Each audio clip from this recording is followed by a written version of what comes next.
Going to coins.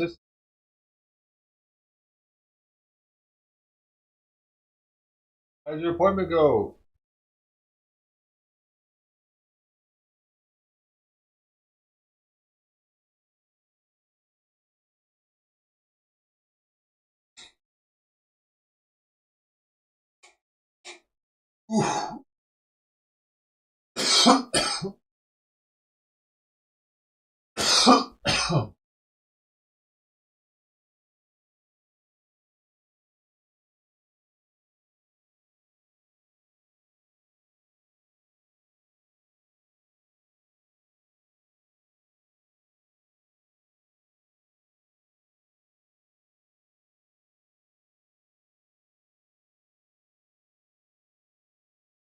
What kind of procedures?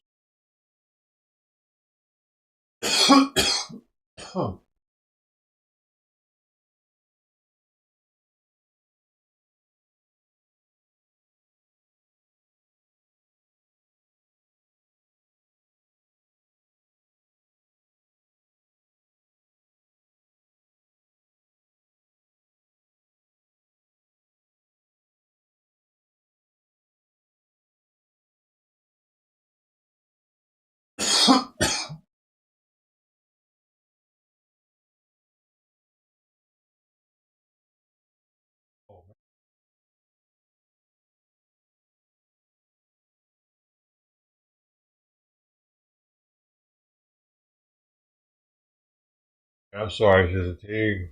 Damn, sucks. I know. I've had 5 colonoscopies. I mean, oh, it sucks. I have to do it. Biopsy's gotta suck too. Or you gotta deal with that shit. That's some bullshit. I guess you have medical, so that's a blessing.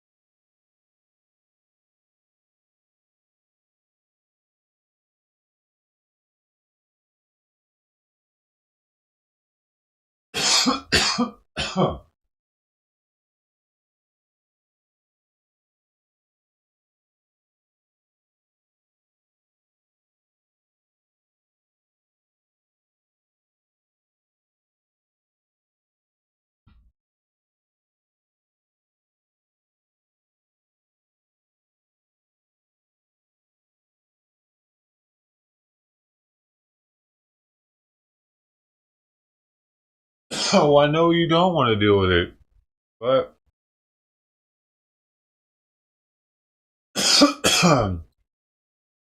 check it out. Have you never had one? Have you never had a colonoscopy?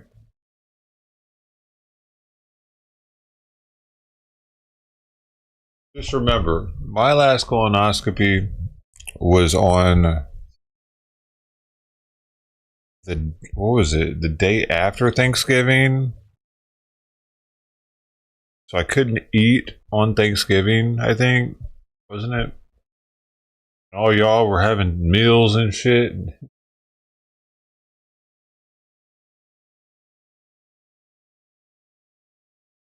So it could be on a worse day.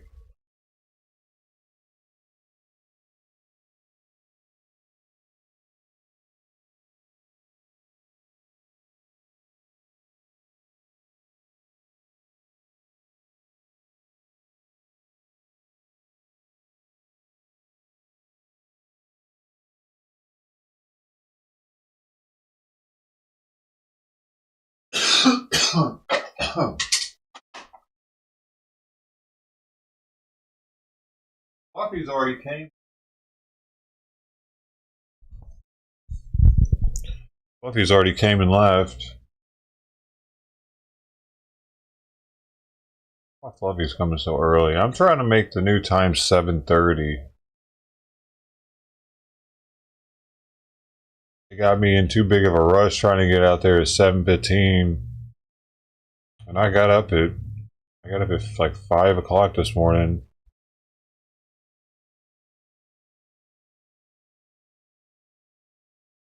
Oh, it's trash day. It's trash day. My least favorite day of the week. Pop, pop.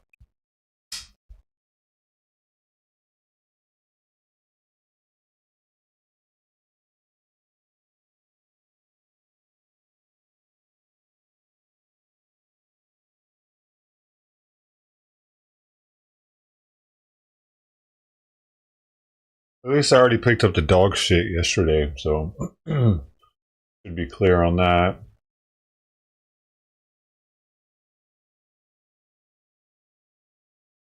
Yeah, it says you don't really have any excuse not to deal with it. Like, I don't want to deal with asshole surgery either, but if I had somebody that I trusted that could watch the kitties and maybe even help me, if I don't know if I'm going to be like hurt, like how hurt I'm going to be afterwards, how much it's going to be affecting me, if I'm going to be able to take care of them like I need to. So I'm unable to have surgery done because of that.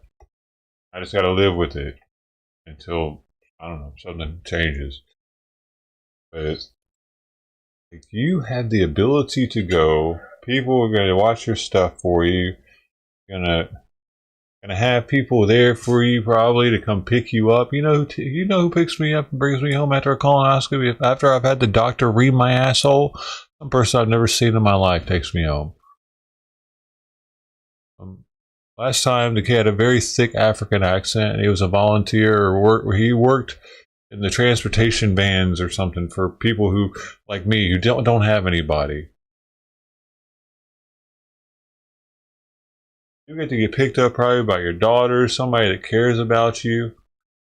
You know, they'll be there. You get to talk to them about like whatever.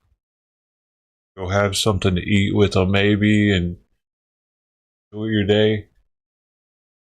You got a lot going. Like you got a lot. Like it makes having a procedure done not too bad. I saw this picture on Reddit for people that like were in hospice that didn't really have any family. Nurses would take 2 rubber gloves, fill them full of warm water, and tie them together and put them on the patient's hand so it felt like somebody was holding their hand.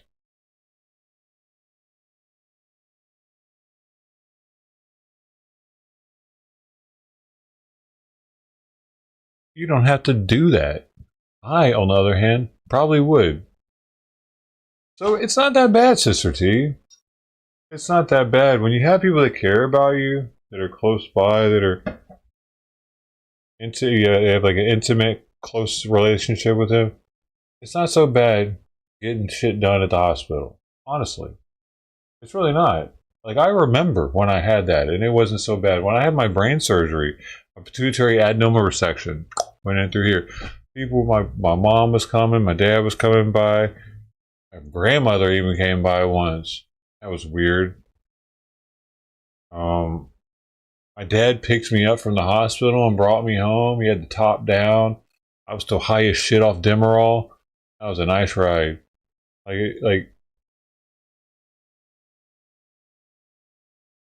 And it's even an unforgettable moment. My dad coming to get me and us having that together, like leaving the hospital and just having surgery and shit.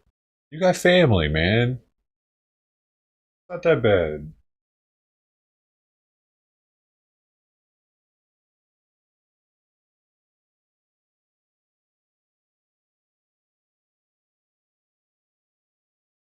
If you didn't, well, then it really fucking sucks.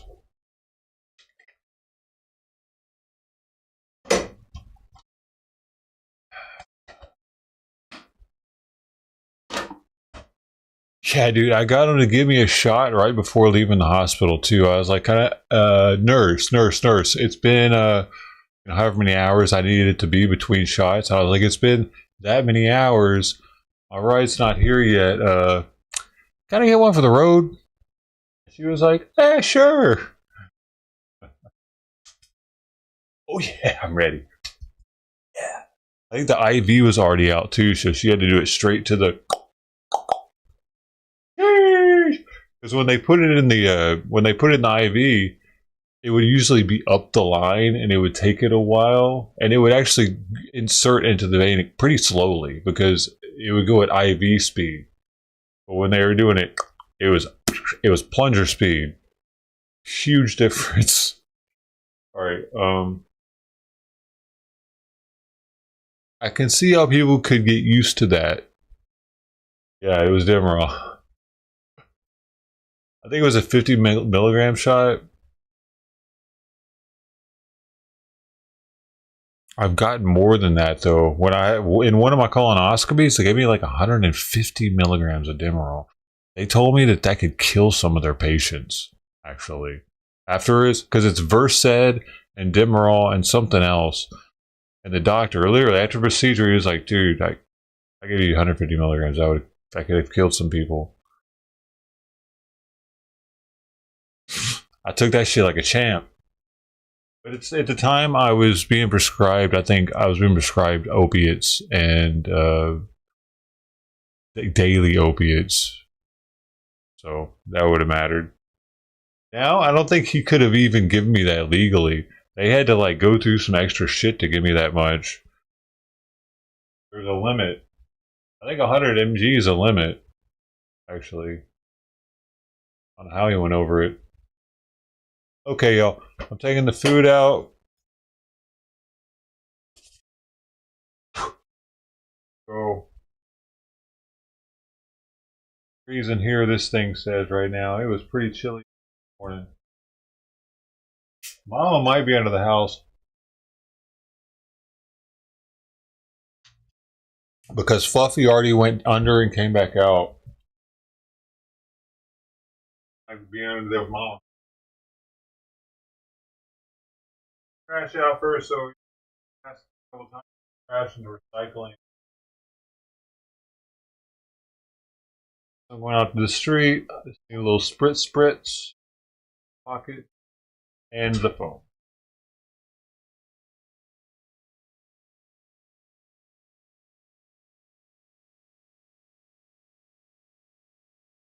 All right, man. Simon, please.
I had a feeling she was under there.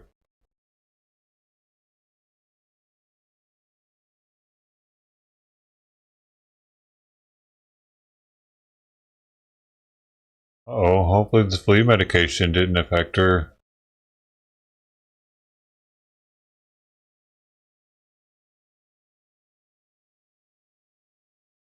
She's not scratching.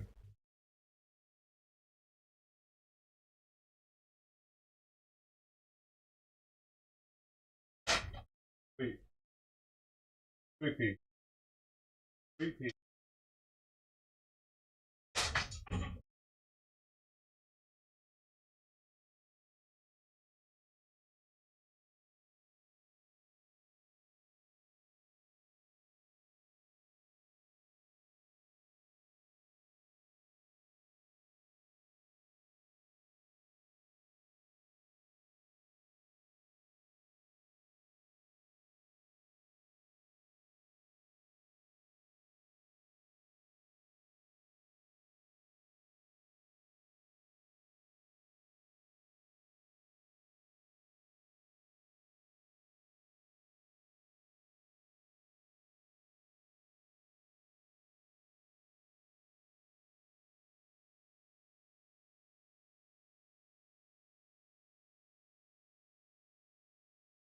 Dude, I was thinking, Brody brought something up yesterday. He said he had some like music playing. I could actually use Artlist music while I'm streaming on here. I don't have to worry about any kind of copyrights for music, at least.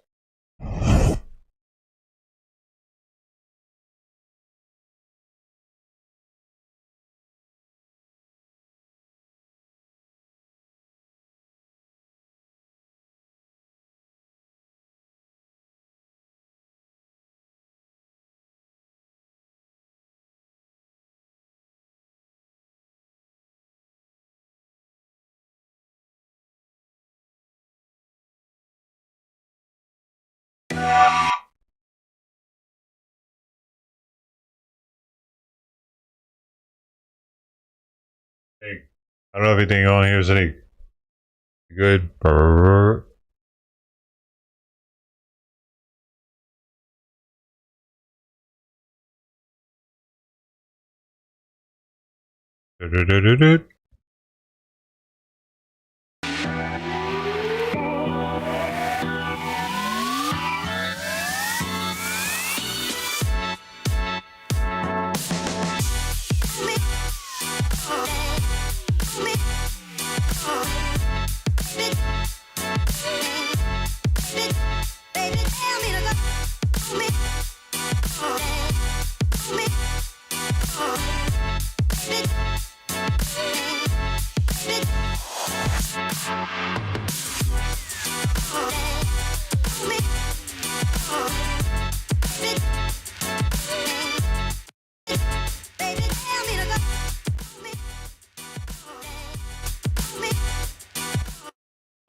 Thank you, Mark, for coming through and saying hi.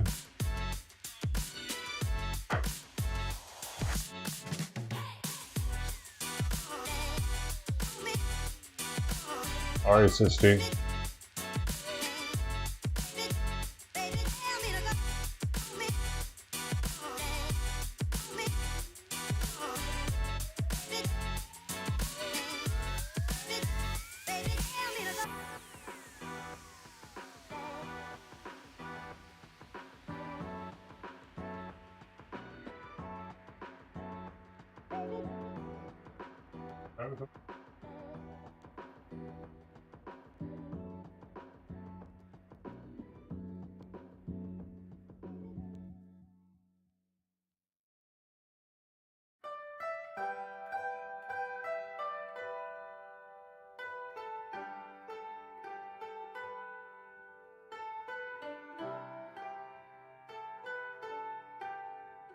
She's in Simon's Food, but it's new on the front. It has fish oil in it. One pump of fish oil. Maybe Mama needs some fish oil.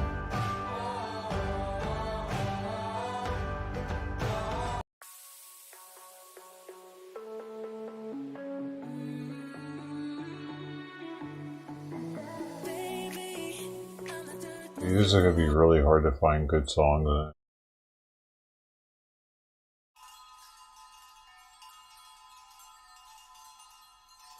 Oh, did not want any more of that. And that's all she wants. Fuck! Man! The fuck? Make it on my armpit! Asshole!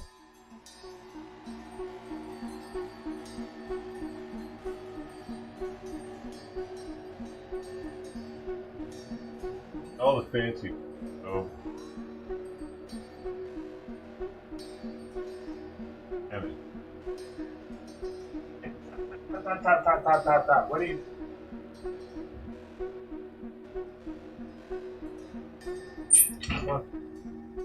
Go. Stop. Yes.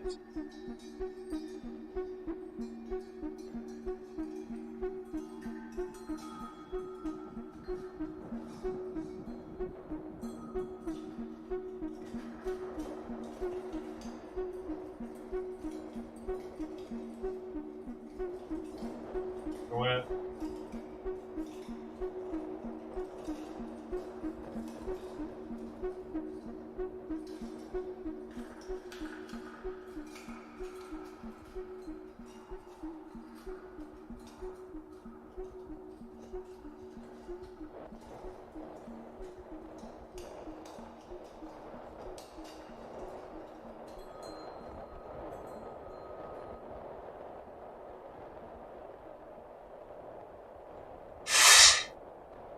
It's when his Sister T start getting 30-minute breaks around here.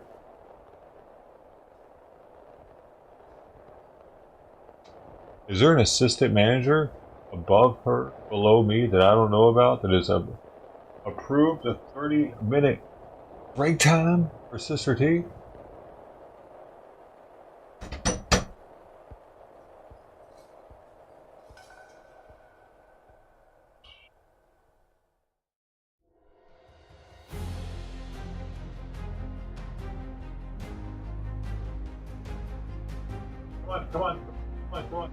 Come on.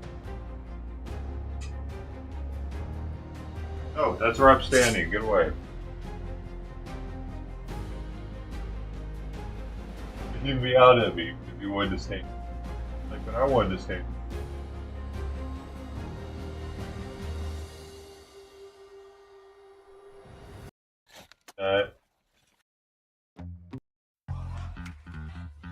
Oh.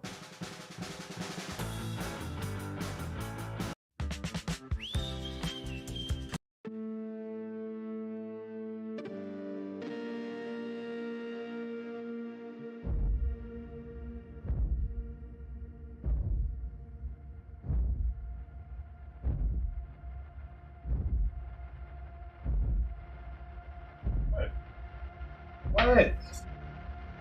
Get him.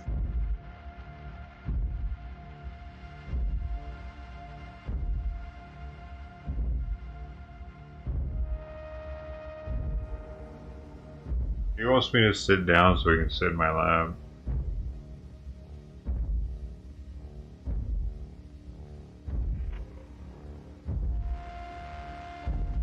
Oh, now he wants to... Now whatever I rubbed up against...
a whole lot cooler if the kitten wasn't where I want to put the weight down at when I'm done.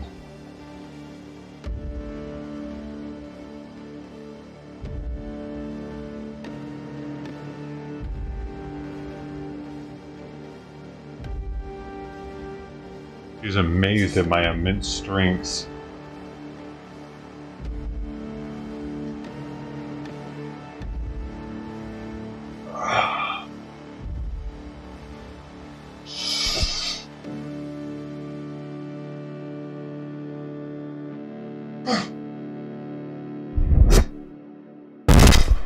Bitch, you see that shit? You see that shit? Motherfucker started it, dude.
Thank you for the 5 hours.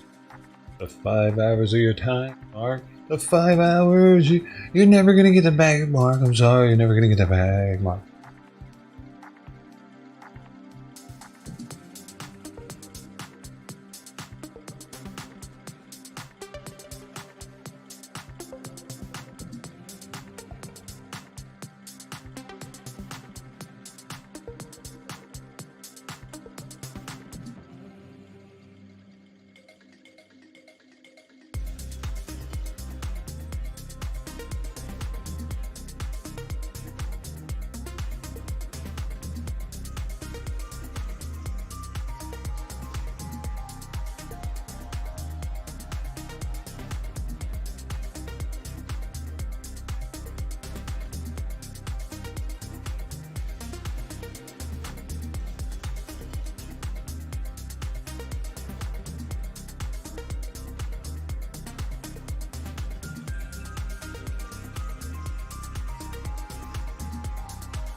doing? Ah.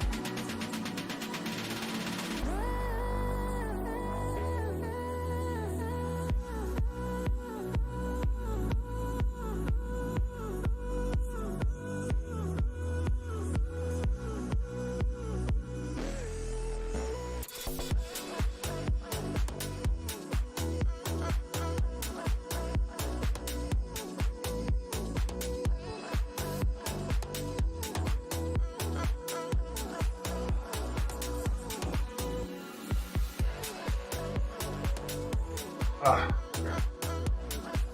What?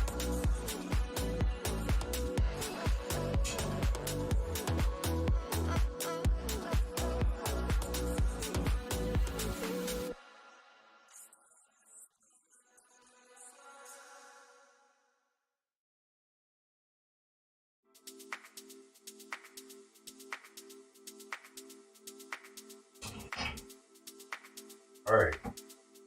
Yeah.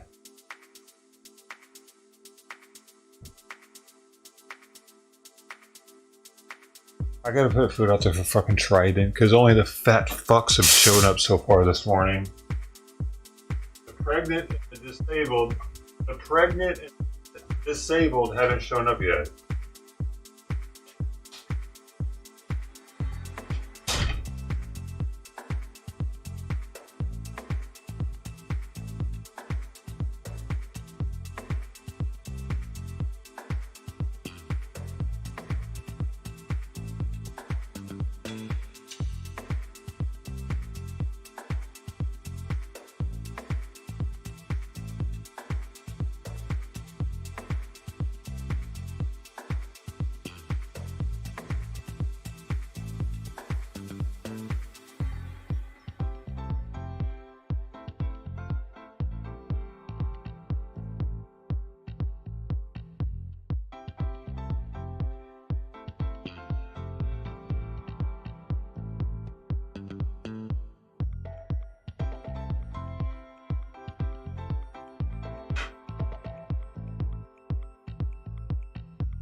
should.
And Mr. Kennedy for being here today.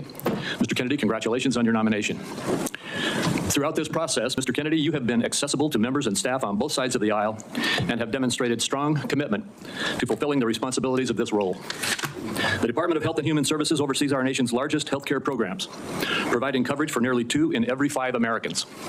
Improving Medicare, Medicaid, and CHIP, among other initiatives, presents challenges, especially in the face of a rapidly aging population.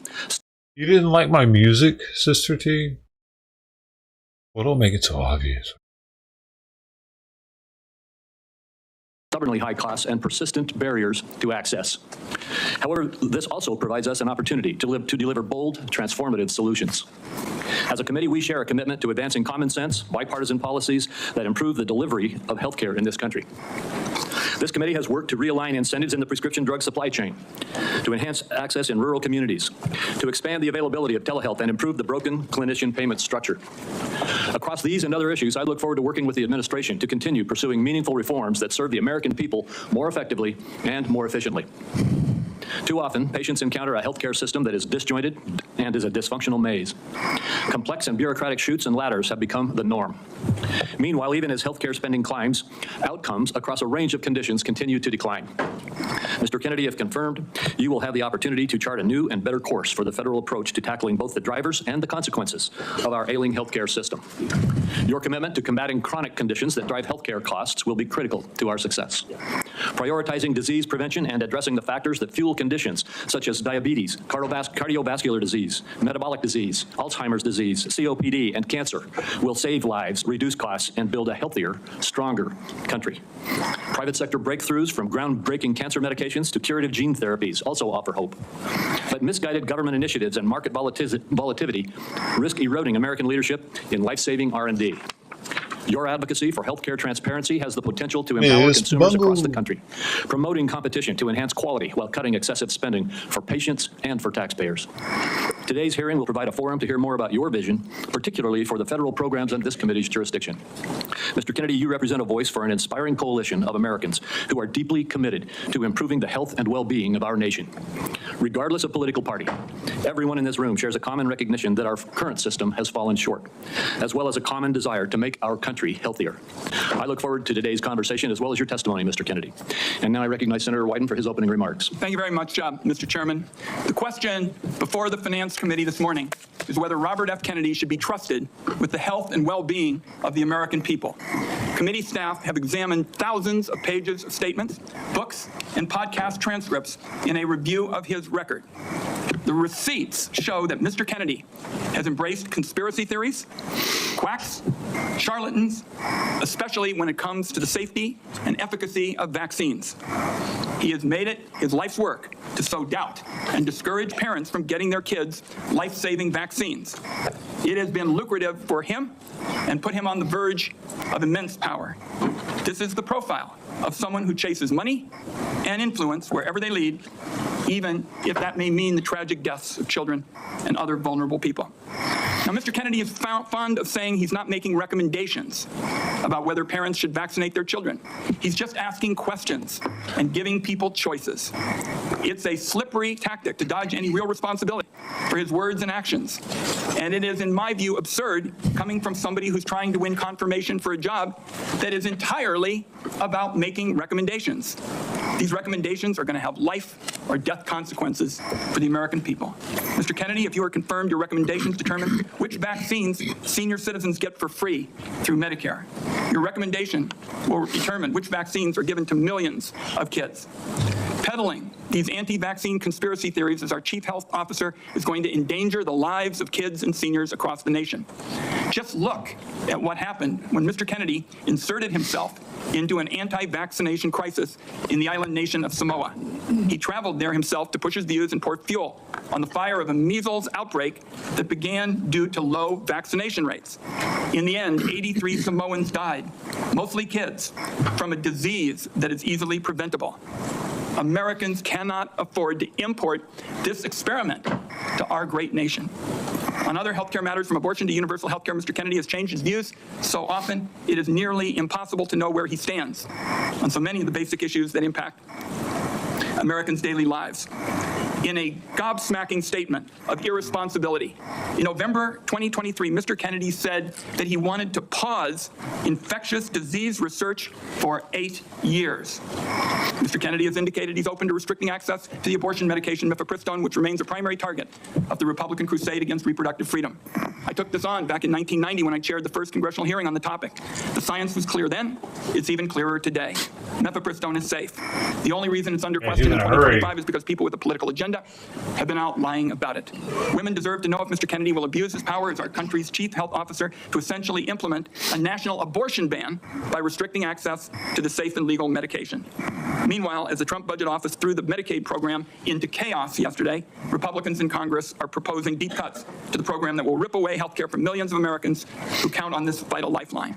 Cuts to Medicaid of this magnitude are going to jack up the cost of health insurance. It'll shutter nursing homes and rural hospitals, deprive seniors and Americans with disabilities of home-based care. That approach amounts to handing over our nation's health system to for-profit insurance companies who've made a fortune delaying and denying care. Mr. Kennedy has virtually no knowledge or experience in handling these issues. It leaves him unprepared to take on a crisis like the nation witnessed yesterday when the Trump budget office shut down the federal Medicaid payment portal. After a careful review of Robert F. Kennedy Jr.'s statements, actions, and views, materials that I have reviewed personally and closely, I've reached the conclusion that he should not be entrusted with the health and well-being of the American people.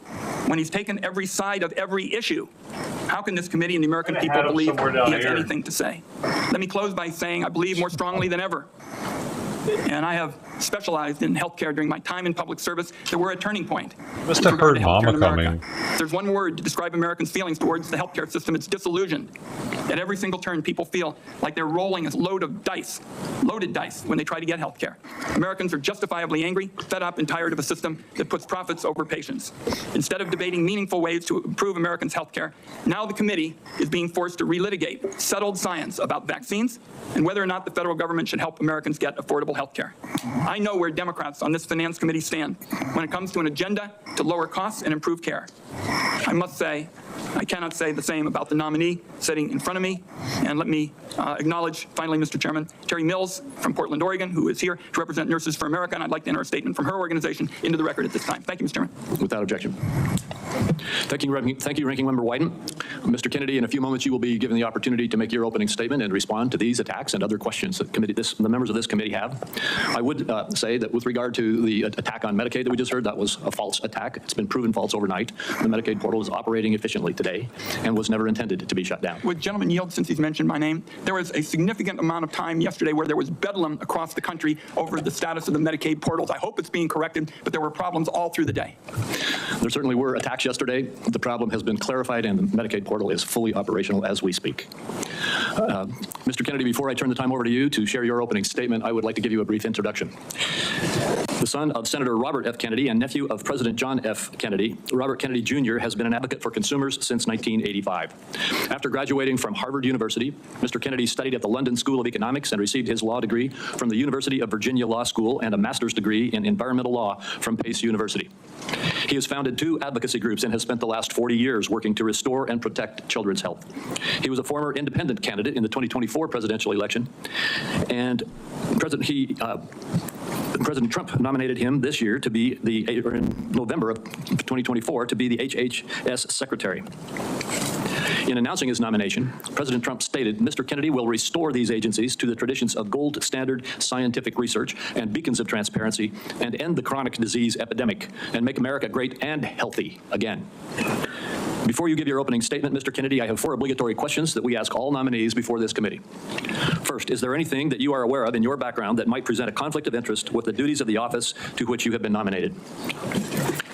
No, Mr. Chairman. Thank you. Do you know of any reason, personal or otherwise, that would in any way prevent you from fully and honorably discharging the responsibilities of the office to which you have been nominated? No, I do not. Do you agree without reservation to respond to any reasonable summons to appear and testify before any duly constituted committee of Congress if you are confirmed? Yes, I do. And finally, do you commit to providing a prompt response in writing to any questions addressed to you by any senator of this committee? Yes, I do. Thank you, Mr. Kennedy. And before you begin, if you would like to, you may introduce your wife and children. Yes. My wife, Cheryl Hines, is here. My daughter, Kit Kennedy, my son, Bobby Kennedy, his wife, Amaryllis Fox Kennedy, and my nephew, Jackson Hines, is here, too. We welcome you all. Thank you. You may proceed with your statement. Thank you, Mr. Chairman. Chairman Crapo, Ranking Member Wyden, and members of this distinguished committee. I'm humbled to be sitting here today as President Trump's nominee to oversee the U.S. Department of Health and Human Services. I want to thank President Trump for entrusting me to deliver on his promise to make America healthy again. I also want to thank Cheryl and Kik and Bobby and all of my other children who are here today and all the many members of my large extended family for the love that they have so generously shared. Ours has always been a family that has been involved in public service, and I look forward to continuing that tradition. My journey into the issue of health began with my career as an environmental attorney, working with hunters and fishermen and mothers in the small town in the Hudson Valley and along the Hudson River. I learned very early on that human health and environmental injuries are intertwined. The same chemicals that kill fish make people sick also. Today, Americans' overall health is in grievous condition. Over 70% of adults and a third of children are overweight or obese. Diabetes is 10 times more prevalent than it was during the 1960s. Cancer among young people is rising by 1 or 2% a year. Autoimmune diseases, neurodevelopmental disorders, Alzheimer's, asthma, ADHD, depression, addiction, and a host of other physical and mental health conditions are all on the rise, some of them exponentially. The United States has worse health than any other developed nation, yet we spend more on healthcare, at least double, and in some cases triple, as other countries. Last year, we spent $4.8 trillion, not counting the indirect costs of missed work. That's almost a fifth of GDP. It's tantamount to a 20% tax on the entire economy. No wonder America has trouble competing with countries that pay a third of what we do for health and have better outcomes and a healthier workforce. But I don't want to make this too much about money. It's the human tragedy that moves us to care. President Trump has promised to restore America's global strength and to restore the American dream, but he understands that we can't be a strong nation when our people are so sick. A healthy person has 1,000 dreams. A sick person has only one. Today, over half of our countrymen and women are chronically ill. When I met with President Trump last summer, I discovered that he is more than just concern for this tragic situation, but genuine care. President Trump is committed to restoring the American dream, and 77 million Americans delivered a mandate to him to do just that, due in part to the embrace and elevation of the Make America Healthy Again movement. This movement, led largely by Maha moms from every state, and you can see many of them behind us today, and in the hallways and in the lobbies, is one of the most transcendent and powerful movements I've ever seen. I promise President Trump that if confirmed, I will do everything in my power to put the health of Americans back on track. And I've been greatly heartened to discover a deep level of care among members of this committee, too, both Democrats and Republicans. I came away from our conversations confident that we can put aside our divisions for the sake of a healthier America. For a long time, the nation has been locked in a divisive healthcare debate about who pays. Well, when healthcare costs reach 20%, there are no good options, only bad ones.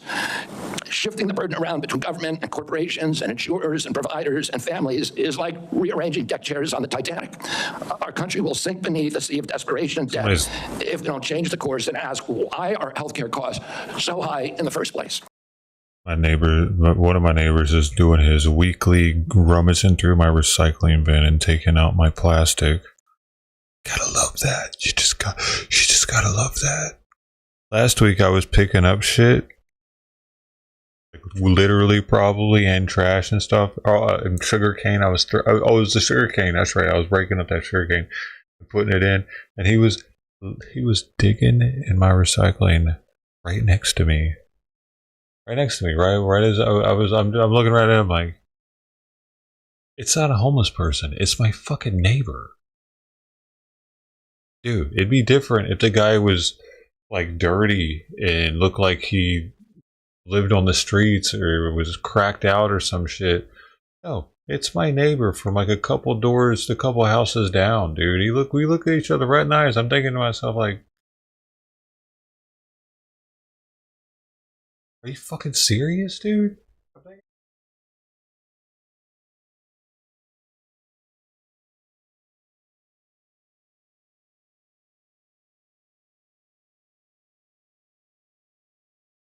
He leaves all the cat food cans and takes all the plastic out. He leaves all the cardboard cat food cans and aluminum, glass. He leaves all that, takes all the plastic out.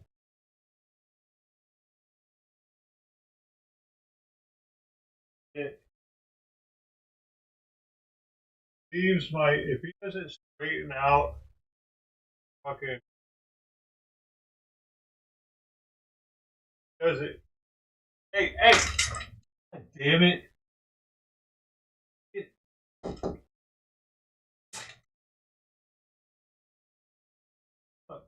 Bring my thing up. You fucking moron. God damn it. He left. There's a fucking kid right in front of my place. Ironically, just right at the fucking exact same moment, there's some fucking 5-year-old out in front of my place at the same time. Who the fucking. So now I didn't want to fucking get too crazy at the moment, you know?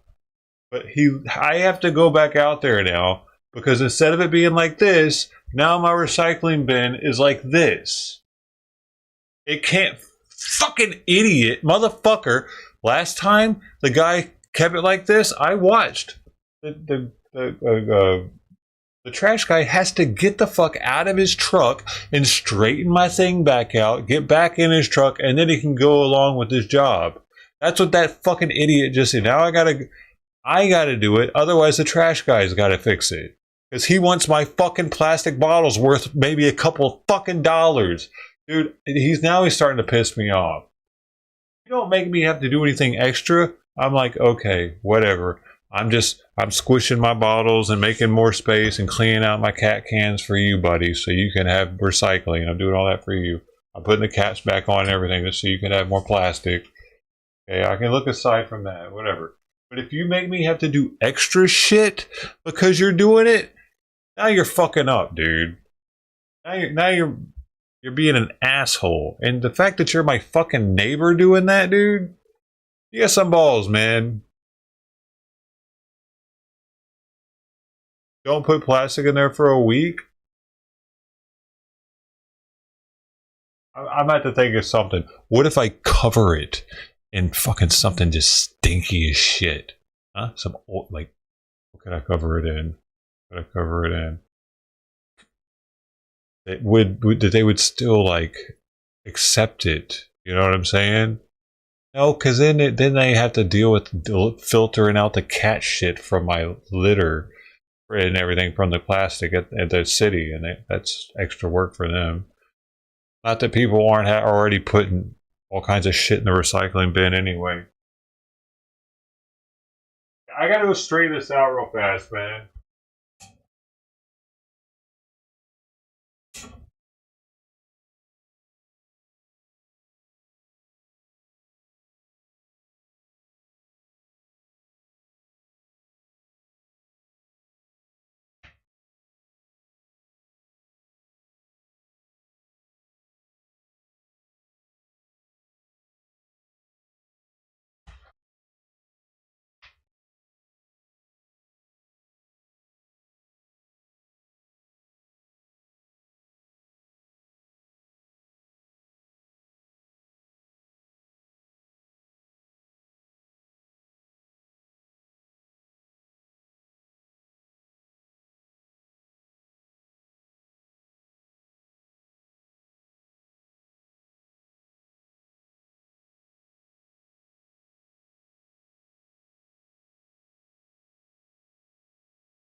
I swear, I think the fucker comes straight to mine. Like, oh, gonna go get my neighbor's recycling real fast. I'll be right back, honey. Put instructions. Put it like on when he lifts. He won't even fucking read it, dude. What are you talking about? He's probably. I don't even know how well he knows English. I had to put it in Spain. Bro, now you're making me do even more work, motherfucker. The obvious That answer to guy, chronic disease. you know what I mean? The CDC says 90% of healthcare spending goes toward managing chronic disease, which hits lower-income Americans the hardest. The president's pledge is not to make some Americans healthy again, but to make all of our people healthy again. There is no single culprit in chronic disease. Much as I have criticized certain industries and agencies, President Trump and I understand that most of their scientists and experts genuinely care about American health. Therefore, we will bring together all stakeholders in pursuit of this unifying goal. Before I conclude, I want to make sure the committee is clear about a few things. News reports have claimed that I'm anti-vaccine or anti-industry. I am neither. I am pro-safety.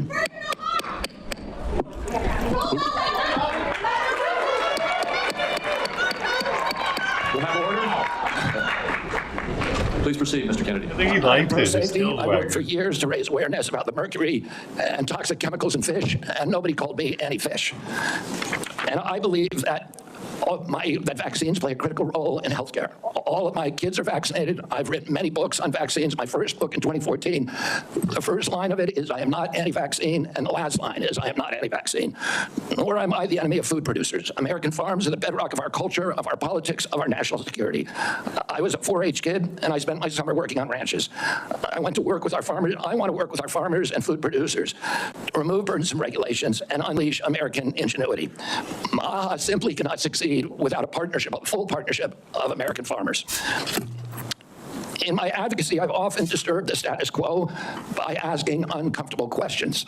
Well, I'm not going to apologize for that. We have massive health problems in this country that we must face honestly. And the first thing I've done every morning for the past 20 years is to get on my knees and pray to God that he would put me in a position to end the chronic disease epidemic and to help America's children. That's why I'm so grateful to President Trump for the opportunity to sit before you today and seek your support and partnership in this endeavor. I will conclude with a promise. The members of this committee, to the president, and to all the tens of millions of parents across America, especially the moms, who have propelled this issue to center stage. Should I be so privileged as to confirm, Simon. we will make sure our tax dollars support healthy foods. We will scrutinize the chemical additives in our food supply. We will remove financial conflicts of interest from our agencies. We will create an honest, unbiased, gold standard science at HHS, accountable to the president, to Congress, and to the American people. We will reverse the chronic disease epidemic and put the nation back on the road to good health. Thank you. Thank you, Mr. Kennedy. Mr. Kennedy, I will begin. Each of us will have 5 minutes to ask you questions, and then at the conclusion of the hearing, if there are further questions, there will be an opportunity for those questions to be submitted to you, and I ask that you respond to them promptly. Mr. Kennedy, you have emphasized the importance of nutrition in preventing and managing chronic disease, improving health outcomes, and reducing health costs. I share your interest in the relationship between our diet and our well-being. And if confirmed, I look forward to partnering with you on those efforts. Would you share with the committee why you are passionate about the nutrition-oriented disease prevention and what you have learned? Yes, Mr. Chairman. I had 11 brothers and sisters. I had dozens of first cousins. I was raised in a time where we did not have a chronic disease epidemic. When my uncle was president, 2% of American kids had chronic disease. Today, 66% have chronic disease. We spend zero on chronic disease during the Kennedy administration. Today, we spend $4.3 trillion a year. With 77% of our kids cannot qualify for military service. When I was a kid, the typical pediatrician would see one case of diabetes in his or her lifetime, or 40 or 50-year career. Today, 1 out of every 3 kids who walks through his office door is diabetic or pre-diabetic. Oh. And the most recent data from NIH shows 38% of teens are diabetic or pre-diabetic. Autism rates have gone from 1 in 10,000 to 1 in 1,500, depending on what studies you look at. In my generation today, 70-year-old men, 1 in 34 in my kids' generation. We've seen this explosion of autoimmune disease, of allergic diseases. This is not just an economic issue. It's not just a national security issue. It is a spiritual issue, and it is a moral issue. We cannot live up to our role as an exemplary nation, as a moral authority around the world, and we're writing off an entire generation of kids. Thank you very much. And especially when countries like Europe are ahead of the curve when it comes to all this stuff, man. Why do they care more than we do about our people? It used to be different, man. What happened? Remember, England used to be like. So we left England because they didn't give a shit about the people, you know? And now we're turning it into what they used to be, and they care more about their people than we do. If confirmed, how could we work together to integrate nutrition-based interventions into our healthcare programs like Medicaid and Medicare? Well, there are many ways that we can do that. The federal funding of the SNAP program, for example, and of school lunch programs could be a driver for helping kids. We shouldn't be giving 60% of the kids in school processed food that is making them sick. Right. We shouldn't be spending 10% of the SNAP program on sugar drinks. So we have a direct ability to change things there. We also, in... Dude, when I was a kid, we had one choice. No, we had two choices. No, maybe three. Milk, 2% whole milk, or chocolate milk. I don't remember. Was there something else you could get with your lunch? That was it, wasn't it? Because I had a lunch card. I would get a lunch card every week. That was sweet. Medicaid and Medicare, we need to focus more on outcome-based medicine, on putting people in charge of their own health care, of making them accountable for their own health care so they understand the relationship between being and getting sick. Most importantly, we need to deploy NIH and FDA to doing the research to understand the relationship between these different food additives and chronic disease so that Americans understand it and make sure that Americans are aware of it. I don't want to take food away from anybody. If you like a McDonald's cheeseburger or a Diet Coke, which my boss loves, and you should be able to get them. If you want to eat Hostess Twinkies, you should be able to do that. But you should know what the impacts are on your family and on your vanilla? health. Thank you, Senator Wyden. Thank you very much, Mr. Chairman. Before I begin my questions, I'd like to start by entering into the record a letter the committee received from Ambassador Carolyn Kennedy outlining what she believes is Mr. Kennedy's lack of personal fitness for the office. Without objection. Mr. Kennedy, you have spent years pushing conflicting stories about This guy vaccines. again. You say one Who is this guy? thing and then you say another. In your testimony today under oath, you denied that you were anti-vaccine. But during a podcast interview in July of 2023, you said, quote, "No vaccine is safe and effective." In your testimony today, in order to prove you're not anti-vax, you note that all your kids are vaccinated. But in a podcast in 2020, you said, and I quote, "You would do anything, pay anything to go back in time and not vaccinate your kids." Mr. Kennedy, all of these things cannot be true. So, are you lying to Congress today when you say you are pro-vaccine, or did you lie on all those podcasts? We have all of this on tape, by the way. Yeah, Senator, as you know, because it's been repeatedly debunked, that statement that I made on the Lex Free podcast was a fragment of the statement.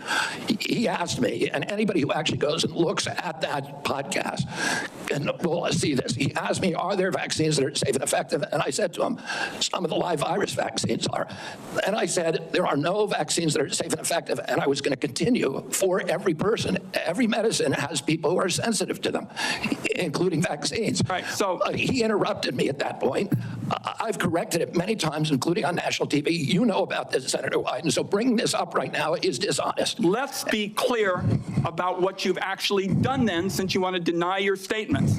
For example, you have a history of trying to take vaccines away from people. In May of 2021, you petitioned the Food and Drug Administration to not only block Americans from having access to the COVID vaccine, but to prevent any future access to the life-saving vaccine. Are you denying that? Your name is on the petition. We brought that petition after CDC recommended the COVID vaccine without any scientific basis for 6-year-old children. Most experts agree today, even the people who did it back then, that COVID vaccines are inappropriate for 6-year-old children who basically have a zero risk from COVID. That's why I brought that lawsuit. I don't want to. I want to emphasize Mr. Kennedy, the facts.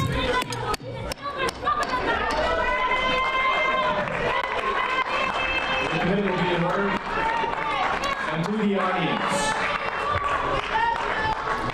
Hold on for a second, Mr. Kennedy. To the audience. Comments from the audience are inappropriate and out of order. And if there are any further disruptions, the committee will recess until the police can restore order. Please follow the rules of the committee. Mr. Kennedy, you may proceed. I also want to point out that your recitation of what happened in Samoa is absolutely wrong, and you know it's wrong, and you know it's wrong. We'll get to that in a moment. Right now, we're talking about the petition that you filed to block Americans from having access to the vaccine and to prevent any future access to the vaccine. Those facts are on the record. My third question to you is, you made almost $5 million from book deals, mostly promoting junk science. In 2021, in a book called The Measles Book, you wrote that parents had been, quote, misled into believing that measles is a deadly disease and that measles vaccines are necessary, safe, and effective.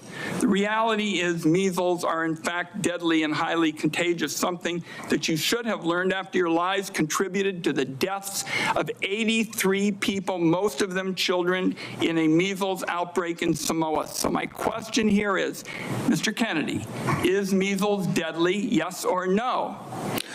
The death rate from measles historically in this country in 1963, the year before the introduction of the vaccine, was 1 in 10,000. Let me explain what happened in Samoa.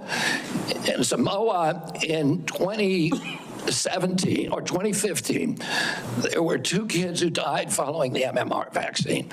And the vaccination rates in Samoa dropped precipitously from about 63% to the mid-30s, so they've never been very high. And in 2018, 2 more kids died following the MMR vaccine, and the government of Samoa banned the MMR vaccine. I arrived a year later when vaccination rates were already below any previous level. I went there, nothing with vaccines. I went there to introduce a medical informatics system that would digitalize records in Samoa and make health delivery much more efficient. I never gave any public statement about vaccines. You cannot find a single Samoan who will say, I didn't get a vaccine because of Bobby Kennedy. I went in June of 2019. The measles outbreak started in August. Oh, clearly I had nothing to do with the measles. Not only that, Mr. Kennedy, Senator, not only that, if you let me finish, Senator. You have had some time. If you let me finish, Senator. If you let me finish. There are 83 people died when the tissue samples were sent to New Zealand. Most of those people did not have measles. We don't know what was killing them. The same outbreak occurred in Tonga and Fiji, and no extra people died. There were 7 measles outbreaks in the 13 years prior to my arrival. I just would like to get my time back.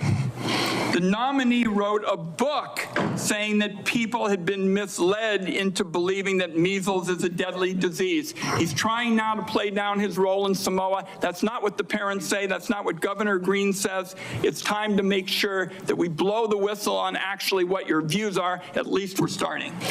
We need to move Senator, on. I support the measles vaccine. I support the polio vaccine. I will do nothing as HHS secretary that makes it difficult or discourages people from taking either of those Anybody vaccines. who believes that ought to look at the measles book you wrote saying parents have been misled into believing that measles is a deadly disease. That's not true. We need to move on. Senator Grassley. Welcome. I'm going to do like I did in my office. I'm just going to make some points to you. I got about 7 I want to quickly get done. And then at the end, I'm going to ask if you disagree with anything I say and then address those things you disagree with. I'll make sure I say for you to do that. A key responsibility of each member of Congress is oversight. Oversight allows us to hold bureaucrats accountable to the rule of law, and it helps keep faith with taxpayers. I expect HHS to provide timely and complete responses to congressional oversight. Number 2, PBMs, something you and I discussed in our office. I've been working to hold pharmacy benefit managers accountable in order to lower prescription drug prices. I expect you to work with us to hold PBMs accountable and that may even asking your support for legislation that's before the Congress. Drug pricing. Senator Durbin and I have, for a while, been trying to get a bill passed that requires price disclosures on TV ads for prescription drugs. Knowing what something costs before buying it is just common sense. President Trump tried to do this by regulation in his first term. Vice President Vance co-sponsored our bill last Congress. I ask you to support this bill, or if you can do it by regulation, to do it by regulation. On rural health care, the previous administration dragged its feet in opening up slots for rural community hospital demonstration programs. It also ignored concerns from rural pharmacies when implementing changes to Medicare Part D, and ignored rural needs when it comes to distributing physician residency slots. I expect you to prioritize rural Americans' health care needs. On agriculture, in our meeting earlier this month, we talked at length about agriculture. You prefaced the conversation by saying you will not have jurisdiction over these issues.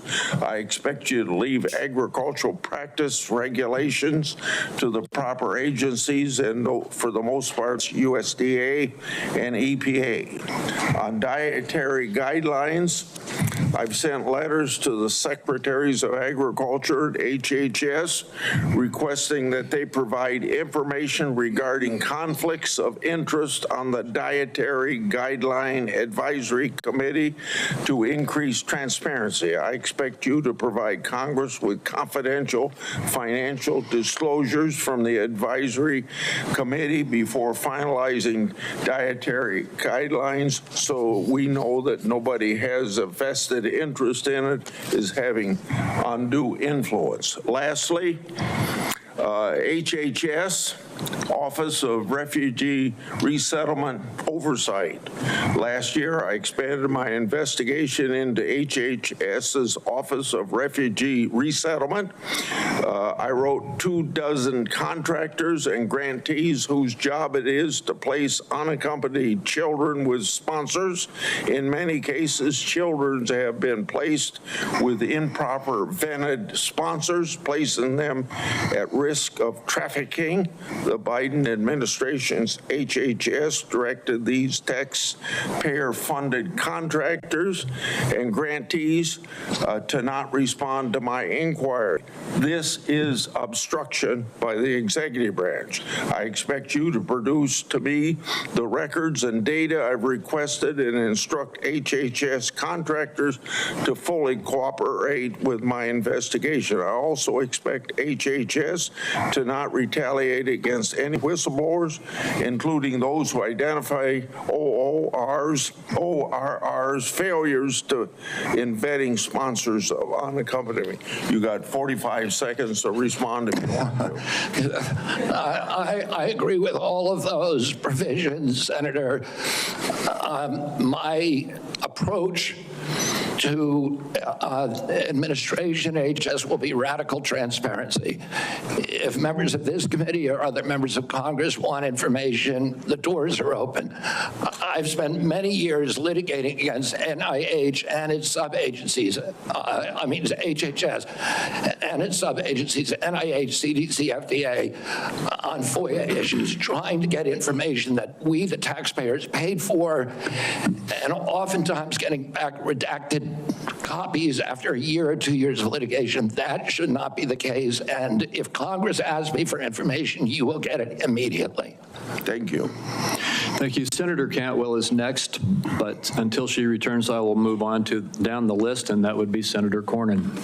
Mr. Kennedy, welcome to you and your family, and congratulations. I appreciate Senator Grassley raising the issue of the Office of Refugee Resettlement within the auspices of Health and Human Services. I think this may surprise people, but that's actually the responsibility of HHS, the Office of Resettlement Relocation. Under the previous administration, as Senator Grassley alluded, there were roughly 500,000 children, unaccompanied minors, that were placed with sponsors in the interior of the United States. The previous administration took the position that it was not the federal government's responsibility once these children were placed with these sponsors. But the New York Times, in a series of investigative stories, pointed out that tens of thousands of these children, when they tried to follow up and find out how they were doing, whether they were going to school, whether they were being trafficked or abused, there was no answer. And they took the position it was not their responsibility. So I look forward to working with you to find those children and to make sure that they're not being abused. Millions of Americans are experiencing mild to moderate mental health and substance abuse issues, yet many struggle with timely and effective access. Primary care physicians are most likely to be seeing these individuals as opposed to a specialist, and it makes it important that these individuals, primary care physicians, be trained in patient-centered care, which would strengthen the integration of behavioral health care with primary care services. Is this something that you are concerned about, something you'd be willing to work with us on in order to implement? Yes, Senator, and let me just reassure you that President Trump has personally spoken to me about locating those 300,000 children who disappeared over the last 4 years. I don't think anybody has a fully accurate number, but it's hundreds of thousands, I agree. And many of them we know have been sex trafficked and childhood slavery, and it is a blight on America's moral authority, and we need to find those kids. In terms of addiction services and substance abuse services, this is a priority for me. It was a priority for me when I was running for president during my campaign. I was a heroin addict for 14 years. I've been 42 years in recovery. I go to 12-step meetings every day, so I hear the stories every day. And I hear the many stories about denial of, or the barriers to access to care. Really? And we need to improve that. And answer specifically to your question, I think we can do that through GME, which is a program that is funded by HHS. That is the largest funder for medical school students. And that's one of the things for primary care physicians should understand addiction care. Addicts almost always go through a cycle where there is a moment where they hit periodic bottoms where they're ready to go into treatment. But it's fleeting and it's momentary. And we have that opportunity to save their lives. And then if we miss that little short window, they're off to the races again. I appreciate your answer. Our time is short. Let me get to one more question that I think is very important. Under the first Trump administration, the number of people receiving HIV treatment in Africa through the President's Emergency Plan for AIDS Relief, otherwise known as PEPFAR, it increased, this is during the first Trump administration, from 13 million people to 18 million people across 50 countries, primarily in Africa. Africa has about 1.3 billion people today, or in 2021, it's projected to have 2.5 billion people by 2050, or 25. You know what the problem is? Too much humanitarian aid is being flooded into Africa. Let their babies die. You know what I'm saying? You know why Africa has so many kids? Because their babies used to die, so they had to have a bunch of kids, because if they didn't, then their population would just die off over time. But now that all 10 kids live, because we're sending so much medicine and food to their countries, all it does is compound the problem. They have more kids, they have more AIDS, they need more humanitarian aid. Can we just pump the brakes a little bit, maybe? Let them deal with their own shit for a while? Fuck. See what he says here. 5% of the global population. In 2020, PEPFAR reported that 2.8 million babies were born without HIV. That was something that would not have happened but for the PEPFAR program. Right. So it has simply been one of the most successful public health programs in the world and saved approximately. Why do we need their population to explode? Why? What is this? Is it? You know what I mean? What? He said their population will be exploded by such and such 2050, right? Is that good for us? 26 million lives. Failure to continue this program, in my view, would risk ceding that leadership to adversaries like China. And I'd like to know whether you support the objectives and goals of PEPFAR, and would you work with me and my colleagues to make sure that this program continues to provide life-saving antiviral drugs to people who are most in need?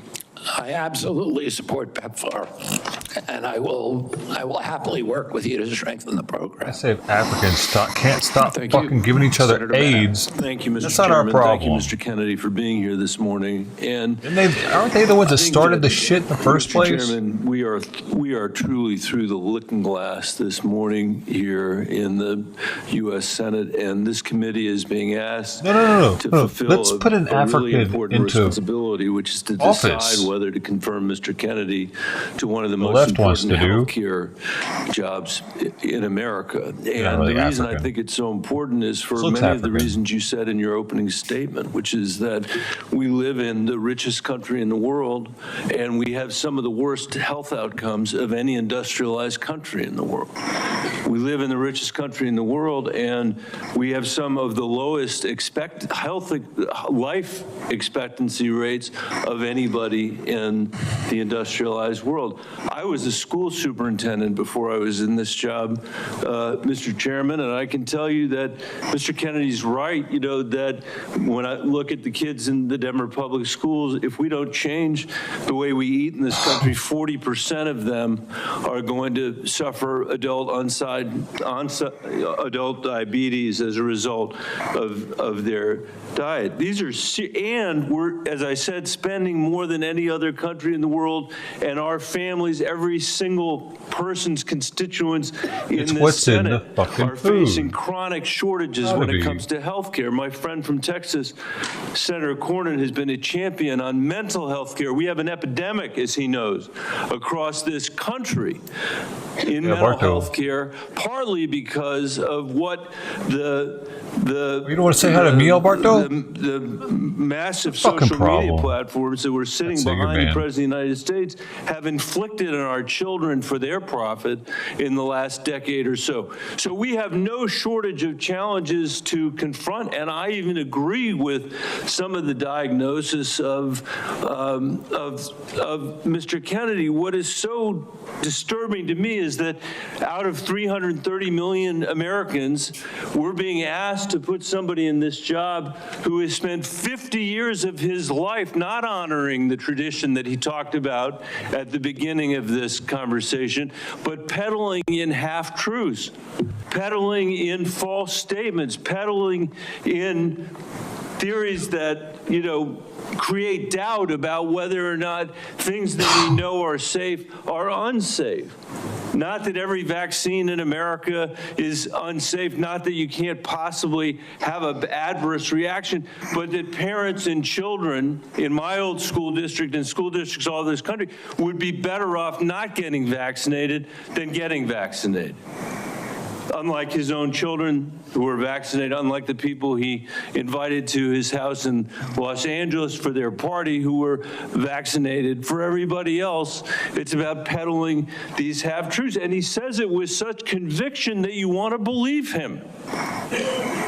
And Mr. Kennedy, I just have there are many, many things in the record, but I hope that you could answer these questions yes or no. I've tried to ask these in a manner that's faithful to what you actually said, because I didn't want to have a debate about whether you actually said them. So I'm asking you yes or no, Mr. Kennedy. Did you say that COVID-19 was a genetically engineered bioweapon that targets black and white people, but spared Ashkenazi Jews and Chinese people? people. I didn't say it was deliberately targeted. I just quoted an NIH-funded and NIH published study. Did you say that it targets black and white people but spared Ashkenazi I Jews? quoted a study, Your Honor. I quoted an NIH study that showed that I'll take that as a certain yes. races I have are to move on, disproportionately. I have to move on.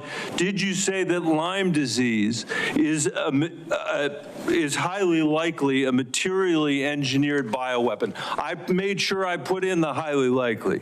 Did you say Lyme disease is a highly likely militarily engineered bioweapon? I probably did say that. Did you say that? And that's what the developer of I Lyme want all disease of our said. colleagues to hear it, Mr. Kennedy. I want them to hear it. You said yes. Did you say that exposure to pesticides causes children to become transgender? No, I never said that. Okay, I have the record that I'll give to the chairman, and he can make his judgment about what you said. Did you write in your book, and it's undeniable, that African AIDS is an entirely different disease from Western AIDS? Yes or no, Mr. Kennedy? I'm not sure if I made that. Okay, I'll give it to the chairman, Mr. Kennedy. And my final question, did you say on a podcast, and I quote, "I wouldn't leave abortion to the states. My belief is we should leave it to the woman. We shouldn't have the government involved, even if it's full term." Did you say that, Mr. Kennedy? Senator, I believe that every abortion is a tragedy. Did you say it, Mr. Kennedy?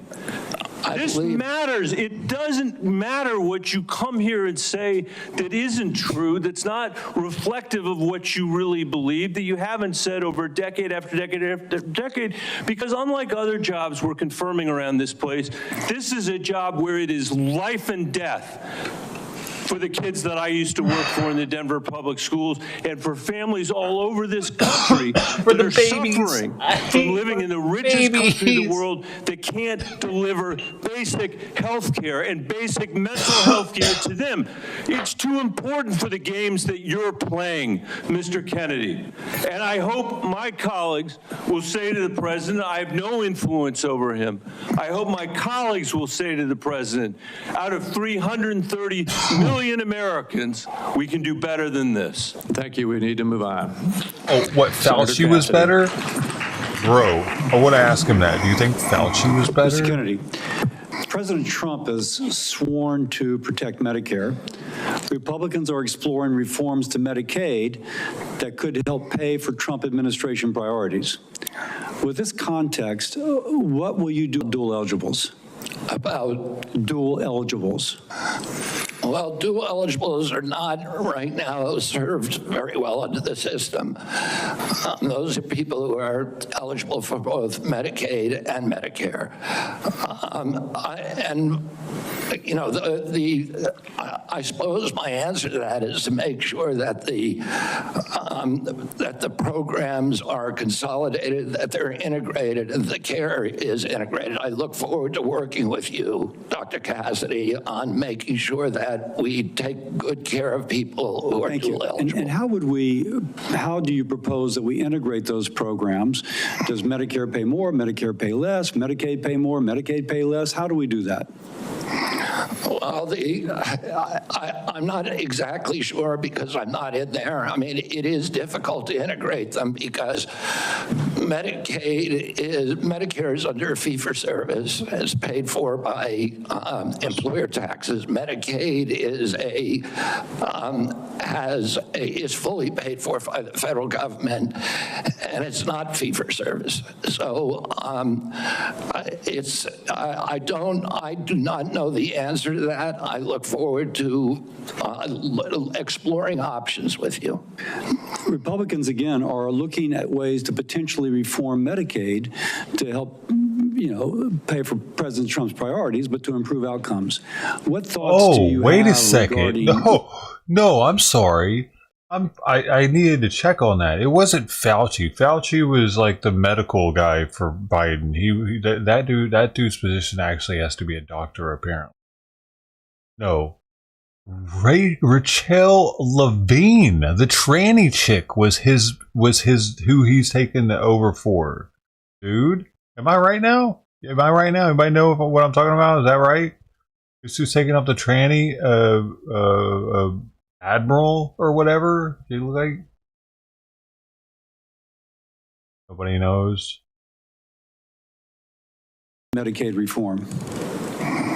Well, Medicaid is not working for Americans, and it's specifically not working for the target population. Most Americans, like myself, I'm on Medicare Advantage, and I'm very happy with it. Most people who are on Medicaid are not happy. The premiums are too high. The deductibles are too high. The networks are narrow. So they did actually shut down Medicaid for a little while intentionally yesterday. They wanted to scare people and let them know that they could do it.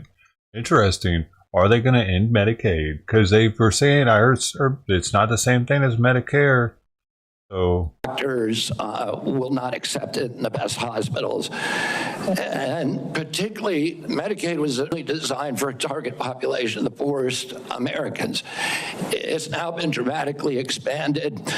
And the irony of the expansion is that the poorest Americans are now being robbed. Their services have dramatically decreased, even though we've increased the price of Medicare by 60% over the last 4 years. The target population is being robbed. With that said, other options. Obviously, you've thought about that, and I appreciate that. What reforms do you recommend, again, that would improve services, I suppose, but also make it more cost efficient?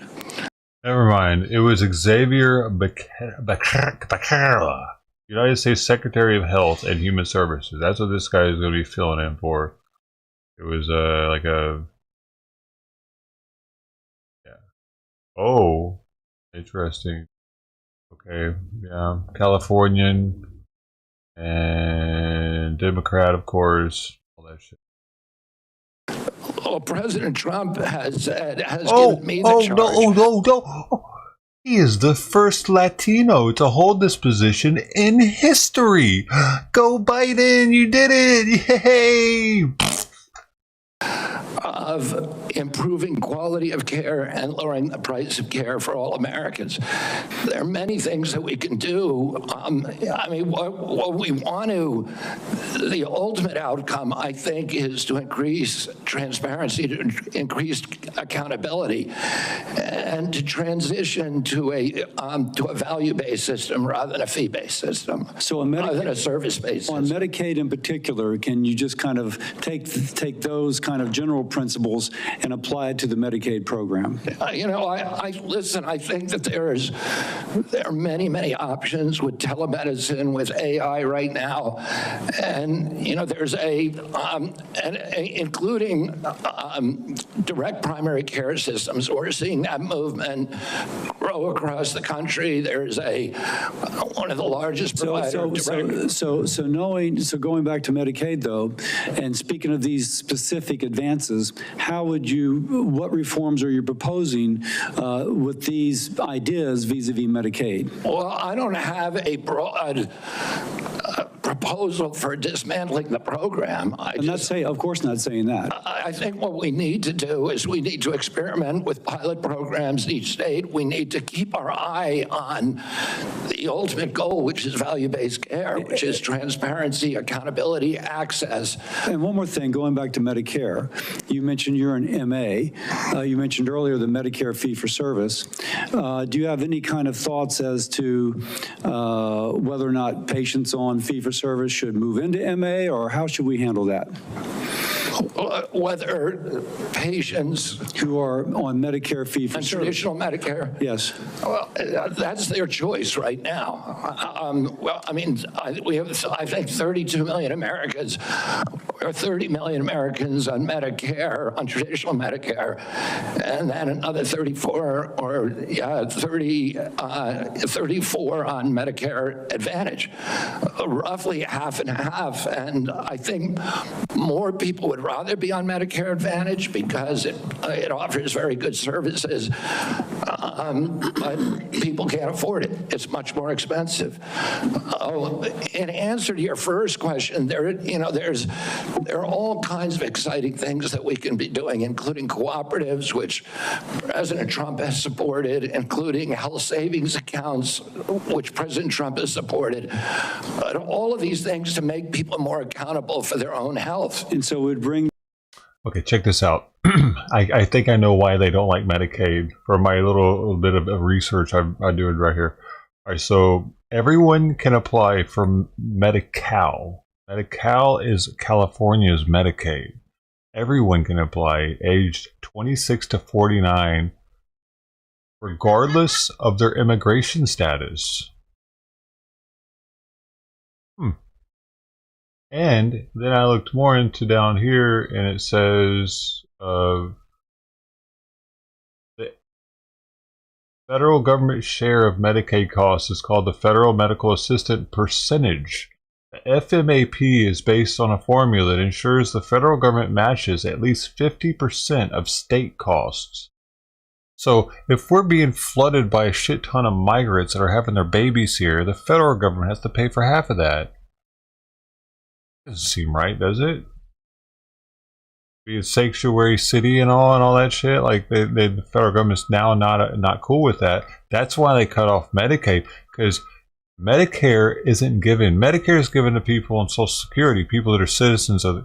Medicare is only for citizens. Medicaid, illegals can get it. That's why they shut it off, dude. Now we know. Okay. The cooperatives and the health savings accounts into Medicare and Medicaid? They shut off for a second. Exactly. We try to increase those, the use of those, and to direct primary care, to continue to transition into a value-based program that is private. Americans don't, by and large, do not like the Affordable Care Act.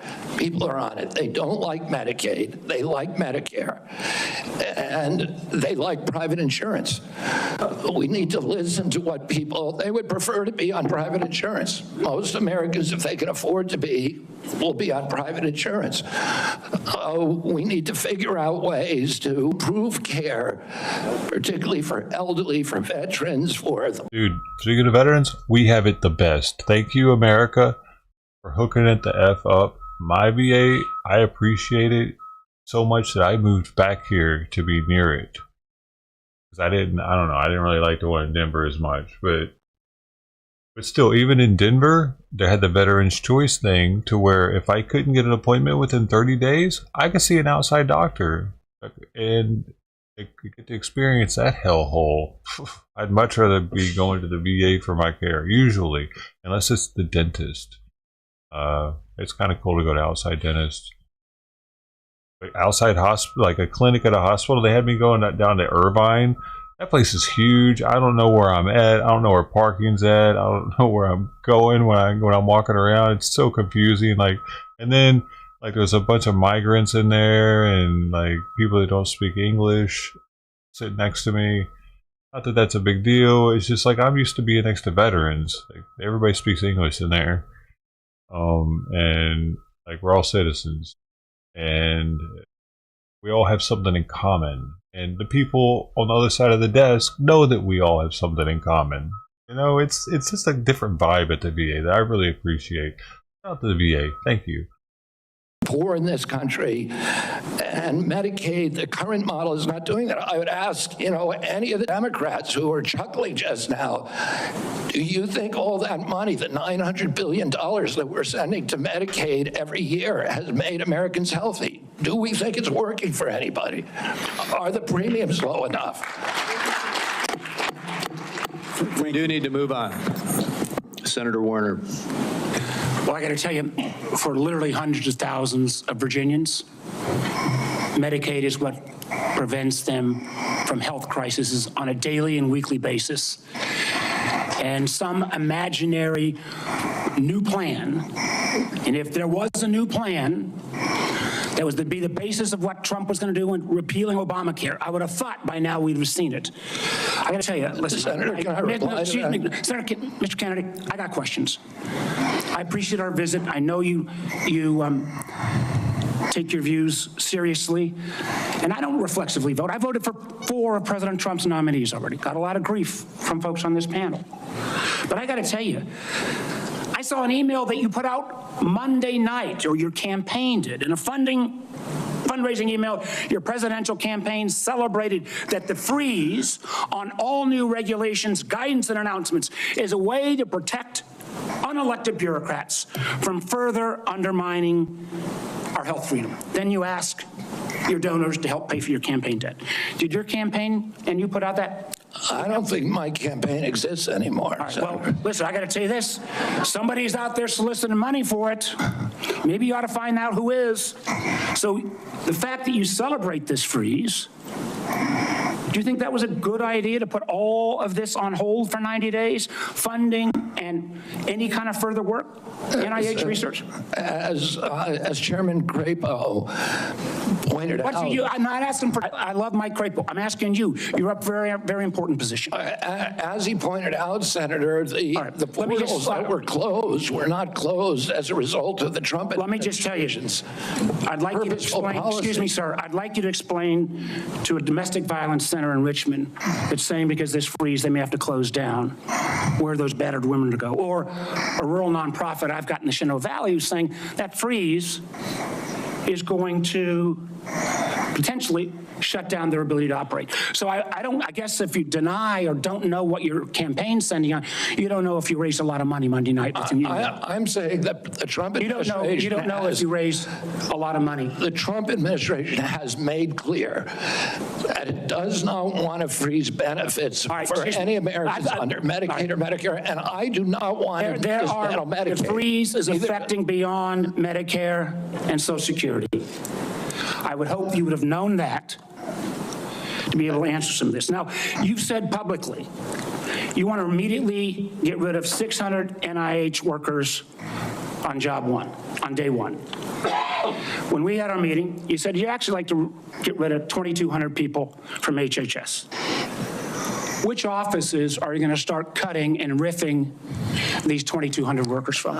Senator, there's 200 political appointees that are changed during every administration. So if you got rid of those 200 political appointees, you're not going to replace them with your political appointees? Well, President Biden this year changed 3,000 employees at HHS, 3,750 at NIH. You're 2,200. What departments are you going to pick them from? Well, the same as President Biden did when he changed 3,000 out. I'm down to a minute 30. The chairman's been generous with colleagues on both sides and may have to go a couple minutes over. But let me just say, so let's just answer. This would be, I hope, since you're asking to become the top healthcare official in the United States in terms of HHS, huge ramifications, and part of this job is to be the senior advisor to the president on health issues. So when we're looking at this purge and we're looking at laying off workers, when we're looking at potentially the president's illegal offer to try to buy out federal employees, which I would say to any federal employees, think twice. Has this individual in his business world ever fulfilled his contracts? Can't he just fire them? Workers in the past? I don't know. But if you are in this position, will you pledge that you will not fire federal employees who work on food safety, work on trying to preventing things like salmonella? Senator, there are 91,000 employees. So that I take that as that's a simple yes. And I'm going to take that as a no. Run that I take that as a no. Will you actually? We talked about protecting Americans from cyber criminals, something we need to do a lot more on.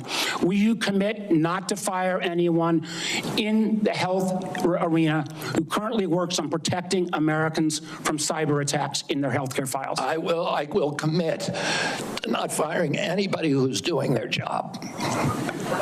Based on your opinion? Based upon your opinion or your political agenda or Mr. Trump's political agenda? Based upon my opinion. So I guess that means a lot of the folks who've had any type of views on vaccines will be out of work. Will you freeze grant funding for community health centers? Will you freeze federal funds for community health centers, the way the current administration has done? The White House has made clear that no funds are going to be denied to any American for benefits in any program. Do you know what happens at community health centers? Those are direct. Are you talking about the Indian health centers? No, I'm talking about community health centers across the country. I understand that. I mean, I strongly So you're going to excuse Indian health centers, which is good, but others are not. They're going to get their funds frozen. I strongly support community health centers, as does the president. Does that mean you're not going to freeze the funding that is currently frozen? The White House has made clear that none of that funding is supposed to be frozen. Sir, the direct payments are different than how the government operates. We fund the federal government down to community health centers. As a former governor, there's lots and lots of state programs that are related to health care that come from the federal government. They come down to the state, then it goes to local programs. All of those don't directly pay out $1 at a time, but they come from federal funding. They are all, even though they keep changing the guidance on a minute-by-minute basis, based upon 9:45 or 10:30 or 10:45, whatever time it is today, those funds are still frozen. Sir, I just honestly, I want to give you a fair shot, but I don't feel like you approach this job with the knowledge and candidly your willingness not to commit. Try to recommend to the president to make sure these funds are unfrozen and that people's lives are at stake is a very disappointing answer. Thank you, Mr. Chairman. Senator Lankford. Chairman, thank you. Mr. Kennedy, it's good to see you again. We had some great visits in my office. We've done some follow-up calls to be able to go through. You and I have talked about 100 different issues and backgrounds and things. You've been able to address a lot of them today and just different questions to be able to clear up social media rumors and the things that are out there on it. So I do appreciate that. We've talked about pharmacy benefit managers. We've talked about the nursing home rule the Biden administration put down. We talked about your views on agriculture and commercial and row crop agriculture. We've talked about food issues, and you made it very, very clear. You're not going to tell Americans what to eat, but you do want Americans to know what they're eating. And I think that's a pretty fair perspective on that. I do want to talk to you about some areas that you and I have talked about as well. We have some disagreements, you and I, on the issue of life and when life begins on that. You've been very outspoken on that, and we've had some good opportunities to be able to talk about that. Title 10 is specifically in the HHS area. This has been an area that has been interpreted for a long time, and President Trump in the first administration interpreted that rule to say that his administration will prohibit the performance, referral for, or promotion of abortion as a part of the Title 10 program. He made that very clear in the first administration. Obviously, that's his decision to make again on that, on how he wants to handle that, and he's made a lot of public statements on that. The Biden administration not only reversed that, not only rescinded that rule, but they went one step the other direction. In my state in Oklahoma, as you and I have talked about, the Biden administration cut off funding to the state of Oklahoma for AIDS testing, for breast cancer screening, and for other areas of poverty health care because my state didn't promote abortion. It wouldn't provide. If my state wouldn't promote abortion in the state, we got cut off for federal funds for AIDS testing and for other things. My simple question to you is, how are you going to handle Title 10 on that? I saw how President Biden handled that in the punitive measures that came on my state for those that are in rural health care. How are you going to handle Title 10? I'm going to support President Trump's policies on Title 10. I agree with President Trump that every abortion is a tragedy. I agree with him that we cannot be a moral nation if we have 1.2 million abortions a year. I agree with him that the states should control abortion. President Trump has told me that he wants to end late-term abortions, and he wants to protect conscience exemptions, and that he wants to end federal funding for abortions here or abroad. That's Title 10. I serve at the pleasure of the president. I'm going to implement his policies. Thank you for that. President Biden, when he came in, immediately closed down the Office of Civil Rights and Conscience Protections within HHS. There's a statement that's come out recently that he's going to reopen that office again to be able to protect the civil rights of Americans. One of the things that Javier Becerra did immediately when he came into HHS was conscience protections for medical professionals that were being compelled compelled against their conscience to perform medical procedures that violated their conscience. Javier Becerra stepped in immediately into HHS and withdrew that and said, no, the federal government will tell you what you believe about these issues. You don't have conscience protections anymore, and refuse to protect those folks. Will you step in and say that healthcare individuals have the right of conscience again, as the federal law allows? Yeah, I mean, the first thing that occurs to me when you ask that question is what patient would want somebody doing a surgery on them that, believes that the surgery is against their conscience being forced to perform that? I don't know anybody who would want to have a doctor performing a surgery that the doctor is morally opposed to. Listen, I came from a family that was split on life and choice. I have cousins today who believe that abortion at any stage is equivalent to homicide. Now, there are other people who believe the opposite. But the good thing in my family that I really loved is that we were able to have those conversations and respect each other. And I wish that we could do that nationally. And if forcing somebody to participate in a medical procedure as a provider that they believe is murder does not make any sense to me. We need to welcome diversity in this country. We need to respect diversity, and we need to respect each other when we have different opinions, and not force our opinions on other people. Yeah, thank you for that. The FDA, under the Biden administration, changed the rules for the chemical abortion drug and said you no longer need to see a physician. So if you have an ectopic pregnancy or all kinds of, don't even go anymore to see a physician. But they also changed an area that has been something that's been very particular. You've talked about a lot, and that's transparency. They changed the position and said, don't tell us if there's a side effect in this drug unless she dies. But other than that, don't tell us anymore. Literally, don't give transparent information to the American people or to the women who take this drug anymore. We don't want that reported. My question to you is, will FDA move to be able to actually give transparency to the American people and to say, this drug is no different than any other drug. We don't longer protect it just because it's political for some folks. People should know side effects on this drug, and there should be reporting. Yeah, I mean, it's against everything we believe in this country that patients or doctors should not be reporting adverse events. We need to know what adverse events are. We need to understand the safety of every drug, mifepristone and every other drug. And President Trump has made it clear to me that one of the things, he is not taking a position yet on mifepristone, a detailed position, but he's made it clear to me that he wants me to look at safety issues. And I'll ask NIH and FDA to do that. Thank you. Senator White. Oh, yeah, so I looked into the Medi-Cal a little bit more. Medi-Cal, and for the year of 2021 to 2022, was financed 70% by the federal government, 21% from the state general fund, and 9% using other state and local funds. So 70%. I can see why, if they're letting illegals use Medi-Cal or Medicaid, which that's our Medicaid out here, it's called Medi-Cal. Like, yeah, they need to look at that. Like, make the state pay for that shit. If they want to be a sanctuary city and give free births to these people, then they need to pay for it. I expect the federal government to pay for it. House. Thank you, Chairman. Mr. Kennedy, I only have 5 minutes with you, and I've got a lot of experience with CMS, so you're just going to have to listen. Two things.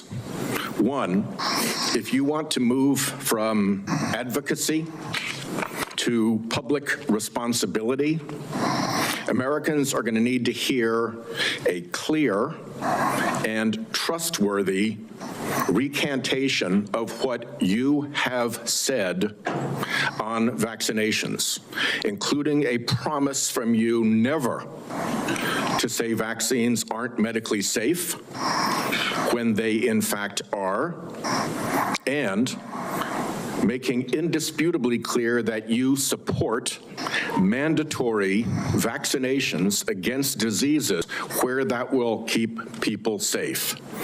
You're in that hole pretty deep. We've just had a measles case in Rhode Island, the first since 2013. And frankly, you frighten people.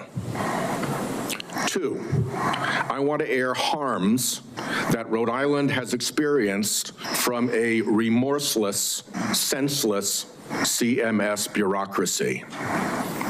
CMS has for years maintained a reimbursement system that the bureaucracy could never explain, never justify, that persistently pays Rhode Island providers less than neighboring Massachusetts and Connecticut providers. A differential of 23 and 26% in our regional healthcare market. The Pending Ahead program can begin to remedy this, at least for value-based care, and it must. There has to be payment parity in the region. Rhode Island's healthcare system is bleeding out because we aren't paid what neighboring hospitals and doctors are paid, and the one act CMS took on this years ago was to make it worse.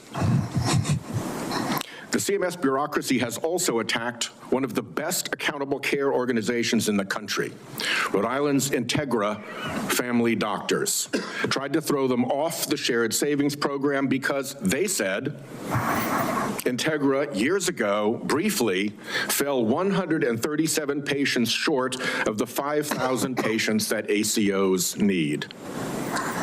CMS wouldn't listen until a court found that to be unjustified, likely illegal, irreparable harm to this high-performing ACO and patients, and contrary to the public interest. That must stop.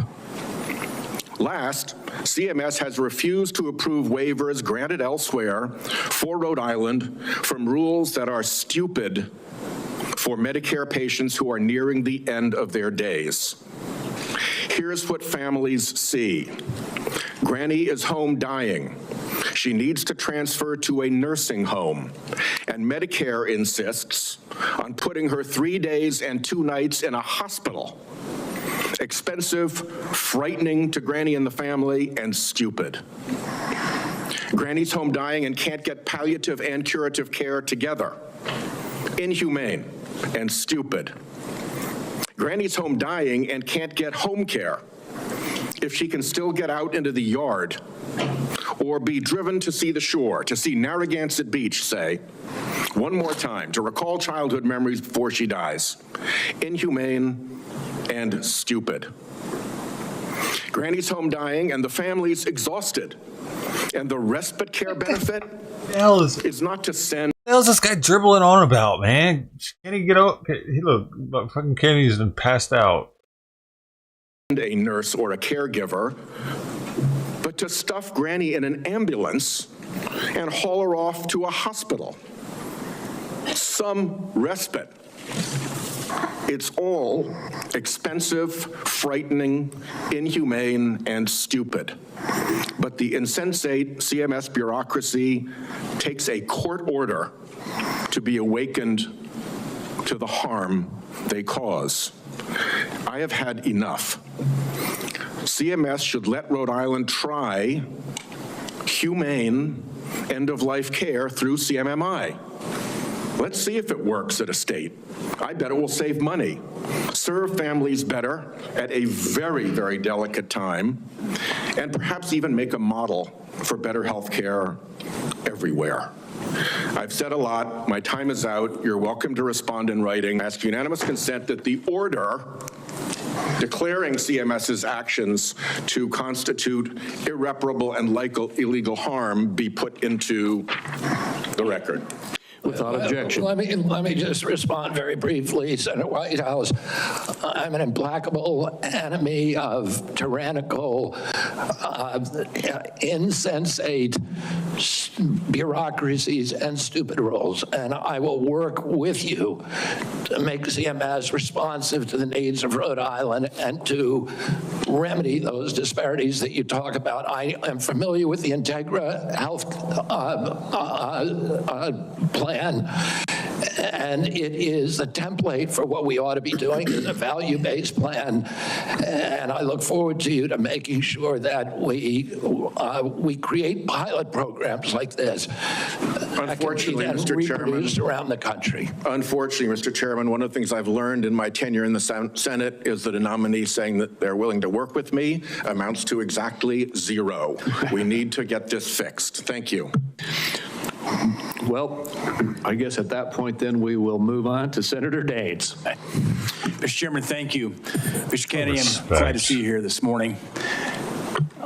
I listened to your opening remarks, and you mentioned that you want to make HHS the gold standard of science. I have found my engagements with you, both behind closed doors in my office, as well as listening to you publicly, to be very thoughtful and science-based. I applaud that. I thank you for that. And I realize this will likely be a very partisan vote on this committee and on the Senate floor. But let the record state there are 3 medical doctors on this side of the dais. I'm a chemical engineer. We believe in science. I'm thankful that you do too, and you made that comment in your opening remarks. I want to talk about agriculture for a moment. We talked about our common love for Montana. You've been to Montana many times. It's a wonderful state. A lot of folks have discovered it. They watch the show Yellowstone, and people are coming and moving into our state, but it's an amazing place. But as you know, agriculture is our top economic driver in Montana.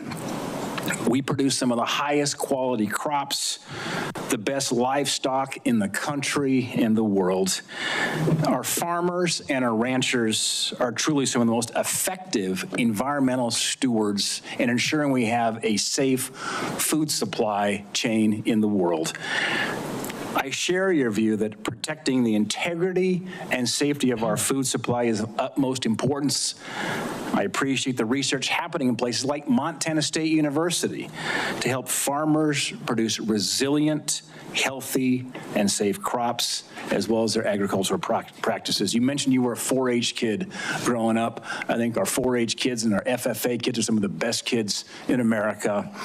My question for you, Mr. Kennedy, is if confirmed, as I'm listening to my farmers and ranchers talk about the future, will you commit to working collaboratively with partners at USDA, at the relevant federal agencies, as well as our Montana farmers and ranchers before implementing any policy that might affect or impact food supply? Absolutely, we'll make that commitment. I have, as I shared with you, a personal commitment and a long career working with farmers. I want to make sure I understand the very, very narrow margins, the slim margins that American farmers and ranchers are dealing with.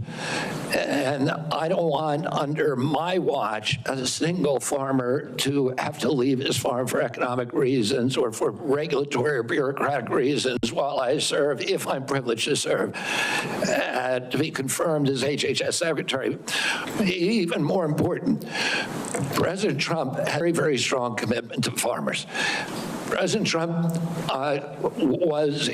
is probably historically in modern history the best farm president in our history. Farm income spiked for the first time in decades under his last administration. He got solid support from farmers across the country. Farm country is Trump country. Farmers across the country supported him during this election.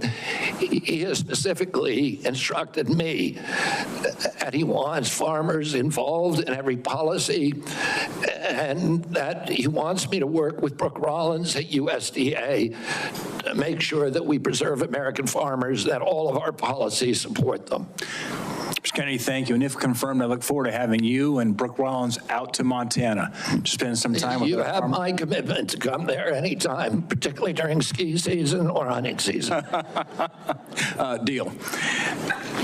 I want to shift gears for a moment. As we discussed in the meeting we had in my office, mifepristone was approved in 2000. The FDA has been under scrutiny and brought to court for failure to properly assess this drug, as well as subsequent deregulations Senator Langford described that have occurred over the past 25 years.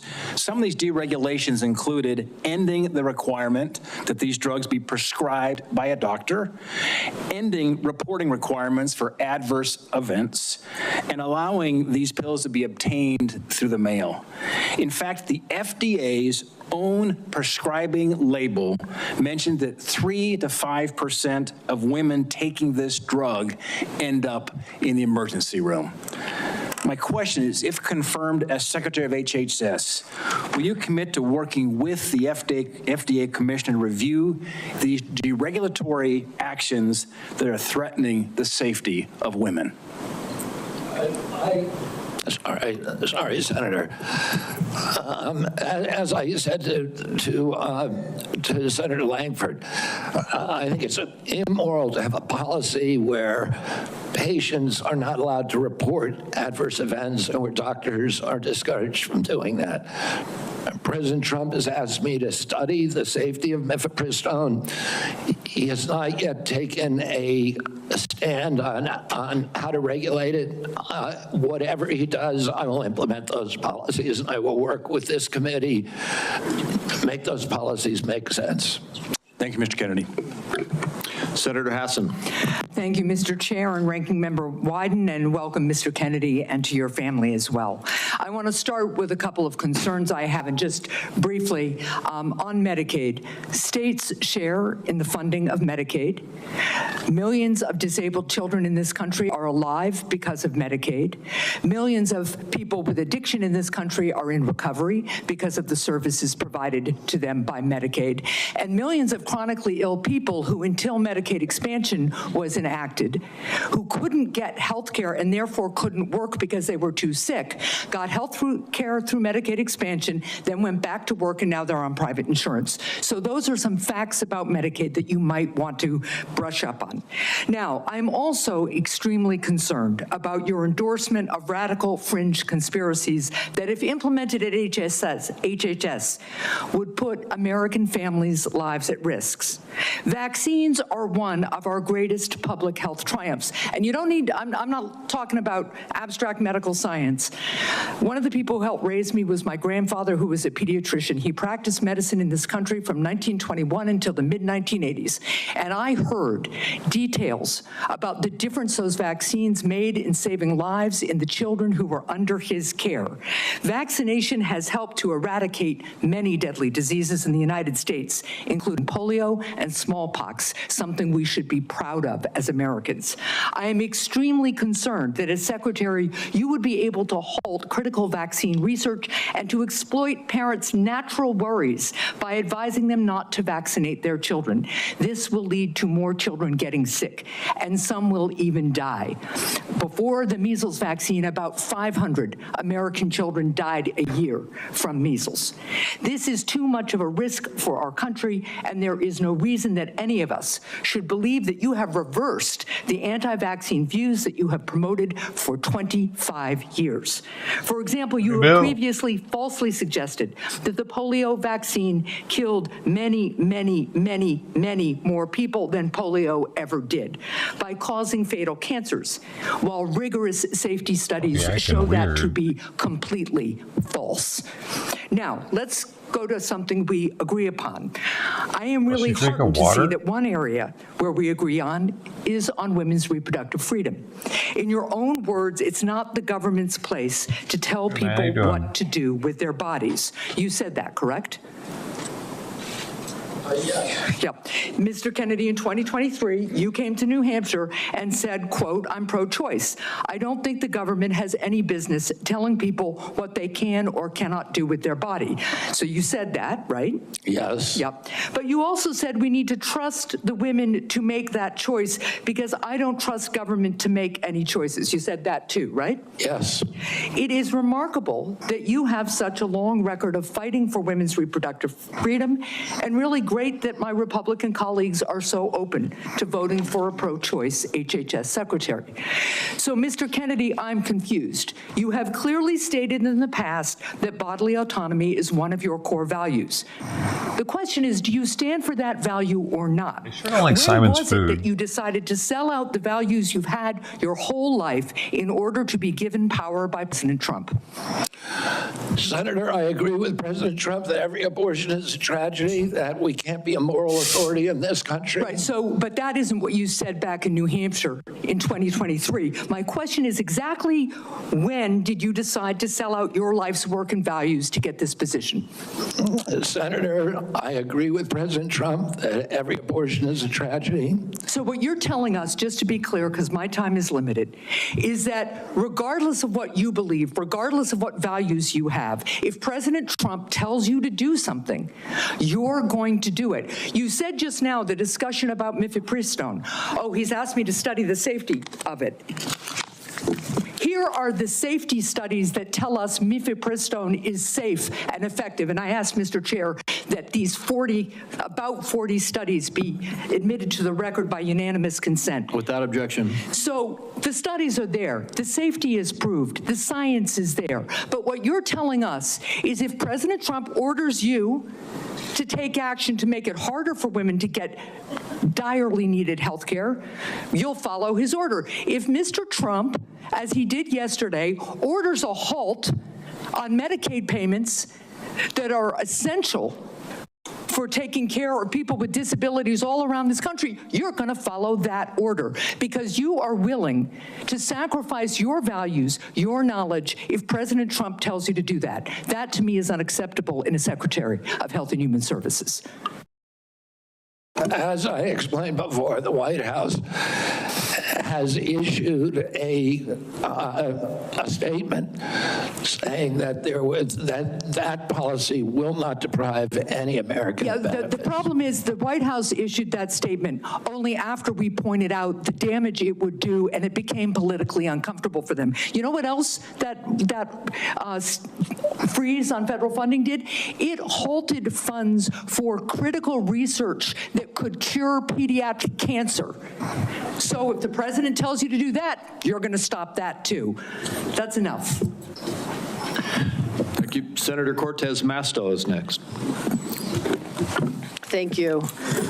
Mr. Kennedy, thank you for coming into my office and having the conversation that we did. I appreciate your passion and your belief, and you've spent years really talking about the issues that matter to you, and I appreciate that. Let me ask you a couple of questions, though I just need some clarification. Right now, there's a 40-year-old law that requires hospital ERs accepting payment from Medicare to actually provide emergency care to patients. So let's say a woman experiencing a life-threatening condition like a heart attack goes to the ER. As a lawyer, you would agree that that federal law protects her right to emergency care, correct? Yes. So now a pregnant woman with life-threatening bleeding from an incomplete miscarriage goes to the ER. Let me rephrase that so you can hear. A pregnant woman with a life-threatening bleeding from an incomplete miscarriage goes to the ER, and her doctor also determines that she needs an emergency abortion. But she's in a state where abortion is banned. You would agree also as an attorney that federal law protects her right to that emergency care, correct? I don't know. I mean, the answer to that is I don't know. If the state bans well, let me ask you this as an attorney. Doesn't federal law preempt state law? The federal Constitution does. Sometimes not every federal law preempts state laws. It could be unconstitutional. Now, I'm not trying to be evasive. In this case, let me Senator, ask you this. I'm just telling you I don't know the I answer to appreciate that. But what authority do you have over this as the director of HHS? What authority do I have? To enforce the law. In what regards? to make sure that a hospital that receives payment from Medicare is ensuring that they're providing the necessary emergency care to patients when they present. It's actually the EMTALA law. So what authority as HHS director do you have with respect to EMTALA? My understanding is that I have budgetary power and that it's pretty much limited to that. But if you tell me I have another authority, I don't even think that. Well, let me tell you, we have a law enforcement branch at HHS. Actually, you do, and that's CMS. CMS actually investigates complaints of EMTALA violations, as well as the Health and Human Services Inspector General, who, by the way, was just recently fired by Donald Trump. So you will be enforcing EMTALA laws, and it's important that you understand their impact. Bill, are you talking about Medicaid?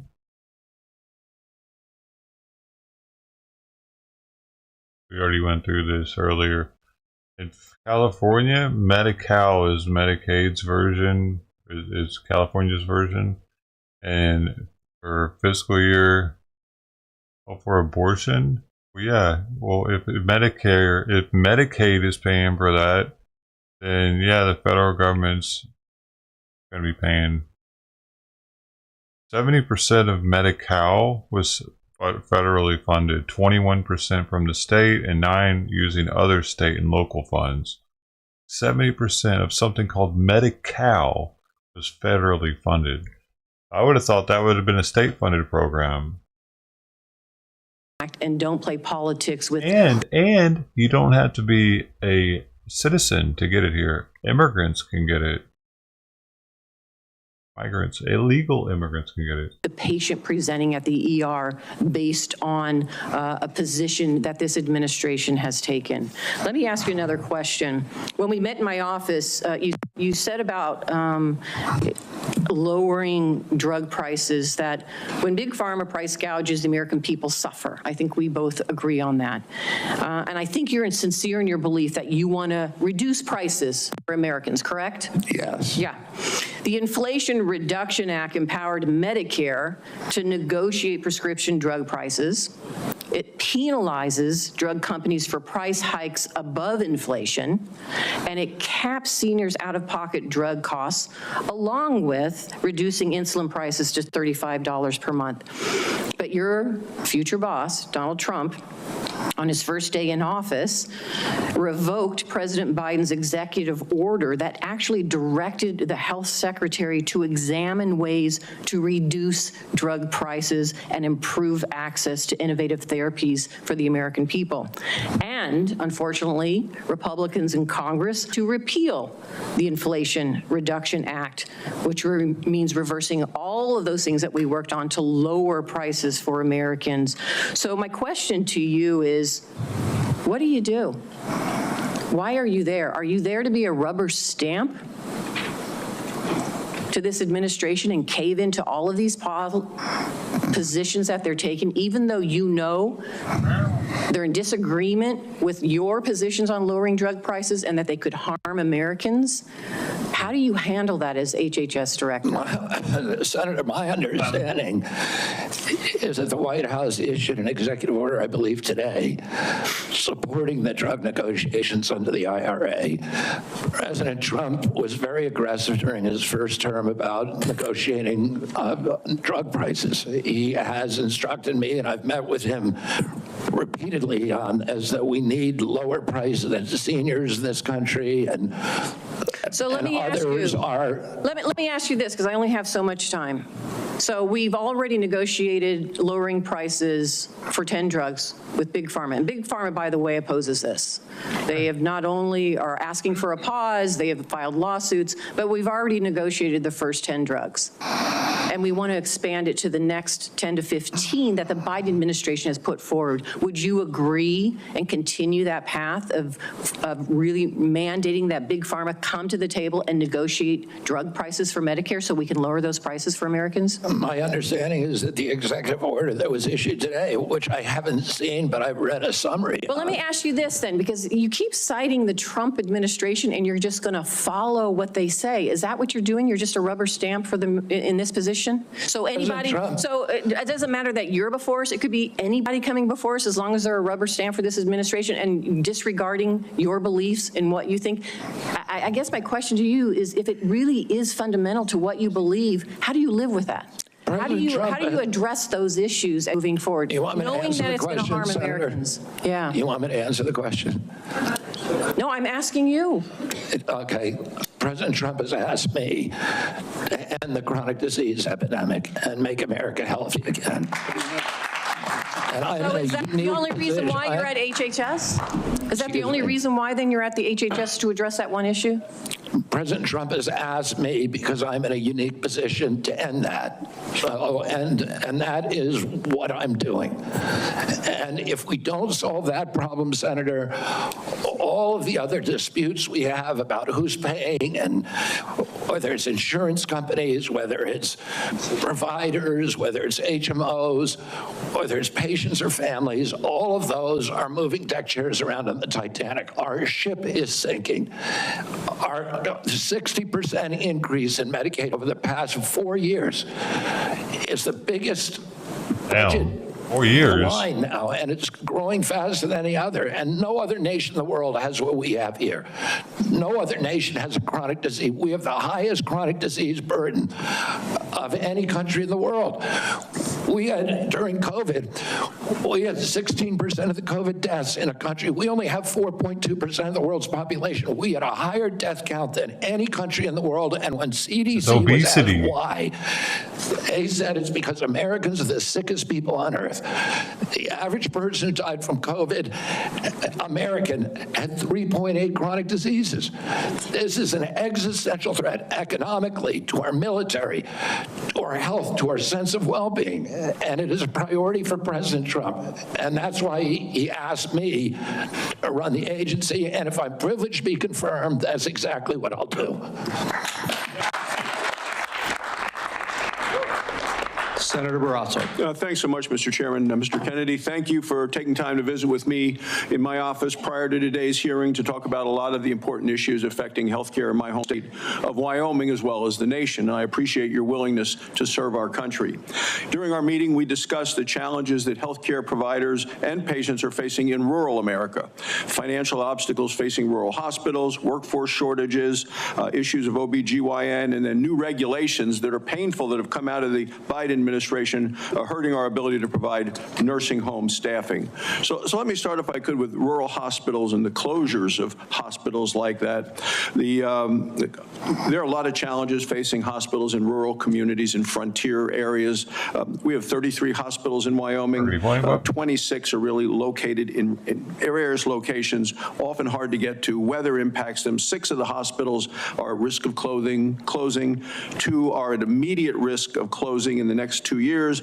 10 have had to cut available services. And this is a concern of rural hospitals in both Republican and Democrat states. Either way, bipartisan. Critical that the workforce challenges, financial challenges that we're facing are addressed. Can you commit to working with us on a plan to address the critical nationwide issue of rural health care? Yes, yes, Senator. And I would say that during my visits, I visited almost 60 senators so far. And the most common unifying, I would say, issue among both Democrats and Republicans, there were 2. One was PBM reform, and the other is rural hospitals. And, our nation made a commitment over 100 years ago to put up a hospital within 30 miles of every American.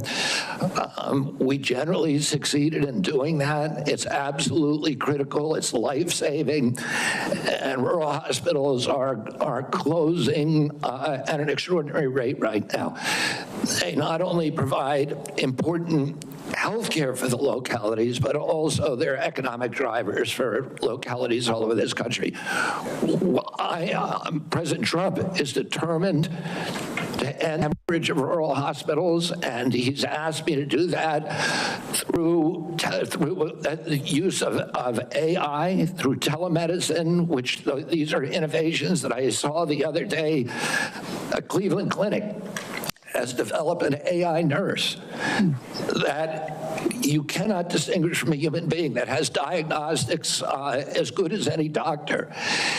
And we can provide concierge care to every American in this country, even those, the remote parts of Wyoming, Montana, Alaska, et cetera.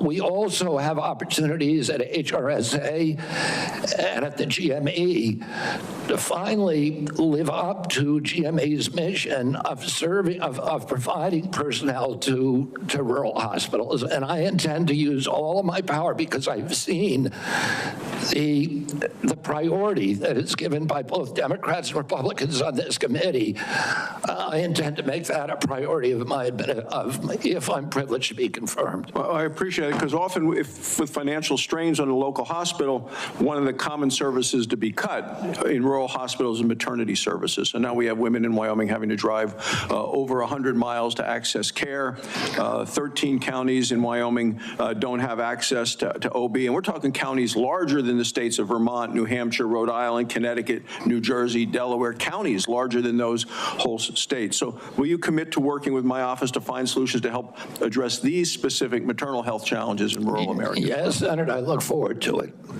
Another issue we specifically spoke about was this harmful Biden administration rule that have really been bad for our rural nursing homes. And it's a rule that would triple the registered nurse requirements in nursing homes.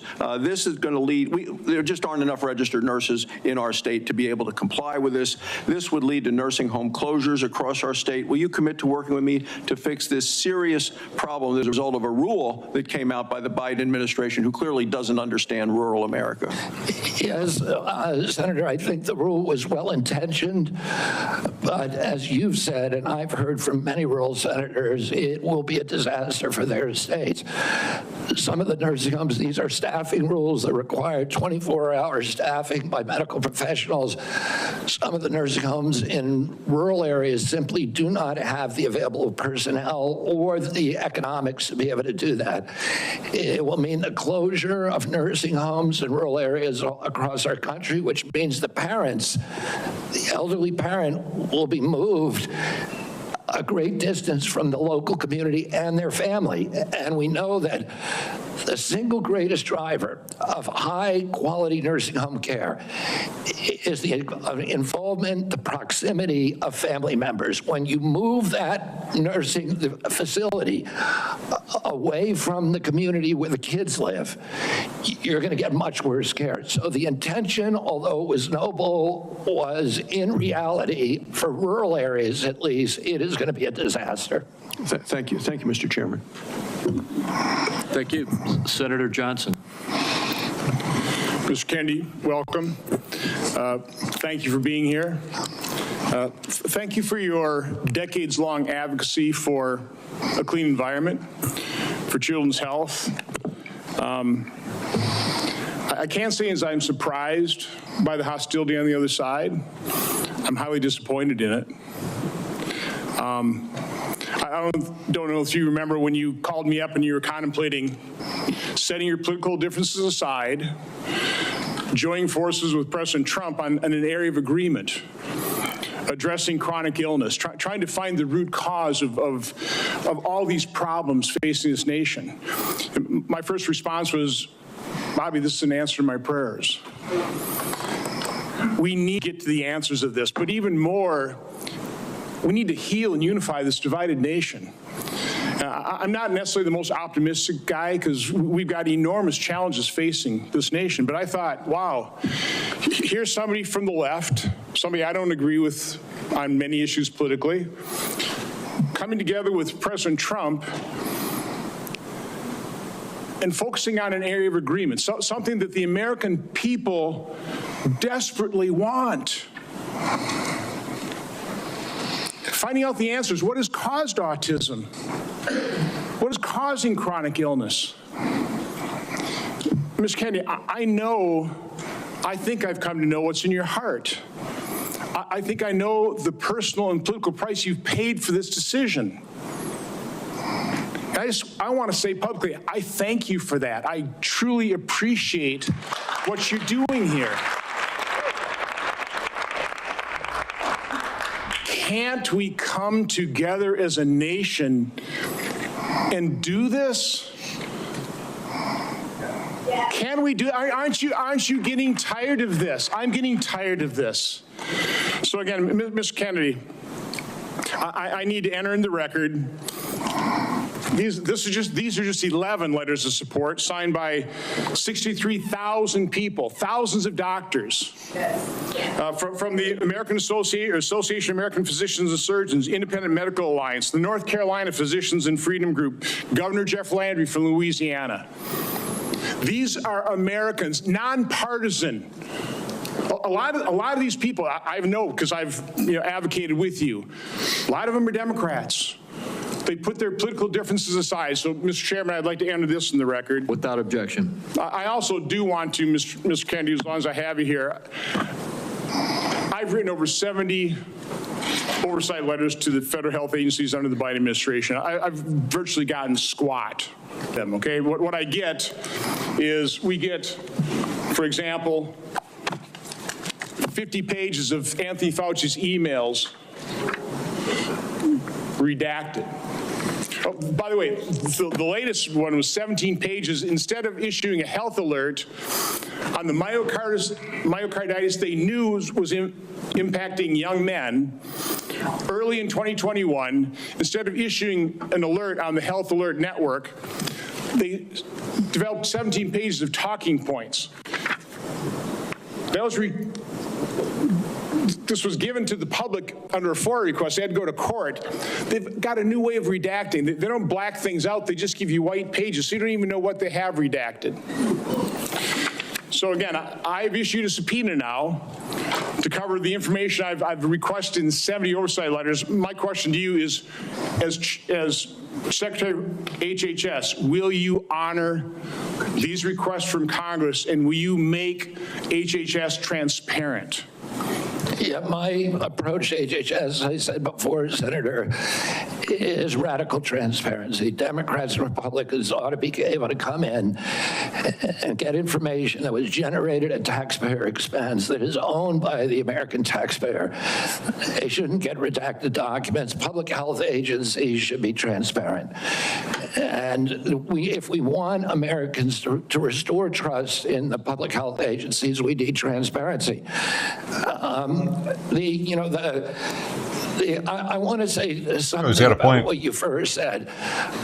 When I launched my campaign, it was about uniting Americans, Democrats and Republicans. There's no issue that should unite us more than this chronic health epidemic.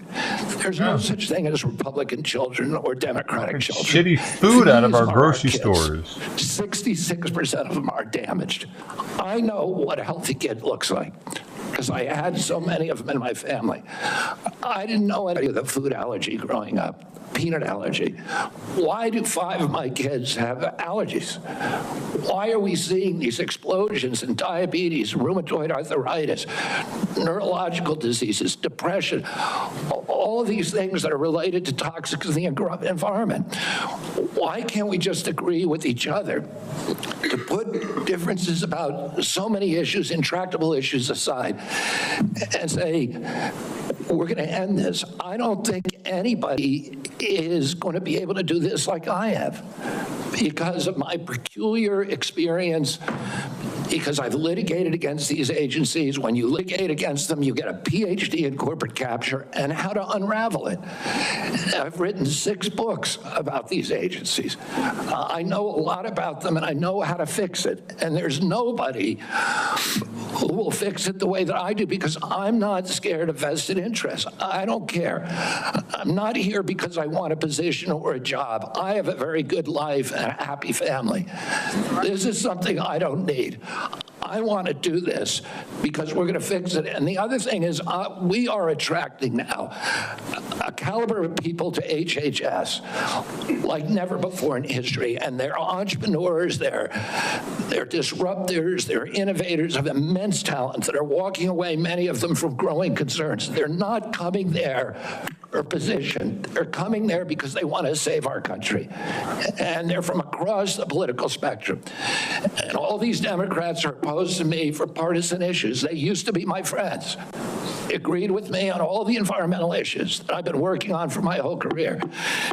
Now they're against me because anything that President Trump does, any decision he makes, has to be lampooned, derided, discredited, marginalized, vilified.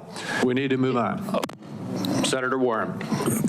Thank you, Mr. Chairman. So, Mr. Kennedy, I want to start with something that I think you and I agree on, and that is that Big Pharma has too much power in Washington. You said that President Trump asked you to, quote, clean up corruption and conflicts. Sounds great. You've said that you will, quote, slam shut the revolving door between government agencies and the companies they regulate. That also sounds great. So here's an easy question. Will you commit that when you leave this job, you will not accept compensation from a drug company, a medical device company, a hospital system, or a health insurer for at least 4 years, including as a lobbyist or a board member? Can you just repeat the last part of the question? Can I commit You're not going to take money from drug companies in any way, shape, or form. Who? Me? Yes, you. Oh. I'm happy to commit to that. Okay, good. That's what I figured. I said it's an easy question to start with. And I think you're right on this question. I don't think any of them want to give me money, by the way. Let's keep going. You're right because to say yes, because every American has the right to know that every decision you make as our #1 health officer is to help them and not to make money for yourself in the future. So I want to talk more about money. I'm looking at your paperwork right now. In the past 2 years, you've raked in $2.5 million from a law firm called Wisner Baum. You go online, you do commercials to encourage people to sign up with Wisner Baum to join lawsuits against vaccine makers. And for everyone who signs up, you personally get paid. And if they win their case, you get 10% of what they win. So if you bring in somebody who gets $10 million, you walk away with $1 million. Wow. Now, you just said that you want the American people to know you can't be bought. Your decisions won't depend on how much money you could make in the future. You won't go to work for a drug company after you leave HHS.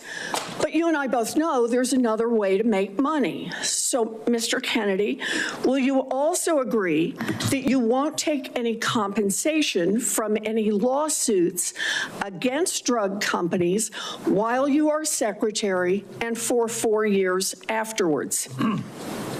Well, I'll certainly commit to that while I'm secretary. But I do want to clarify something because you're making me sound like a shill. I put together that case. I did the Science Day presentation to the judge on that case to get it into court. Mr. Kennedy, it's just a really simple question. You've taken in $2.5 million. I want to know if you will commit right now that not only will you not go to work for drug companies, you won't go to work suing the drug companies and taking your rake out of that while you're a secretary and for 4 years after. It's just... I'll commit to not taking any fees from drug companies while I'm secretary. No, I'm asking about fees from suing drug companies. Will you agree not to do that? You're asking me to not sue drug companies, and I'm not going to agree to that, drug Senator. companies as much as you want. I'm not going to agree to not sue drug companies or anybody. So let's do a quick count here of how, as Secretary of HHS, if you get confirmed, you could influence every one of those lawsuits. Well, let me start the list. You could publish your anti-vaccine conspiracies, but this time on U.S. government letterhead, something a jury might be impressed by. You could appoint people to the CDC vaccine panel who share your anti-vax views and let them do your dirty work. You could tell the CDC vaccine panel to remove a particular particular vaccine from the vaccine schedule. You could remove vaccines from special compensation programs, which would open up manufacturers to mass torts. You could make more injuries eligible for compensation even if there is no causal evidence. You could change vaccine court processes to make it easier to bring junk lawsuits. You could turn over FDA data to your friends at the law firm, and they could use it however it benefited them. You could change vaccine labeling. You could change vaccine information rules. You could change which claims are compensated in the vaccine injury compensation program. There's a lot of ways that you can influence those future lawsuits and pending lawsuits while you are Secretary of HHS, and I'm asking you to commit right now that you will not take a financial stake in every one of those lawsuits so that what you do as Secretary will also benefit you financially down the line. I'll comply with all the ethical guidelines. That's not the question. You and I, you have said You're asking me, Senator, you're asking me not to sue vaccine pharmaceutical companies. Yeah, you are. That's exactly what you're doing. Look, no one should be fooled here. As Secretary of HHS, Robert Kennedy will have the power to undercut vaccines and vaccine manufacturing across our country. And for all of his talk about follow the science and his promise that he won't interfere with those of us who want to vaccinate his kids, the bottom line is the same. Kennedy can kill off access to vaccines and make millions of dollars while he does it. Kids might die, but Robert Kennedy can keep cashing in. Senator, I support vaccines. I support the childhood schedule. I will do that. The only thing I want is good science, and that's it. How about then say you won't make money off what you do as Secretary of HHS? Before we go to Senator Tillis, I think it would be important for me to make it very clear that Mr. Kennedy has gone through the same Office of Government Ethics process as every single other nominee in the Finance Committee this year and in previous administrations. In addition to listing his assets, including the items that you've identified, he has signed an ethics letter that has been reviewed by the Office of Government Ethics concerning any possible conflict in light of its functions and the nominee's proposed duties. And we have a letter from the Office of Government Ethics that he hasn't complied completely with all applicable laws and regulations governing conflicts of interest. Mr. Chairman, point of information here. Have we had a single nominee come through who's made $2.5 million off suing one of the entities that it would be regulating and plans to keep getting a take of every lawsuit in the future? Have we had that before? I haven't reviewed the past documentation of every other nominee's financial interests, and so no. But I know that every single time we get a nominee, their financial interests are attacked. That's why we have the Office of Government Ethics. That's why they've reviewed everything that's in his record, and that's why he has even, I think, and I don't know that I want to ask him to get into it, but he has listed his assets and has gone through a discussion of the responsibilities under our ethics laws and is complied with all of those requirements. Senator Tillis. Thank you, Mr. Chairman. Mr. Kennedy, how's your morning going? So far, so good. Good. You came prepared. I'm glad that you did. You, I believe, addressed to my satisfaction a question about Title X and the president's priority with respect to Planned Parenthood. Can you just affirm that you are 100% behind the president's policy on Title X and the implementation? I'm 100% behind it. Thank you. You know, it's amazing to me that people, well, first off, you need to understand I was in a judiciary hearing this morning. It's very clear to me that some of these nominations are going to be shirts and skins. So no matter what you answer in the affirmative, they're going to ask you one more question so that you won't be able to answer in the affirmative. That's just the way the game that's played when we have nominees like yourself. So I think you're handling yourself well. I got a real quick question for you. Are you a conspiracy theorist? That is a pejorative, Senator, that's applied to me, mainly to keep me from asking difficult questions of powerful interests. I was told that I was a conspiracy theorist. That label was applied to me because I said that the vaccines, the COVID vaccine, didn't prevent transmission and it wouldn't prevent infection, when the government was telling people, Americans, that it would. I was saying that because I was looking at the monkey studies in May of 2020. I was called a conspiracy. Now everybody admits it. I was called a conspiracy theorist because I said red dye caused cancer. And now FDA has acknowledged that and banned it. I was called a conspiracy theorist because I said fluoride lowered IQ. Last week, JAMA published a meta-review of 87 studies saying that there's a direct inverse correlation between IQ loss. All right, so I'm going to assume I could go on for about a week. Is there any one of them that you can say, you got me, that really was a conspiracy theory, or are you in a position to submit for the record? I think it'd just be helpful for every one of these narratives for you to submit that maybe for the record. You said something about SNAP lunch. I was in the State House in North Carolina before I came here, and anytime I'd go visit an elementary school, the first thing I would do is go to the trash cans in the cafeteria. And what we have now are kids that are not eating food because the dictates of the federal government have made it something that they don't want. But they say, well, it's a healthy alternative. It has processed materials in it, and it's not particularly attractive to them. So they throw it away. Trash cans full of food that these kids didn't eat. So then what do? They go eat snacks, or they go eat or they drink a sugared drink. The SNAP program, everything you've said about the SNAP program, I agree with. I think that we should be very, very strict about that, and it's going to make some people uncomfortable in the food manufacturing segment. Produce healthy foods that we can put in the SNAP program. That's the way to address it.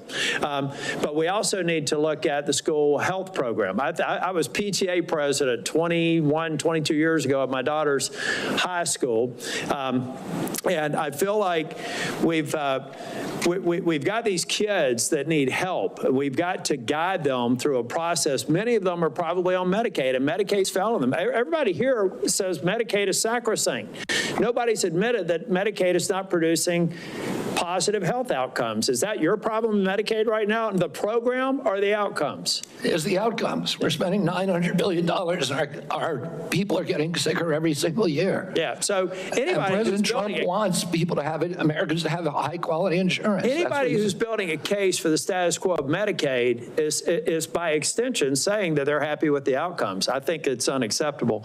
I do have a question for you on Project Warp Speed. We supported the CARES Act. We had 97 people in the U.S. Senate vote for it. Everybody here. There's only one member of Congress that voted against it, I believe.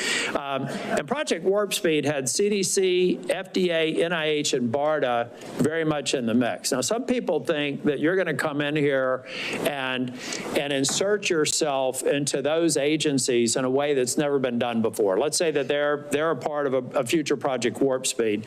Is it your intent to go in and do something that's never been done before based on my staff's research and insert yourself in a discussion that the scientists are dealing with in those different agencies?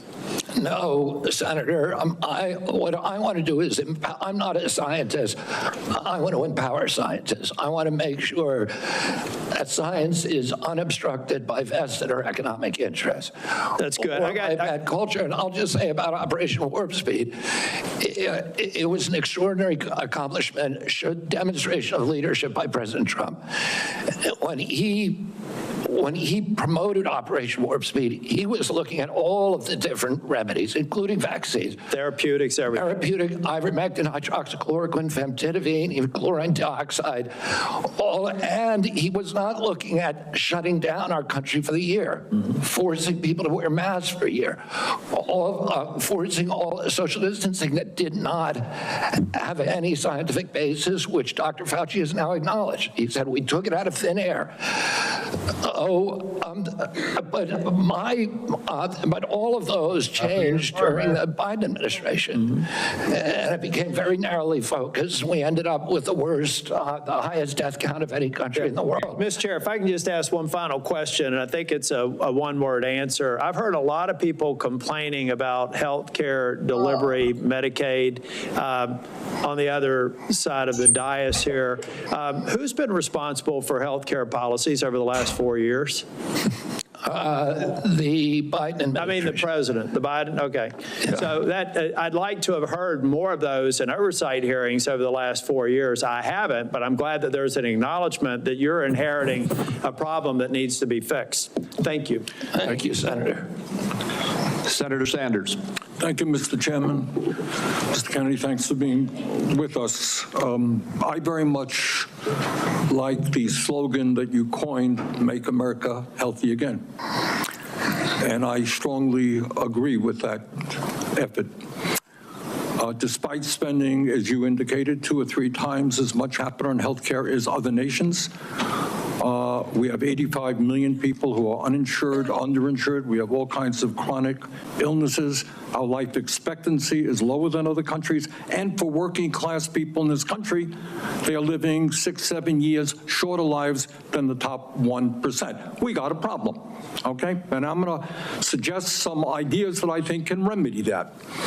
Last year, the insurance industry in this country made over $70 billion, while at the same time, 85 million Americans are uninsured or underinsured. Do you agree with me that the United States should join every other major country on earth and guarantee health care to all people as a human right? Yes? No? Senator, I would say... Senator, I can't give you a yes or no answer to that question. Healthcare a human right? Is healthcare a human right? In the way that free speech is a human right, yeah. I would say it's different because with free speech doesn't cost anybody anything, but in healthcare, if you smoke cigarettes for 20 years and you get cancer, you are now taking from the pool. Well, and so are you guaranteed the same right, or is there also a duty? I'm sorry, I'd love to talk for an hour with you. We got a few minutes left here. All right. Every other country on earth says healthcare, whether you're poor or rich, young or old, is a human right. I'm not hearing you say that. All right, you've talked about the drug companies, and maybe we agree on this one. As you all know, despite the drug companies making over $100 billion in profits, paying CEOs outrageous compensation packages, we in some cases pay 10 times more for the same drug. Will you support legislation that I will introduce which says that in America we should not be paying a nickel more for prescription drugs than people around the rest of the world? To equalize it? Not to equalize it, that we should not be paying more than other countries for the same damn drug. President Trump has asked me, in fact, I had a meeting with President Trump a week ago where we showed him the charts. He knows the charts. We're paying 10 times more from Europe. That's right. And are you going to commit to us that you will end that absurdity? I think in principle we can. We should end that disparity. Good. Okay. That's great. All right. I happen to believe that climate change is real, it's an existential threat, and it is a healthcare issue. Donald Trump thinks that it is a hoax originating in China. Question is, in your judgment, is climate change a hoax, or is it real, causing devastating problems? President Trump and I, from the beginning, from our first meeting, agreed to disagree on that issue. I believe climate change is existential. My job is to make Americans healthy again. You believe that you disagree with Trump, you don't think climate change is a hoax, is what I'm hearing. My job here is to make just asking you that, Mr. Kennedy, not a trick question. I answered your question, Senator Sanders. Okay, you disagree with the president on that. I answered your question. Okay. I'm going to pick up on a point that Senator Hassan made. Look, there is no question that abortion is a divisive issue in this country. I would say a majority of the people are pro-choice. There's a strong minority who are pro-life. A year and a half ago, you went to New Hampshire, running for president, gave a speech, and you talked about government should not tell a woman what she can do with her own body. That's her choice. Now, I think everybody on that side is pro-life. I think everybody here is pro-choice. I have never seen any major politician flip on that issue quite as quickly as you did when Trump asked you to become HHS secretary. Tell me why you think people should have confidence in your consistency and in your word when you really made a major U-turn on an issue of that importance in such a short time. Senator, I believe, and I've always believed, that every abortion is a tragedy. But you told the people of New Hampshire that it was their right. All right, let me do a last question here because I'm running out of time. I think the gist of what you were trying to say today is you're really pro-vaccine, you want to ask questions. You have started a group called the Children's Health Defense. You're the originator. Right now, as I understand it, on their website, they are selling what's called onesies. These are little things, clothing for babies. One of them is titled Unvaxxed, Unafraid. Next one, and they're sold for $26 a piece, by the way. Next one is No Vax, No Problem.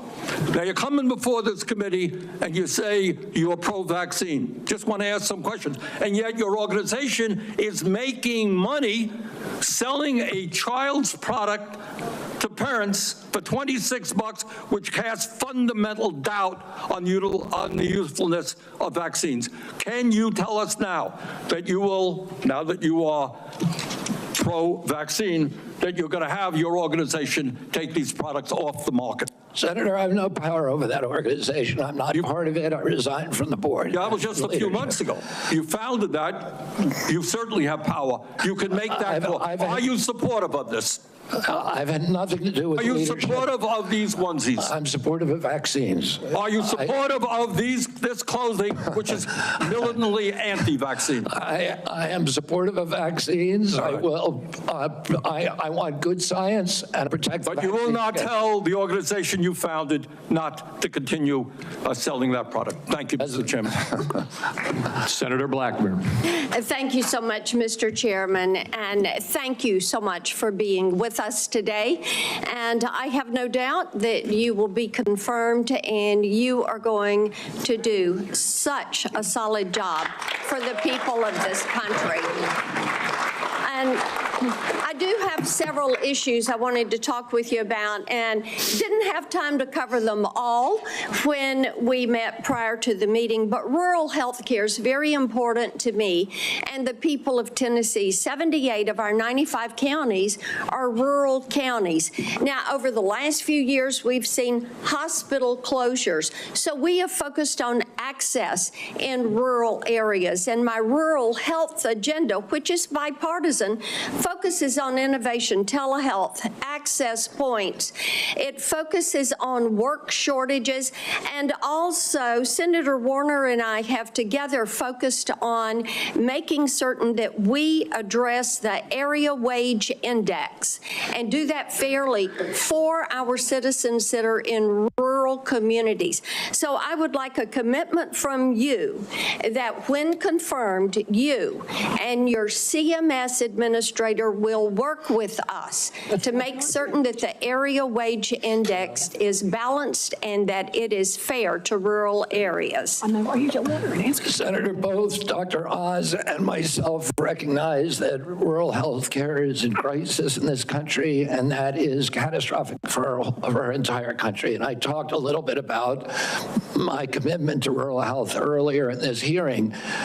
The regional price points, as you know, are set by Congress and not by HHS. But I will CMS. Certainly, and I know Dr. Oz will certainly work with you to make them sensible. We look forward to that. Also, you and I, before you came forward as the secretary, the nominee, we had talked in years past about over-medicating youth and concerns over that. And I was looking at a report from TennCare, which is our Medicaid program in Tennessee.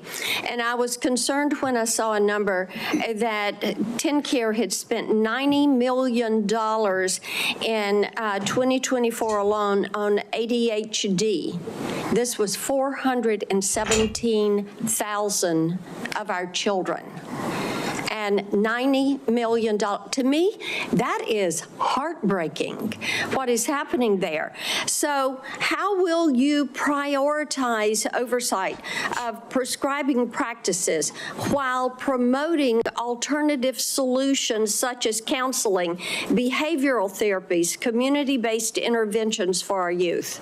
Exactly, and that's the solution. 15% of American youth are now on Adderall or some other ADHD medication. Even higher percentages are on SSRIs and benzos. We are not just over-medicating our children, we're over-medicating our entire population. Half the pharmaceutical drugs on Earth are now sold here. 70% of the profits from pharmaceutical companies are from the United States, even though we only have 4.2% of the world's population.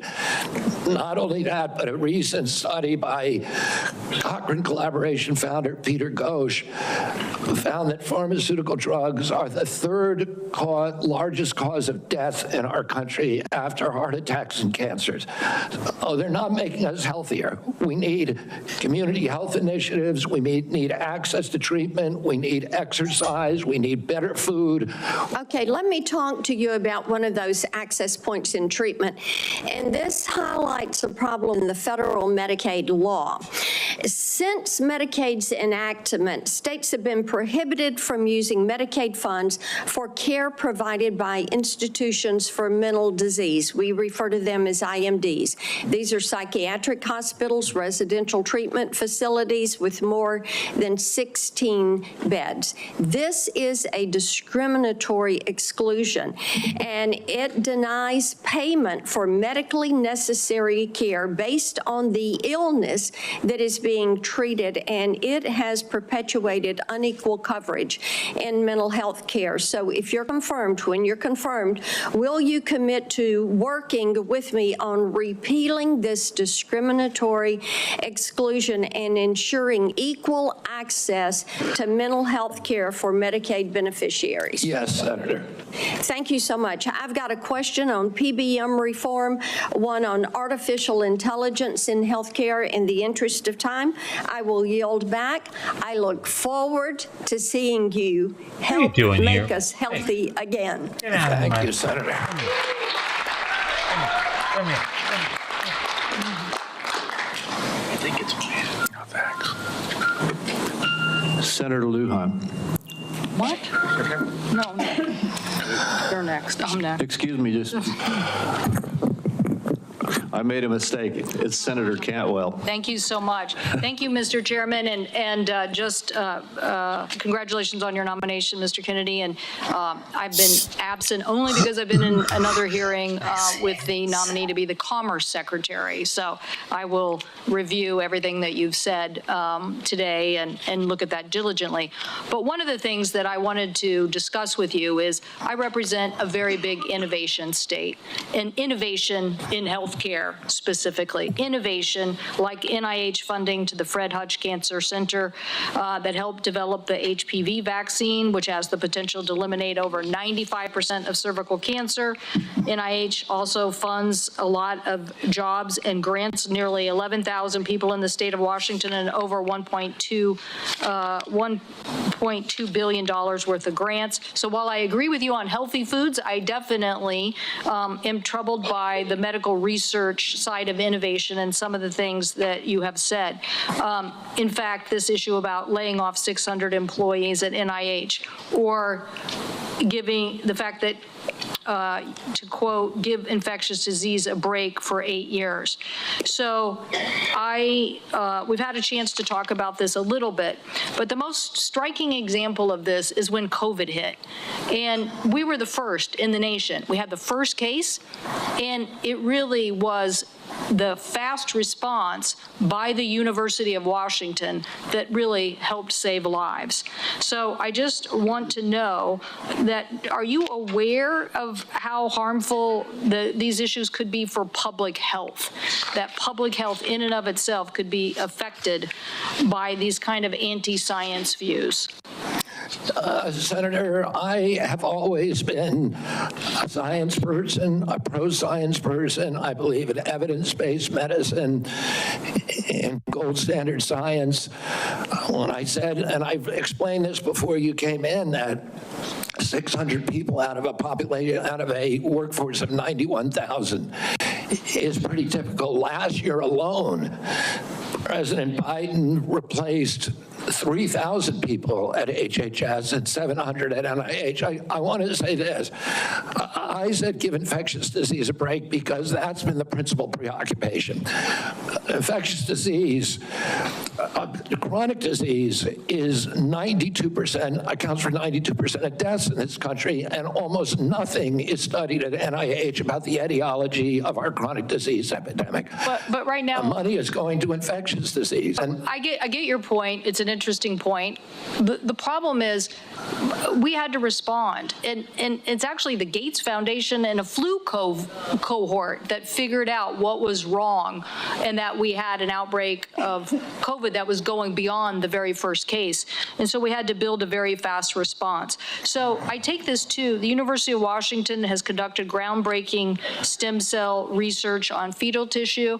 To me, I know there's probably a lot of people that may not agree with this, but we're making regenerative heart tissue now at the University of Washington. So yes or no, do you commit to protecting stem cell research for scientific agencies if confirmed? I will protect stem cell research. Stem cell research today can be done on umbilical cords, and you don't need fetal tissue. You'll protect the laws that are on the books today and the research that's done. My job is, Senator, to enforce the laws.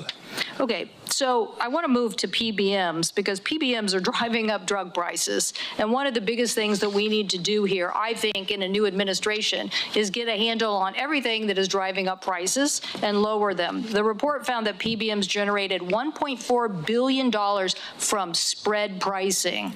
That is where they are able to basically set the price, not reimburse pharmacies, and then pocket the rest. We've had bipartisan legislation in several different committees now to get at this. What do you think the solution is?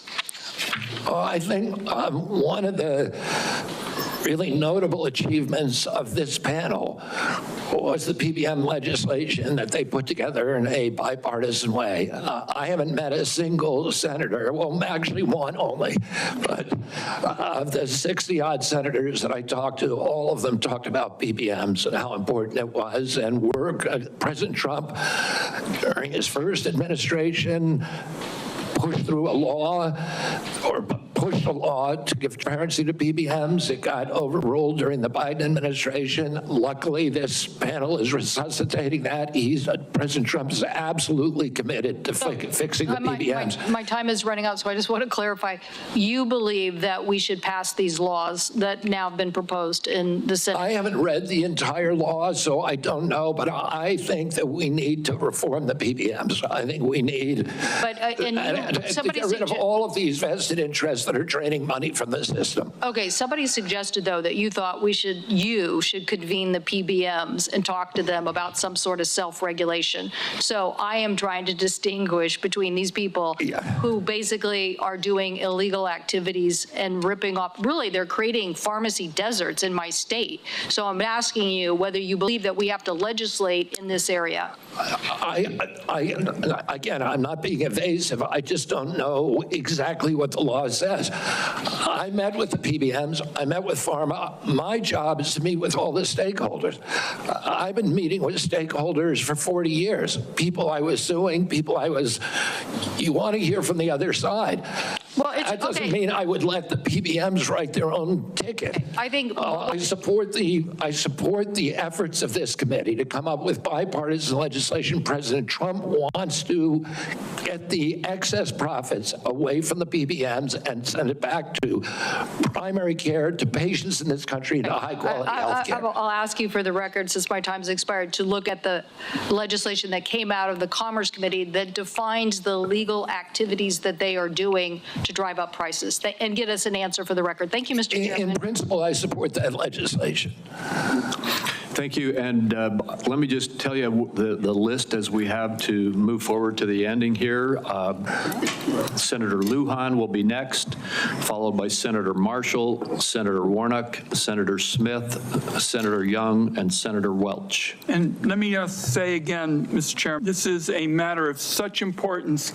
A number of my colleagues would like a second round, and I think it would be important to offer, say, a modest amount of additional time to get into this on both sides. I know I have some questions, but I want my colleagues to have the opportunity to raise their concerns as well. Well, I've said, as I have indicated to you, Senator Wyden, I'm not going to do a second round. I have been very generous with the senators. I think almost every single senator has had 7 minutes at least.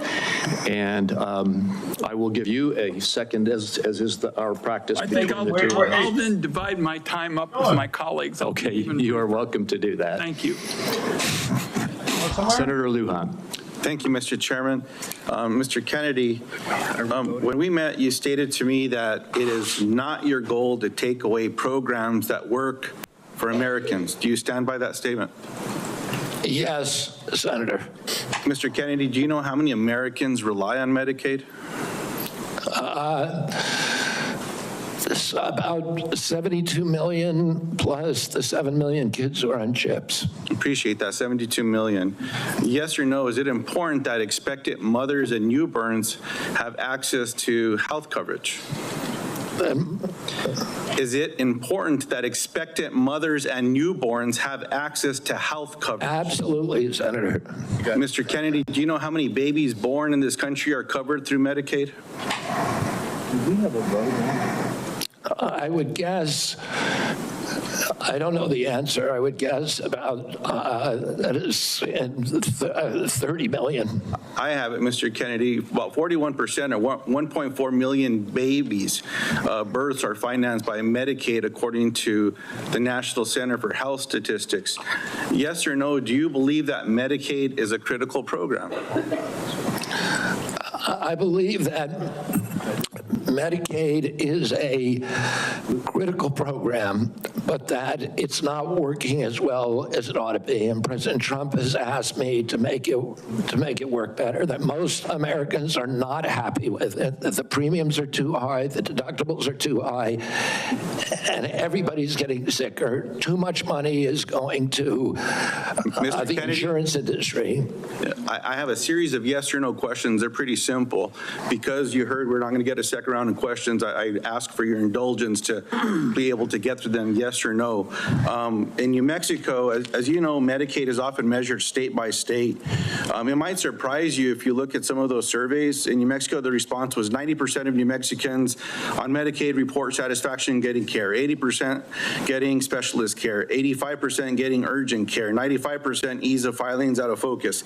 Not to pick on any one of my colleagues, but in Louisiana, 86% of people on Medicaid are satisfied with their interactions. 83% are satisfied getting care. 85% are satisfied getting specialized care. 82% getting urgent care. I can go on state by state, but we don't have the time today. Yes or no, do you support cutting Medicaid or reducing, and especially in an area where you and I spoke about with the federal investment in Medicaid, which is known as FMAP? I'm going to call it a restroom break. President Trump has not told me to that he wants to cut Medicaid. He's told me to make it better. Do you support cutting, yes or no? Let me ask you this way, since it's only about President Trump. I support making it better, Senator. If President Trump asked you to cut Medicaid, will you do it? Well, it's not up to me to cut Medicaid. It would be up to Congress. No, and You don't want I'm to going to answer? work. Oh, I'm sir, going to work. Mr. Kennedy, you don't want to answer? I'll move on. Do you know how many states will end?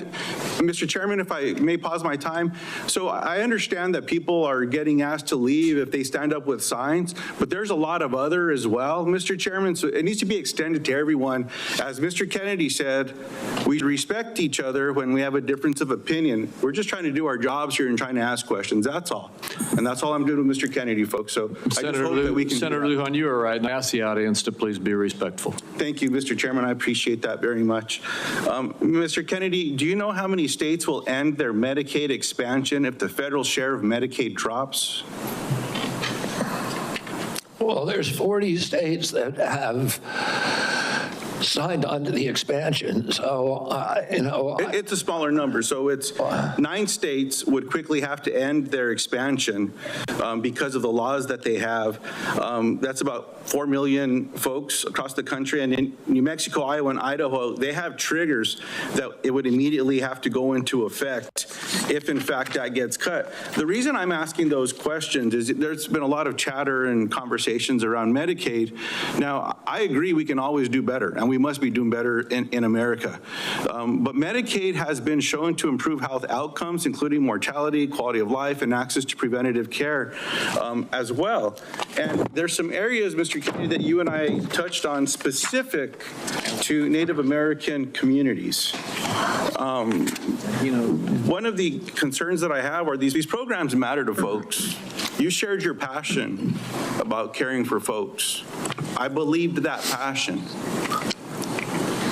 My question in this area is, as you know, when folks are doing research and they're going to check to see if medicine works on someone, if they're not included in that trial, it often doesn't help them. That's what all the evidence shows.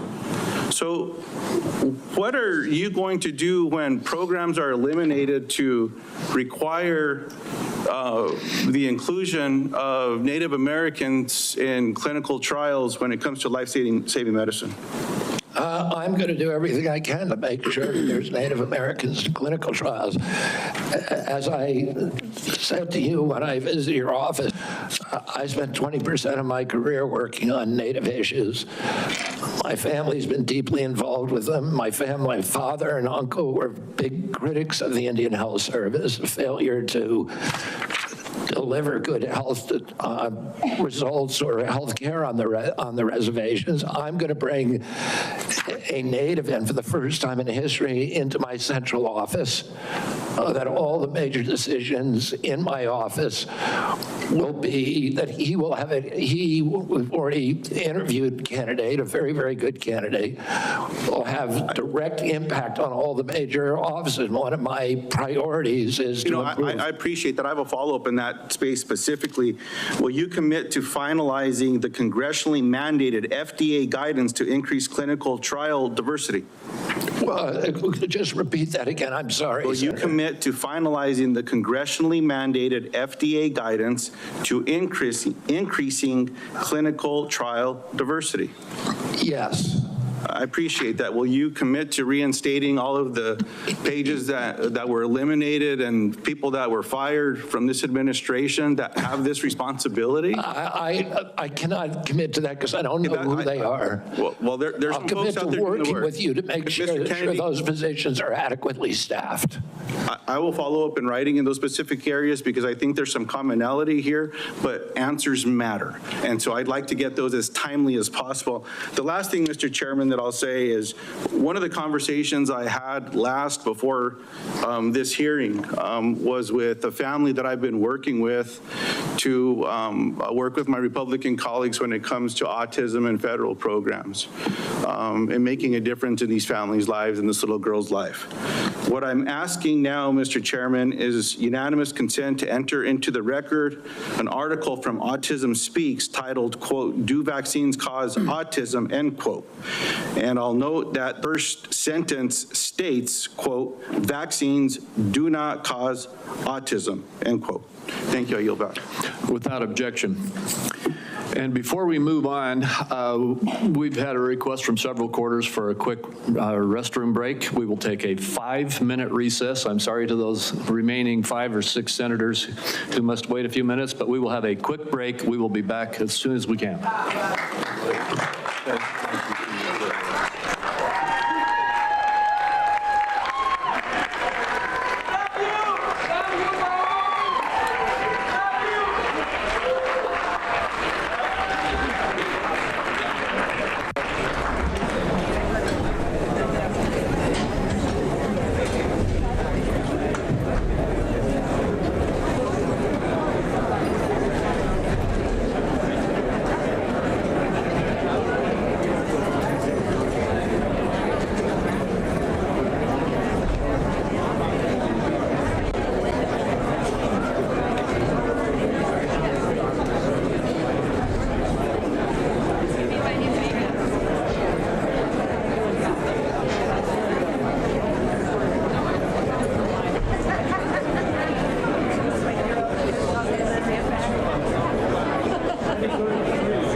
Today, I forgot. I'll do that real fast.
fast forward.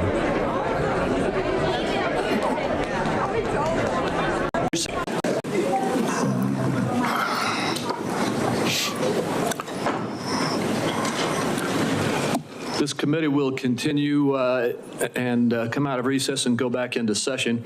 Before we go to you, Senator Marshall, I'd like to just tell everybody the remaining list. Senator Marshall, Senator Warnock, Senator Smith, Senator Young, and Senator Welch.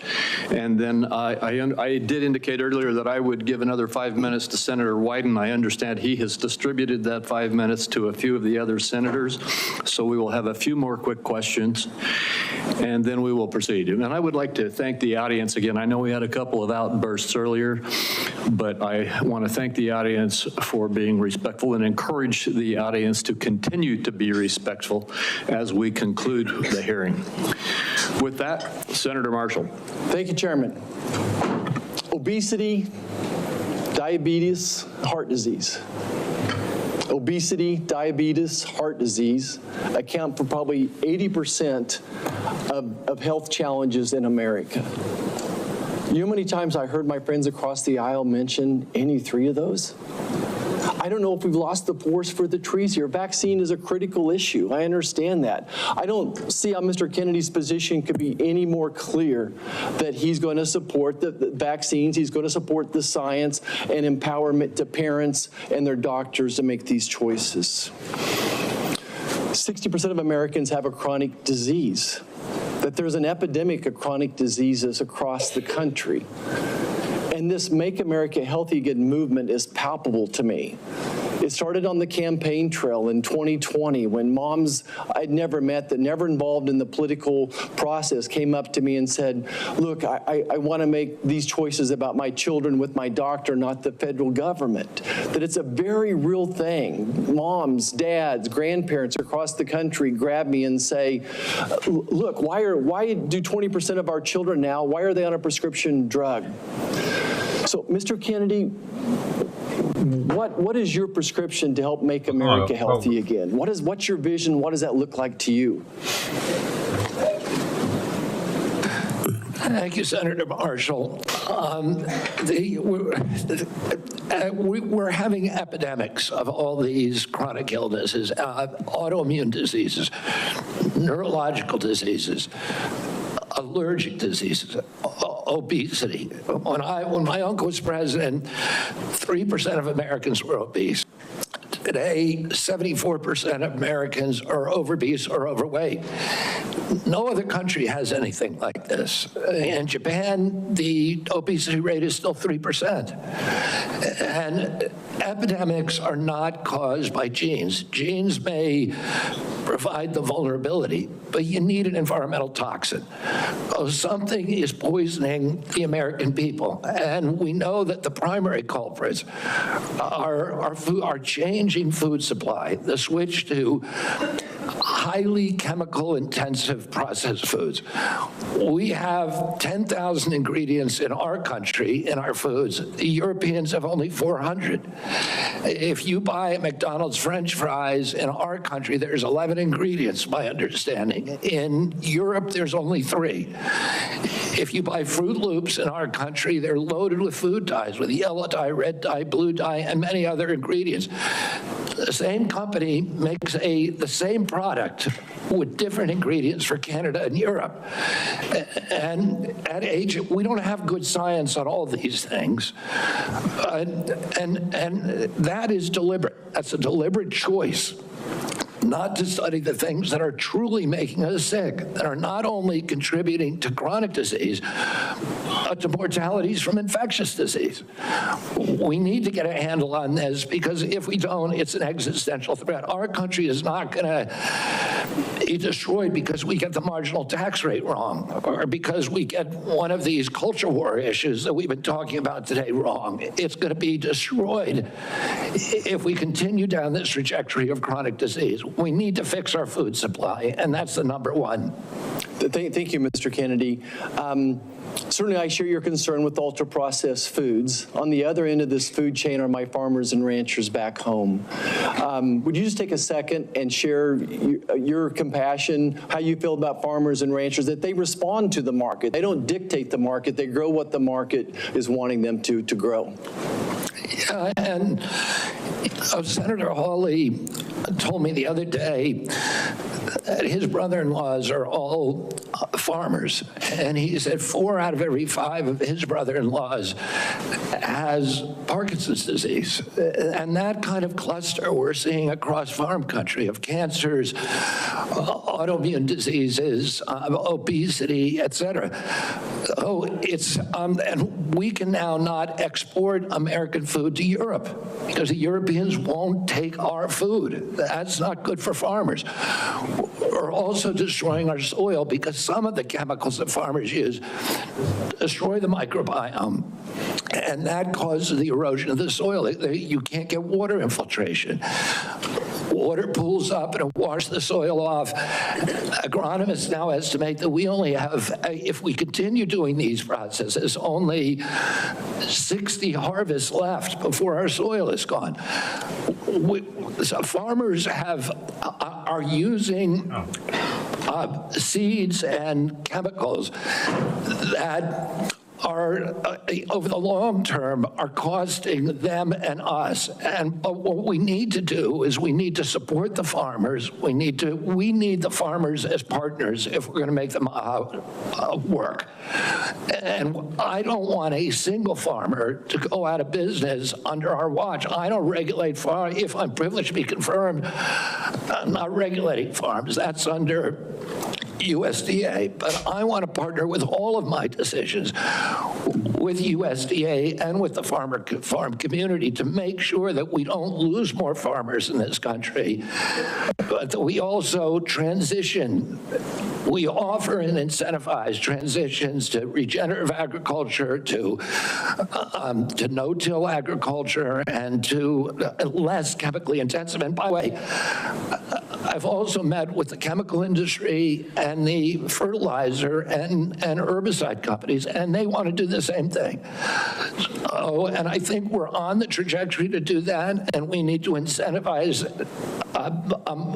initiatives to accelerate that trajectory. Mr. Chairman, if I could, the great news is that my farmers in Kansas are selling products to Europe, that today's regenerative practices, soil health, all those things are priorities for Kansas farmers. Many of us are doing many of those things already. We just need it to be more widespread. If I could just wrap up my remarks, though, is that, again, going back to the big picture here, 60% of Americans have a chronic disease.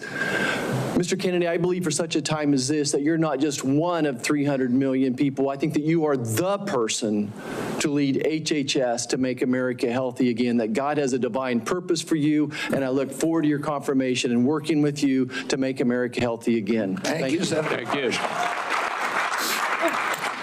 Senator Warnock. Thank you so much, Chairman Crapo and Ranking Member Wyden. It's great to be here. Mr. Kennedy, welcome. Welcome to you and to your family. Thank you for meeting with me a few days ago. I'd like to follow up, if I might, with some of the issues that we discussed in my office. I want to talk to you first about the CDC, or the Centers for Disease Control and Prevention. I'm proud of the work that the CDC does, proud that it's located in Georgia with more than 10,000 employees in my state. If confirmed, you would be the cabinet secretary over the CDC. Representing HHS is about 29% of the federal budget. CDC is a part of that. Do you agree that the CDC's work is critical to Georgia, critical for our country, and the health of the entire world? Yes, Senator. Senator Isaacson, my Republican predecessor, would have agreed with that. Bless his memory. He was a fierce advocate for the CDC, as am I. The CDC is an agency filled with hard-working dedicated public health servants. They wake up every single day working to keep us safe. I think we don't think often enough about their work, because it's easy not to celebrate the folks who are protecting you from that which doesn't appear because of the work that they're doing. So grateful for the work that the CDC employees do. Some of them are members of my church. I saw that deep commitment firsthand when I visited the CDC just last summer. Mr. Kennedy, you have compared the CDC's work to Nazi death camps. You've compared it to sexual abusers in the Catholic Church. You've also said that many of them belong, this is a direct quote, many of them belong in jail. For me, those are disturbing characterizations of the CDC workers that I know who are trying to keep the American public safe every single day. And as you are presented as the nominee for this position, I need to know, do you stand by those statements that you made in the past, or do you retract those previous statements? Senator, I don't believe that I ever compared the CDC to Nazi death camps. I support the CDC. My job is not to dismantle or harm the CDC. My job is to empower the scientists if I'm privileged to be confirmed. So you retract those statements? I'm not retracting it. I never said it. Well, actually, I have a transcript of me saying that it's a Nazi death camp. Let me read your words. It says that the institution CDC and the vaccine program, is your description of their work, is more important than the children that it's supposed to protect. And you know, it's the same reason we had a pedophile scandal in the Catholic Church.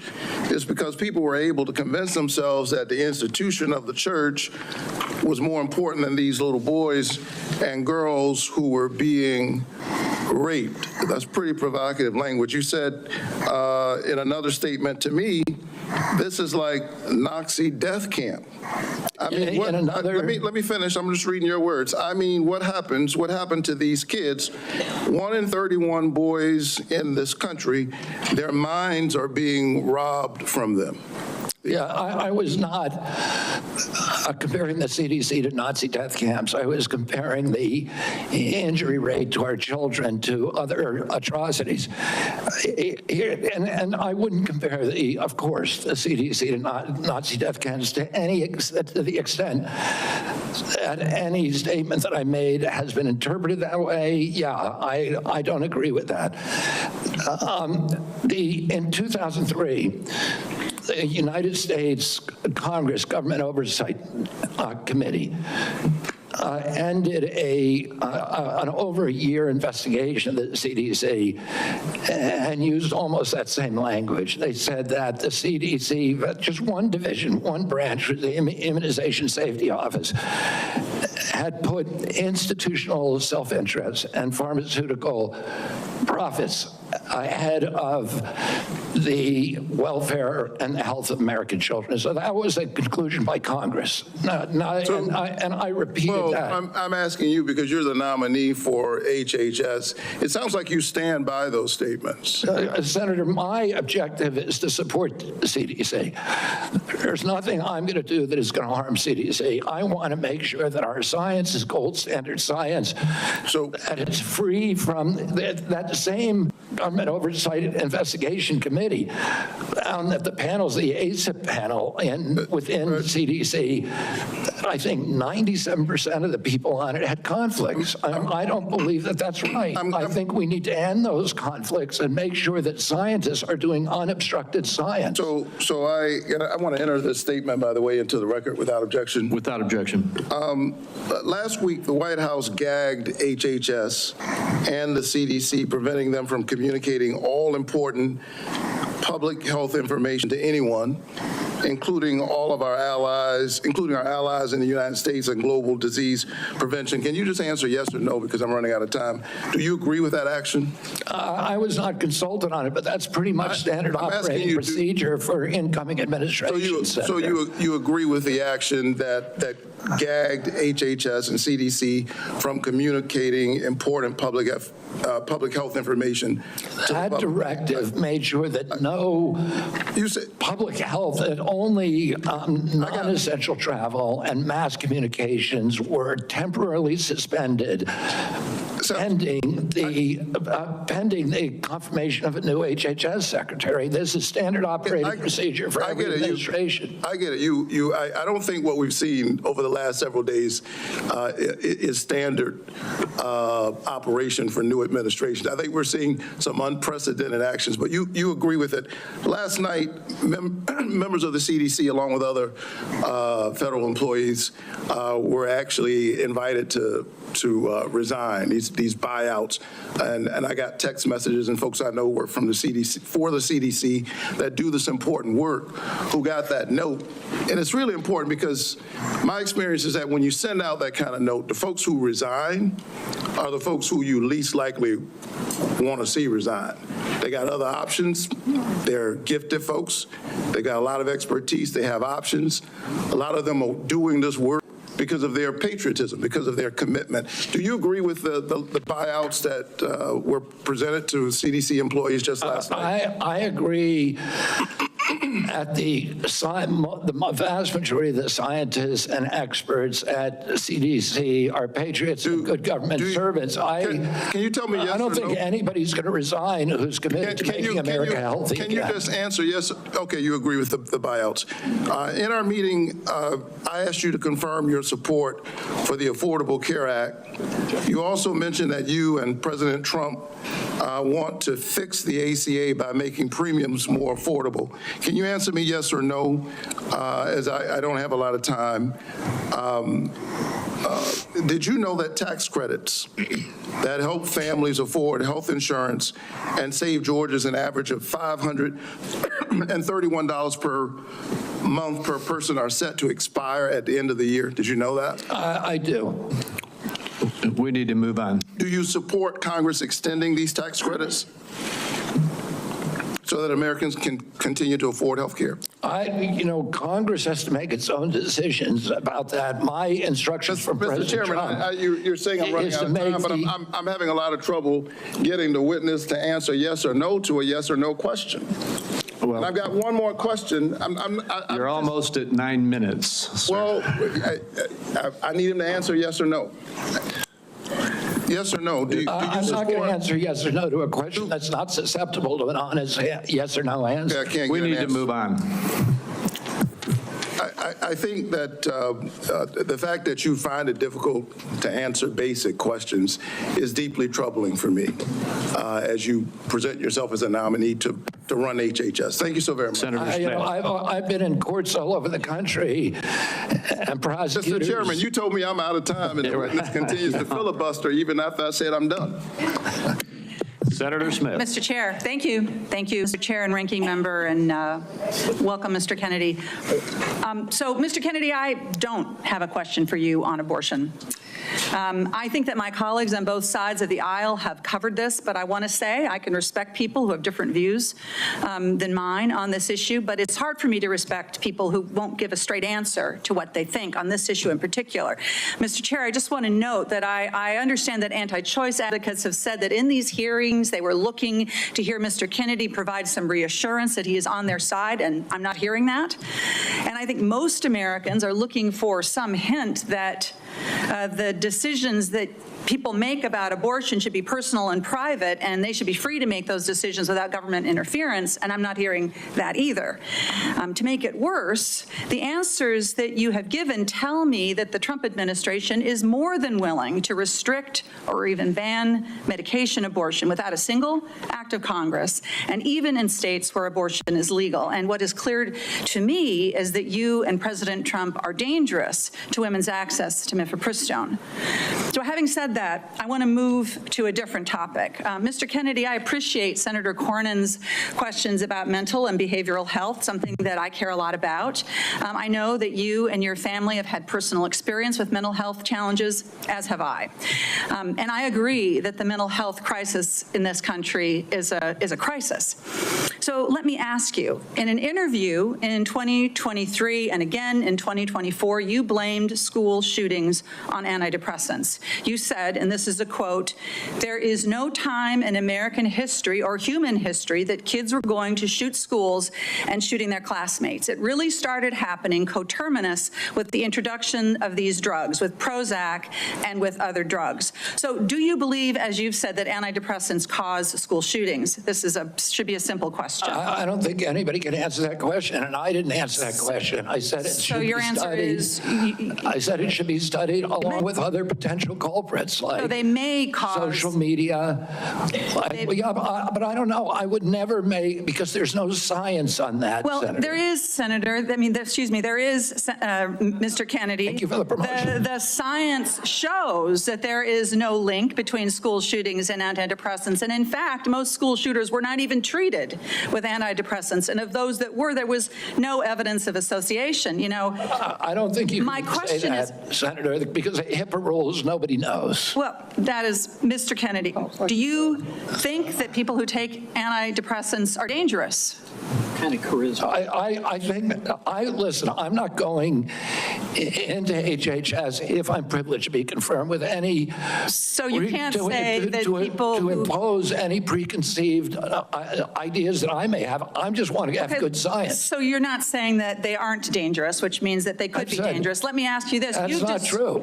You've described Americans who take mental health medications as addicts who need to be sent to wellness farms to recover. Is that what you believe? No, of course I didn't say that anybody should be compelled to do anything. No, but you said they should be sent.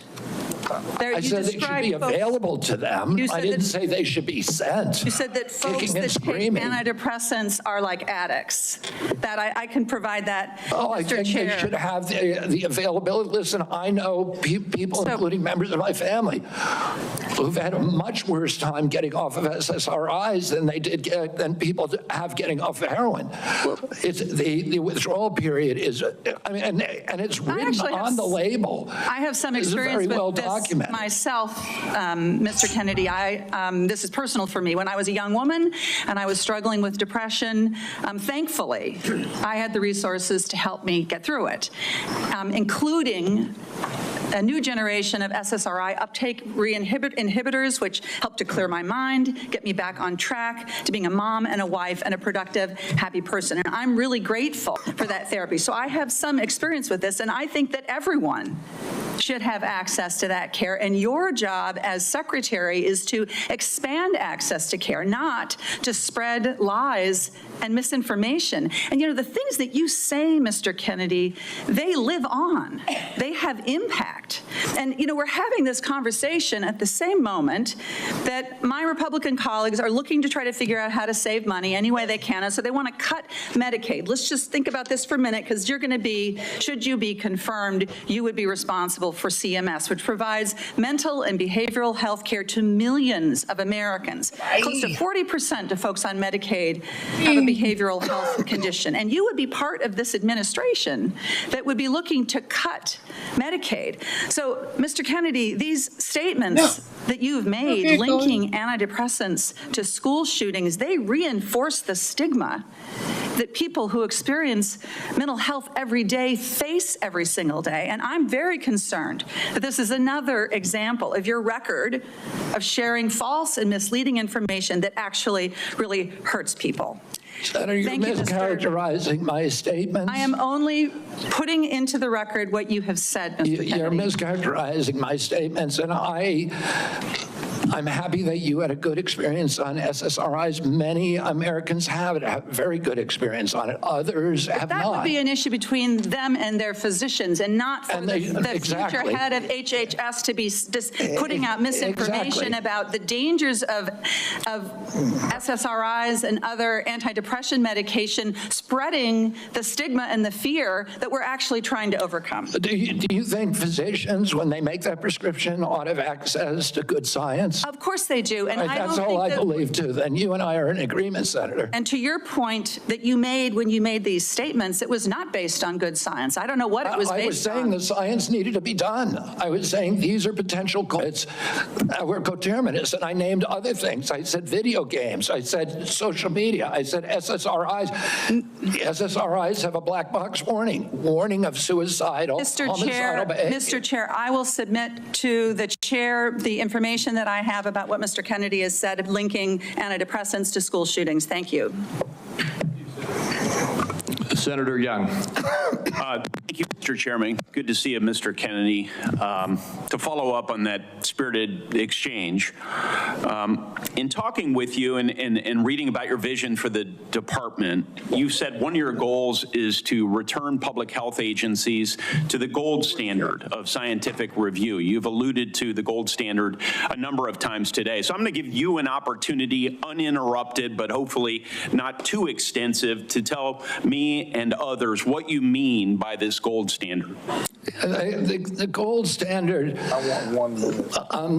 means real scientific research with replication of studies, which very rarely happens now at NIH. We should be giving at least 20% of the NIH budgets to replication. We should make sure that all the science is published with the raw data. We should make sure that the peer reviews are also published. And I'll give you a quick example. 20 years ago, NIH scientists did a study on Alzheimer's, which they said it was caused by amyloid plaque. After that, NIH shut down studies of any other hypothesis. 20 years later, we now know that those studies were fraudulent. NIH has funded 800 studies on a fraudulent hypothesis, and we've lost 20 years in figuring out a cure for Alzheimer's. And that's just one example. I could give you hundreds. We need to end that. We need to end the old boy system. We need to have replicatable science and be completely transparent about raw data. Thank you, sir. In recent years, particularly during the COVID pandemic, there's been a lot of skepticism about our public health institutions. Some of this, I would say, is warranted, but it's now created a pervasive lack of trust from the public that these institutions are acting in bad faith or failing to act in objective criteria, failing, in short, to act in the best interests of the public. If confirmed, Mr. Kennedy, how will you work to regain the public's trust? I suspect it'll take some time in these important public health institutions. Through radical transparency, I'm going to make the reason people don't trust the public health agencies is because they haven't been trustworthy. And you gave the example of COVID. At the beginning of COVID, everybody was rushing to get that vaccine. We had over 90% vaccination uptake. Yes, sir. CDC's most recent recommendation is that Americans take the 8th booster. Only 23% of Americans are complying. That means 77% of Americans no longer trust CDC, and that is the problem. Yes, sir. In the absence of full information, might it, I think agree with you, but I want your response. Might it make sense to share that absence of full information with the American people, that uncertainty? I think one of the things by observation and experience that I saw during the pandemic was we had certain prominent doctors appear on television and indicate, no, you absolutely must not wear a mask. 2 weeks later, it's yes, you must wear a mask. But they were certain. And they even demonized people for not following the latest science, knowing there's a high level of uncertainty in that science. Would a measure of humility, and as you say, radical transparency demonstrates humility, help rebuild trust over a period of years? Absolutely. We need to tell Americans what we don't know. We need to make sure studies that reach a null hypothesis are also published. And that doesn't happen. Sir, I I think you are right about why healthcare costs are so high in the first place. The answer is indeed chronic disease. 90% of our healthcare spending goes towards managing it, as you say in your open statement. It's not in the main because of waste, fraud, and abuse, although we know some exist. It's not in the main because we have greedy executives at innovative world-class companies. It's not in the main because we haven't yet adopted an unsustainable Medicare for all scheme. It's because of this. So I'm encouraged that you intend to make that a point of emphasis as it pertains to your future leadership. I will say, with respect to COVID, it's not over for a lot of Americans. It's not over. I know the mission accomplished banner was convenient for the last administration, but as we continue to navigate the ongoing impacts of the COVID pandemic, we have many individuals here in the United States and around the world who are suffering from long-term health effects that significantly impact their quality of life, work, and daily activities, and they've been largely ignored. Funding for long COVID research was appropriated by Congress in December of 2020, followed by additional funding directed by the Biden administration in February 2024. Patient groups and industry publications have criticized the slow pace of clinical trial design and enrollment. If confirmed, will you collaborate with healthcare providers, researchers, and effective communities to better understand and mitigate long COVID's impact? Yes or no, please? Absolutely, Senator. There's 16 million Americans. Will you commit to prioritizing long COVID research and integrate this work into broader healthcare policies? Yes or no, please? Yes. Patient groups, experts, and industry publications have raised concerns around existing long COVID funding being spent on observational research. In particular, criticism was directed towards recover funding being used to duplicate existing findings instead of funding trials for potential treatments or diagnostics. If confirmed, Mr. Kennedy, will you work with Congress so that going forward, long COVID funding will be directed primarily towards trial or novel research directions and not replicating existing observational research? Yes or no? Absolutely, Senator, with enthusiasm. Thank you so much. Somebody got some yes or no questions.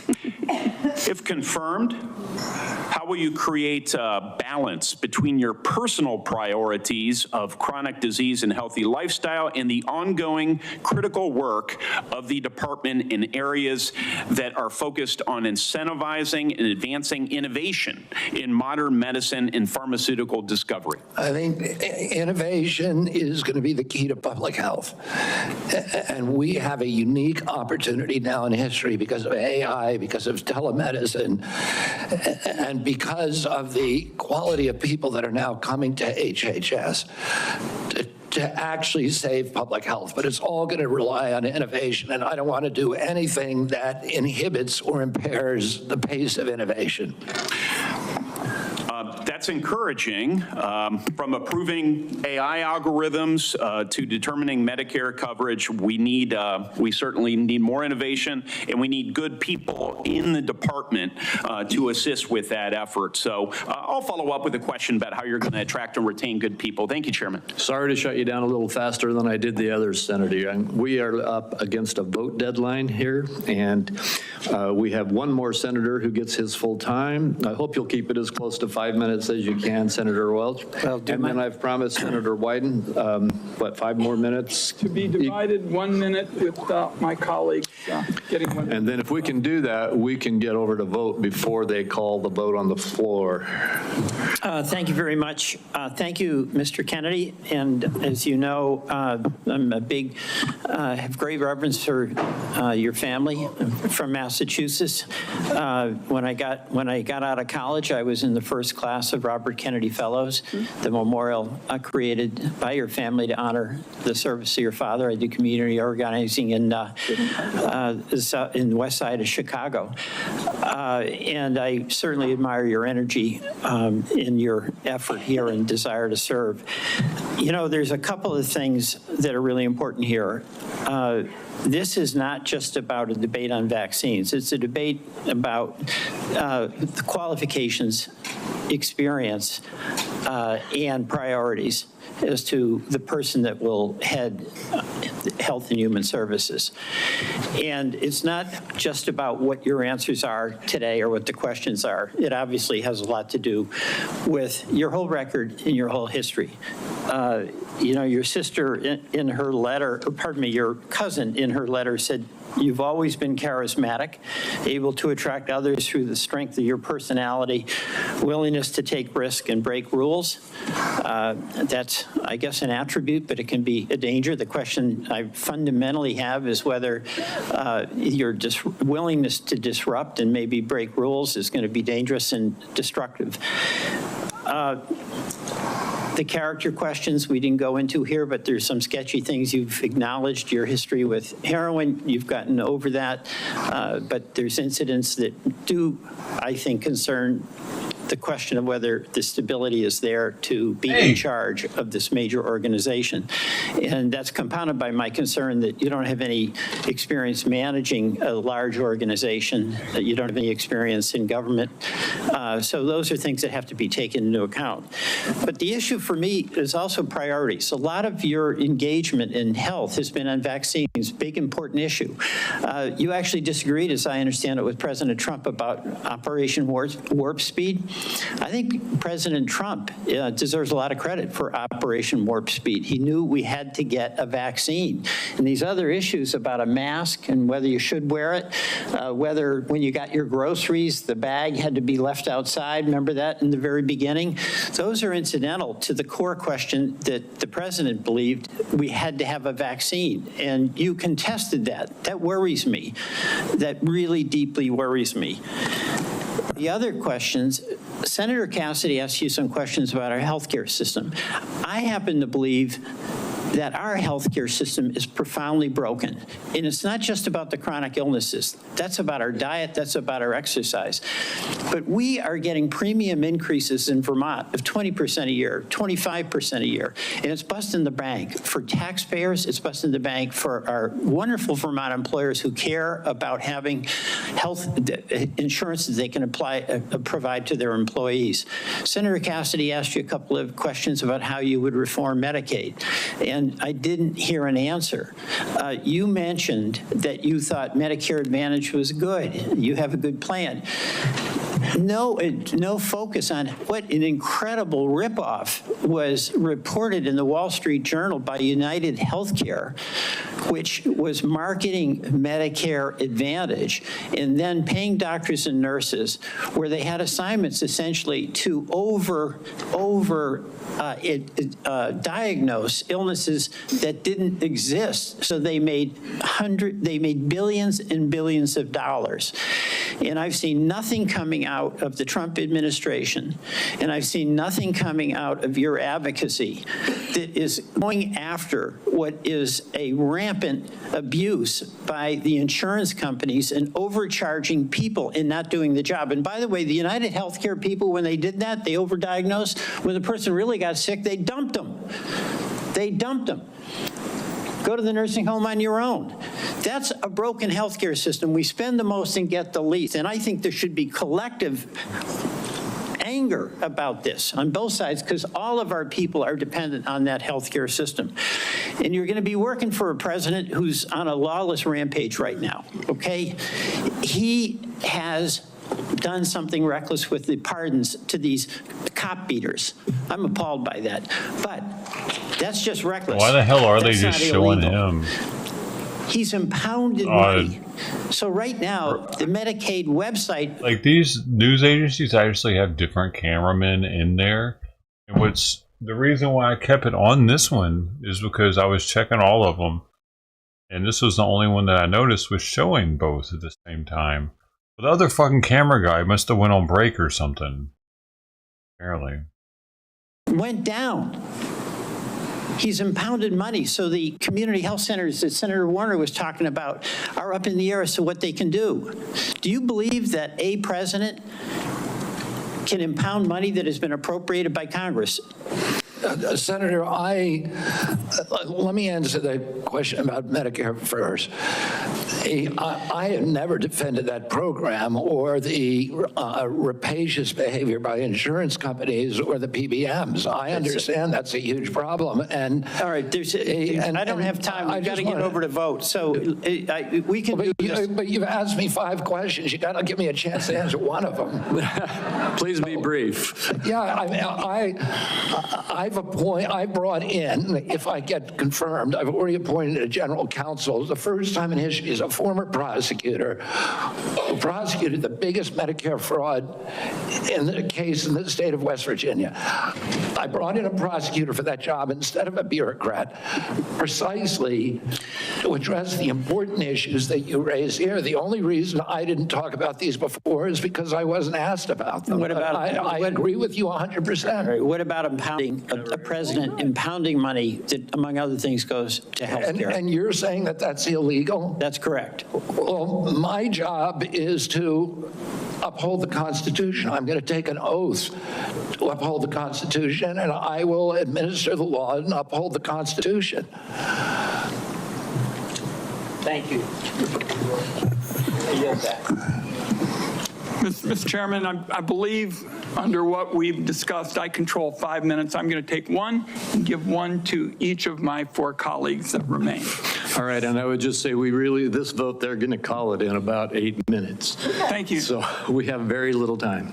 2 hours ago, colleagues, I asked Mr. Kennedy to reconcile his many anti-vaccine statements with his handful of pro-vaccine statements. Instead, he gave us a word salad and ducked the issue. The same was true, Mr. Kennedy, with respect to measles, where you wrote a book playing down the threat of measles, even though American families are very concerned about it, and apparently families are still mourning in Samoa. And my last point would be that Mr. Kennedy said today really wasn't about him. And I just want to tell him it is all about you, because I find your presentation to be both untrustworthy and unprepared, because my colleagues have been seeing back and forth between Medicare and Medicaid, and it's not clear which program you're using when. So I want colleagues to know there is a lot more information to learn about Mr. Kennedy before we vote. I'm going to urge that to my colleagues on both sides of the aisle to not make decisions on the basis of this session. I thank you for the additional time.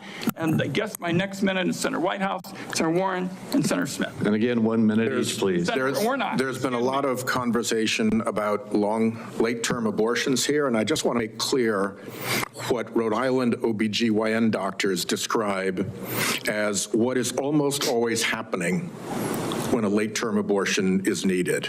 It is a childbirth gone wrong.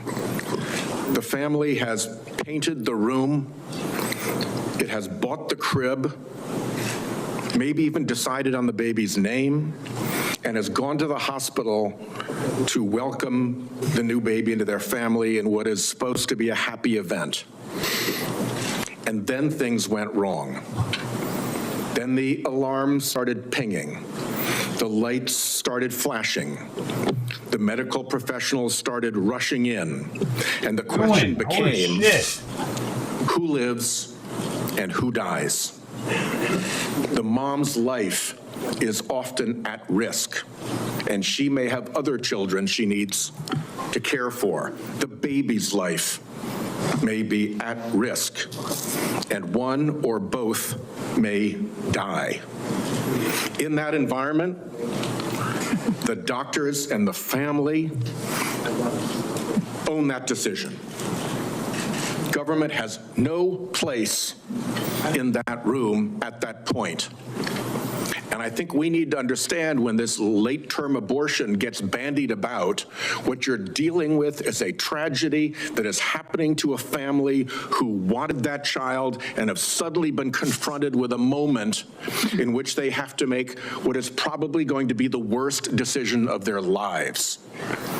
And to try to shove the state legislature into that room is really offensive, really morally wrong, and I just want to make very clear what Rhode Island OBGYNs tell me is the situation when these procedures have to be deployed. Senator Warren. Thank you, Mr. Chairman. So, Mr. Kennedy, I wanted to ask about role in the 2019 measles outbreak in Samoa. In July 2018, 2 children died immediately after receiving a measles vaccine that nurses had mistakenly mixed with a muscle relaxant. The nurses get charged with manslaughter, but vaccination rates go down. I asked you about this in my office. You told me flatly that your visit to Samoa had nothing to do with vaccinations. We now know that's not true. I have the documentation. You met with the Prime Minister. You talked about vaccinations. You met with an anti-vaccine influencer who described the meeting as, quote, profoundly monumental for this movement. So what happens? Vaccinations go down, there's a measles outbreak, and children start dying. But you double down. You didn't give up. Just 4 days after the Prime Minister declared a state of emergency, 16 people already dead. You sent a letter to him promoting the idea that the children had died not from measles, but from, quote, defective vaccine. You launched the idea that a measles vaccine caused these deaths. You are a very influential man. In fact, you are called the leader of the disinformation dozen. UNICEF and WHO, the World Health Organization, investigated this. They say the claims are false. It is not biologically possible what you claimed. And yet, ultimately, more than 70 people died because they didn't get vaccines. So my question is, do you accept even a scintilla, just even a sliver of responsibility for the drop in vaccinations and the subsequent deaths of more than 70 people? Anything you do differently? No, absolutely not. There were 2 incidents in which children died in 2015 and again in 2015, it was from the measles vaccine. That's what the New Zealand General Hospital found. The government of Samoa banned the measles vaccine after the 2018. I arrived in July of the next year after the ban had been in place for a year. Mr. Chairman, and the measles, understanding that you wanted to hold this to a minute and that I don't get to present all the facts and documentation I've got, how about if we just decide to make entries for the record on exactly what the record shows about Mr. Kennedy's participation? And I think he's answered the yes or no question. He takes no responsibility. Senator Warren, we will do that. And Mr. Kennedy, and to all the senators, every senator knows that following this hearing, they will be able to ask you questions off the record, and you will be able to put answers back onto the record. So please give that answer. I apologize that we're shutting you off for giving a full response right now. Senator Smith, and we are way over time. Thank you, Mr. Chair. So, Mr. Kennedy, you have said that you want to give infectious diseases a break for about 8 years. You spoke about this with Senator Cantwell.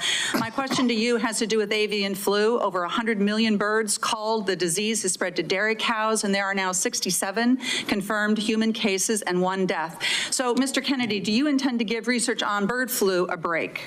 No, I intend to devote the appropriate resources to preventing pandemics. That's an essential part of my job. What do you think is causing the avian influenza? This will go to my office. I think the H5N1 virus is.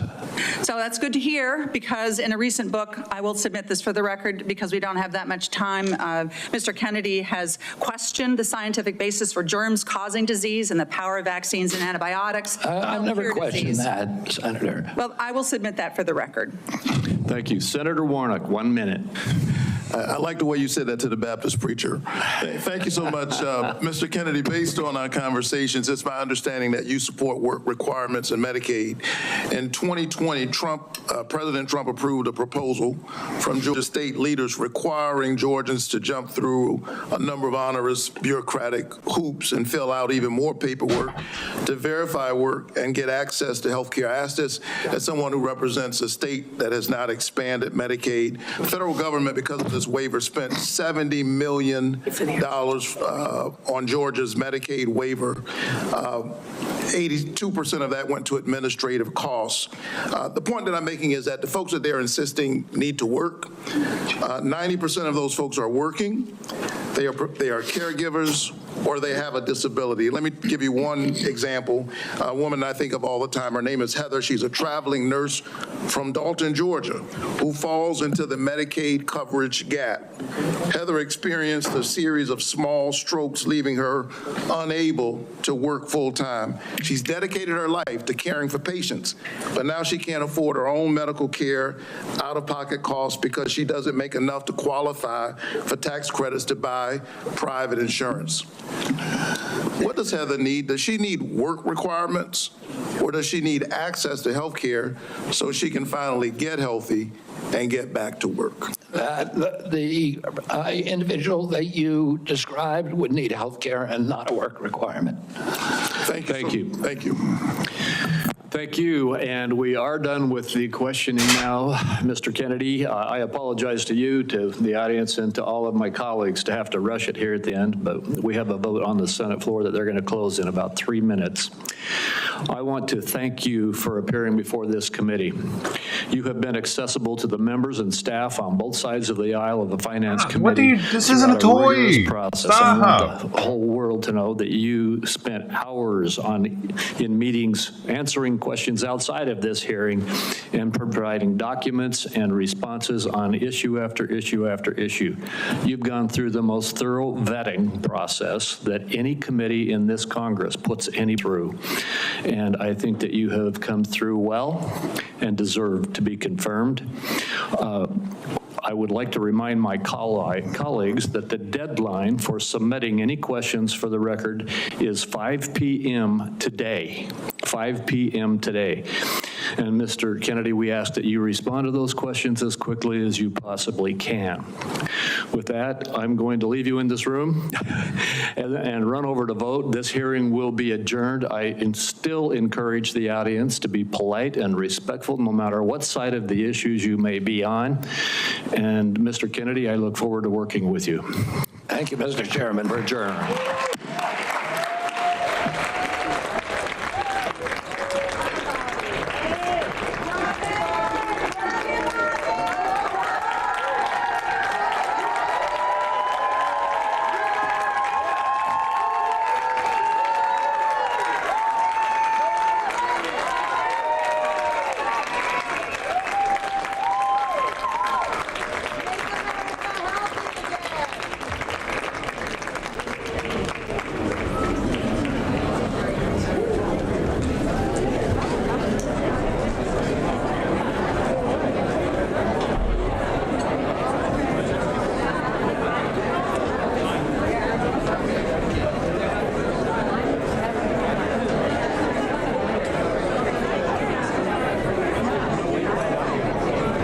Can you fucking chill the fuck out, man?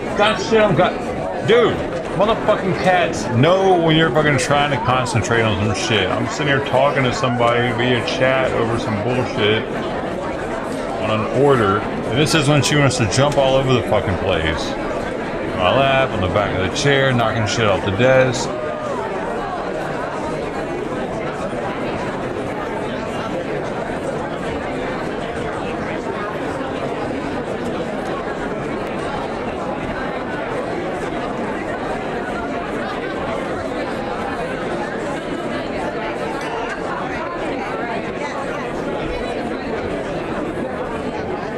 Floor where voting is just about to end right there, which is why they had to rush through the question and answer period. This was RFK's confirmation hearing before the Senate Finance Committee. Now, he will appear tomorrow before the Health, Education, Labor, and Pension Committee. I think that although they are not in charge of voting for R.F. Kennedy Jr.'s confirmation. So we did want to share that with you as we do continue to follow live events. In the meantime, we also have more news to get to, and that pertains to some breaking news from the White House administration. I did want to share this with you right now, as we have learned that the White House Office of Management and Budget has rescinded the Trump administration's directive to freeze federal loans, grants, and other financial assistance. That is according to a White House official. I did want to share just a little bit more information about this breaking news. This is a look at the memorandum that issued the freeze of these federal fundings. President Trump's budget office just moments ago rescinding this order to freeze spending on federal grants. This comes less than 2 days after this freeze sparked widespread confusion and legal challenges across the country. The Monday evening order from the White House Office of Management and Budget, it was uncertain. Interesting. A lot of people were confused about conversation with finances the Walmart for state schools and representative right now. organizations, and it left the White House working to explain what would and would not be subject to the pause in the funding. There was a lot of pushback from Democrats on this, and a little bit earlier on, a federal judge did temporarily block that push from President Trump to pause funding for federal grants and loans while his administration took a look and reviewed all of these. I don't like how she talks, so I'm moving on now.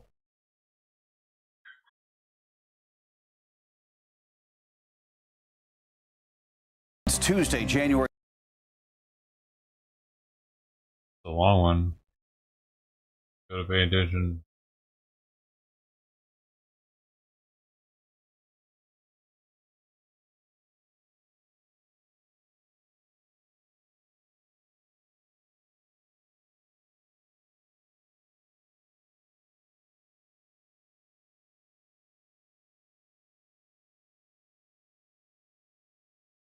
Uh-huh.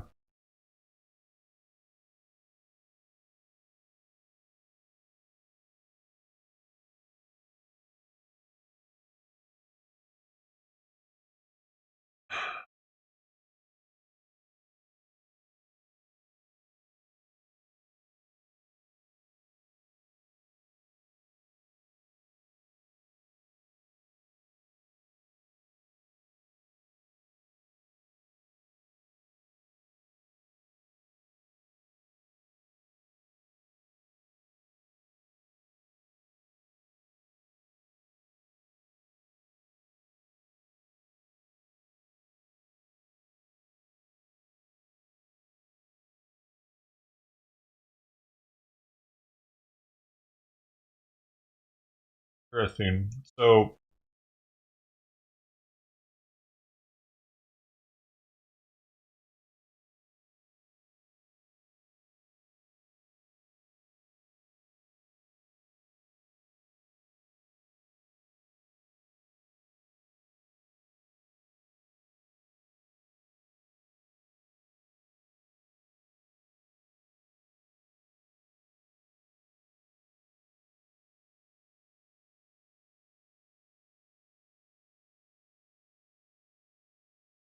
see, here's the thing. I was ordering a battery, and then I realized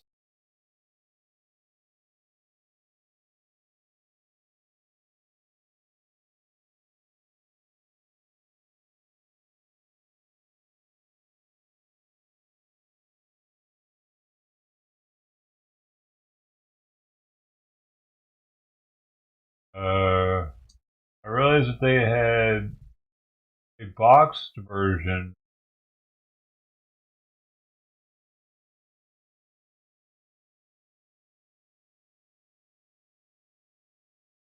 They had a box version that was for like shipping, because it comes with the box. You know, dinged up right. I don't know. Just then I know it hasn't been sitting on the floor for like who knows how long, just sitting out there or whatever. It's, I don't know, probably more likely newer, maybe. So I asked if I could cancel. At first, I tried to switch to the box version with the current order that I had. That was going to be delivered today between 2 and 4. But then they couldn't switch it. So he was like, well, we can cancel it. And the way he was wording it, it was really confusing. I think he's like second language English type situation. So he didn't word it correctly. So I didn't understand him because it wasn't worded correctly. It was like an either or situation. But what he was telling me is they'll cancel it and give me a $15 off promo code for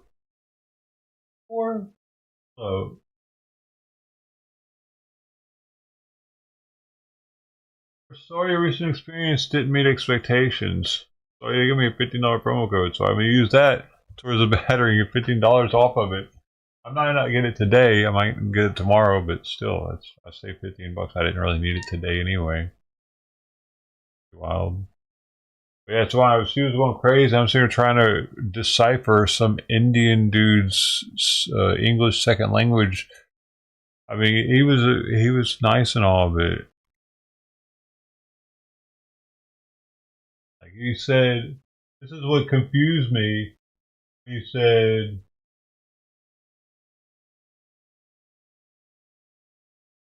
John, yes, if you say so, I can cancel the order or will issue you $15 promo code from my side so that you can get some discount. Like, or. So I was like, you're saying that I can cancel or get a $15 for not canceling? And he's like, John, if you allow, so I can cancel the order and moreover will issue you $15 promo code so you can apply on your next order and get a $15 discount. I'm like, okay, I'll let you cancel. But yeah, like she was going crazy. That's why I was like, what are you doing, Sweepy? I'm sitting here trying to decipher this dude's language. Dude's kind of semi-broken English. Like, it didn't even say so you can. It says as you can. I had to switch the O and the S to make it a so. I had to figure that wasn't an is. The Oz wasn't an is. The Oz was a... And it was like, that was just one paragraph. So I'm sitting here trying to do all that while pay attention to this, while she's going bonkers. That's why, anyway, that's why I get a little upset. Now that's canceled. Oh, look at you. What are you laying there for? She never lays there.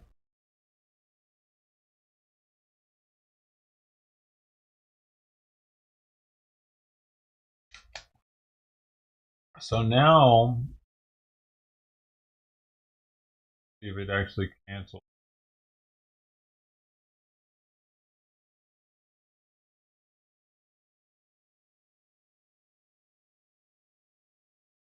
Did it happen already? It canceled. Okay, so now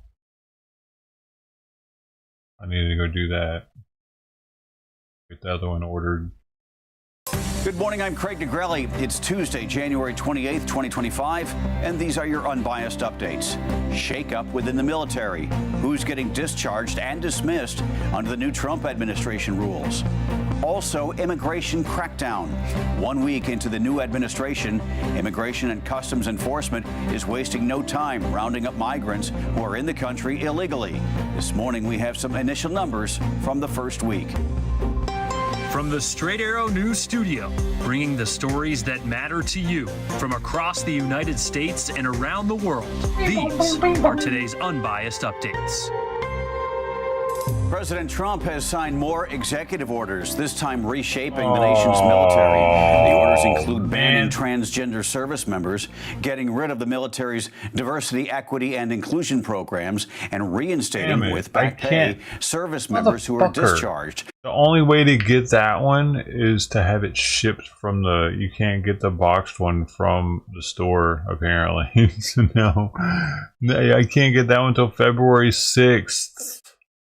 Dude. Ain't that some shit?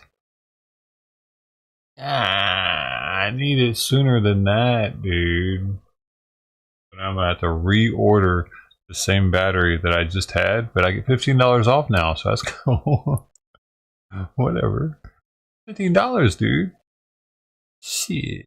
for refusing to get a COVID-19. That's an easy way to get some fucking money off of something, I guess.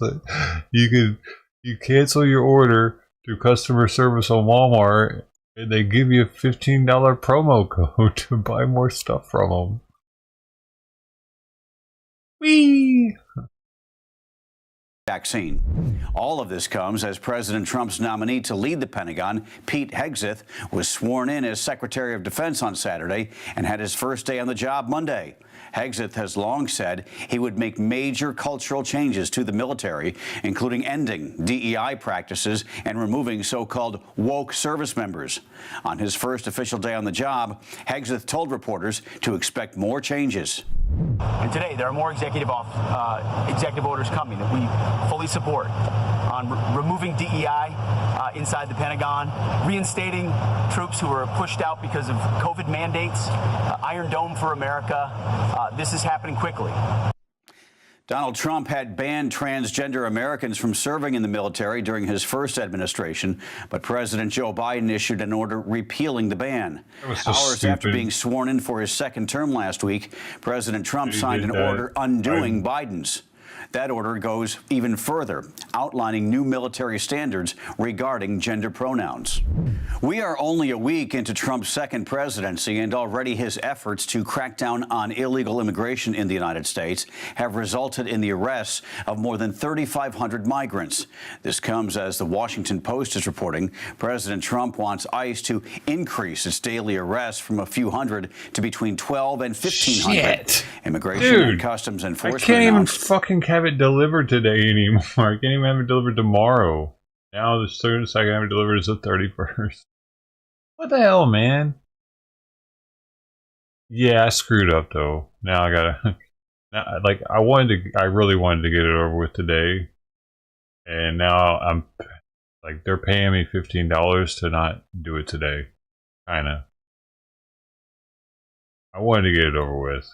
I was ready to do it today. There's nothing going on today. There's like, I don't have shit going on this afternoon.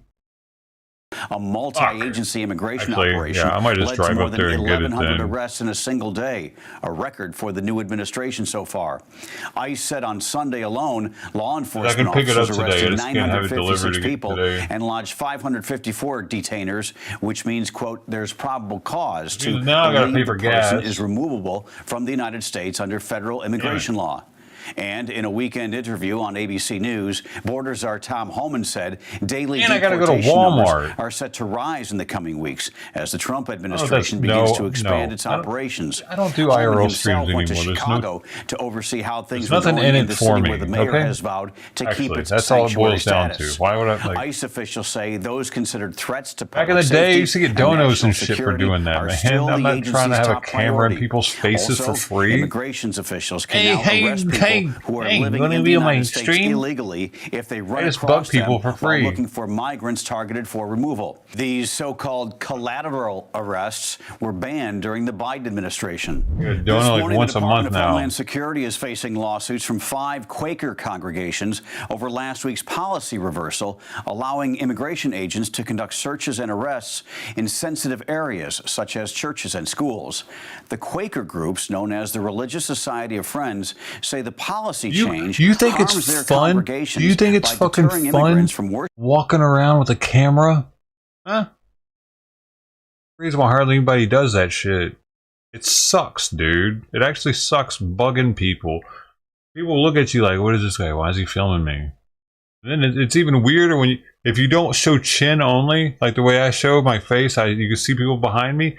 Everybody's fucking looking at me, dude. Like, what is this guy doing? My car? Worshipping in person, thus violating their First Amendment rights. There's no reason The for lawsuit that. filed yesterday It's nice to get away says from you Quaker guys, you know what I worship mean? Involves multiple congregants sitting together here in fucking silence to await a forever, message from every God. day. The Quakers appear to be the first religious organization to challenge the new policy. The Department of Homeland Security, now led by newly confirmed former South Dakota Governor Kristi Noem, says it does not comment on pending litigation. The Trump administration has started a so-called special project to investigate prosecutors who charged some of the January 6th Capitol rioters with obstruction.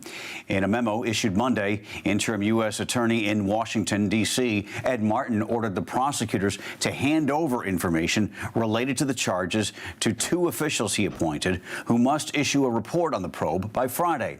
This move comes as the Trump administration has fired more than a dozen federal employees who worked on criminal investigations into the president.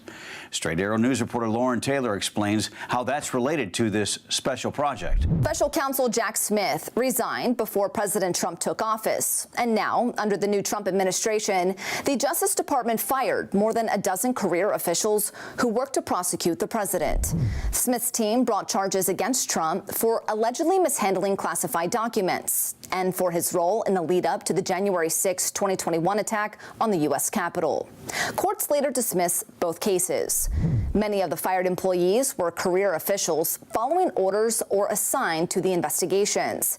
In his letter to them, Acting Attorney General James McHenry told the outgoing employees that he believed their prior work compromised his trust in them. Given your significant role in prosecuting the president, he wrote, I do not believe that the leadership of the department can trust you to assist in implementing the president's agenda faithfully. McHenry's mention of the president's agenda is something that's become a source of political discourse. The Justice Department's mission statement includes independence and impartiality as part of its historic values. But both Democrats and Republicans have accused each other of politicizing or weaponizing the department with their actions in recent years. After taking office last week, Trump signed an executive order ending what he described as the weaponizing of the federal government. It's part of a broader effort by Trump to investigate prosecutors involved in bringing charges against him and his allies, a key promise he made on the campaign trail. The investigation extends to charges against participants in the January 6 attack, with interim U.S. Attorney for Washington, D.C., Ed Martin, looking into the origins of obstruction charges against some rioters. The Supreme Court threw out those charges in a ruling last summer. The employees set to lose their jobs do have a mechanism to appeal the decision. The letter noted they can appeal to the Merit Systems Protection Board, which reviews cases where government employees allege illegal workplace practices or partisan political interference with nonpartisan jobs. Our Lauren Taylor reporting. Meantime, the Trump administration placed at least 56 senior officials in the U.S. Agency for International Development on administrative leave yesterday amid an investigation into an alleged effort to ignore the president's executive order last week. It stipulated a 90-day pause on most American foreign assistance dispersed through the State Department. This morning, lots of eyes will be on the stock market to see if the Nasdaq can rebound from a manic Monday. A surprise advancement by the Chinese startup artificial intelligence company DeepSeek sent shockwaves through the tech market. DeepSeek released its large language ChatGPT-like model called R1. It supposedly has all the capabilities as OpenAI, as well as Google's and Meta's AI models. However, the Chinese version can operate at a fraction of the cost compared to its American counterparts. That sent the Nasdaq spiraling downward on Monday as chipmaker NVIDIA lost almost $600 billion in value as DeepSeek makes inroads in the tech industry. The Nasdaq fell by 600 points. This morning, however, futures are up.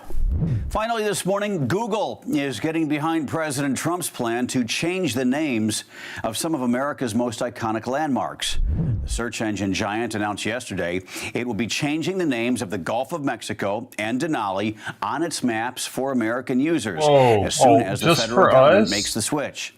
Under an executive order signed by President Trump on his first day in office, the Gulf of Mexico would become the Gulf of America, and Denali, Mount McKinley in Alaska. It is the highest mountain in North America at 20,310 feet. What the hell? The president directed the Interior Secretary to make the changes within 30 days.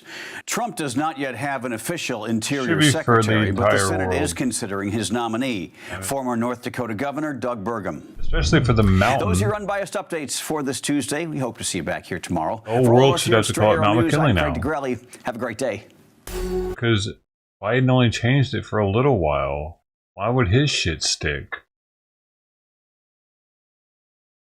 I mean, the Gulf of Mexico, I can understand that the rest of the world calling it that still, because it's like, we didn't name that, did we? Mark, stop doing that. Stop fucking doing that. Put periods in between your letters, motherfucker. Stop being an idiot.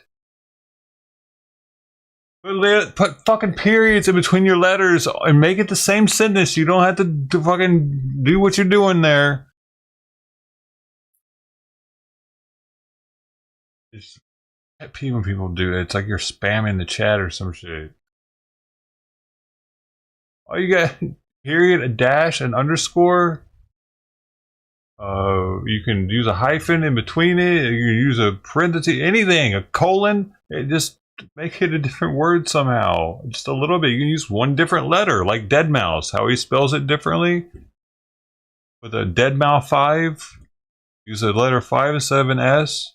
Stuff like that, man. Think outside of the box. I know what you're trying to do. Don't you hear me? Fuck, man. You're making me want to go to Walmart right now.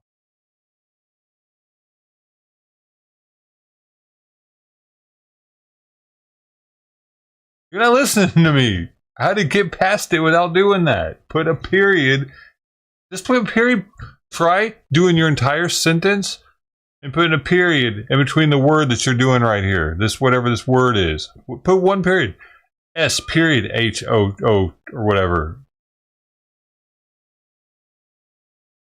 You know what I mean? All you gotta do is change one letter and it's not the same word, but we'll know what you're talking about.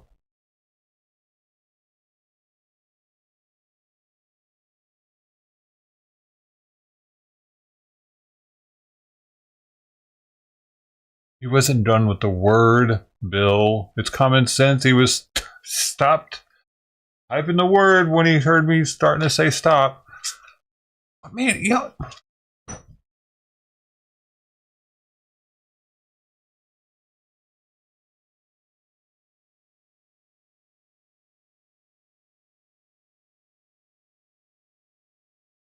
Y'all try to fuck with me like that media dude was trying to fuck with Bill earlier with the awesome colon shit. Is that it?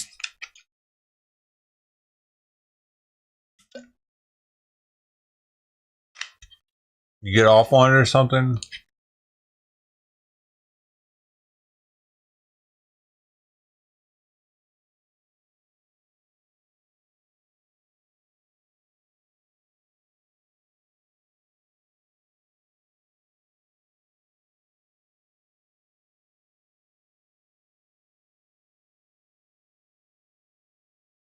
Here's Johnson holding another press conference, man, Chicago. Several businesses, community spaces across this ward, starting with Tasa Coffee Roasters, a cafe that was awarded $30,000 from the BACP Good Food Fund grant. The BACP Good Food Fund is our program to support entrepreneurs, restaurant owners, and food manufacturers and retailers in our communities that have, unfortunately, too much inequitable access to food. In our latest round of Good Food Fund grants that we announced last week, we issued 108 awards, totaling $3.36 million in funding. Always this investment to our residents is really about their health and their wellness. One of the most dangerous places to shop quality food in their own neighborhoods. America. I was thrilled to visit the grant 7-Eleven. recipient Tasa Coffee Roasters and see that they are thriving and providing in Humboldt Park and doing an amazing job. And it's a woman-owned business, someone who has taken their best and have poured into the community that raised them. I also visited La Escuelita, and not to be mistaken as just simply small, but as an example of the performance arts, making sure that theater and cultural spaces are available for our communities, and particularly at a time in which so much of our history is threatened and ultimately there's an attempt to rob this generation of our history. And so this space and this leadership is very much committed to making sure that there are strong community connections of our culture culture. Next, we visited local leaders and community organizations where we discussed the history Mark and didn't even ongoing finish development for saying the future of the 26th Ward what at the the hell Teacher he was Village. gonna say. I think what's important, just we're Mayor Johnson. Talking about immigrants. and some mischaracterization of Sender who. All right, thank you very much, everyone. And with that, we'll take questions. Hi, Mayor. Dana Rebick from WGN. I have an off-topic question, if that's okay. Okay. I think a lot of us are here to ask you some questions about the OIG report and gifts that your office has received since you've been in office. One of the stats they give is that 70% of these gifts sent were not cataloged, listing a sender who sent those to you and your office.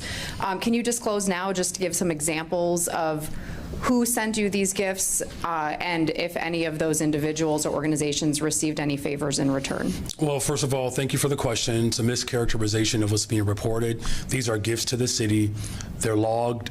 I'll make sure that our Office of Communications gets back with you so that you can, and anyone else who wants to access, these Holy gifts that are shit. made to the city. 3P. Some instances, T-shirts and things that occur at different events. But again, the characterization of how this report came out is misguided. And again, we'll make sure that our team gives you the access that you need so that you can see the gifts that are given to the city, not to me. And Mayor, I'll follow up on that if you don't mind. It seemed that the OIG report criticized not so much the gifts and the receipt, but the way they were being cataloged and the fact that they were denied access first to the room and then to the log itself.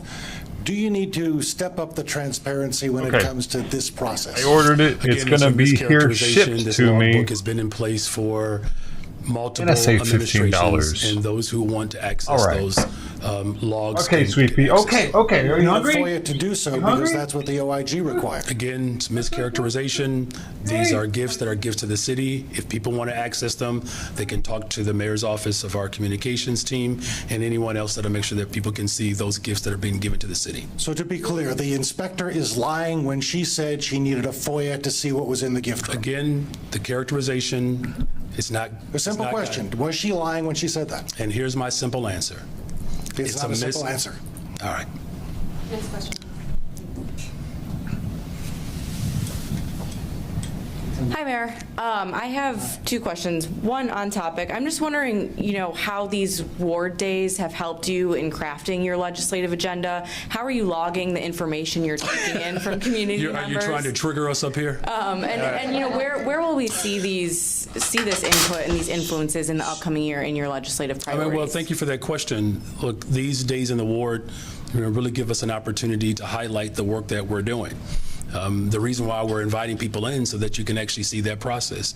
There's nothing surreptitious about how I approach governance. Anything and everything that people need to see and experience, we get to do it together with the community.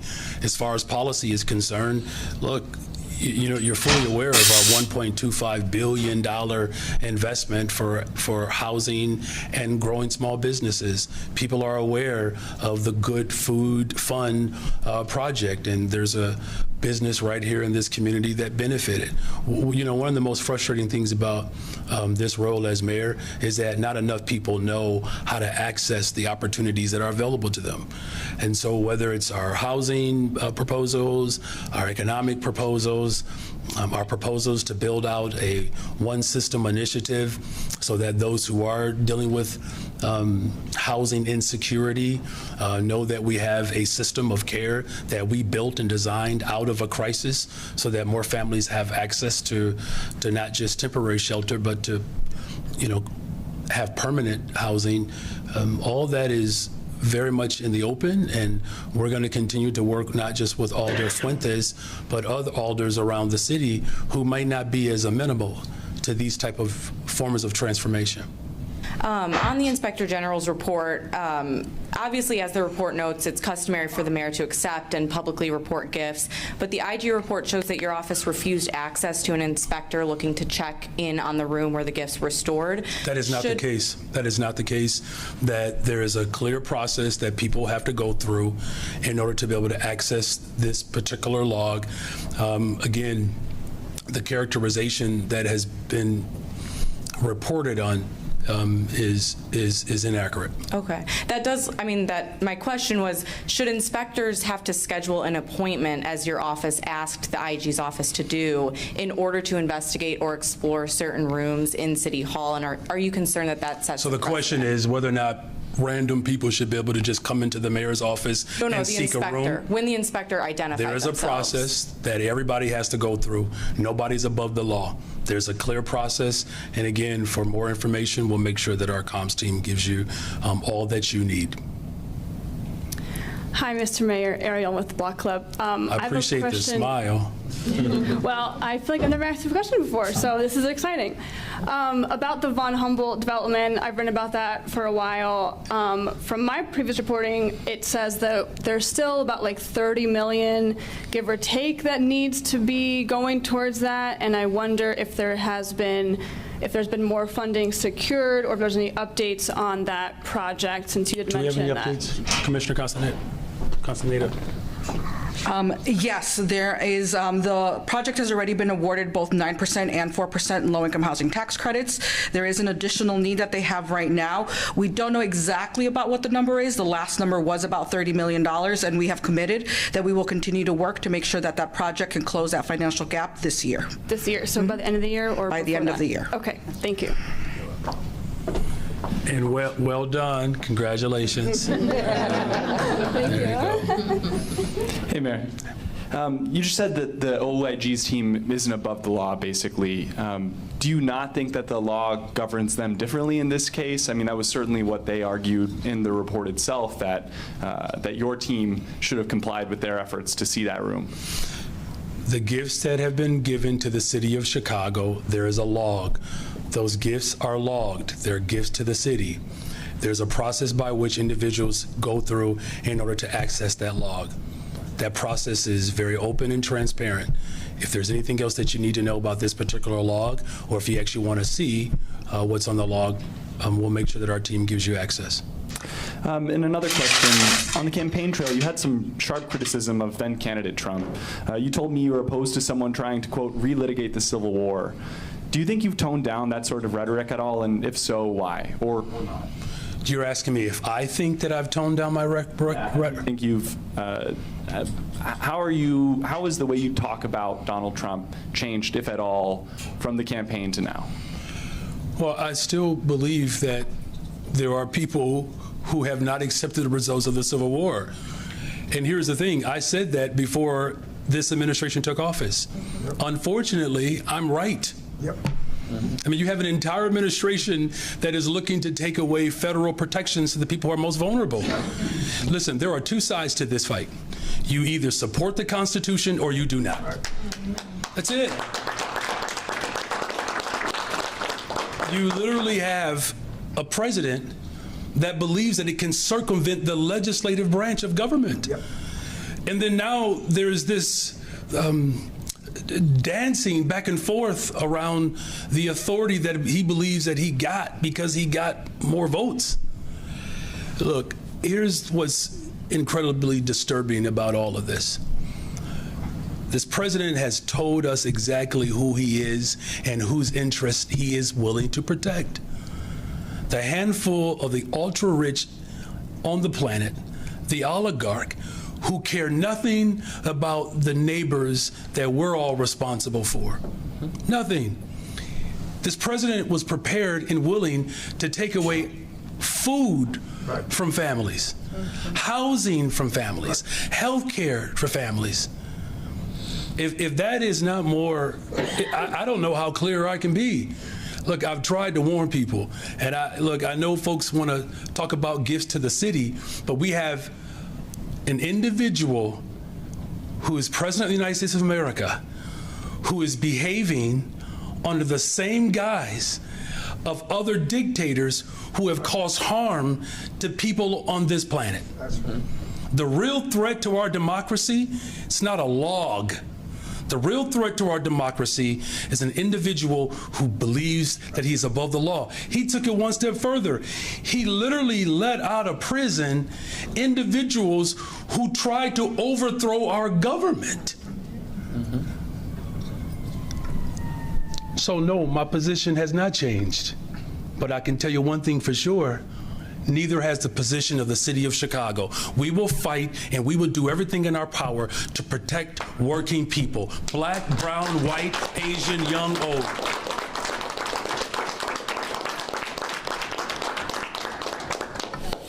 Hey, Mayor. Hey. I'm giving you a slight smile. You want to follow up with the IG, and sorry to beat this one, but what do you say to the people of Chicago who might be concerned about who actually gave these gifts? Has anyone who's given these gifts, do they do business with the city? Do they have any contracts, any lobbyists? Is there anyone out there that there would be any kind of conflict whatsoever who's on that log of gift givers? So let me just do this, and I appreciate the question. Sometimes I'll go to a community function and someone will give a gift bag full of bracelets like this, for instance, to the city of Chicago, T-shirts. There are people who, give items to the city because, they want the city of Chicago to know, how much they appreciate our commitment to healthcare.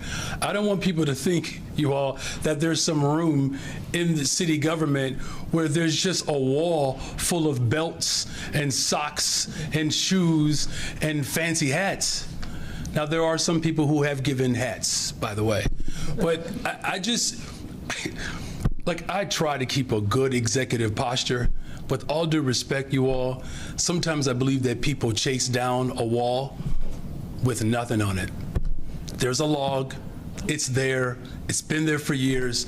The only benefit that I get of being mayor of the city of Chicago is I get to see the full breadth of what the greatest freaking city in the world looks like. Just a brief follow-up. I have a second question, but the Inspector General is calling this a gift room. Can you actually describe the areas? Can I be honest with you? I've never even seen, can I just be honest with you? No, Craig, it's fine. I have never even seen this room that they're talking about. I literally get up, I get picked up because my wife teases me. Because I'll say, honey, I got to get ready for work. My ride is here.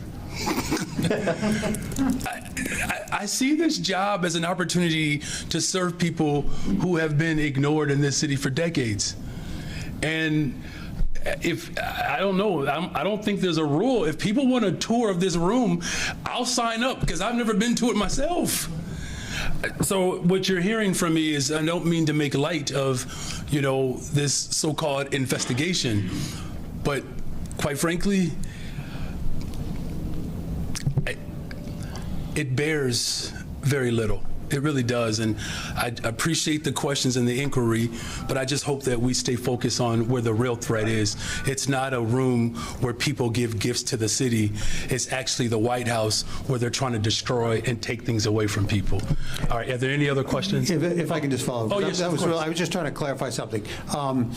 Yesterday, your Corporation Counsel was stepping in to address the issue about whether you'd go to Washington. When I reached out to the committee, I was told that the chairman of this committee, who wants you to testify about Sanctuary City, expects you to be there, and if not, they will use whatever means they have available, including subpoena power, to require you, to compel you to be there. Will you go voluntarily, or will they have to be forced to compel you?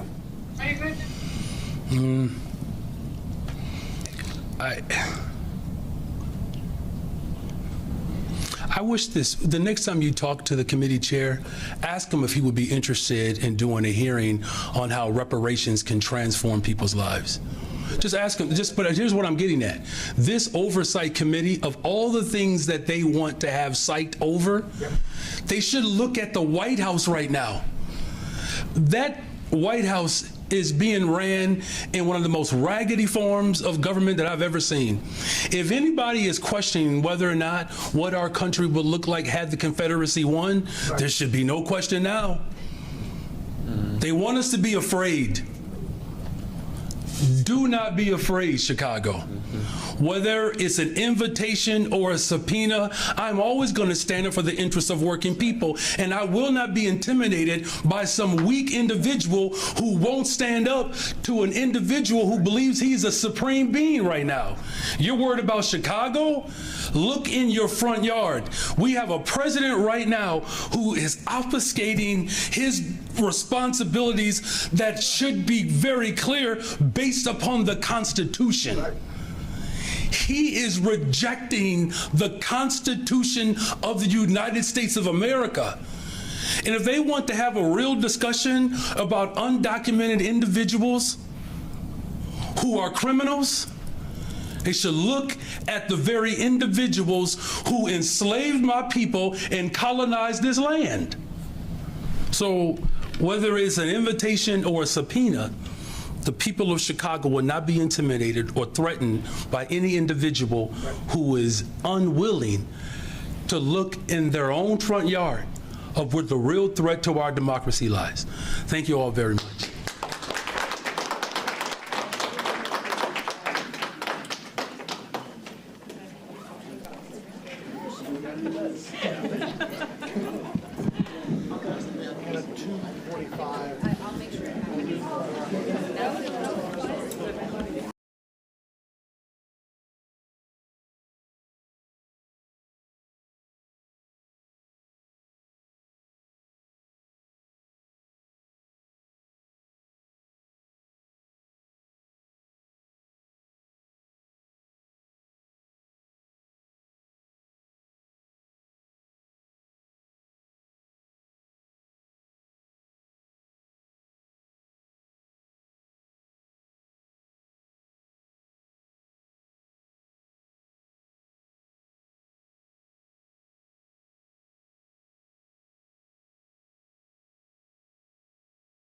I didn't like Simon's food today.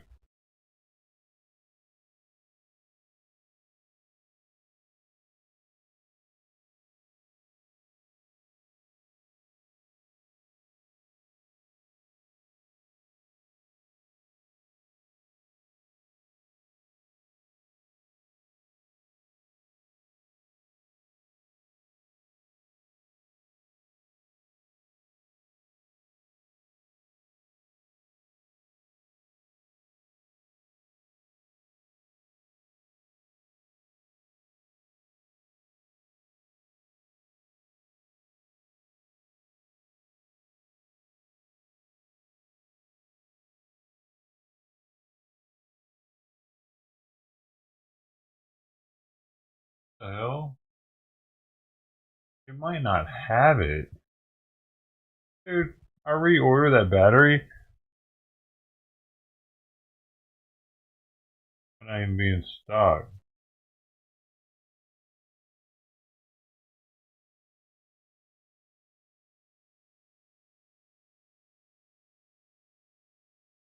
Oh, I don't know.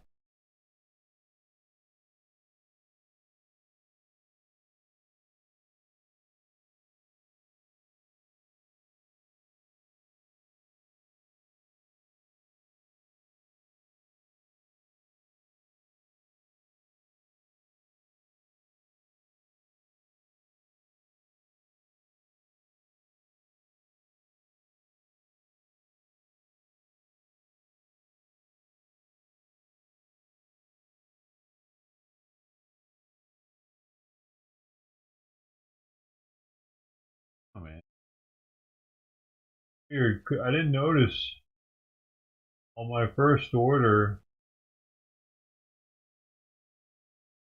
that the item was full.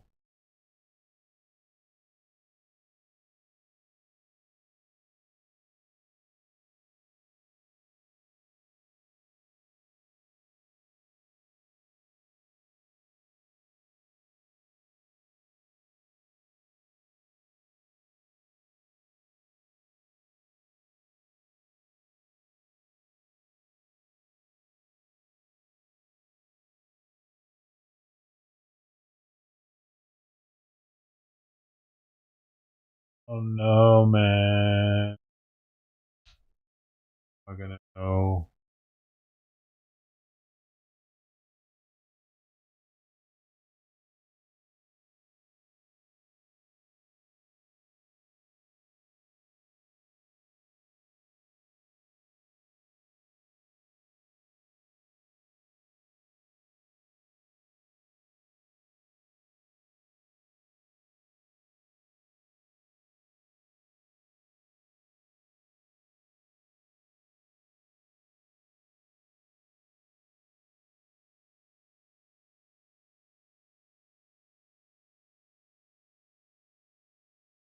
What do you need that for?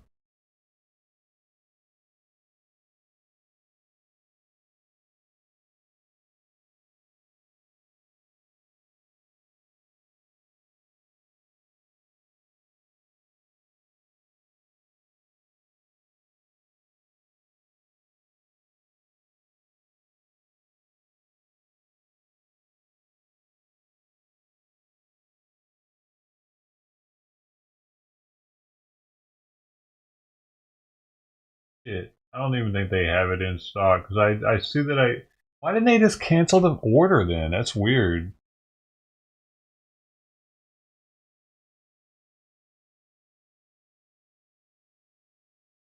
I don't know, maybe they'll give me another discount. $15 off for us not having it in now. That'd be $30 off total. They're probably about to tell me they don't have it though. It took them, last time it took them, I ordered it at 10:44. They told me by, think about it, 11:19. So it should take them 40 minutes and they'll probably tell me it's unavailable. And then it says we can ship it for free instead. Yeah, but that means it'll take till like the 6th of February.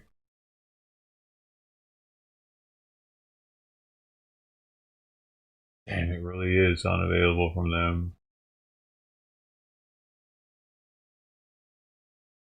Bummer.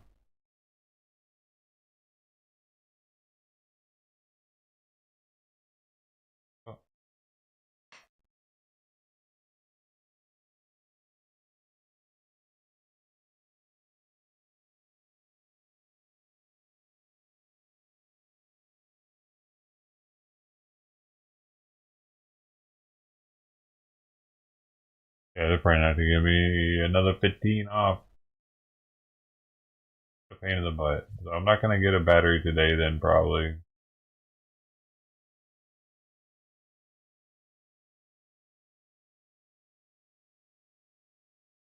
Maybe this time they'll have it. Who knows? Maybe the guy was being lazy asshole. For the look.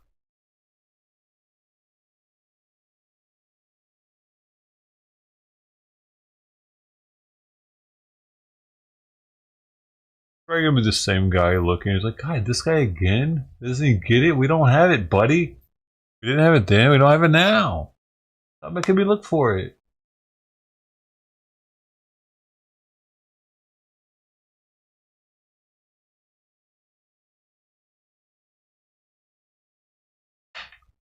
Oh shit.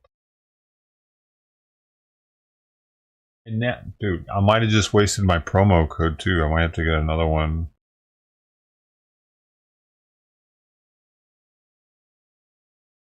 I'll have to talk to this man in India again to get my promo code. We'll see. We'll see how it plays out. There's no telling what's gonna happen. Maybe they'll just send me a free battery and not charge me at all. It's expensive battery. The reason why I was going for it, I decided on it finally because I've been doing like battery research because I have a deep cycle Marine Optima blue top in there because I used to care a lot about car audio and whatnot. And I still want an AMG or a dry cell, but I heard Optima is made in Mexico, so I don't want that. I heard that Everstart Platinum AGM batteries from Walmart are actually made in Germany.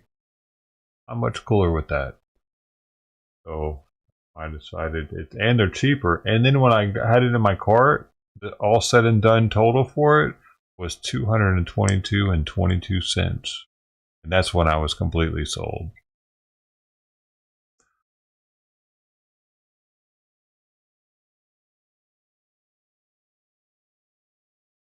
$222.22 with tax, everything all said and done with shipping. That's what it came out to. That's before I got the $15 discount. I guess it's kind of expensive for a battery, but it could end up because I have an aftermarket alternator. It puts out a very strong 14.7. My Optima lasted for 10 years. If you don't have, if you have a newer electrical system in your vehicle, this is something I've read recently. Actually, it doesn't always put out 14.7. Maybe it puts out 14.2.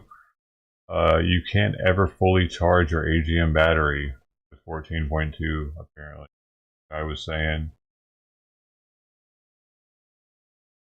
He said. A modern vehicle's charging system barely gets to the level needed to charge an AGM battery, let alone push it to 100% SOC. Short life of an AGM battery is virtually guaranteed. The older car didn't regulate the voltage as tightly and probably got to 14.7 volts, allowing the AGM to get to 100% SOC and live a long life. AGM batteries require charging at 14.7 volts to reach 100% state of charge. Anything between 14.7 and 14.2 will charge the battery, but will never allow it to reach 100% state of charge. Below 14.2, there is insufficient voltage to allow charging to occur at typical discharge levels. Battery life is subsequently reduced if 100% state of charge is not reached, easily dropping by up to 2/3 of the battery if the battery is only charged to 80% state of charge. 14.2 would typically charge a flooded or a wet battery to 100% SOC, but an AGM will barely reach 80% SOC. And I think that's one of the reasons why my battery lasts so long, because I have a expensive aftermarket alternator that puts out like 280 amps. And it makes AGM batteries last fucking forever, apparently, because it tops it off every time I get in the car and drive. It makes it 100% state of charge.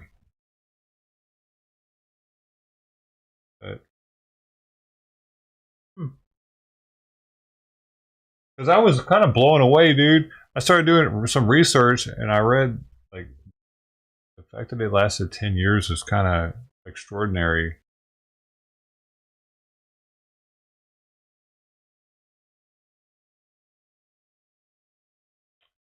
Especially since I don't really drive every day either. The battery doesn't stay as topped up as it would if I drove every day.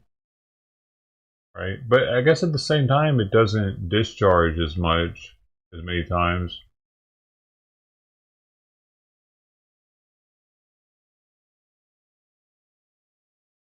Cat food, baby. Speaking of which, I gotta order some more cat food.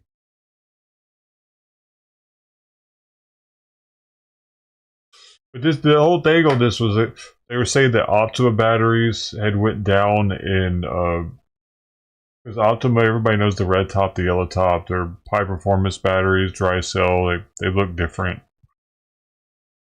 People were saying that the quality went down because they were made in Mexico now. But this guy's saying it's not that so much as it is charging system and vehicles have improved in the past 15 and 20 years. Tighter tolerances. I still don't want a fucking Mexican-made battery, though. Once I heard that they were made in Mexico, I was kind of like, about that. And I started looking for batteries that were made in America, but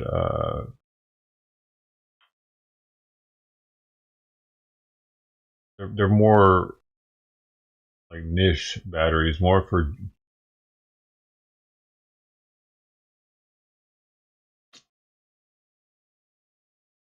racing, where you need like a lightweight battery, super lightweight, and form factor. I don't know. For rich people, I think. They look pretty. I'm going with the Walmart brand though, baby.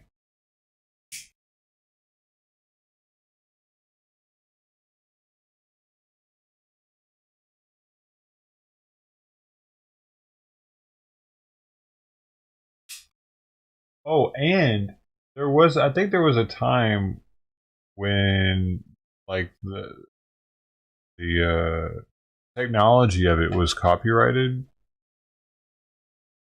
Like, there was a time when the dry cell technology was copyrighted, I think, and now that it's not, like, there are Walmart brands that have the technology, right? Because Optimum might have had, they definitely got the copyright on the spiral technology that they use. Interstate, you know, I would have gotten an Interstate from Costco, but the reason why I didn't is because it's the same price and pretty much, I think, if it was the same stats or not. I had it up over here.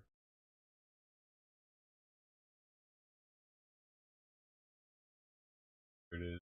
Actually, it's more than the one at Walmart by $30. Hold on. Need a new laptop soon too, it seems.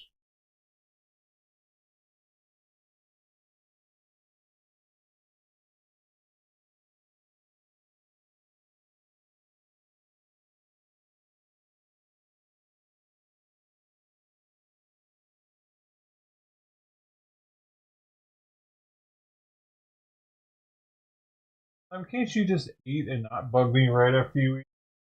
Go ahead and eat. Why are you sucking your lips? Go eat something. What are you doing? Fucking don't bother me. Something.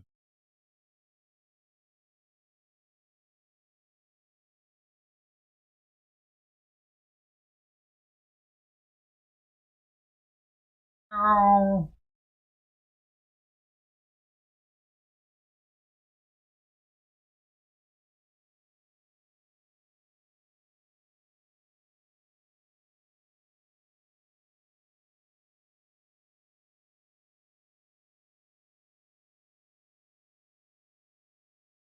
What?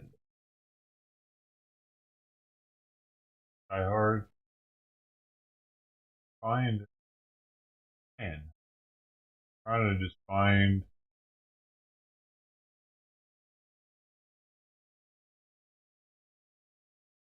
differences here between these two because I can't remember the roll caking amps.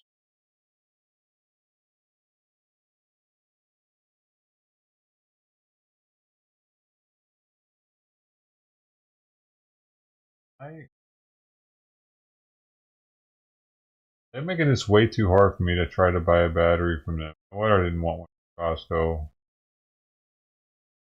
Alright, Simon, you're fucking annoying. Come on, come on. Go away. That's actually perfect. Shit. You have to lick her ass before going to eat or something?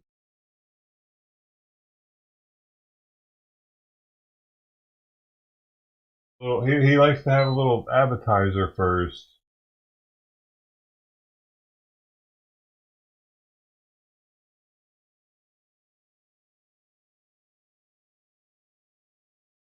I found the area. I'm in there now. I'm in here now, buddy. Because they make me go to an external link.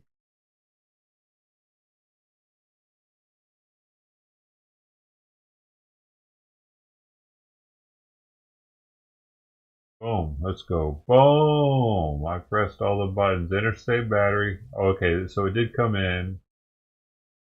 At price $79.99 versus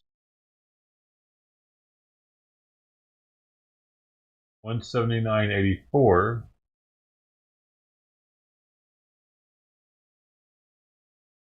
Okay. The same price pretty much.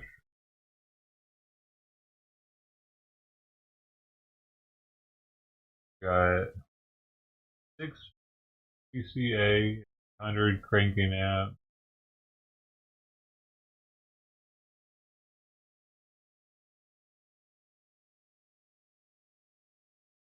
$650 CCA. 100 cranking amps, same exact there. Capacity, amp hour capacity is 55. I think the other one is also 55. Yep. So those are all the same right there.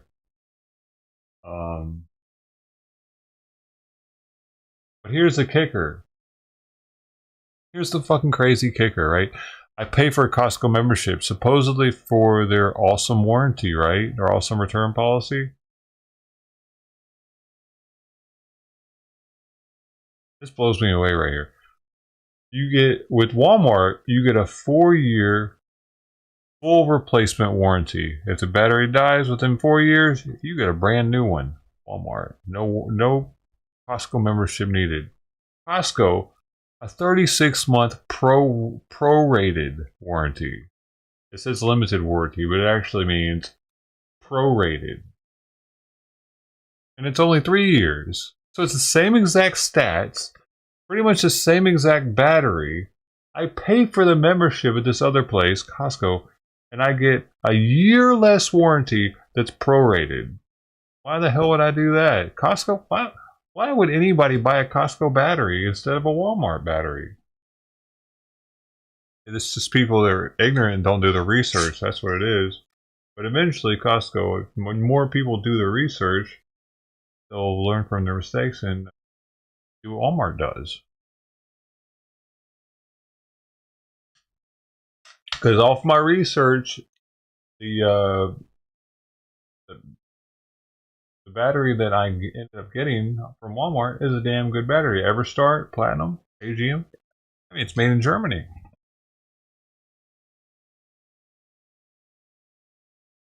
Must be good. Now, where the other one's made? Where's the interstate made? I think Mexico, maybe Mexico and America. Where?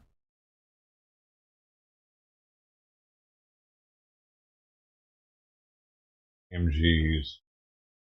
Interstate batteries are made in the United States and Mexico. There it is. United States and Mexico. That's another thing that I put into the equation. Do I want a Mexican-made battery with what they're doing to our country?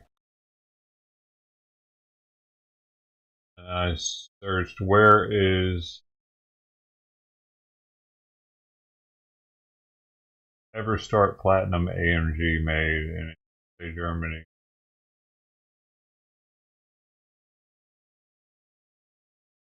Battery made. Everstart Platinum AMG batteries are made in Germany.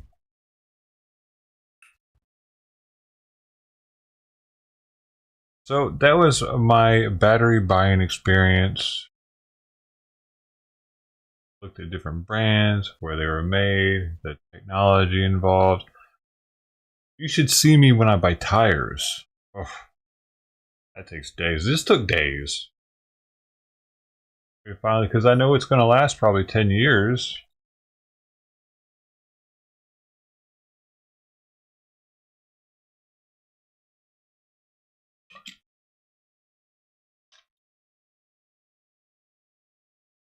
Tires is worse though, because that costs around $1,000.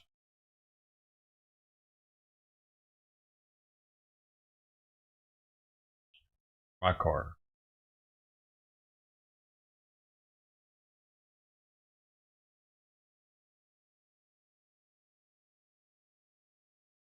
Are you so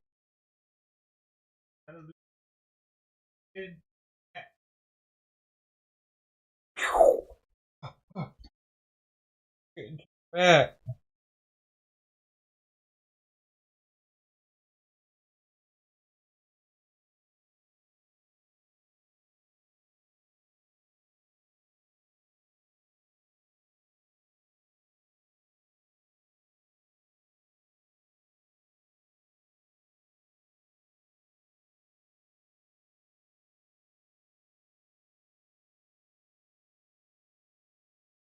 Fight me.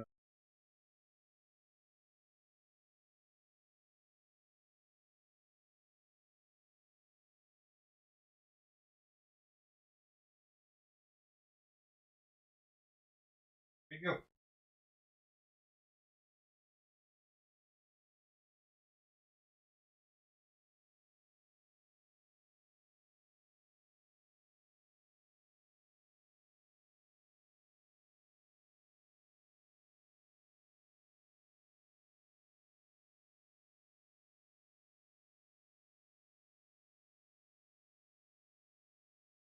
It was all over the place.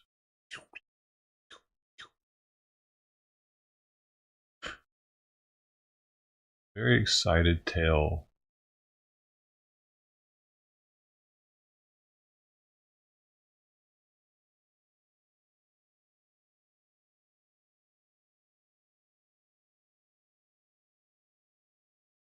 Expert, dude, I turn into an expert buyer of anything that I have to spend over $20 for. Actually, anything, dude. Anything I'm like that with. Dude, with the nutritional yeast, I just research the hell out of that. Research creatine. Creapure is actually the best creatine you can buy. It's also made in Germany. So creatine matters when it comes to different types. Like, don't give me, dude, mushroom supplements. I know the best that there is for almost everything that I buy. I'm weird like that. You can't be a good salesman if you don't know what the hell you're talking about.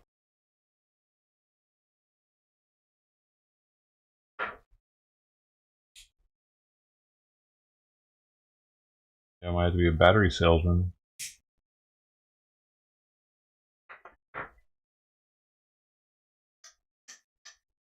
You just say, yeah, man, like, it's like,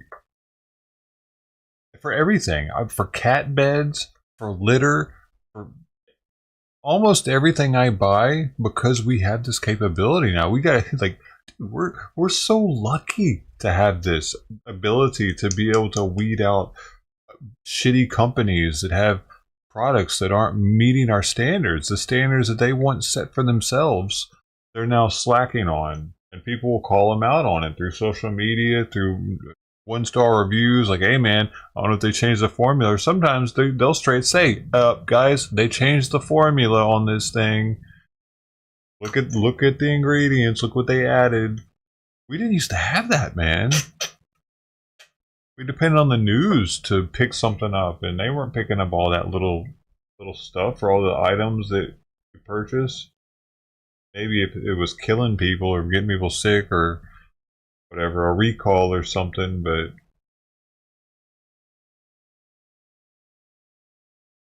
like I remember when consumer reports, remember that came out? That was a huge deal.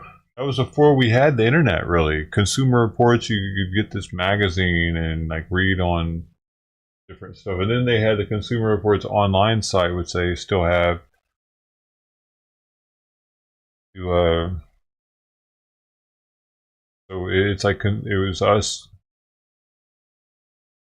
It was the consumers reviewing stuff. Is all it really was. It was just Amazon reviews.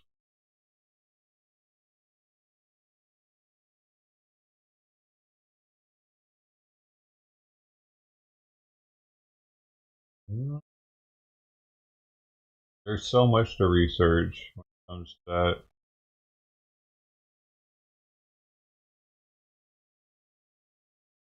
I usually start with Reddit though.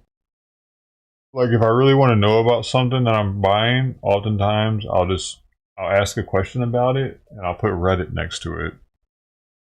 Or I'll just put the item. Like say I want to learn about a JL 1000/V3 amp. If it's good or not, I'll just put the amp and I'll put Reddit next to it and I'll see what people are saying about it. Which I know is an awesome amp. Discontinued, but only because car audio kind of phased out. That's still a phenomenal amp. This little book? Okay. I never had it. It was a publication though.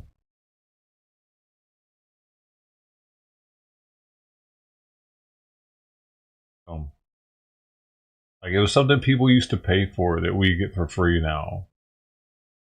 But I mean, personally, I usually go straight for the one-star reviews. Whenever I'm looking at item on Amazon, I just see how many, if it's got 17% 1 stars, yeah, probably don't want that one. Unless it only has like 3 reviews and some dude gave it a 1 star because the fucking box was dented in. But the, you know, people do the dumbest shit on reviews, dude. You gotta watch out for stuff like that too. You know what I mean? Like, there will be nothing wrong with the product, but they'll be like, it was supposed to get here yesterday. It got here a day late. 1 star review on the product. Like, bro, fucking shit up right now. Don't do that. If you're one of those people, you're not reviewing Amazon on those reviews. You're reviewing the product. If you want to review Amazon, I don't even know where the hell you do that at. Not in their product review, though. A lot of people do that. You notice? Amazon sent me the wrong item. 1 star review on this item. This item sucks. Idiot.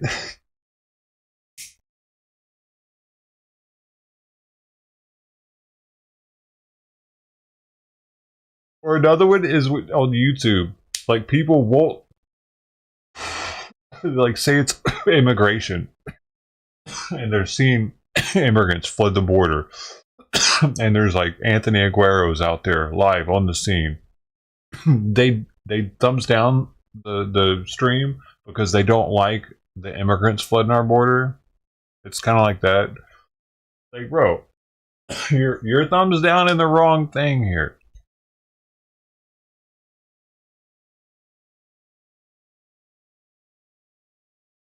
You're 1 star in the wrong thing. You need a 1 star Amazon, not the product. They are getting better filtering out reviews that are off topic.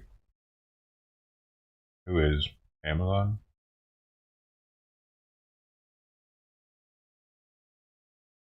You know, Yelp has always been proactive in getting rid of false reviews.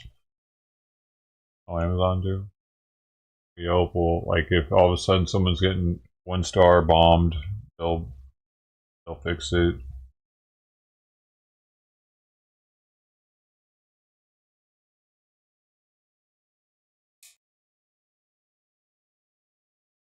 Streamers, dude, streamers have so much power when it comes to that type of thing. Big streamers that have thousands of viewers. Like that one dude that shut down fucking New York that one day when he was giving away an Xbox or something, that black dude. He's the biggest Twitch streamer. They have way too much power. They can just discreetly tell like thousands of people to 1 star review a business and ruin it. Kind of crazy how much power like social media or like influencers, and especially 20-something-year-old live streamers.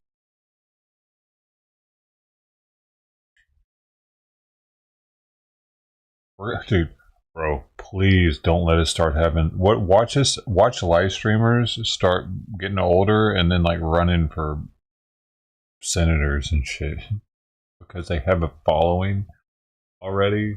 This could be a thing, just like actors do it now. You know, like Arnold Schwarzenegger did it, and whatever. Ronald Reagan. Who else? Famous people get into politics. We have yet to have a streamer, though, huh?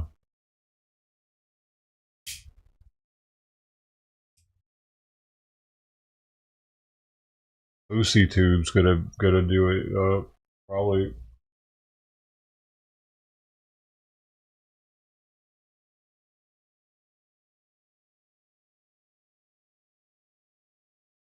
Successfully sued him for a trash review. One dude reviewed them, and how would you sue him? Why was it a trash review? It was oh, I see. But he said there were rats or something, and there wasn't. He totally lied about them.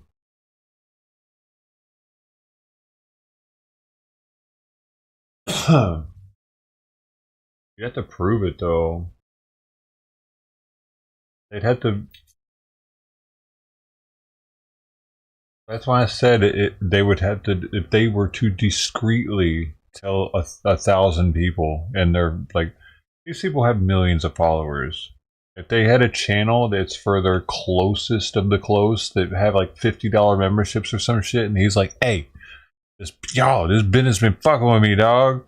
How about we all fuck with them a little bit, huh? Huh? How about we don't? I don't know. I'm just thinking out loud." They like leave it at that or some shit. Next thing you know, like all of them are giving 1-star reviews on that restaurant, but he doesn't know why it's happening and he can't prove it. They could easily do shit like that.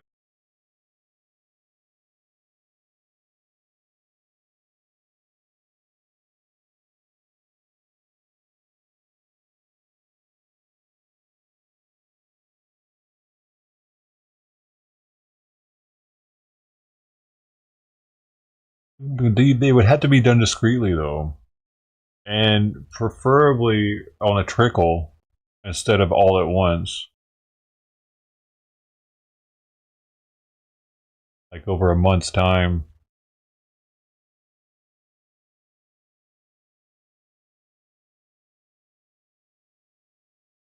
And like I don't even have this capability, and I'm thinking about it. So the people that do have the capability are probably already doing it.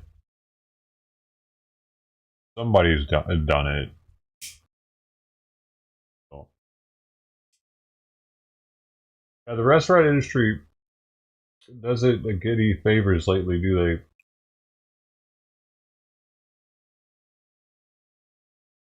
The only thing keeping the restaurant industry in business, because it's not dating. People have stopped dating pretty much in comparison to what it used to be. But it's traveling, it's businesses. Businesses. Working, people working and being out and about on the job, going to eat while they're in the field.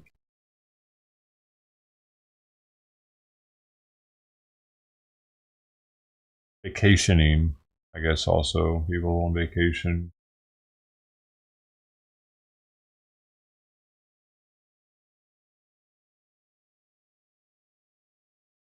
I don't even remember the last restaurant I went to. Oh, wait. Damn, was it when... It might have been when Grant was out here.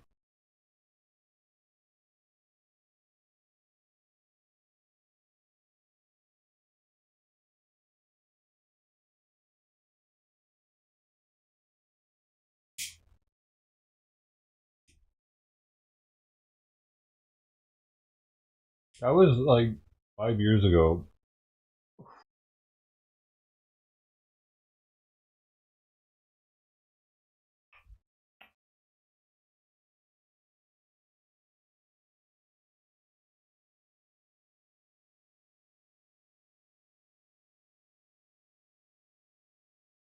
Yeah. Too expensive.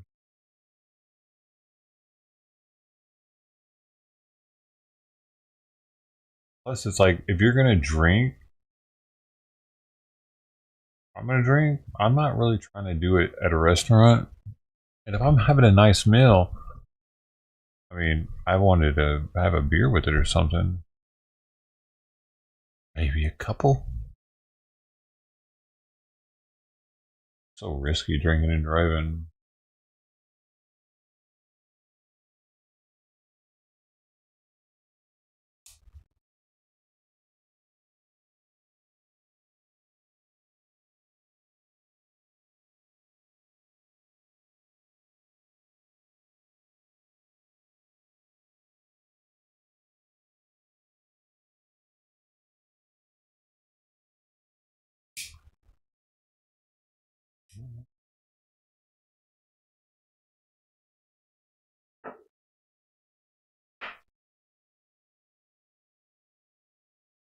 Hey, he ate. Good. Now he's licking his lips. I know he ate this time.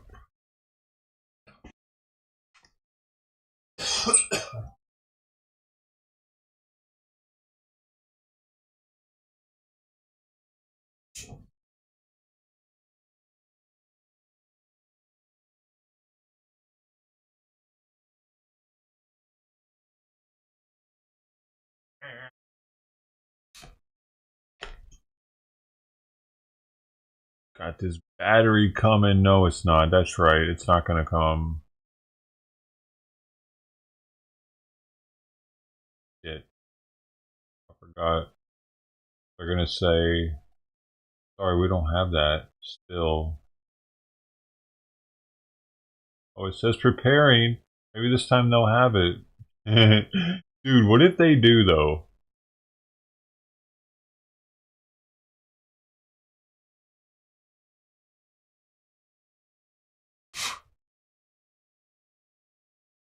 See shortly. Oh, I guess we'll know within about 20 minutes. What happened to my artless music?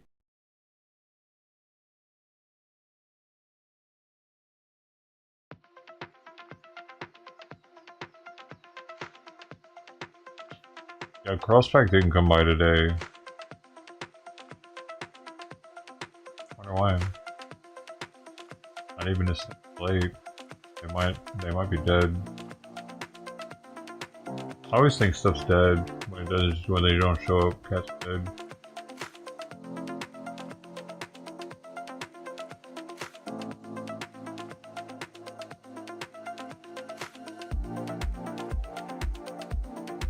Crosspack was I mean, right on the edge anyway. It was a battery program. What does that mean? Was I supposed to use that? Did they give me something? Should I have been able to get some money off my battery?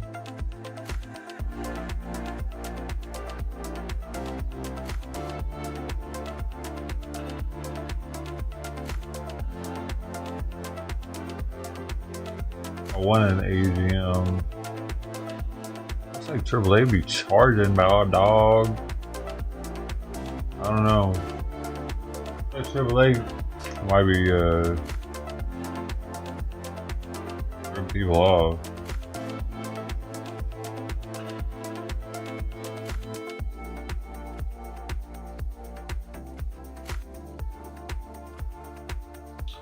Because one of the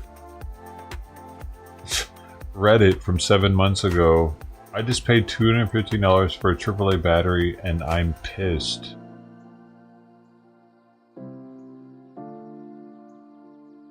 I didn't enter anything else. I'm gonna try to make it.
Like, everybody brings trash things in, put some more food out there real fast.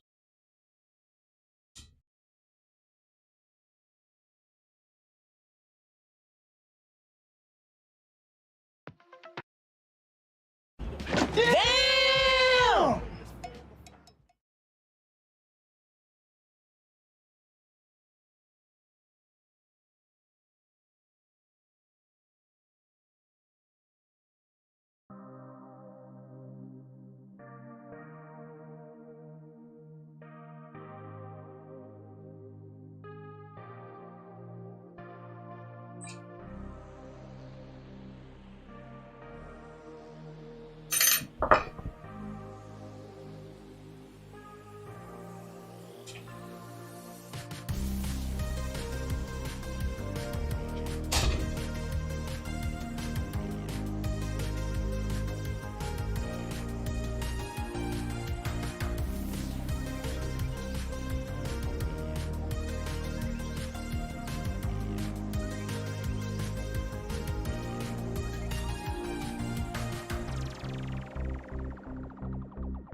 Oh, what's Tommy? You don't like it when she chews on the top of your head?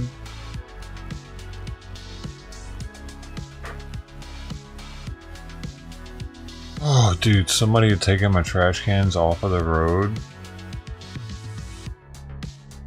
Put them in front of my neighbor's house.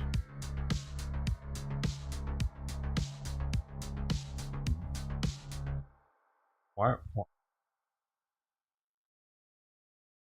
On the grass patch, you know, in front of the sidewalk. I guess they were concerned that it would, someone might hit it and it might bang into their car or something. So they took it upon themselves to put it next to the sidewalk. I mean, out of the street, onto the grass. Now people have to walk past the trash cans.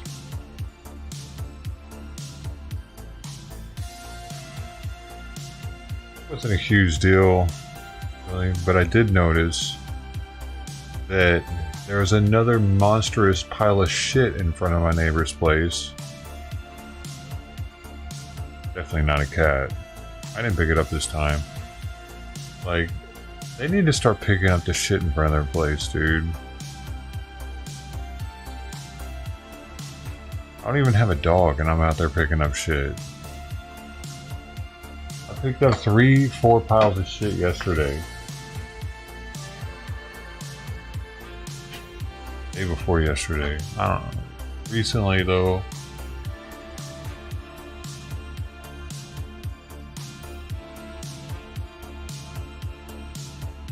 I think their dog is causing more dogs to want to shit there too and pee there. Because before, I didn't have a neighbor whose dog primarily peed in the same spot every day. He didn't have a dog at all. Their dog every day goes in the same strip of grass, and it attracts more dogs to go on that strip of grass. So they should actually be on permanent dog shit pickup duty on my grass and their grass, because it's their dog's fucking fault that there's fucking dog shit everywhere now. Does that make sense?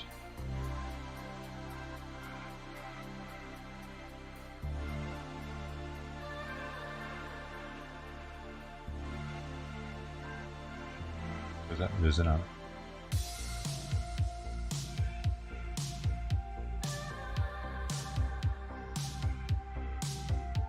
I'm not picking up that one. It's not in front of mine. I'm not doing any more that aren't in front of mine.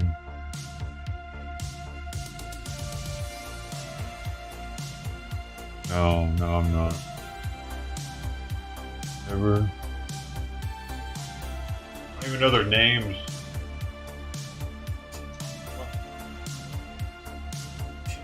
I legit don't know any of my neighbors' names, even though some of them have told me what their names are. I don't remember that shit. Sorry, we don't talk often. I'm gonna forget your name. I'm retarded.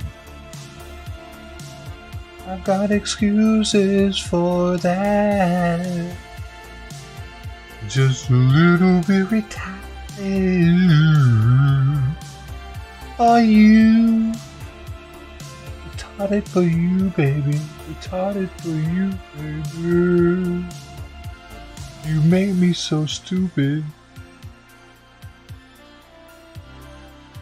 I need a helmet on my head. Little retarded. Little retarded.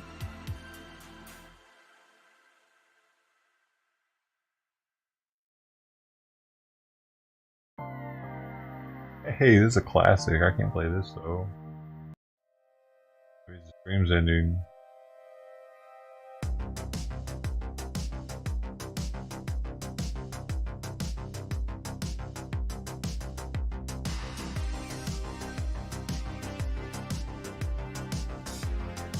What the fuck is going on with my camera, dude?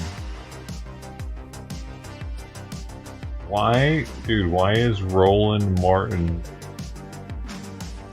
Kelly Loeffler testified at Senate confirmation hearing for SBA? What's SBA and why does he care about it? Something to do with black shit? And who cares about his black shit? SBA, Small Business Administration. Oh, okay. It was Guzman. It was Isabel Cast. It was a female, and it was her last name of Guzman. So probably the first. Let's see. Was she the first ever Latina? Huh? I gotta know.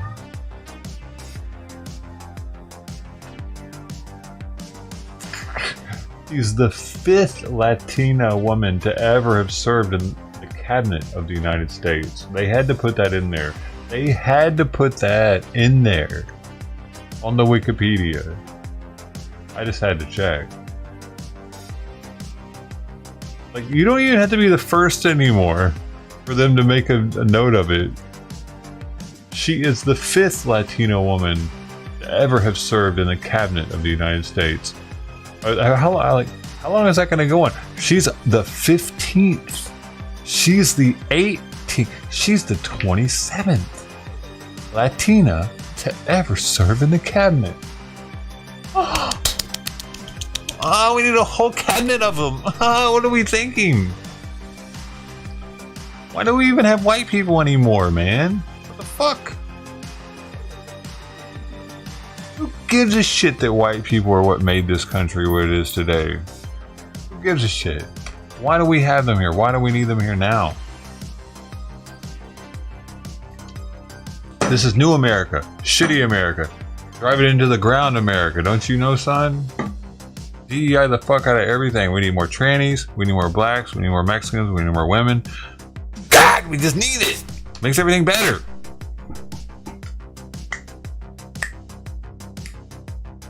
fuck what we were founded on. White men. Let's do everything else but that. Because we never know. That might be better. Huh? Fuck what works. Fuck what we know works. Dude, I'm pretty sure I got one of those notices on my phone right now or something for it to be off this long. I gotta go check it now. Because I gotta know if the cats are eating. I gotta know.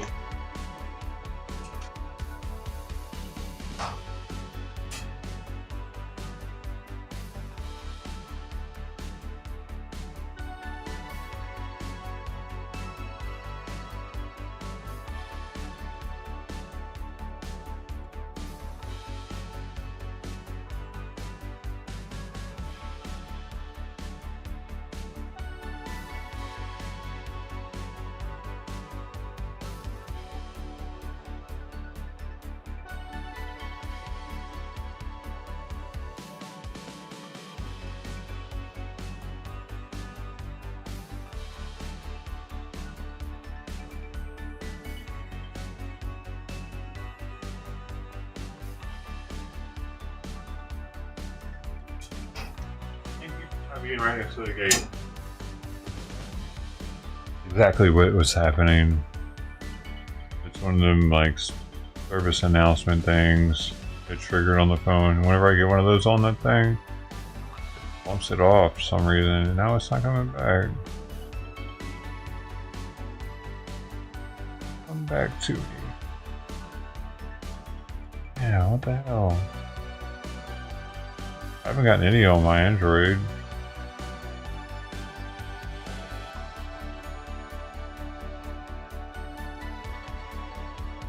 Heck, man, it should be coming back on right now. Oh. I have to go look at it again.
That song is gay. There are gonna be a lot of gay songs on here.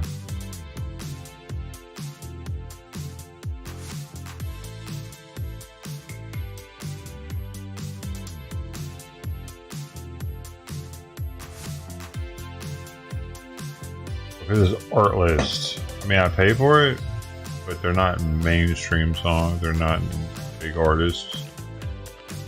They're up and comers.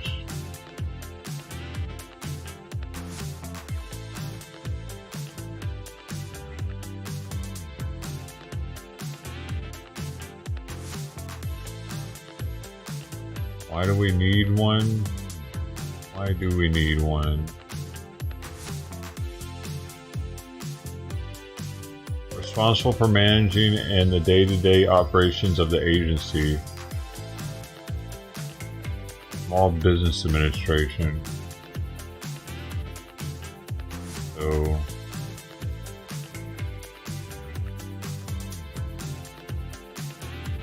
I guess they help small businesses do stuff.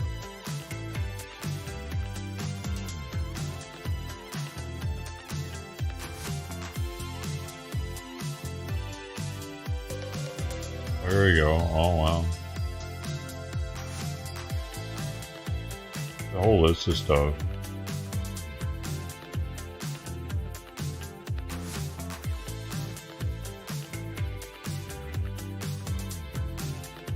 Probably important position.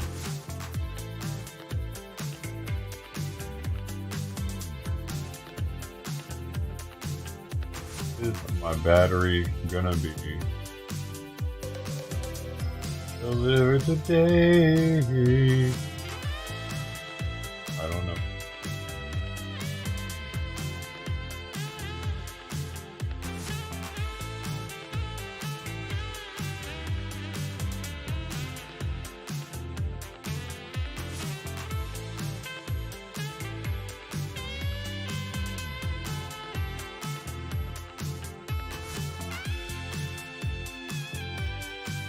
They're preparing it right now, so I should know soon.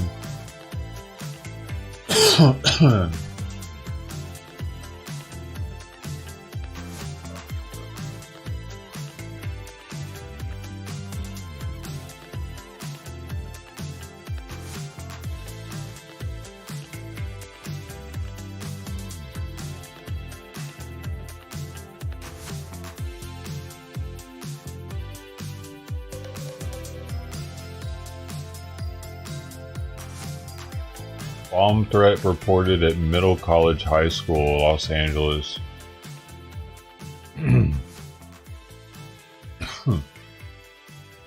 Have been forgotten about. That's what President Trump does. Why is he she remembers needed? the forgotten men and women working so hard in this You'll be country all right to make there. it work. You all right? Fantastic. Well, I welcome your focus All on right. this. I look forward to working with you. Let me ask you just about fraud and waste and abuse, and you've talked about this some. I think your answers have been very heartening. You remember, in fact, you referenced it at the height of the pandemic. Congress enacted the so-called CARES Act to provide very necessary relief to millions of Americans. We also, at the same time, created, however, a special inspector general to monitor any fraud and abuse in that program. Now, for reasons that continue to elude me, the last administration, the last president, when he came to office, almost immediately limited the remit of this special inspector general, then tried to effectively defund it. And now we find out hundreds of billions of dollars were wasted or fraudulently dispersed or not properly paid back under these programs. Would you agree with me that we need the Special Inspector General, SIGPER, we need that office to be properly funded, we need it to be given the jurisdictional authority that it deserves? Senator Ernst has a bill to make sure that SIGPER gets that jurisdictional authority. Would you support that? And can you talk to us about the need to be rooting out fraud and abuse and corruption? Absolutely, Senator. If I'm confirmed, I look forward to working with this committee to have a higher standard of accountability, to act with more urgency, to have a zero tolerance policy with regard to fraud, and to making taxpayers whole. We have to get back to that accountability and getting those funds back into taxpayer hands as soon as possible. Very good. Thank you. And now I'll recognize Senator Shaheen. Thank you. Congratulations, Senator Loeffler, on your nomination, and thank you for your willingness to serve. Welcome to all your family and friends who are here with you this afternoon. New Hampshire, like many of the states represented on this committee, has over 99% of its businesses who are small businesses. I certainly agree with the fact that small businesses are the lifeblood of this country. 2/3 of jobs are created from small businesses. My favorite statistic about our small businesses is that they create 16 times more patents than large businesses. So it's critical that we provide assistance to ensure that they thrive. Now, I heard from one of our businesses in New Hampshire yesterday that sells agricultural equipment to universities, and they help research feed efficiency to help farmers. He was worried that the halt to funding this week, so the order that freezes spending, caused him to worry about his businesses. That's probably So Simon. what would you say to that business owner so that they're reassured that their orders are going to continue? Senator, I appreciate the chance to meet with you in your office and with your staff and your leadership in this committee as well. Certainly, the facts are that no individual assistance was or is part of that pause. What the president is rightfully doing is fulfilling his commitment that overwhelmingly Americans agree with, which is to root out waste, fraud, and abuse in spending programs. And it's not uncommon for presidents to come in and put a pause on agency discretionary funds that could be contributing to the problems we have with debt, with inflation, and there's no bigger champion of small businesses than President Trump. He's told me personally that small business is big business, and he gets it. So small businesses can be assured that they will have a champion in me as well. Having been raised in a small family business, I know the risks that small business operators bear every day, and we will ensure that they have a voice in this administration, and they do. Well, I certainly agree that it's reasonable to review how programs are working, and that we all should be in favor of getting rid of waste, fraud, and abuse. That doesn't help anybody. I think what's unprecedented about the current situation is the uncertainty that it creates for so many of the people who benefit from those programs, and the fact that it's so broad and far-reaching. I enjoyed the opportunity to meet with you, and thank you for coming in and talking. One of the things that we discussed was the importance of our field offices within the SBA, and I was pleased that Chair Ernst mentioned the importance of ensuring that we keep people in the field offices and not reduce those staff members, because that's where so much of the help for our small businesses comes from. So can you reassure us that you will focus to make sure that the district offices have the support they need and are able to staff up in the way that helps our small businesses? Absolutely, Senator. If confirmed, I can assure you we will put an emphasis on the field. And we have in the SBA 10 regional offices and then 68 field district offices. And the great aspect of this is we can be out with our entrepreneurs, with our small businesses, not only delivering capital, but the technical support and counseling that they need to succeed. Because we know that when small businesses have the counseling and mentorship that they need to fill in any gaps, they are more successful. And I've heard so many great stories from small businesses, I know you hear them every day, who rely on just that extra little help to become successful. I've seen them in our own community. So you have my commitment, and I look forward to visiting your state as well. Good, thank you. We look forward to having you come to New Hampshire. One of the most important roles you will have is as a spokesperson for small businesses. I was pleased that President Trump continues to maintain the SBA administrator as a member of his cabinet. I think that's very important. And one of the issues that I've been proud to work on that I think we need to continue to focus on for our small businesses is helping them access foreign markets, because so many, 99% of markets are outside of the United States, but only about 3% of small and medium-sized businesses do business outside of the United States. I was proud to help create the State Trade Expansion Program, the STEP program. I would hope that, again, you would commit to continuing to support that program and helping our small businesses get into those international markets. Certainly, the STEP program is a very appealing program to understand how we can broaden our work with exports, and small businesses can play a tremendous role there. I look forward to working with you and the entire committee to see where we can broaden the export program and make this more efficient and to deliver more wins for small businesses. Thank you. Thank you, Madam Chair. Great. Thank you, Senator Shaheen. I'll recognize Senator Young for 5 minutes. Thank you, Madam Chair. Welcome, Senator Loeffler. It's great to see you here today, and congrats once again on this nomination. It's good to see your husband, Jeff, a Hoosier, fellow Midwesterner, behind you as well. when my father heard not only that I was elected to the United States Senate, but that I was going to sit on the Small Business Committee in the U.S., and I can't tell you how excited he was. He perhaps perceived this to be known as the most powerful committee in the U.S. Senate. It's not always known for that, but it was the most important committee to my dad, because when my dad was getting started in the business, he relied on SBA support, loans in particular, to help him grow his business. And for him, this was the most important committee. And you know, there's a certain wisdom to that. As you travel around, as we travel around our various states, we see that most jobs these days are actually created not by large enterprises, because those come and those go.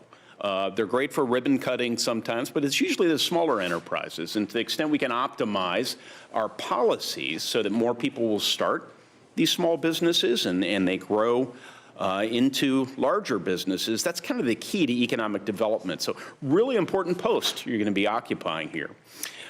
If confirmed, how are you going to work to keep our small businesses competitive today and resilient tomorrow? Kind of an open-ended question. Thank you, Senator, and I agree with your dad. I think I couldn't be more humbled by this awesome responsibility for small businesses that power our local communities, that do create 2 out of every 3 new jobs in America. That's incredibly powerful.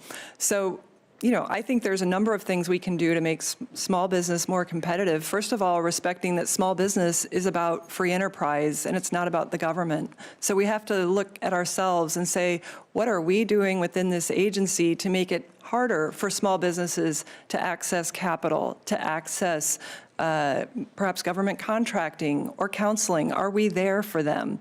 A big part of that is getting everyone back in the office, off the golf course, into the office, being aligned with our small businesses where they are on Main Street and not K Street. So my focus is certainly going to be on the field activity, making sure everyone in the agency is accountable, and making sure the programs actually work for small business. We'll be doing a deep dive. I think directionally you're absolutely on the right course, and that's the most important thing at this point. Do you have specific ideas about how SBA might be modernized and improved under your leadership? Well, certainly I don't want to get ahead of myself. If I have the honor of being confirmed, I would look at a broad range of efficiency, both cost and technological efficiencies that could be gained. I'll be looking at organizational design. I'll be looking at skill sets and training that might be needed to deliver our services to increase our response times to small businesses. And we'll be driven, metrics driven. We'll have goals and we'll be reporting that out to this committee. Well, I think there are members of this committee, count me in, who want to help you and the rest of the administration be successful as it relates to small businesses and the Small Business Administration. One of the things that you might consider doing is prioritizing an incentive for new businesses and small businesses to adopt the latest technologies. I just had a great exchange with Howard Lutnick, Secretary of Commerce nominee, and we emphasized the importance of digital trade, which he strongly supports, unlike, unfortunately, the previous administration, but I think that's encouraging. But related to the Small Business Administration, I found that many Hoosier small businesses rely on digital tools, but the law doesn't clearly state if these costs qualify within the 7A loan program. So if someone wants to buy an AI technology, for example, it's unclear if the law will include that. So I've introduced legislation along with Senators Rosen and Budd and Shaheen, the Small Business Technological Advancement Act, that would clarify and promote the purchase of digital tools with small businesses. If confirmed, would you be willing to work with me on this topic? Senator Young, absolutely, if confirmed, I would be. AI is at the forefront of both, as President Trump said, a wake-up call to American innovation, but potentially as tools for automating small businesses, making them more efficient, and whether it's things like co-pilots or agents, I would support looking at that as a solution. Well, thank you. And I will be submitting a question for the record on another important topic, I know to you and our small businesses, about how you intend to address bolstering SBA's cybersecurity infrastructure. Thanks so much. Very good. Thank you, Senator Young. Senator Coons. Thank you, Chair Ernst. Thank you, Senator. Great to be with you. And thank you to your family and those who are here to support you. As I hope you know, your predecessor in this position in the previous two administrations, I've had a particularly strong working relationship with. SBA Administrator McMahon came to visit Delaware several times. We worked well together. I would agree. My dad said the same thing, to Senator Young's comment. My dad started and ran a small manufacturing business, and he thought this was the most exciting committee I could possibly on. And it has been in the past a very productive committee. My hope is that we will get back to churning out legislation that works with you, that we will appropriately authorize and appropriate funds, review funds and programs. When we had a chance to meet 2 weeks ago, one of the programs I brought up was SCORE, which I suspect more litter in her was founded in box. Wilmington, Delaware. That's my obsession with SCORE. But I think one of the highest federally appropriated dollar for actual impact programs in history. There's more than 10,000 volunteers through SCORE who deliver roughly 4 million hours a year of free business plan consulting. SCORE clients return $59 in tax revenue for every dollar appropriated to SCORE. It needs to be reauthorized. We need to look at it to ensure it's operating well and that there's accountability. Would you support SCORE and its reauthorization and work with me to achieve a bipartisan reauthorization if confirmed? Senator Coons, I thank you for the time you shared in your office. I was also just delighted to hear now about your dad's sentiments. I agree. And I look forward to working with you to review SCORE, see how it can be made more robust, and to evaluating the program and sharing all of that data with this committee so that we have a very collaborative approach to ensuring our efforts are making a difference for small businesses. As you note, it's definitely had an impact, and we want to make sure that programs that work are made available to more entrepreneurs. Well, those 10,000 volunteers help more than 300,000 entrepreneurs, so I'm very hopeful we can work together on that. A piece of legislation Senator Rubio and I, now Secretary Rubio and I, worked on for several Congresses was to help make sure that SBIR grantees actually produce commercialized technology. About half of SBIR awards lead to commercialized technology, but half don't.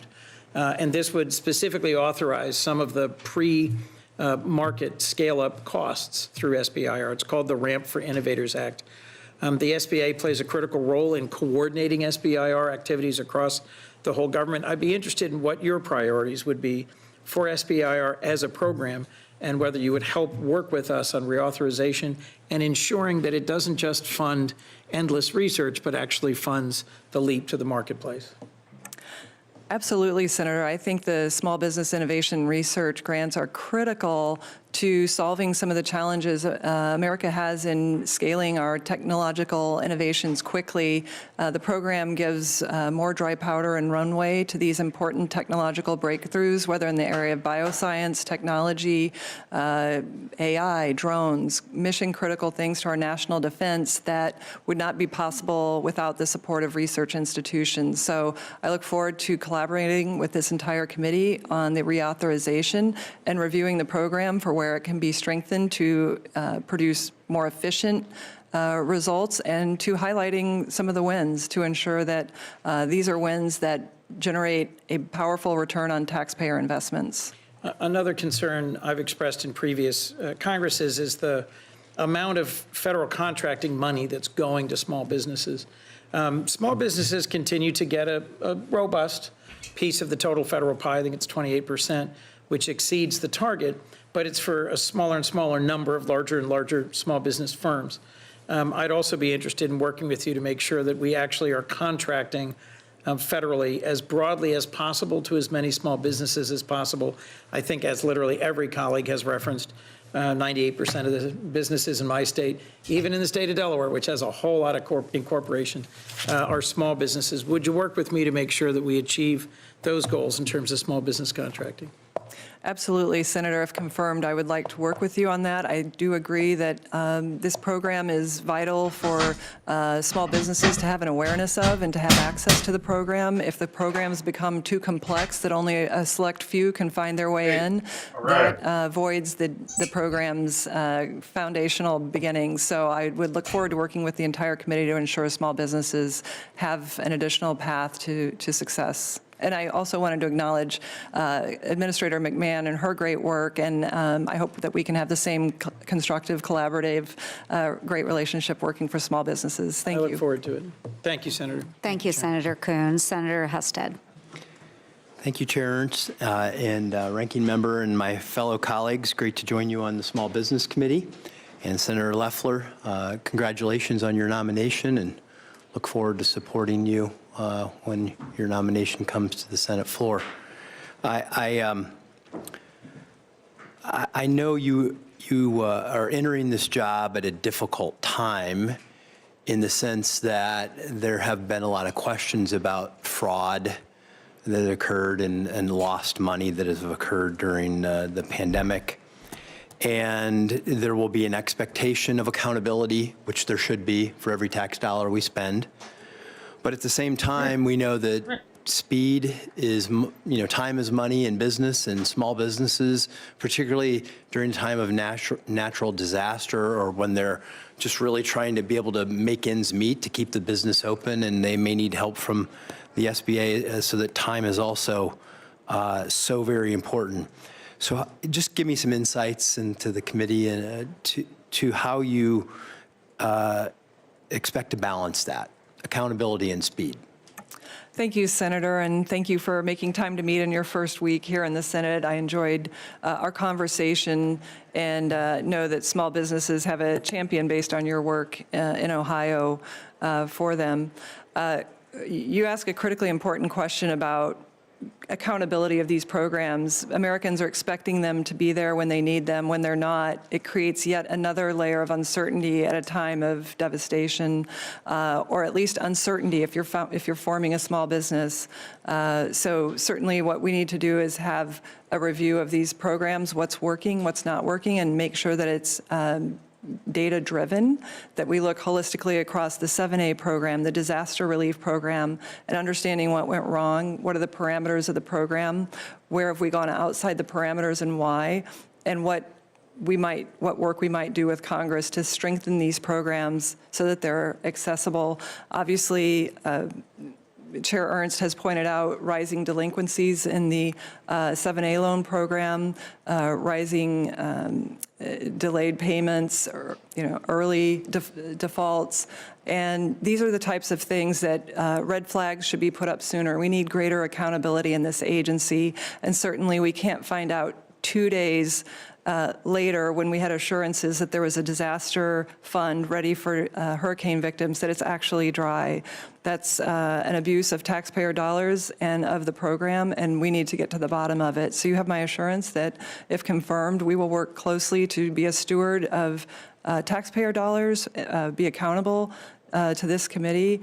And I know President Trump strongly supports the small business community having the resources they need in an efficient manner that respects taxpayer dollars. Because let's face it, the 7A loan program, the bread and butter loans that small businesses use to start, is meant to operate at a zero subsidy, meaning taxpayers do not fund these programs. They should pay for themselves when they operate appropriately.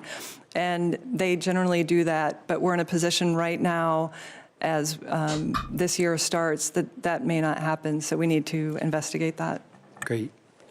One more thought. One of the things that I always talk to my team about is customer service. How do we serve people well? And then are we listening to our customer, and then what are they telling us, and then how are we turning that information back to into change, enhancements, things like that we can do. So I'm interested in your thoughts on how you intend to do that, and then encourage you to let us know what you learn so that we can be better in what we do and how we serve those same customers. This is an area that I really look forward to getting into. The field program, the field operation that SBA has could be incredibly powerful to increasing responsiveness, to tailoring programs that are more efficient to deliver resources to small businesses in a way that the original formation of the agency's intent was meant to do. So I think, first of all, getting people back to work, getting people out in the field, tracking the data and using that feedback loop, looking at how long our case times are open. How long is a case open when someone comes to us with a question? How long do they have to wait on the phone for someone to answer it? When you're a small business person, you don't have any extra time. And I think what small businesses want to know is that there are people at this agency that understand the challenges and the complexities that they already deal with, and this agency doesn't need to be one of them. So we want to be part of the solution, not the problem. Great, thank you. Wonderful, thank you, and welcome to the committee. Senator Rosen. Oh, we got breaking news. Wait, is this breaking news? Okay, so now let's turn back to the border quickly.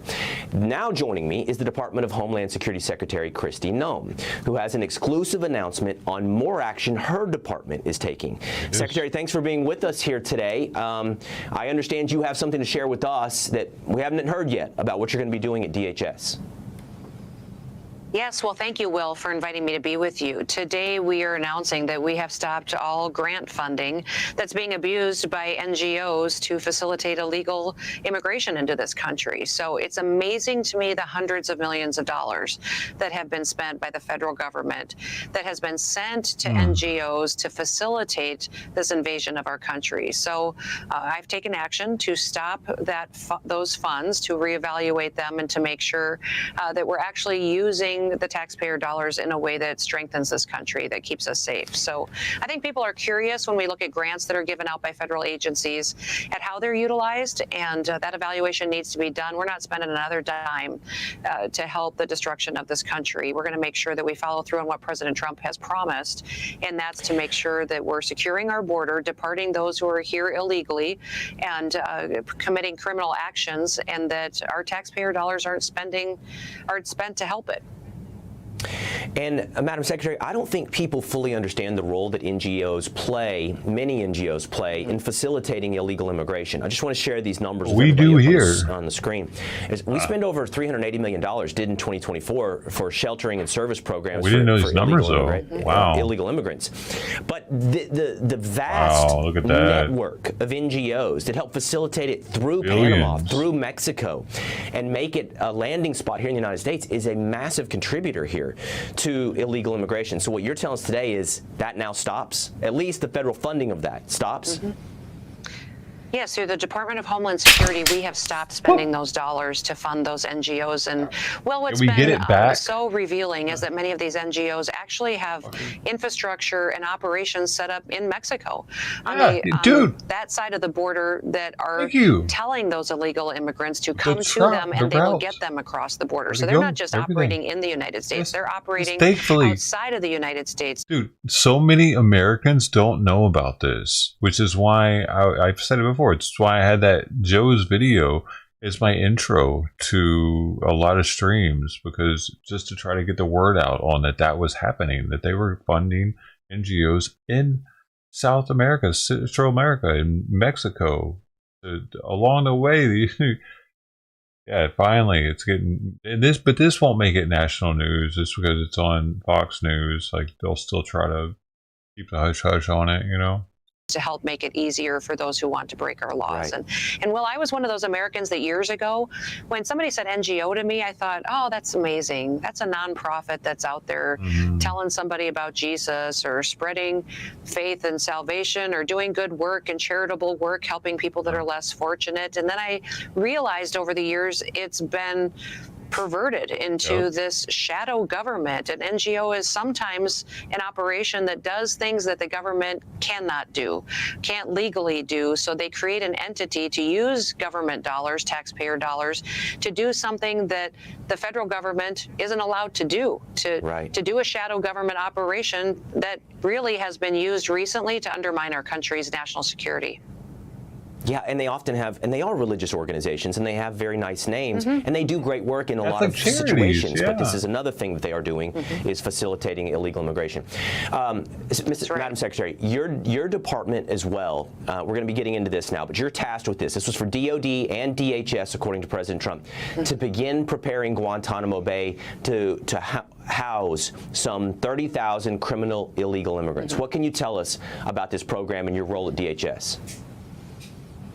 Well, Guantanamo Bay is already being utilized in this manner. There's already facilities there that are housing illegal immigrants, and it's the worst of the worst that are kept there. Many times those who are sent there are gang members, people that have created terrorist activities in the United States of America and have been a real danger and threat to our people. So what we'll be doing is utilizing our resources to expand the capacity there and to make sure that as we continue to do what President Trump has talked about and deporting people who are here illegally and are making our streets much more dangerous, is that we're going to utilize Guantanamo Bay to a more expansive purpose, and that we will be going and putting resources there to make sure we have the space to getting people out of this country right away that will make sure our country much more safe.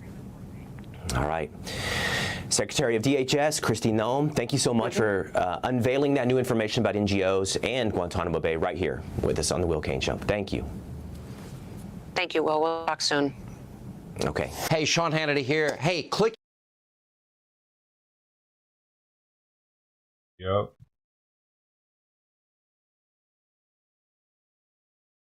Distribution, stupid, said no swing voter ever. But that's where Team Trump is focused today, against an undisputed American military hero. Donald Trump's newly minted Secretary of Defense, Pete Hegseth, in short order, is exacting Donald Trump's revenge on retired four-star general, former chairman of the Joint Chiefs of Staff, Mark Milley. Quote, removing his security detail, revoking his security clearance, and ordering an inspector general inquiry into his record. Viewers of this program remember all too well that General Milley was a frequent target of Donald Trump's rage and deranged rants that included, quote, suggesting that General Milley had committed treason and should be put to death, end quote. In part because of public threats like that, threats that sound like they're straight out of North Korea or Russia. Quote, General Milley received a preemptive pardon from President Biden, a pardon that means, quote, General Milley cannot be court-martialed, but a finding against him could lead to a decision to reduce his rank, even in retirement. In plain English, reduce his rank means potentially taking away one of General Milley's 4 stars. Stars he earned for extraordinary bravery on the battlefield and in the theater of war, leading our brave men and women in uniform. The details matter here today. This is just some of what 4-star General Mark Milley did to earn those 4 stars. There's his extensive background of combat experience in Egypt, Panama, Haiti, Bosnia, Iraq, Afghanistan, Somalia, and Colombia. There's General Milley's long list of awards and honors, from the Army's Distinguished Service Medal to the Legion of Merit, the National Defense Service Medal, the Afghanistan Campaign Medal, the Global War on Terrorism Service Medal. There are too many to actually list here. And despite the extraordinary record of service and patriotism and courage, this is who Donald Trump has chosen to humiliate and potentially demote. It's petty, like ordering General Milley's portraits to be yanked off the walls at the Pentagon. But make no mistake, it is also dangerous. Trump's retribution, punishing General Mark Milley by pulling his security detail, is a serious threat to Mark Milley's life. We know that in the wake of the 2020 strike that killed a top Iranian commander, Soleimani, quote, the Iranian Revolutionary Guard posted a video explicitly threatening 15 former Trump administration officials with imminent assassination, quote, by drone, sniper fire, bomb, lethal injection, or stabbing, end quote. Topping what U.S. officials informally call Iran's kill list was, among others, then chairman of the Joint Chiefs of Staff, Mark Milley. Veteran journalist Bob Woodward reported on just how serious the threats to Mark Milley's life were in his book War, writing this, quote, "Since retiring, Milley had received a nonstop barrage of death threats that he, at least in part, attributed to Trump's repeated aggressive attempts to discredit him. As a former chairman, Milley was provided round-the-clock government security for 2 years, but he had taken additional precautions at significant personal expense, installing bulletproof glass and blast-proof curtains at his home." Bulletproof glass and blast-proof curtains, because Donald Trump threatened him. Now, exacting revenge on General Milley by pulling his security detail, the detail that's protecting him from that publicly stated threat from Iran, is nothing short of putting a bullseye on his back, making it easier for America's known enemies to target an American military hero. And why? Why is this happening, you might ask? Why the fuck would he get security because four-star General detail Mark Milley forever? was willing to do what far too few people have been brave enough to do. It's just crazy. Which was to find a line and hold it and speak the truth to power. He went on the record saying, quote, "No one has ever been as dangerous to this country as Donald Trump," telling Bob Woodward this, quote, "Now I realize he's a total fascist. He is the most dangerous person to this country. Donald Trump," he said, "is, quote, fascist to the core." And he didn't just say it in private to reporters. He said it in public out loud so that the brave women in uniform and every American citizen could hear him. You see, we in uniform are unique. We are unique among the world's armies. We are unique among the world's militaries. We don't take an oath to a country. We don't take an oath to a tribe. We don't take an oath to a religion. We don't take an oath to a king or a queen or to a tyrant or a dictator. And we don't take an oath to a wannabe dictator. We don't take an oath to an individual. We take an oath to the Constitution, and we take an oath to the idea that is America, and we're willing to die to protect it. Words some of Trump's cabinet picks might want to ruminate on. We don't take an oath to a wannabe dictator, even if that wannabe dictator tries to exact his revenge on you. It's where we start today with some of our favorite reporters. He's such a better person. NBC News national security correspondent Courtney Kuby is here. Also joining us, retired U.S. Army Brigadier General Steve Anderson's here. And with me at the table for the hour, host of the Independent Americans podcast, founder and CEO of Independent Veterans of America, Paul Rykoff, joins us. Courtney Kuby, you covered General Milley. What can you tell us about his reaction to this extraordinary move by Pete Hegseth today?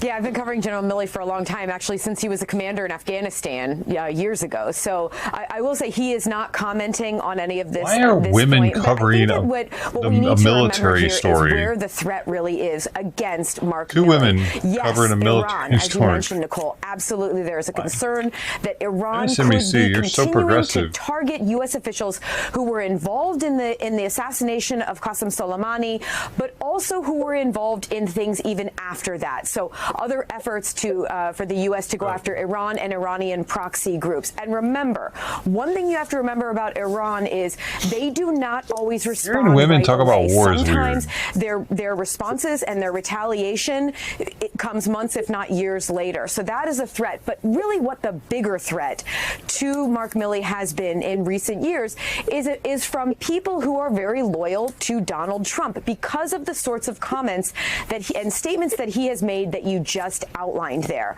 That has been one of the bigger threats that he has faced. It's really more of an internal United States threat that has caused him to continue to have security, to take the measures that he outlined to Bob Woodward in that book, and to be continue to be concerned about his safety and security. Now, in addition to pulling his security clearance, his security detail, the new Secretary of Defense, Pete Hegseth, literally on day one also decided to pull General Milley's security clearance, and he has ordered the Department of Defense, the Pentagon's Office of Inspector General, to review or conduct an inquiry into Milley's time in service, into his more than 4 decades in the military, frankly, most likely focusing on his last several years.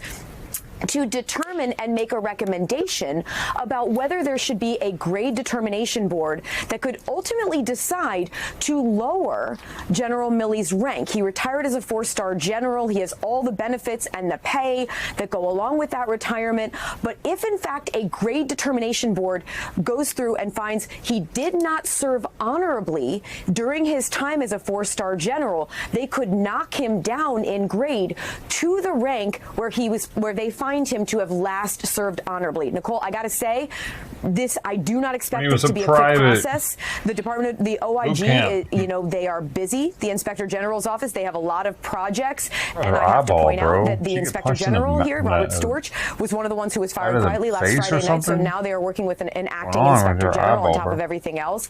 But even if that occurred, even if they do make a recommendation to review his grade, his rank and grade that he retired at, I don't expect that to be an extremely fast process here, Nicole. Let me play some of what you're drawing our attention to, and that is the threats that General Milley faced domestically. Here he is talking about it in an interview with 60 Minutes. Got the glasses on now. It's serious. He is suggesting that you be punished by death. The former commander-in-chief to his former top military advisor. Look, I'm a soldier. I've been faithful and loyal to the Constitution of the United States for 44 and a half years. And my family and I have sacrificed greatly for this country, my mother and father before them. And, as much as these comments are directed at me, it's also directed at the institution of the military.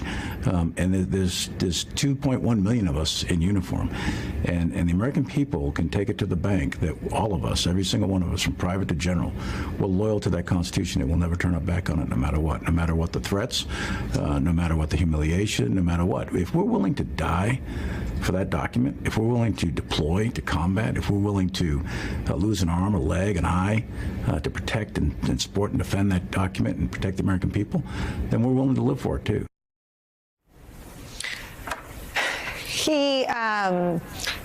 I wonder, Courtney, if you could just sort of tell people about him as someone who knows him and covered him. I mean, I had a chance to meet him, and his parents served. Service to the country and to the military is like the air he breathes. The idea of sacrifice and the idea of reverence for the men and women who served. I mean, his religion is to keep the faith to the men and women of the military, to lift them up, to help put them back together. It is his work. It is his wife's work. Talk about who he is to the men and women of the military. It's like she knows this dude. I think that Mark Milley has always been a frustrated historian. At the end of the day, if you would sit down and have a conversation with him, there is almost an absolute certainty that he would talk to you about the future of war and the history of war. He'd often throw in references to Attila the Hun and the Treaty of Westphalia. He loves to talk about history, and I think part of the reason that we have heard some of these comments that are, where he's even like that 60 Minutes interview that you just ran while he was still the chairman. That was literally in his last few days as chairman of the Joint Chiefs. Is he is a student of history, and he loves to look back at how things have happened in the past and how they could repeat in the future. And I think that drives a lot of the comments that he has made. I have to say, one thing that's been really striking as all of this has unfolded, and Nicole, yes, his security detail and clearance were revoked yesterday by Secretary Hegseth, but this actually started last week. On the day that President Trump was inaugurated, General Milley's brand new portrait that had just been hung up just around the corner from us here in the Pentagon on the E-ring. Why would he get a portrait? As the chairman of the Joint Chiefs of Staff. It had just been hung up only days earlier. Do they all was get that quietly early? removed. It was the area where it was hanging was painted over. The holes were filled in. It's like it was never hanging there. Yeah, because it was too big. I think it was life size. What the hell? Were those kids standing in front of it? He is it was never hanging there. Over, the holes were filled in. It's like it was never too big. Who the fuck does he think he is, man? How huge? That thing's huge. How long was that supposed to be there? Forever? He's just supposed to be there forever? What was the timeline on that supposed to be? Let him have it if it's so important to him. He can put it up in his house and look at it every day. That's me, honey. Haha. That's me. Look at me, baby. Oh yeah, they painted me. I was hanging in the White House at one time, and not anymore, but that's me, baby. I made it. Good about it? What do you mean?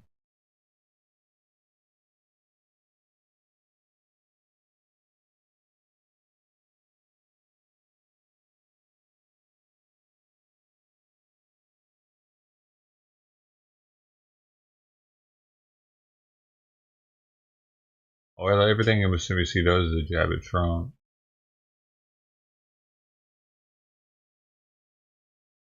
If it's a political... Well, Trump signed the Lincoln-Riley Act earlier.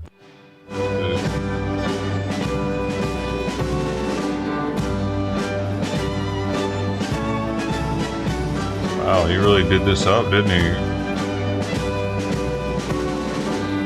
This is all for signing the Lincoln-Riley Act?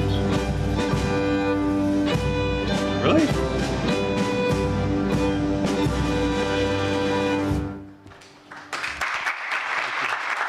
Why didn't he come in with YMCA?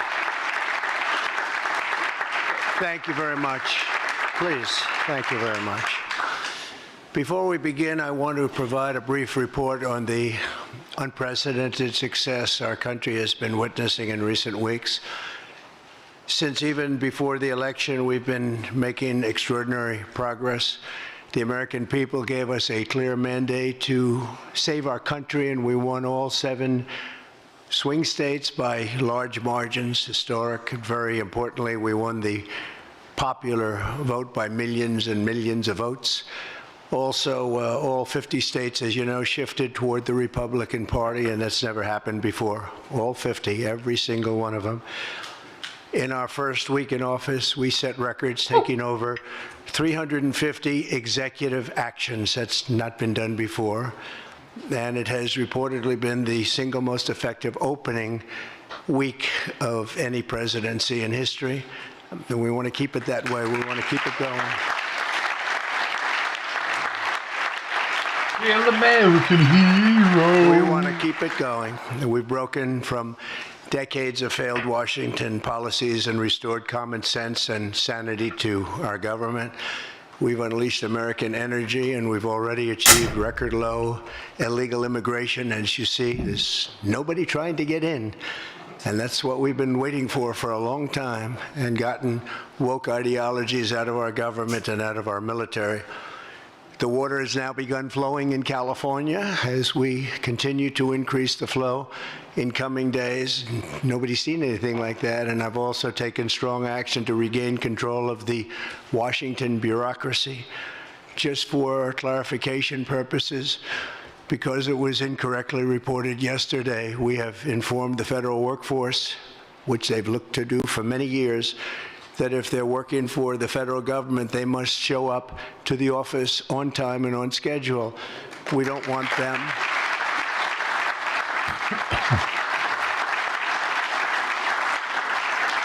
We don't want them to work from home because, as everyone knows, most of the time they're not working, they're not very productive, and it's unfair to the millions of people in the United States who are in fact working hard from job sites and not from their home. As federal employees, they must meet a high standard. They're representing our government, they're representing our country. If they don't agree by February 6th to show up back to work in their office, they will be terminated, and we will therefore be downscaling our government, which is something that the last 10 presidents have tried very hard to do but failed. Most of the people we're talking about have not been going to their federal offices in many, many years, from even before COVID. But Really? they have nevertheless been paid. Some have worked, some haven't worked, and most of the studies say that some have just gone through the motions. We may ask these people to prove that they didn't have another job during their so-called employment with the United States of America, because if they did, that would be unlawful. As you understand, a lot of people are getting paychecks, but they're actually working other jobs, so they'll have to prove that to us, that they weren't. In any event, We're requiring them to show up to work or be not terminated. even doing their job at all. We think a very substantial number of people will not show up to work, and therefore our government will get smaller and more efficient, and that's what we've been looking to do for many, many decades, frankly.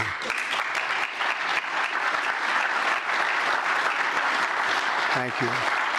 In addition, there was a short-term pause or funding freeze on certain discretionary spending payments, such as government grants, only for us to quickly look at the scams, dishonesty, waste, and abuse that's taken place in our government for too long. As was explicitly stated, this in no way affected Social Security, Medicare, Medicaid, or other entitlements that Americans depend on. I've made abundantly clear from the very first day that I ran from office, that was a long time ago now, that's 2015. If you think about it, I announced in 2015 and we won in 2016. We did very well in 2020, but we did really well just recently. And I'm restating right now to correct any confusion that the media is purposely and somehow, for whatever reason, created Social Security, Medicare, Medicaid have not been affected by any action we're taking in any way, shape, or form.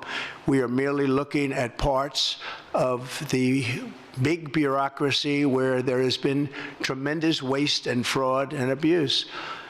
In that process, we identified and stopped $50 million being sent to Gaza to buy condoms for Hamas. 50 million. And you know what's happened to them? They've used them as a method of making bombs. Remember that? How about that? I remember that. We stopped an attempt to make forgot an about illicit that, dude. payment for illegal alien resettlement. Oh, that's right. They were using condom $181 bombs. million in DEI training contracts. This is just for the training of people in DEI, which has been terminated and completely terminated. And we paused $1.7 billion in unauthorized payments to foreign organizations, including stopping more than $40 million that was on its way out the door to the very corrupt World Health Organization, which has not done its job and not done it properly. We also...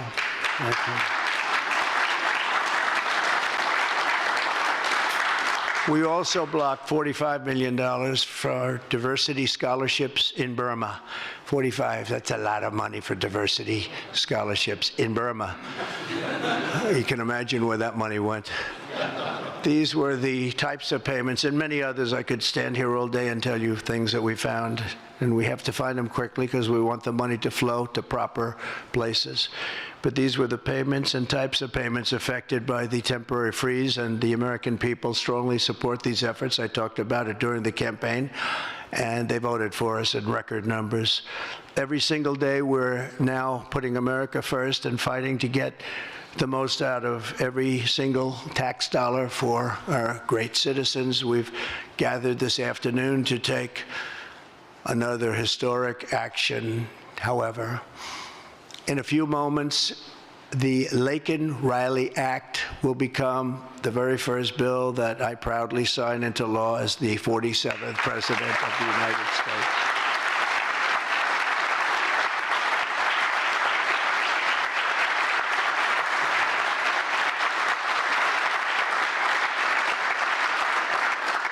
Laken was a brilliant and beautiful 22-year-old nursing student from Georgia, the best in her class. She was always the best. They would say, Laken, how do you do this? And what do you do? They were always asking her questions. She was respected by everybody, even her teachers. They respected her so much. From the time she was in first grade, Laken knew she wanted to spend her time caring for others. That's what she did. To her friends and classmates, she was a light of warmth and kindness in every single room. To her parents and family, she was everything in the world. They've had a miserable period of time. Just after 9 a.m. last February 22nd, Laken went out for a jog on the campus of the University of Georgia, but she was just never returned. She never came back, did she, huh? Her parents are here, sister, all of her relatives. While on her run, Laken was attacked, viciously assaulted, beaten, brutalized, and murdered by an illegal alien gang member who was set loose into our country by the last administration. We are deeply honored to be joined today by Laken's parents, Allison and John, and her sister, Lauren. Thank you very much. Thank you.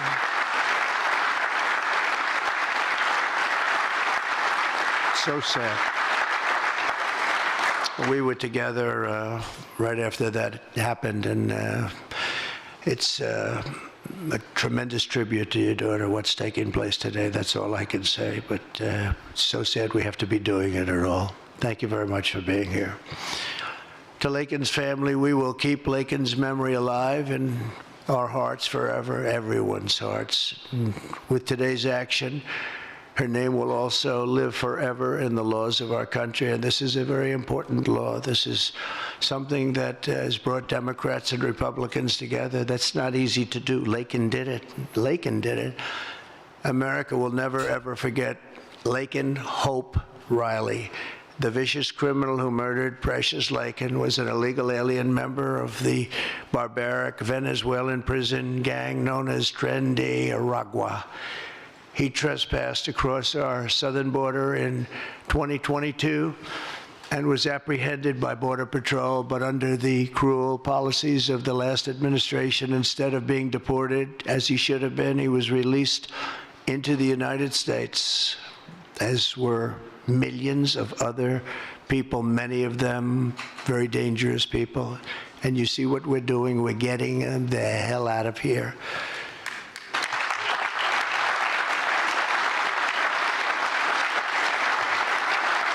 He was soon arrested again in New York City on charges of endangering a child, but because of New York City's deadly sanctuary policies, as we have in California and many other places, which we're going to end them, he was released again to reoffend. The Biden administration then provided this illegal alien criminal with a free, taxpayer-funded flight from New York to Georgia, where he was arrested yet again, constantly, this time for stealing from a Walmart along with his gang member brother, who was a bad one. Only after being released a third time by the U.S. law enforcement did this cold-blooded criminal go out in that fateful morning hunting for women on whom to prey. That's what he did. He hunted. It was like a hunter. I'm going to show him who the hunter is. This horrific atrocity should never have been allowed to happen. And as president, I'm fighting every single day to ensure that such a tragedy never happens again. We don't want this to happen.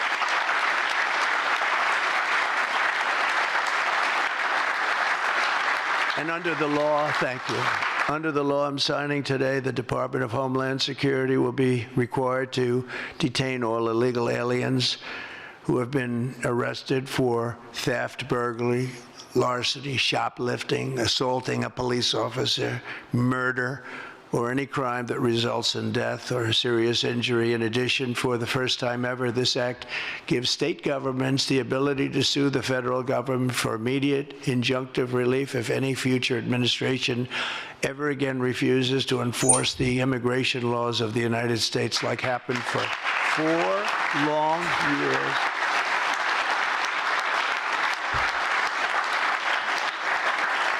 And that was happening for 4 long years, frightful years. Amazing. You'd say, how can people do this? How can they allow this to happen? How can they allow criminals to pour into our country and then try and defend it? And they're still trying to defend it, but they can't. That's why I'm here instead of somebody else, actually. It's the biggest reason. I believe it's the single biggest reason. Inflation was horrible. Many things were horrible during that administration. When you look at what took place in Afghanistan, the way they got out, not that they got out, but the way, so many things were horrible. But to me, this was the worst of all. It's a landmark law that we're doing today. It's going to save countless innocent American lives. I want to thank every House Republican, every Senate Republican, as well as the 12 Senate Democrats and the 48 House Democrats who voted to pass this vitally important bill, and many of them are with us today, and I really do appreciate it. And I very much especially appreciate the bipartisan support. The Democrats, really a big percentage of them came through, and plenty of them wanted to. They probably felt they couldn't, but they really wanted to. That they don't understand that would have made them a lot more popular, would have made them a lot better with their people. The ones that didn't are going to be, they're going to be sorry, because the people are not going to forget that they wouldn't sign. This is a perfect, incredible tribute to an unbelievable young lady. We're joined today by many great supporters of our new strong border policies, and they are indeed strong, including Vice President Vance, thank you, JD, the Secretary, Scott Bessent, who just got approved, by the way. Where's Scott? He just got approved. Scott, I'm very impressed. Got a lot of Democrat votes, too. He got a lot of Democrat votes. That's great. I don't know, is that a good thing or a bad thing? I'll have to think about that. Secretary of Homeland Security, who's going to be fantastic. I know her so well. And I know it's probably not complimentary because she is a woman, but she is tough. Where is she? Where is Christy? Christy, great. Stand up, please. You have such an important job to do.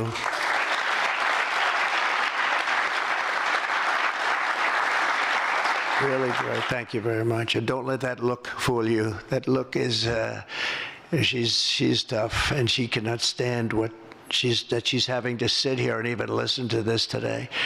Another one who's done a job like nobody that I've seen in a long time, Tom Homan. He's my friend, but he is something special. He's something special. Great. And Tom and Christy, the numbers are unbelievable. What's happened? It's like just shut down. Nobody thought that was even possible. It's just shut down. They showed an area that a year ago had thousands and thousands of people rushing into our country. And today there was nobody there. It was like a beautiful sight. And also Senate Majority Whip John Barrasso. Great guy. Great guy. Thank you, John. And I also want to thank the bill sponsors, Senator Katie Britt. Katie, thank you, Katie. And Congressman Mike Collins. And Mike, you were fantastic from Georgia. He took this, he loves his state, and he took this very personally. So it's, thank you very much, Mike. As well as Senate Judiciary Committee Chairman Chuck Grassley. Chuck is here someplace. Chuck, thank you very much. You look great. And House Judiciary Committee Chairman Jim Jordan, who's a special guy, special man. And House Homeland Security Committee Chairman Mark Green. Thank you very much. Thank you, Mark.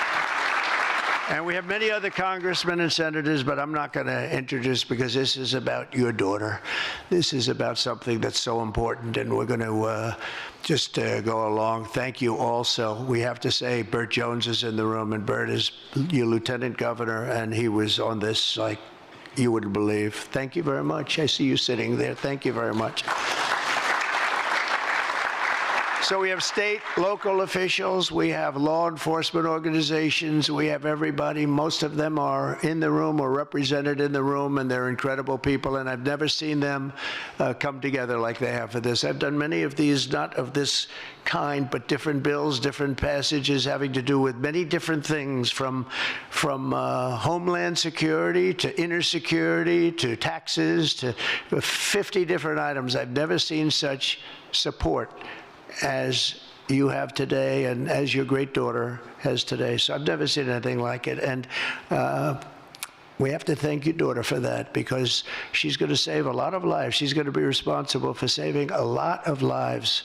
So I'd like to just say to the Angel families, I've been with them and they've been with me from 2015 when I first got this crazy idea in my head to run for president because we can do better as a country. I want to thank so many of the people that are here that have been the Angel moms, and we call them Angel moms, but they're Angel families, fathers, and sons and daughters, but they've suffered tremendously like you have for no reason whatsoever. I want to thank Alexis Nungari, the mother of 12-year-old Jocelyn Nungari, murdered last summer by 2 illegal alien gang members released into the United States by Joe Biden's open border, stupid policies. And thank you very much, Alexis. I want to thank you very much. We had an amazing trip, and it was really special to meet you and your family. Appreciate it very much. So sad we have to be here, frankly. And Jocelyn, as you know, is in our hearts, as she was then. It was an amazing day we had, a great day. But it was a day of celebration of somebody that unfortunately won't be with us. But she is with us now, you know that. Here also is Patty Morin, the mother of Rachel Morin, killed 2 years ago by an illegal alien who was let into our country by the last administration's ridiculous, weak policies. Open border, can you imagine? When I heard open border, I said, oh, that's terrible. They're going to release their prisons all over the world. They're going to release their prisons into our country. That's exactly what happened. Patty is joined by Rachel's brother, Michael, Rachel's daughter, Clementine, and sister-in-law, Shannon. Thank you all for being here. We appreciate it very much. Thank you very much. Thank you.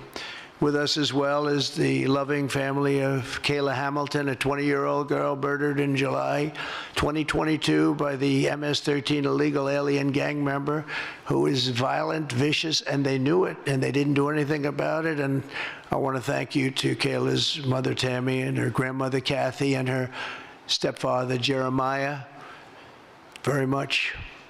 And finally, I want to thank others who have also suffered this horrible scourge that goes on with young people being killed, and other people too, but young people, largely young people being killed.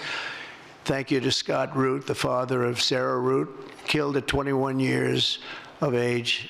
Think of that, 21, by an illegal alien. Shouldn't have been in our country, would have never been in our country if we were here.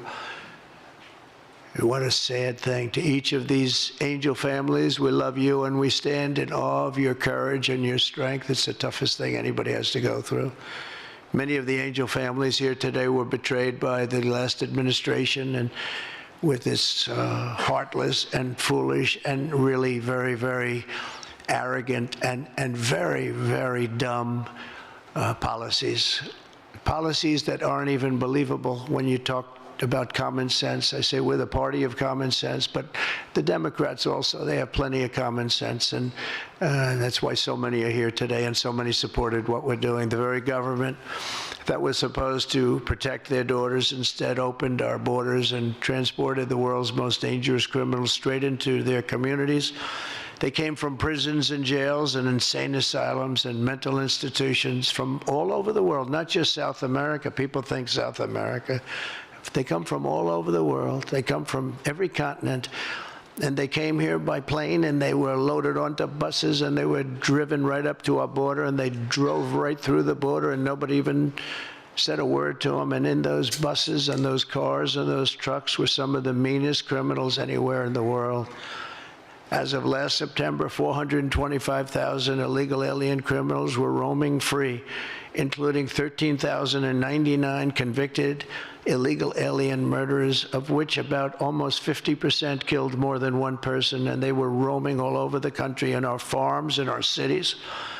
Under the Trump administration, we're moving with urgency and speed to get these vicious and violent criminals the hell out of our country and to restore law and order to our suburbs, our cities, and our towns. And we're going to do it with Tom and with Christy and with all of the people that are working so hard on this. This week, compared to a comparable time a year ago, think of this, the number of illegal border crossers has already fallen by more than 100%.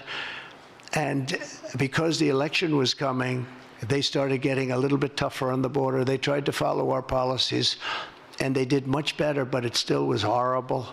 The numbers were still horrible, so that's 100% over those. They only did it because of the election, so they knew what they were doing was wrong.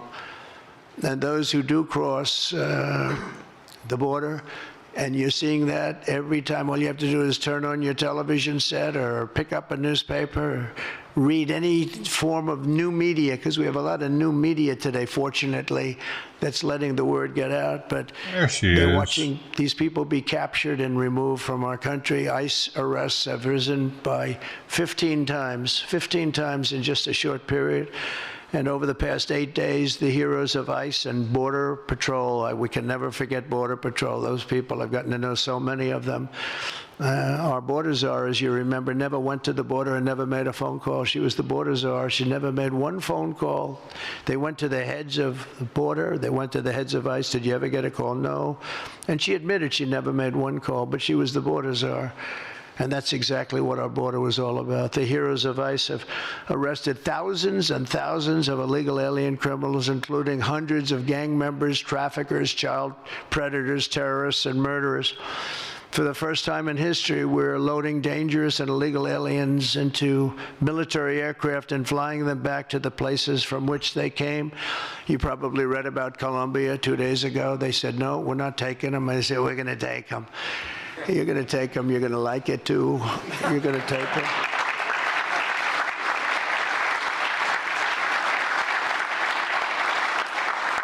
They talked about, we're not going to take people that are in shackles. I said, well, but the people that are in shackles are murderers. They're drug lords. They're rapists. They're very tough people. They make our criminals look like very nice people. That's about the only thing that comes out of this. And I say, could you imagine you're a pilot on the plane and you have your co-pilot and you're sitting there and you have 150 people, no shackles, and they like to murder people? This would not be a good flight. So Colombia apologized to us profusely within an hour based on something I said, meaning you're going to pay tariffs like nobody's ever paid tariffs before. But they actually wanted to terminate his position. Essentially Congress met and they were very angry with them. But they actually said they were going to send the presidential plane to pick up these criminals and to bring them, because they didn't want to inconvenience us or have us do a second flight. And that's what they did. And I appreciate it. And I do appreciate the people of Colombia are wonderful people, and the representatives really acted well. And I appreciated they took back that tough talk. But, we may have tough talk from others, but it's not going to mean anything. They're going to all take them back, and they're going to like it, too. They're going to like it. They're going to take it back, and they're going to like it. Today, I'm also signing an executive order to instruct the Departments of Defense and Homeland Security to begin preparing the 30,000-person migrant facility at Guantanamo Bay. Most people don't even know about it. We have 30,000 beds in Guantanamo to detain the worst criminal illegal aliens threatening the American people. Some of them are so bad we don't even trust the countries to hold them because we don't want them coming back, so we're going to send them out to Guantanamo. This will double our capacity immediately, right? And that's a tough place to get out of. Today's signings bring us one step closer to eradicating the scourge of migrant crime in our communities once and for all. And it was just it's just an unforced error that we even have to be doing this. Now we need Congress to provide full funding for the complete and total restoration of our sovereign borders, as well as financial support to remove record numbers of illegal aliens. And these are illegal alien killers, criminals at levels that nobody's ever seen before. And you would have known that, and you were there when I said it. I said everybody that's bad is going to be thrown. If you look at Venezuela, Venezuela's crime is down 77% because they've taken their gang members, their prisoners, their drug dealers, their drug lords. They've shipped them all into the United States. Many other countries, their crime is way down, and our crime is not doing well. But we're going to have it do really well very soon, and we're shipping all these people back where they came from. And now, before I sign the Laken-Riley Act into law, I would like to ask Laken's really incredible mother, who I've gotten to know. A very sad day I got to know her. But this is an amazing tribute to an amazing young person. And if you could come up, Allison, and say a few words, that would be great. Thank you very much.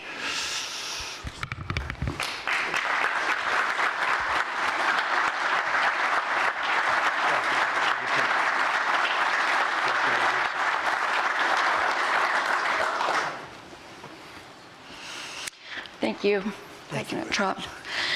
We would like to thank Senator Katie Britt for her diligent bipartisan work to get this bill through the Senate. We'd also like to thank Congressman Mike Collins for his unwavering passion and for leading on the Laken Riley Act from the start. Our family will forever be grateful for the prayers of the people across our nation and for helping to get this legislation into law. We also want to thank President Trump for the promises he made to us. He said he would secure our borders and that he would never forget about Laken. And he hasn't. He's a man of his word. We trust that he will fight for the American people. Most importantly, I want to thank our Lord and Savior, Jesus Christ, because without his sacrifices, Laken's story would have ended on that horrific day that she was taken from us. But because of him, we can continue living knowing that we will see Laken again. There's no amount of change that will ever bring back our precious Laken. Our hope moving forward is that her life saves lives.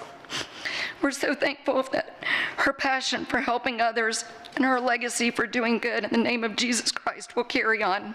Thank you. Thank you.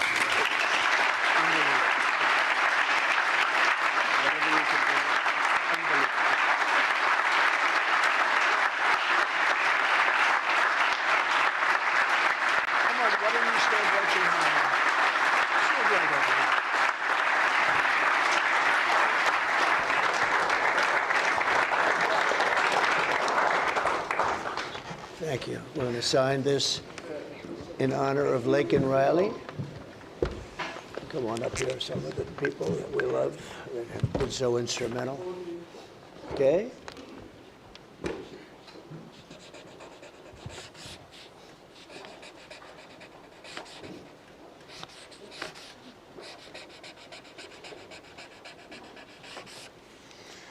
Okay.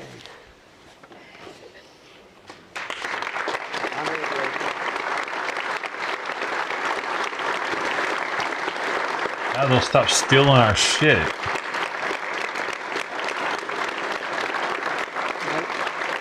That's the main thing it's adding. Is if they steal something, ICE gets notified.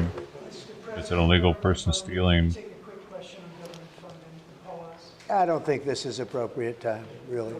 I respect that, but I don't think it's appropriate. I can just tell you government is doing very well, and we're cutting way back, but this is not the appropriate time. Thank you. Okay.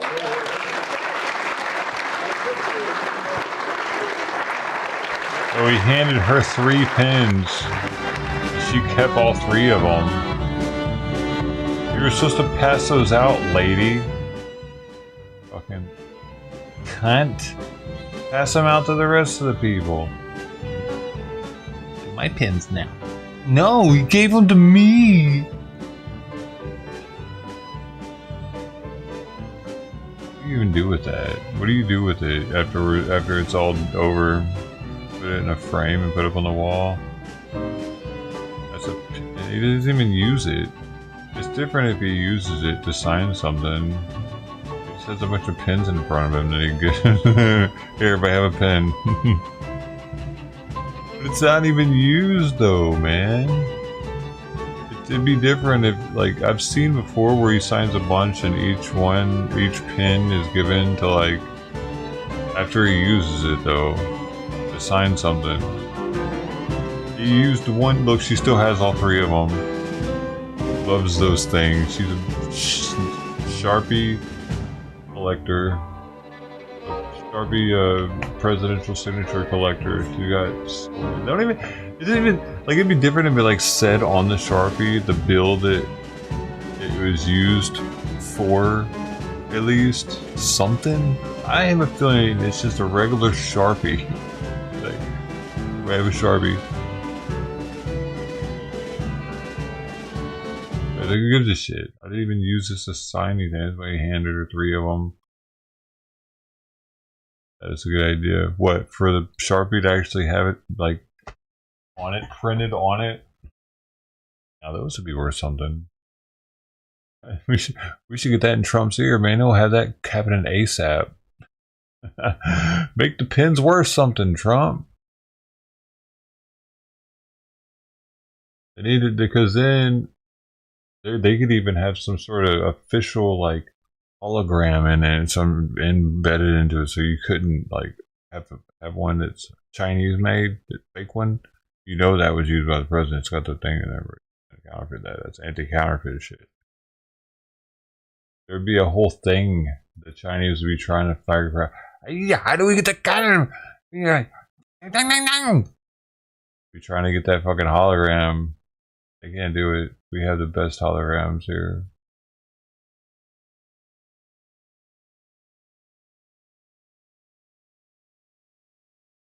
That's actually what they would sound like too.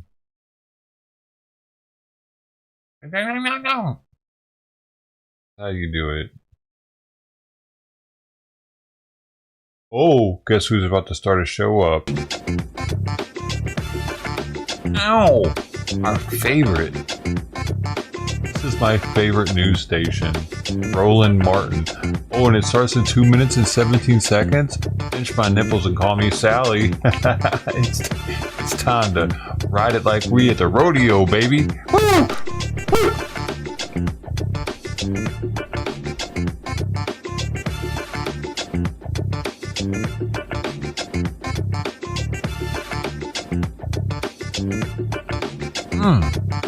Now you can go to the bathroom real fast if you want. You should have danced on your way there.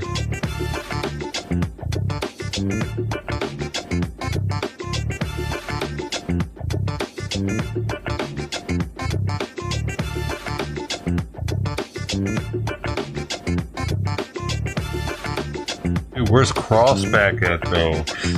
Oh, and Tux, I miss you, buddy. I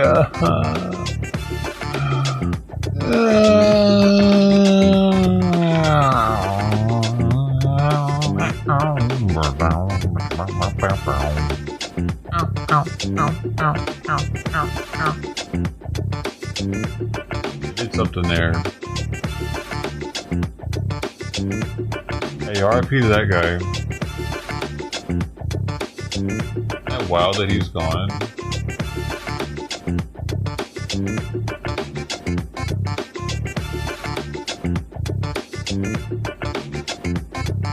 Dude, I was a freaking month late on renewing my plates. Oops. Oh, damn. We got him in, though. I got him in today.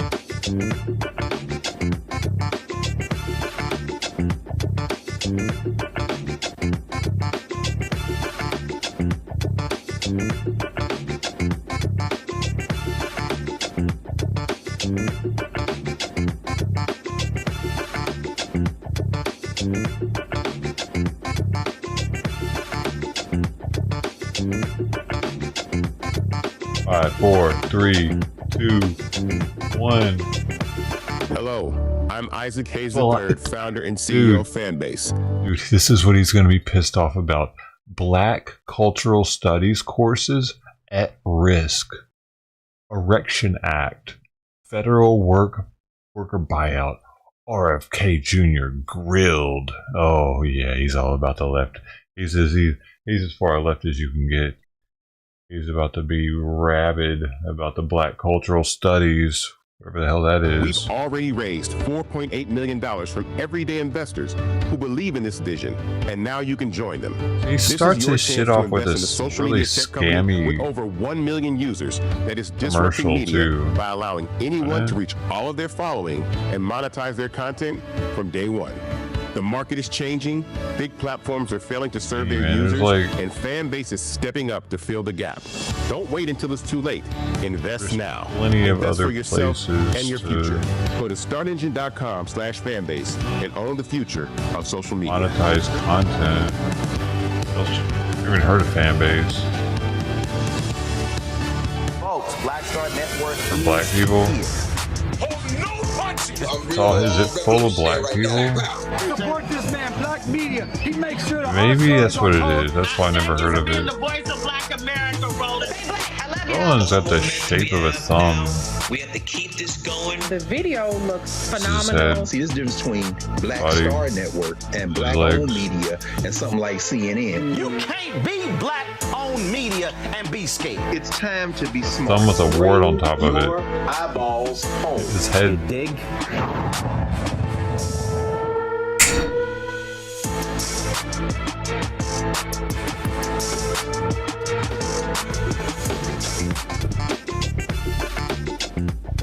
Still no current sticker on car. What do you mean? Oh, I don't remember. 2019. I got 2019 stickers. I've had them. I've had the same color for so long that they went back around, and I'm the right color again, but the wrong year. Folks, today is Wednesday, January 29th, 2025. Coming up on Roland Martin Unfiltered, streaming live on the Black Star Network. Black cultural studies courses at HBCUs face uncertainty I've heard if them, a Brody. federal judge allows the federal funding freeze to proceed, as well as the attacks on DEI by the thugs in the Trump administration. We'll speak with the Mississippi state lawmaker who introduced the Contraception Begins at Erection Act. Robert F. Kennedy held that Really? Is it called that? faced tough questioning over his abortion flip-flop and other issues during his confirmation hearing today, where he was scrutinized by congressional Democrats, and of course, Republicans kissed his butt. Ahmaud Arbery's mother took the stand in the trial of the Georgia prosecutor who did not charge the 3 white men who killed her son. And Tiffany Lofton, the labor activist, will be joining us in the studio to discuss MAGA's mission to dismantle diversity as well as the civil rights infrastructure. It's time to bring the funk on Roland Martin Unfiltered on the Black Star Network. Let's go. Yo. Whatever it is, Oh, I don't like this part. That's my least favorite part of the show.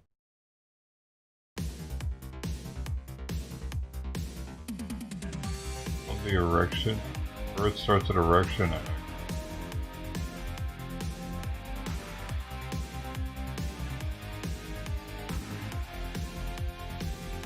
Life starts at erection. I mean, if you think about it, that's when the party starts.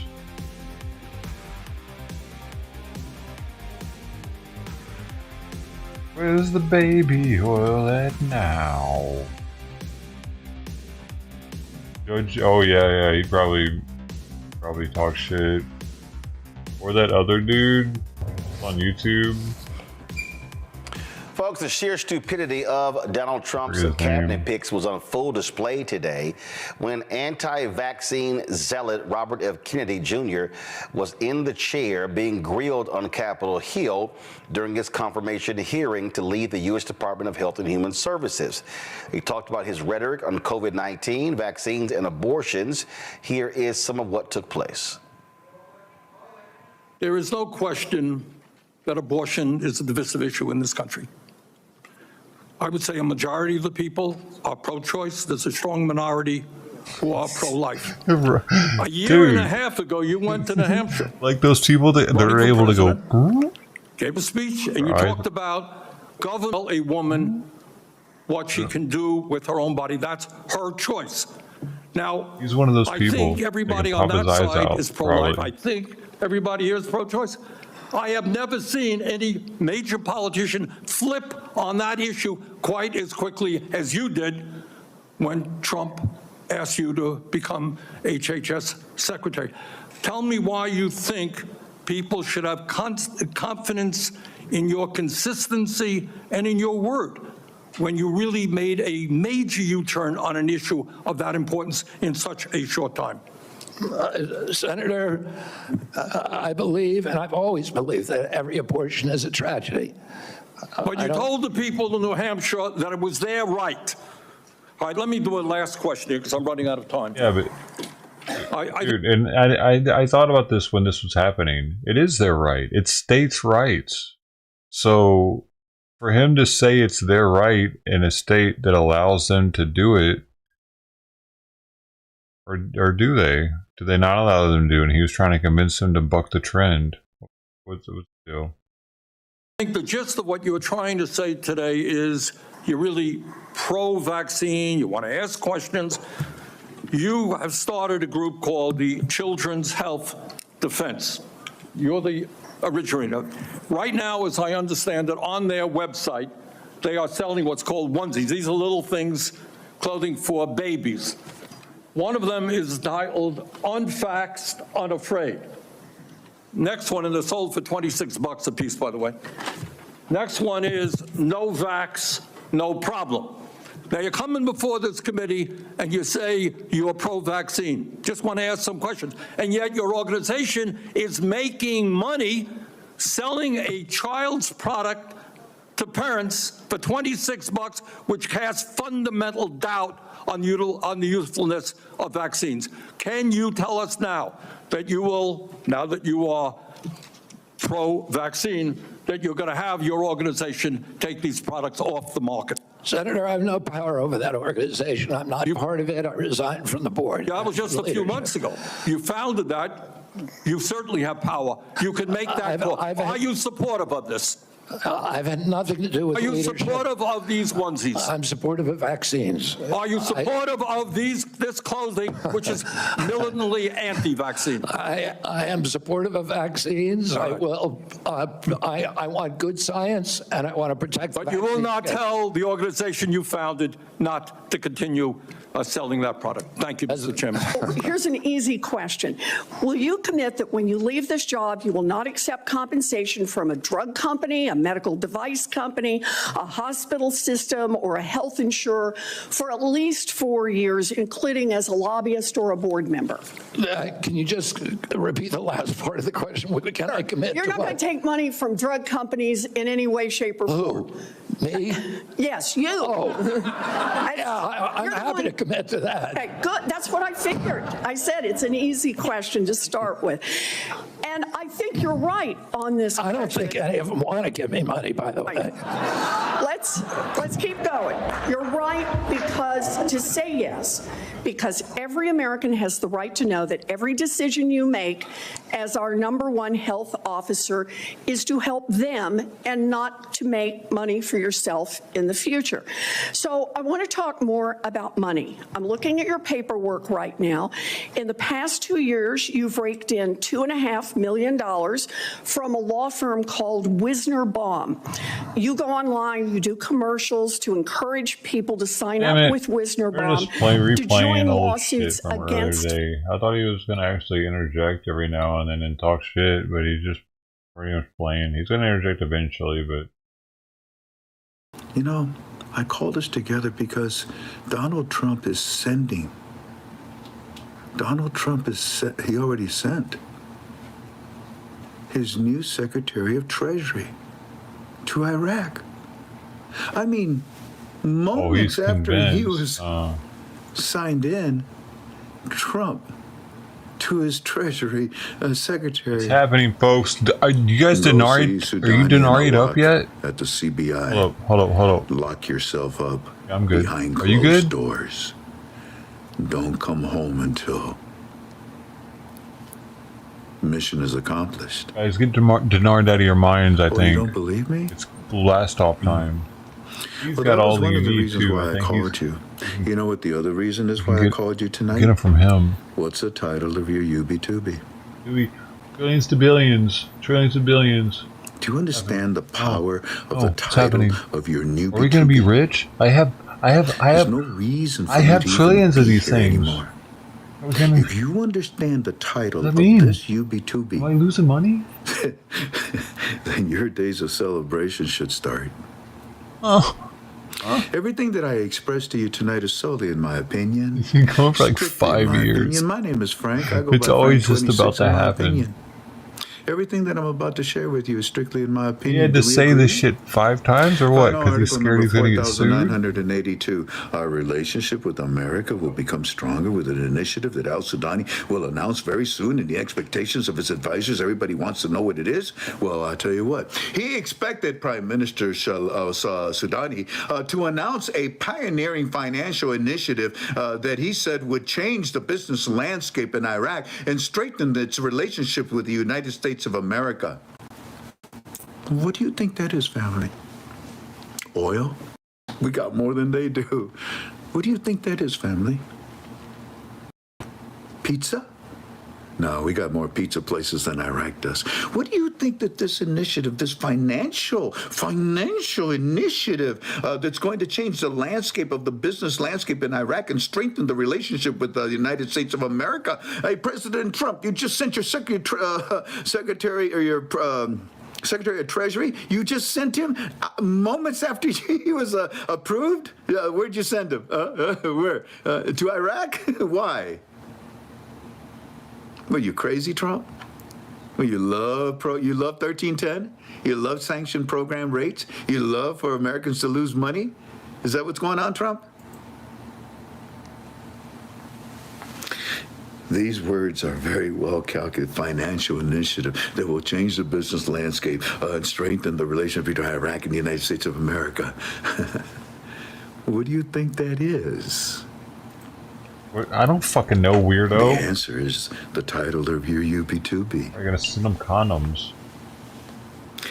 The Prime Minister is expected to announce a major financial initiative that would change the business landscape in Iraq and further strengthen its relationship with the United States of America. I know, Frank, you just read that. Yeah, but they mentioned it twice in this article. Why do you think they do that? What do you think this financial initiative is?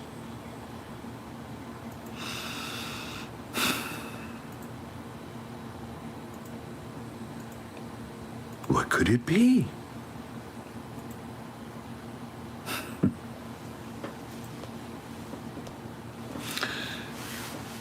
Latest, look what's underneath it. Look what's underneath it. Hashtag. You know how Trump loves to communicate. Okay. Hashtag latest.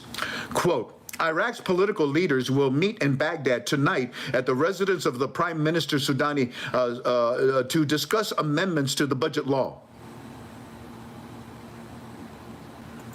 Who says? Zoom latest, the English version of Zoom latest. What do I say up on top? What's the blue title? The private meeting at Soudani's house tonight. What?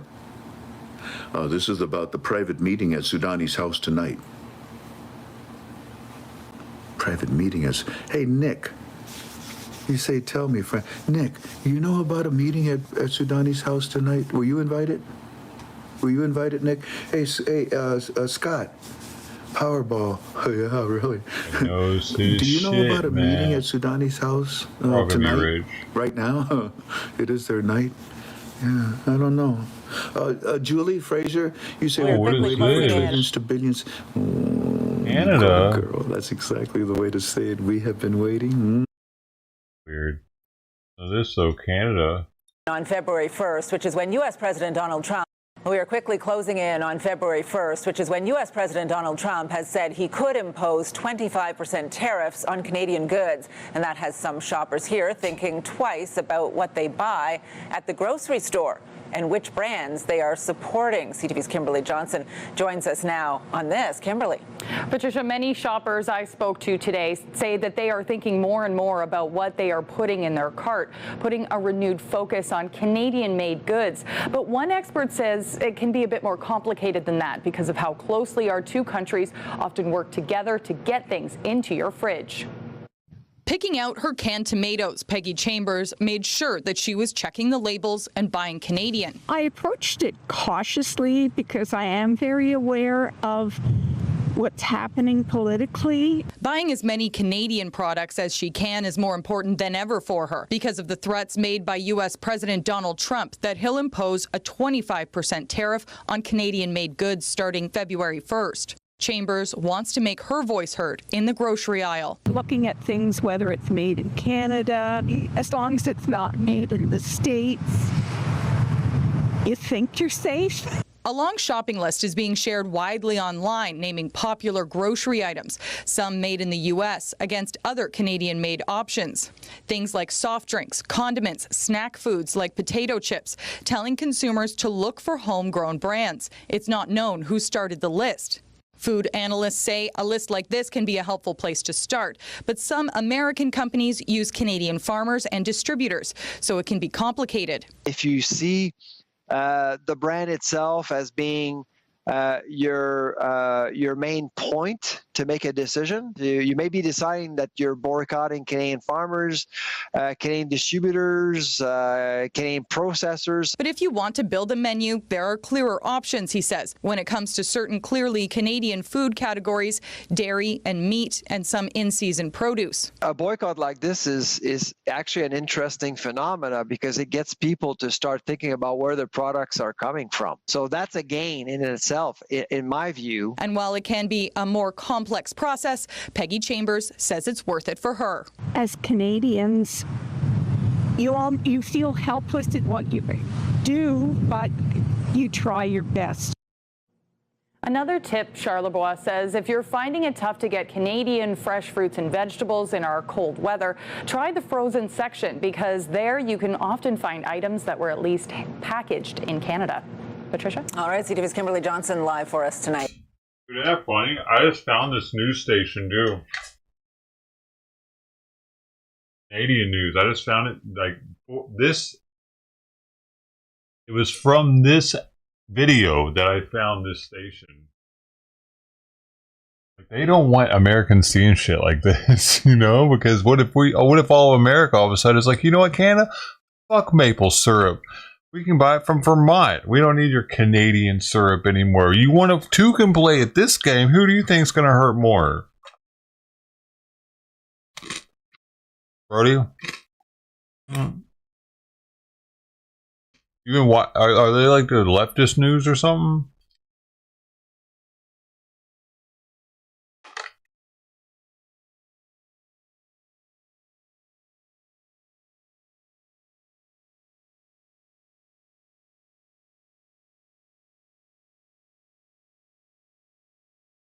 Of fame. Now we go. Here now they're trying talking. to assert himself on a nation. They try to be He has center. replaced one with the other, wow. which is why he would run for president when his family asked him not to do it, because I mean, they didn't really do understood anything. that it was eventually going to have to It lead was to just them the- opposing him publicly because of what the they know story about him was- personally. Then he left his party. They Can't are be, lifelong dude. There can't be that many Canadians that are actually doing that, right? Are there?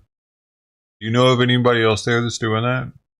Democrats, but he was Not willing buying to American throw that now? out to take on the view of Donald Trump, and not just take an assignment from him, not just endorse him, but to then actually go in a hearing and say that I ended in the death of Samoan children and led to an outbreak there. This person is dangerous. So even if you feel like, well, I have a cousin who doesn't take a vaccine, or I'm concerned about the health of our food. Bobby Kennedy, RFK Jr. I look he's for not Canadian interested food. in any of the things That's that what you care I shop for about. Canadian. None of the things that you care about, and he is dangerous. And if he is allowed to run our HHS, an agency, I bet we that have covers Americans that many do that though. Right. he will mess it up. The thing here is the flip-flop, Erica, on abortion. Now all of a sudden, I love Probably have better vaccines. food This than man we is do, an though. anti-vaccine zealot. If you're sitting there, anybody with common sense will go, we can't trust this lying, grunting fool. No, absolutely. He's a walking virus. And I think that even listening to Carolyn Kennedy, that was the ether of all ethers. From someone who respects a government position, even though she understood that he was wholly disqualified from holding any position, that she honored the position as a government official, as ambassador of Australia, and waited until, as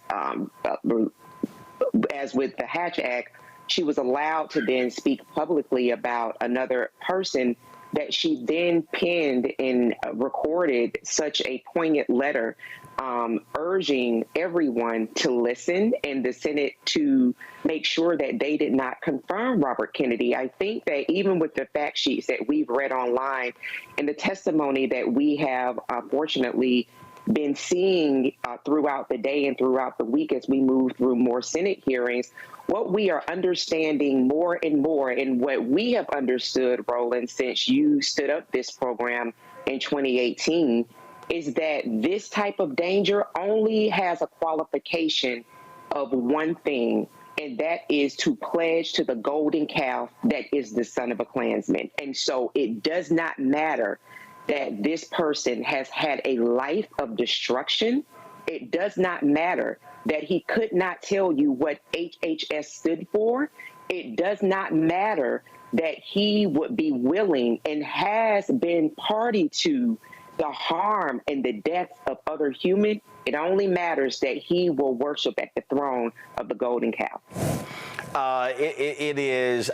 I'm laughing, Mondale, because there were these fools who were saying that, oh, it was a mistake for Vice President Kamala Harris not to meet with Robert Kennedy because he could have helped her in the election.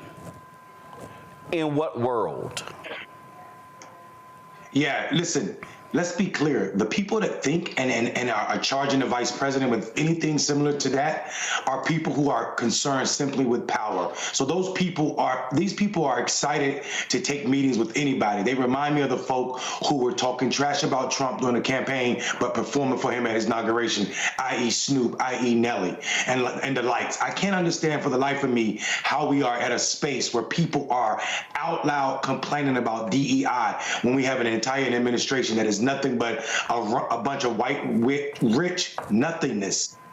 Trust fund babies and folk who have a lot of money that didn't deserve it and keep failing up to new positions, called geniuses for nothing. I am sick of people comparing these people to anybody that not just should be running an agency, but should even be a part of any federal agency. Robert F. Kennedy should be locked up for so many things that we're not even talking about. His daughter should have gotten locked up when she told everybody that he cut a whale's head off with a saw and drove down the streets from Massachusetts to New York with the thing on top of his car, and nothing happened to him. So we see privilege, we see white privilege, and as if that's not enough, someone already said it. I think Joyce said he traded in privilege for power hunger. And I think we're not even talking about holding this administration accountable for all of the nothingness, all of the unqualified people that are being presented to us as if they should be anywhere near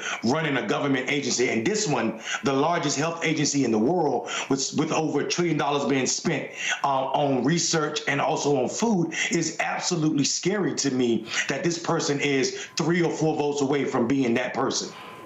If y'all really want to laugh, let me play for you this idiot Nicole Shanahan. She was his vice presidential running mate, and you know what? She got $1 billion. I think she was married to the YouTube guy, and I think she cheated on him. I don't know what the hell. She's an idiot. Listen to this stupidity. Hey everyone, tomorrow is a pivotal moment in our nation's history. At 10 a.m. Eastern Time, RFK will sit in front of the Senate Finance Committee for his confirmation hearing to be our nation's next Secretary of Health and Human Services. I urge everyone to call their U.S. senators over the following days and demand they vote yes on Bobby's nomination. He is more than qualified, he's proven, principled, and prepared to lead. I'll share a list below of key senators. If they represent your state, they need to hear from you. If they don't, please call your own senator and ask them to vote yes. We need as many votes as we can get. So this hasn't been widely reported, but in 2020, I cut large checks to Chuck Schumer to help Democrats flip 2 Senate seats in Georgia from red to blue. The 2 candidates I helped elect, Senator Raphael Warnock and Senator John Ossoff. Please know I will be watching your votes very closely. I will make it my personal mission that you lose your seats in the Senate if you vote against the future health of America's children. And more than that, I also want to say to Senators Mitch McConnell, Lindsey Graham, Lisa Murkowski, Susan Collins, Bill Cassidy, Tom Tillis, James Lankford, Cory Booker, John Fetterman, Bernie Sanders, and Catherine Cortez Masto, this is a bipartisan message, and it comes directly from me. While Bobby may be willing to play nice, I won't. If you vote against him, I will personally fund challengers to primary you in your next election, and I will enlist hundreds of thousands to join me. Big Pharma and Big Ag have exploited us for far too long. It ends now. You're either on the side of transparency and accountability, or you are standing in the way. The choice is yours. Please choose one. Erica, ain't nobody scared of her ass. Girl, with that sound bowl in the back, put it on your head and just ask if you are on. Is this on? How do you say, and I would like to say thank you, money well spent in my home state of Georgia with Ossoff and Warnock, but how do you issue a threat, number one, to people who were duly elected to say that you essentially own them, and then also name off other people who are operating in the Senate to say that you are going to ensure that if they do not vote in the way that you want them to vote, that you will personally ensure that they are primary. And then you use Big Pharma in the same sentence, turn it on. You are operating in the same way of those same major entities that you just named. And this is what I believe. I'm so glad that she used her time so foolishly. I think these are the things that perhaps people need to see. This is why people need to be engaged in their own electoral politics, so that somebody who comes across money does not have the ability to issue these types of threats and actually say to pretty much everybody who has the power to vote, that it's not your vote, it's my money that makes decisions about who will serve and what they will do once they get there. I'd be absolutely hilarious, Bondale, to sit there and listen to her. Oh, I'll be watching. First of all, you idiot. Warnock just got reelected. So that part. Now, Ossoff's seat is up in 2026, but trust me, I think he's not going to have a problem raising money. And I don't think for a second that Senators Elizabeth Warren and Bernie Sanders are really shaking in their boots at this idiot who was RFK Jr.'s vice presidential pick.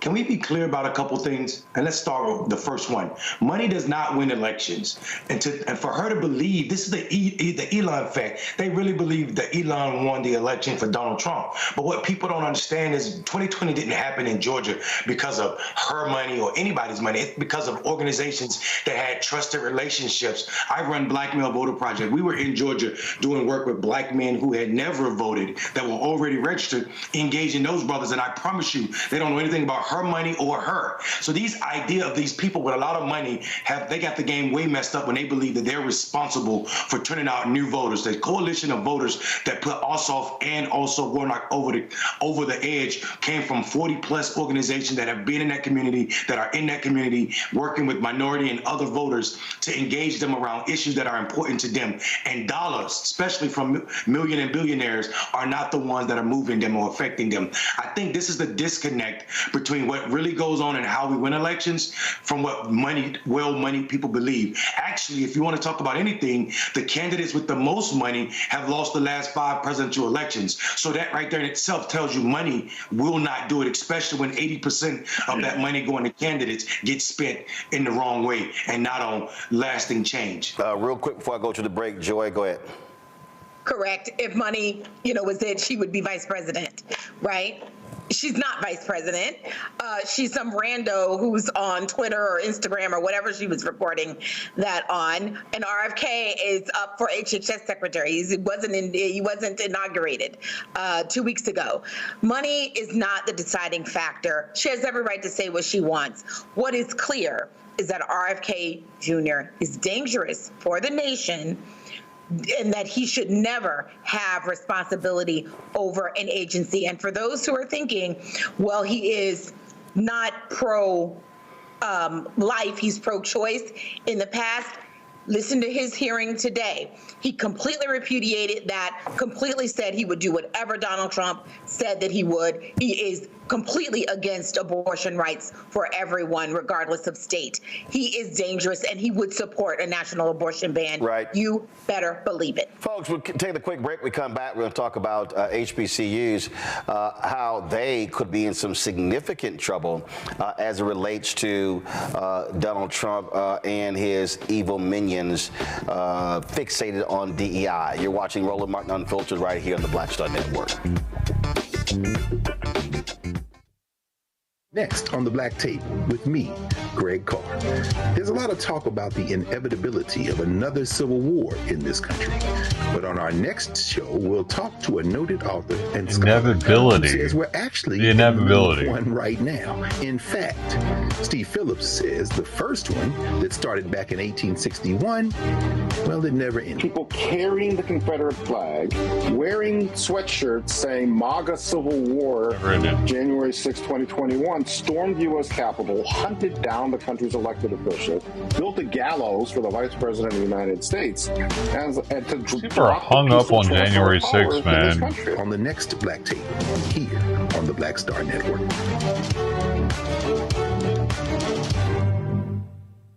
Hi, this is Reggie Rock Byford. You're watching Roland Martin, unfiltered, uncut, unplugged, and undamn believable. You hear me?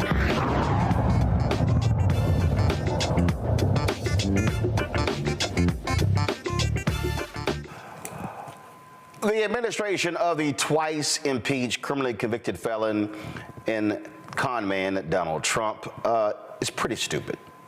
And when I say stupid, I mean really stupid. So they sent out this memo freezing federal funds, which actually is illegal. There's nothing that says they have the power to do so.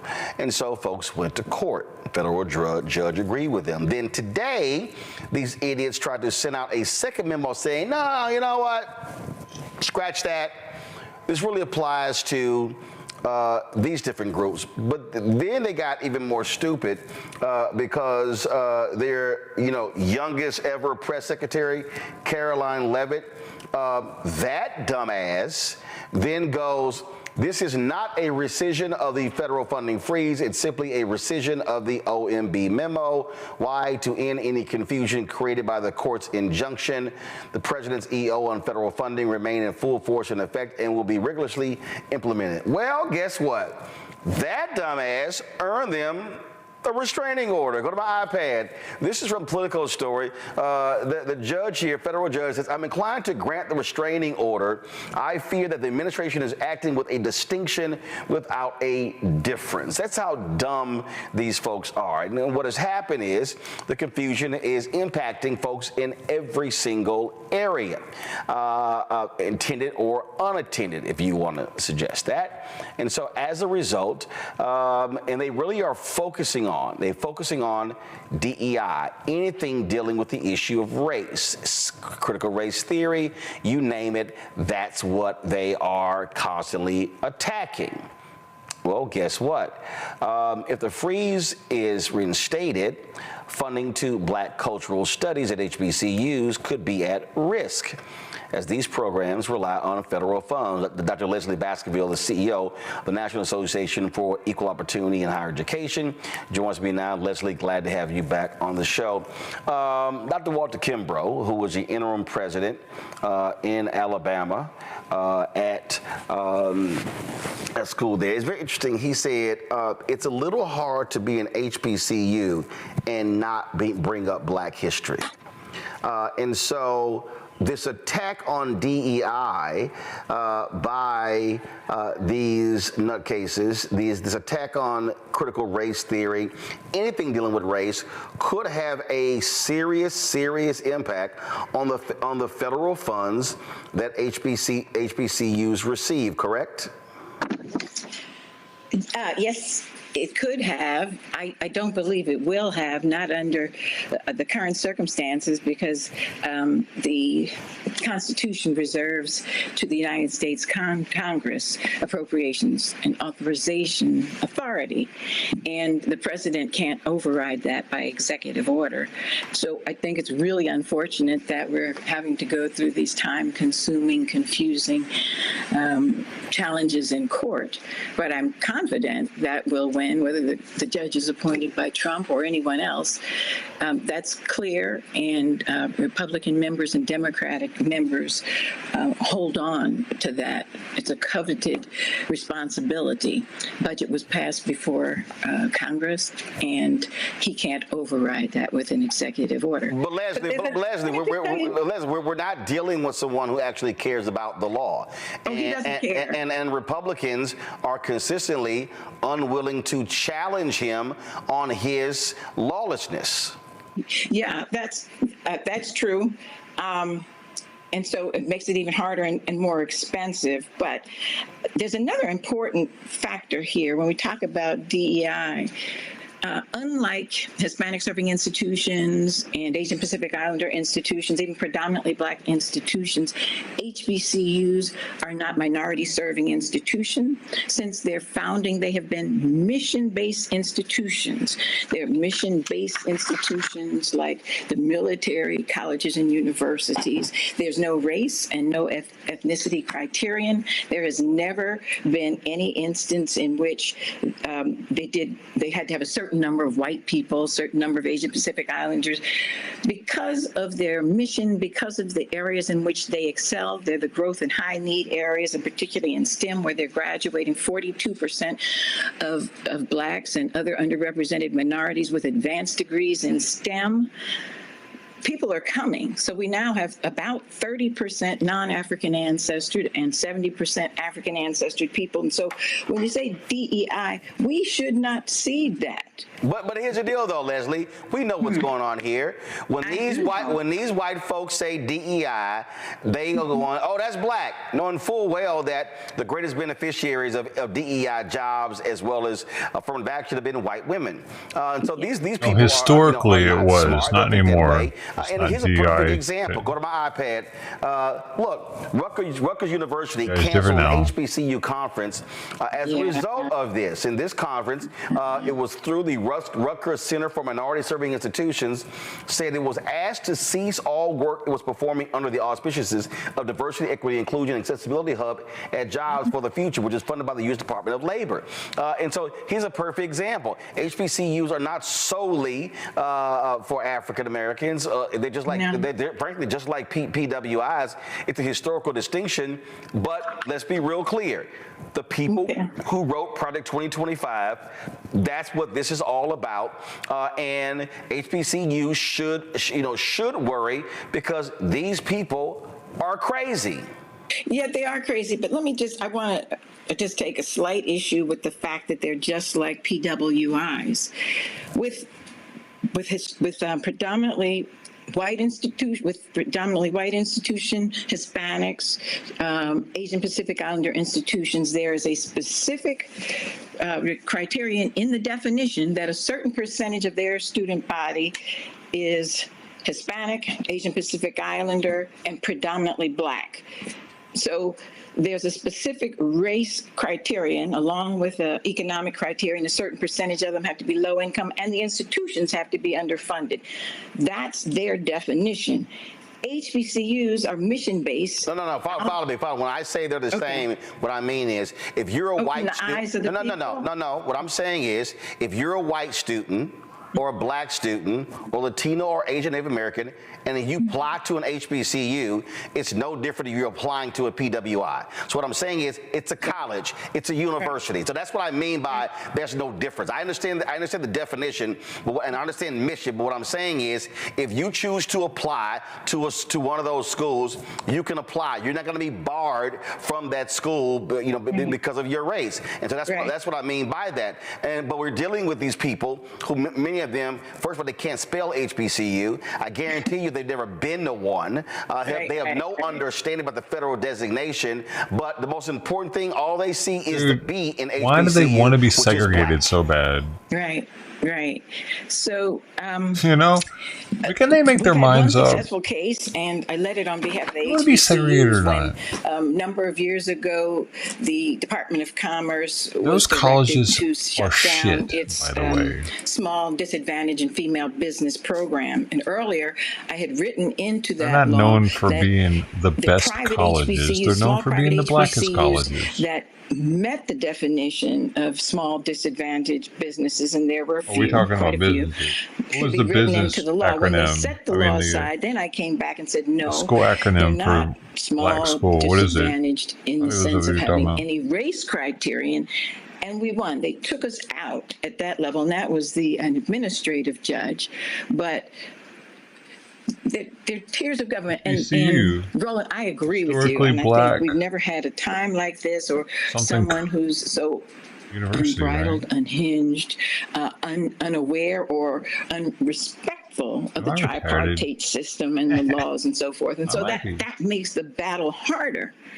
But as long as we've been fighting, and with the folks at HBCUs black colleges and other universities, institutions, and those who've been prepared on the streets and the lines, picket lines, and so forth, we have the tools to fight. I just didn't think they would say colleges and universities. I thought they were one of the just things that we've aren't they been the same doing, thing pretty much? quite frankly, knowing that he was coming, is to put in place an infrastructure. What's the difference, actually? HBCU students in particular, initially, when the FAFSA challenge would come up, and then all students can go online and sign up to the social media wealth building, so that we don't have to continue to be overly reliant on government. I want every tax dollar we're entitled to. So don't. Dude, half the fucking people that are getting FAFSA grants to go to college aren't even going to graduate. I was one of them.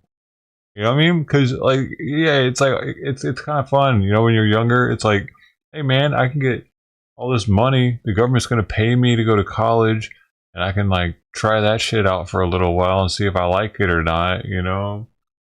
And it didn't work out, and life went in a different direction. Here we are. But a lot of people just use it for a little while and don't even get a degree. And you don't have to pay it back. Get me wrong. I want our fair share, and then somebody else if they'll give it to us, but so that we have options. These students can earn up to $300,000 on average, and that was in the test of the concept over 17 years, simply by going on and doing what students do. Click on and stay on social media. And so we're trying to create options while we're going after every Are they trying to create more social media addicts? We're not winning Click on much. The and courts stay are on obviously it stacked, all and they're going to be day. stacked even heavier in a minute. But we're going to I'm keep on TikTok challenging right them. now The other thing is as I'm doing this Roland Martin stream. and his shadow folks understand. Look at me now. Hey.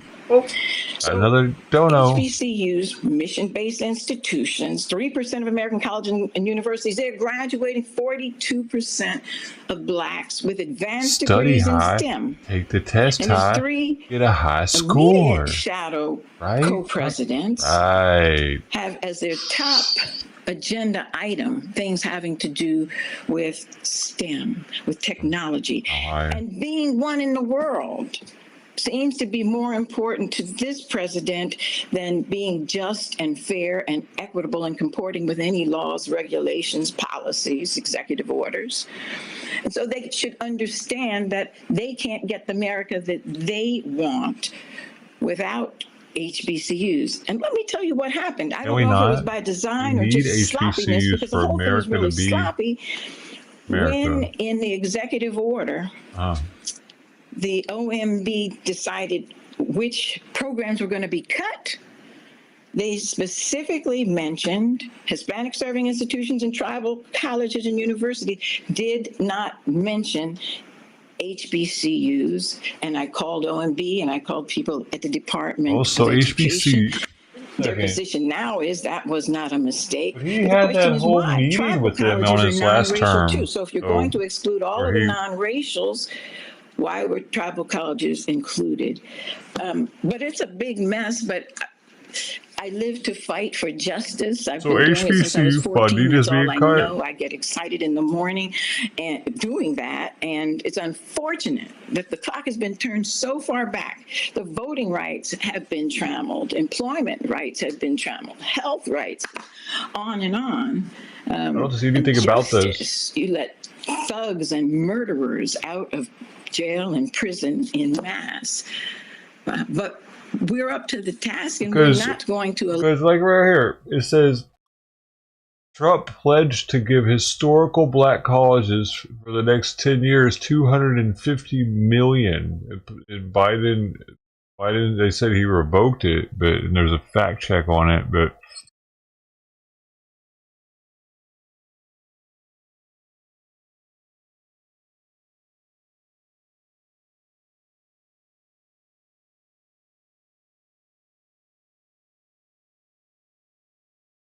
Okay, so it seems Biden didn't cut that, but so Trump proposed $250 million. Did he cut his own proposal? That's what I'm wondering. Allow it to sit, and if there's any judge before whom we can get, I can't put anything on it. There's no question, but the actions, these actions, are they just a tripping? Flagrant violation of the Constitution. They get it's going to happen. You can get a small number, but a number of Republicans to go along because they value the appropriations responsibilities, and that's what they can take home to their constituents. Going to be prepared for the craziness that is going to ensue. What are they tripping about? Thanks a lot.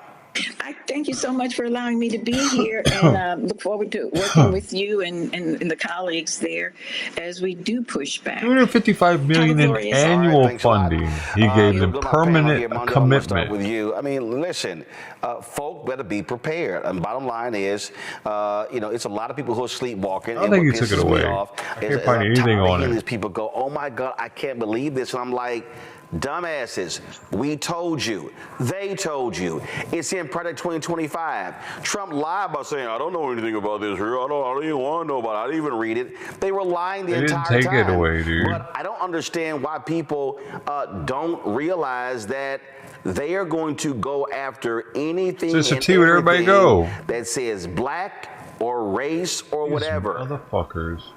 Yeah, listen, let's be clear. We watched this president tell us through his whole life, not just when he was running as a political candidate, his entire life he's been anti-black. So anybody believing that him running for office the last time he could run for office and getting elected, that he was not going to be even more anti-black, even more empowered saying by stuff like whiteness penis put him in that place. Out of nowhere. I think they're being fanciful at best, and I can think of some more colorful words that better describe them.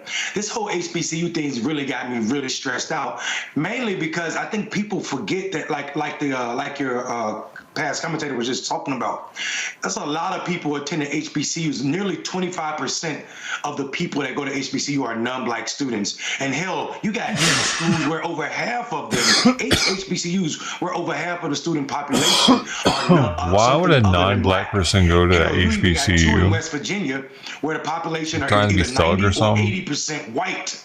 West Virginia State and Bluefield State. So this is the unseriousness at which we are writing policies, so much so that we are willing to throw poor white people out with black people just to make sure that we make sure black people understand their position in life. And anybody, any black Republican, any black person that voted for Trump, any black person that has something negative to say about what Kamala was offering, or white people are a lot like black people. To be standing up for black people. And I can see why they would be hanging out with each other. Every day, 9 days straight, where something was written, and even if it didn't say black people, it was anti-black. The 14th Amendment, the erasing all the gains from the 1965 Civil Rights Act, and we can go on and on. The ensuring police officers that are going to get unqualified immunity, which means they can do whatever they want to in our communities, kill black men at rates that they want to without being checked. Right. I promise you, if so much wasn't going on, I know about being a poor white man. Free if it was a federal charge. Well, people are sitting here pretending that we are not under attack. I've been homeless multiple times. Right. It's going to be this serious. Some people are not serious about our multiple times in those times. So here's the thing, my Joy, company, that we have to understand again. If you are an institution, if you are they were minorities. If you have any federal funds, if you surrounded have a by business minorities in the that receives places that federal I had to go to funds, get you help. better be on guard, because these people, they want to go Programs. after everything, and they want to absolutely cripple Black It's not America. because the white man was keeping them down. And let's be clear, it's not just Black America. I know that's our focus here, but it is women. You know what I mean? They weren't going in there claiming that either. No. Here's the deal. No. When This we guy say would have them women, do that. it's white women. Let's be real clear. What I'm saying, no, Roland, what I'm telling you is I'm on a board of an I got one more organization dab here. that just had their efforts that were aimed at sexual harassment in the workplace, that was brought back. No, I understand. What I'm saying, well, what I'm saying is when you say I gotta Black, go in, guys. I gotta go in on sisters this are one. under that. So I want to specifically challenge white women because they act like they're not a part of this. But go ahead. They're not anymore. white women do act like they're not a part of it, but they're fools for it. No, they're not anymore. You know why? Because in the beginning, the white women were the ones that DEI was helping because, you know, wage differences and we weren't letting them be in certain positions in the military. They were some of the first that we probably let be into combat and stuff. I don't know how that works, man. Why are they? Why are we doing that? Like, we need to scale back some fucking white woman DEI too. And I'm sure there are some women that see that as well. Like, what the fuck are we doing with firefighters that are women? I'm not the only one. There are millions of Americans that think that's some of the dumbest shit that we could do. There's no reason in the world that we should have women as a firefighter. Is there? Can you think of one? I've already told mine about the woman in combat. The only one I can think of is when they needed the females to separate the Afghanistani wives because the men and the women don't talk with the women in the room. So they needed someone to watch the woman to make sure she didn't Allah Akbar up in the motherfucking room with a grenade. I get that. It's very niche need for women in combat. Like you know what I mean? So that had to do with their culture. And maybe they could use that in all war zones. Just to keep the women separated and have a woman. In most cultures, the men of that culture don't mind men military watching their wife, keeping her at bay. I guess probably not, but they would prefer a woman doing it because a woman's fucking weaker. Of course, they'd prefer a woman there because their wife might be able to take her on or something. I don't know, take her gun away from her, shoot her, and kill them all. But firefighters, I can't find any reason at all to have a female firefighter. And then they had that commercial where they're like, "Don't you want somebody there that's like you?" Doesn't we find that people feel more comfortable being saved by someone that looks like them? She's like an obese Latina chick. Like, I'm sorry, I don't think anybody's gonna be giving a shit about any of that. They want the strongest person possible to carry them out of their house. It's common sense. For that commercial seemed like it was a spoof. Like it was an onion or a Babylonian bee. Like it was bullshit, but it was real. And these are the type of the people that are all for that. Like they want women in firefighting, women in the front lines, like women everywhere because, like they said, that's where it started. And if they let the white women do it, then it'll trickle down to us too, and we'll get to do all kinds of stuff too, and just bring our country down to shit just for the sake of doing it, just for the sake of saying, I'm the first black woman to do this, y'all. I'm the first tranny black woman. Got you. I win. You know what I mean? What the fuck are we doing? Stop it. We gotta stop it. They are coming for everything. What is the obsession with these big ass framed glasses that everybody's wearing now? These things are exploding this year. that does not benefit white, heterosexual, men, cisgendered men. That Dude, all right, check this out. 1960s, early 1960s, she couldn't even say shit like this publicly. She has so many rights right now to be able to do what she's doing and talk shit about the cisgendered, the fuck that stupid term is, fucking heterosexual white male. Gives her this. We gave her this ability, this right. And she's going to use it to try to incite people. It's crazy. And to think, she thinks that we're just trying to take their rights away, and they don't have many rights. They have less rights than a white person. That's why they need DEI. But if white people were to have a show that were talking mad shit about black people in the same regard, like in the vulgar way that this dude's allowed to do it, there would be pitchforks. Like, especially if they got as big as Roland is right now. Like Alex Jones big or something. They'd come after him just like they did Alex Jones. But if you're black, you actually have more freedoms.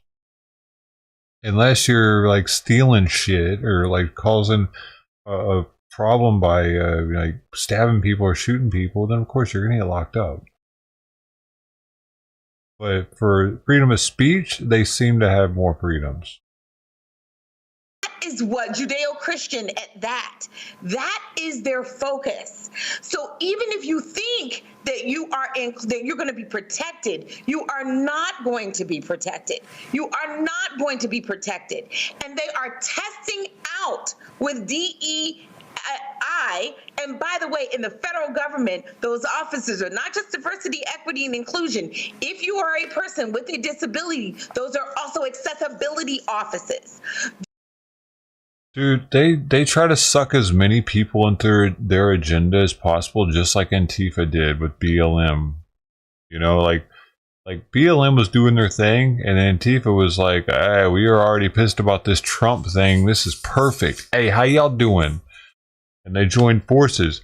Like, they're trying to absorb other people. Like, hey, get the handicapped people pissed off. Oh, handicapped people are gonna be like, "Oh man, really? It's about us too? I thought it was just the black people. I thought it was just the minorities. I thought it was just women. Oh, it's us. Oh, no, bullshit." This is really important. They are testing out to see what they can do. Yeah. And when it happens and no one pushes back or not enough people push back, then they go farther. That's what happened this week. They started with DEI. And then later in the week, they cut all the funding. Yeah, I'll tell you this here, Erica, and this is the thing that I think, again, folks Disability need to Administration. understand. The people who are going to push back, and this is where, when you talk about fighting it in the courts, it's going to be the Democratic attorneys generals and the governors. They're going to have to lead the legal charge. Frankly, the folks in D.C., I don't know what the hell they're doing. They are $5 late and 5 days short. I mean, I've never seen folks react so damn slow to what's going on. But again, when New York Attorney General Tish James announced the first one to launch a lawsuit over freezing of the funds, and other Democratic Attorney Generals jumped in. Guess what? Not a single Republican Attorney General said a word, even though those broke-ass red states get the most money. Preferably one made in Japan, but those motherfuckers that is what you're going to see. You're going to have a legal onslaught led by Democratic governors and attorneys generals. Absolutely. Executive leadership is definitely pertinent at this time. And speaking of AG Letitia James, shout out to her. She was one of the first ones to retweet over to talk about, listen, we coming for you. You will see us in court. That is the type of leadership that we always need. And you're talking about the number one and the number two group, which is black men and black women. We are the ones that really fought for democracy, that are continuing to fight, particularly in these times. But, let's be very clear about what we're seeing. We're seeing, again, what we've been talking about on this show for the past 7 years, but we're also seeing the policies. We're also seeing the mating call that was released back in February of 2017 by Stephen Bannon across the water from us here in Maryland. where at the CPAC convention, where he said at that time that their goal was to deconstruct the administrative state, and they are here in 2025 to do that. You have a Stephen Miller, who is an all-out Nazi, a nationalist, who is the deputy chief policy head in the White House. And so anywhere that he is able to see any remnants, anything that has Black in it, he's going after it. So I think that for those that were in the space of not believing what has been talked about, what was actually written, what was actually made watered down into 30, 90-second snippets where people could actually get the information of what was going to happen if he was able to, meaning the son of a Klansman was able to get back behind that desk at 1600 Black Lives Matter Plaza, which we know that address will change very quickly. But this is what he would do. And so now it is incumbent upon people to make sure that not only are they calling their senators and lighting people up here in D.C., but to also be in support of those Democratic AGs and governors that are being about the business of taking this illegal regime to task. Folks, lots of focus is on women when you talk about abortion, but very few focus on men. When we come back, we're going to talk with a Mississippi lawmaker who is, he's ticked the people off, and I don't understand why these pro-life folk mad. He's just giving them some of their medicine. We'll talk about that next. Don't forget to support the work that we do by joining our Bring the Funk fan club. The goal is to get 20,000 of our fans contributing on average $50 each a year. That's $4.19 a month, 13 cents a day.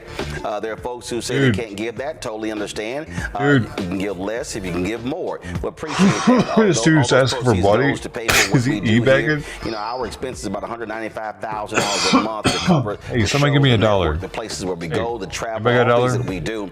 I could use a couple dollars as cat food. Nobody else is out there doing we're doing. There are other Black-owned somebody besides Sister T, though. Byron Allen, guess what? He shut down his griot network.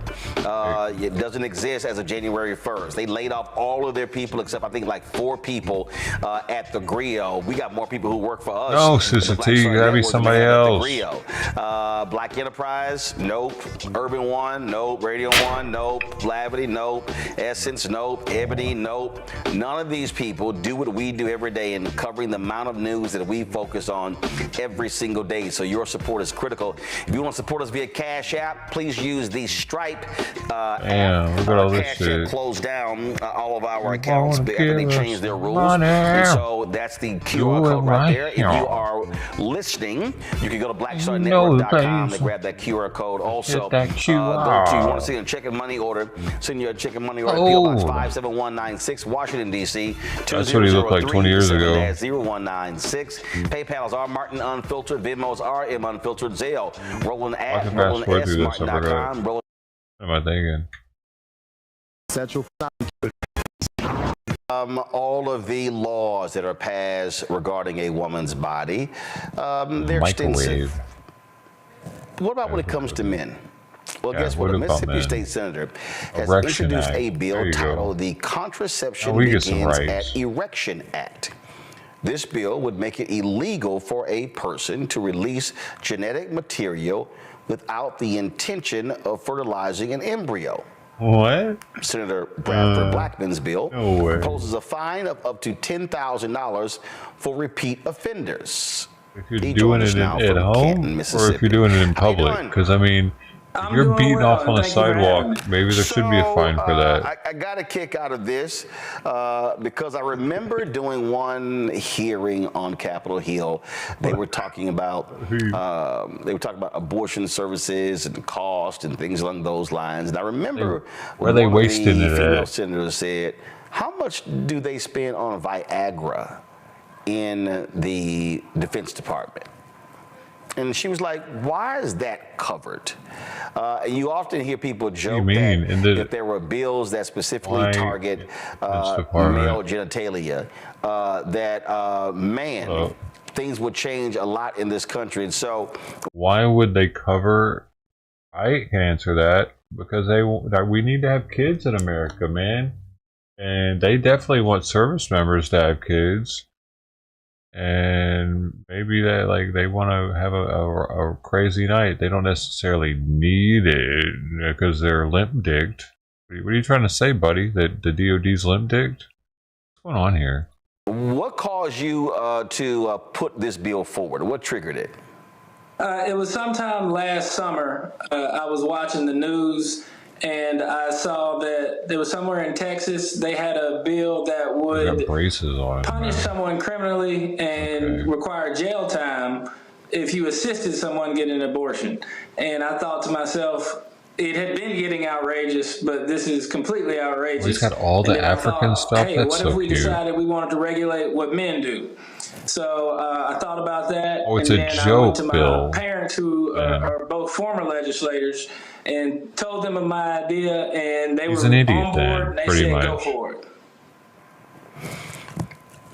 Well, folks may not realize the Dobbs decision was based on a bill from Mississippi.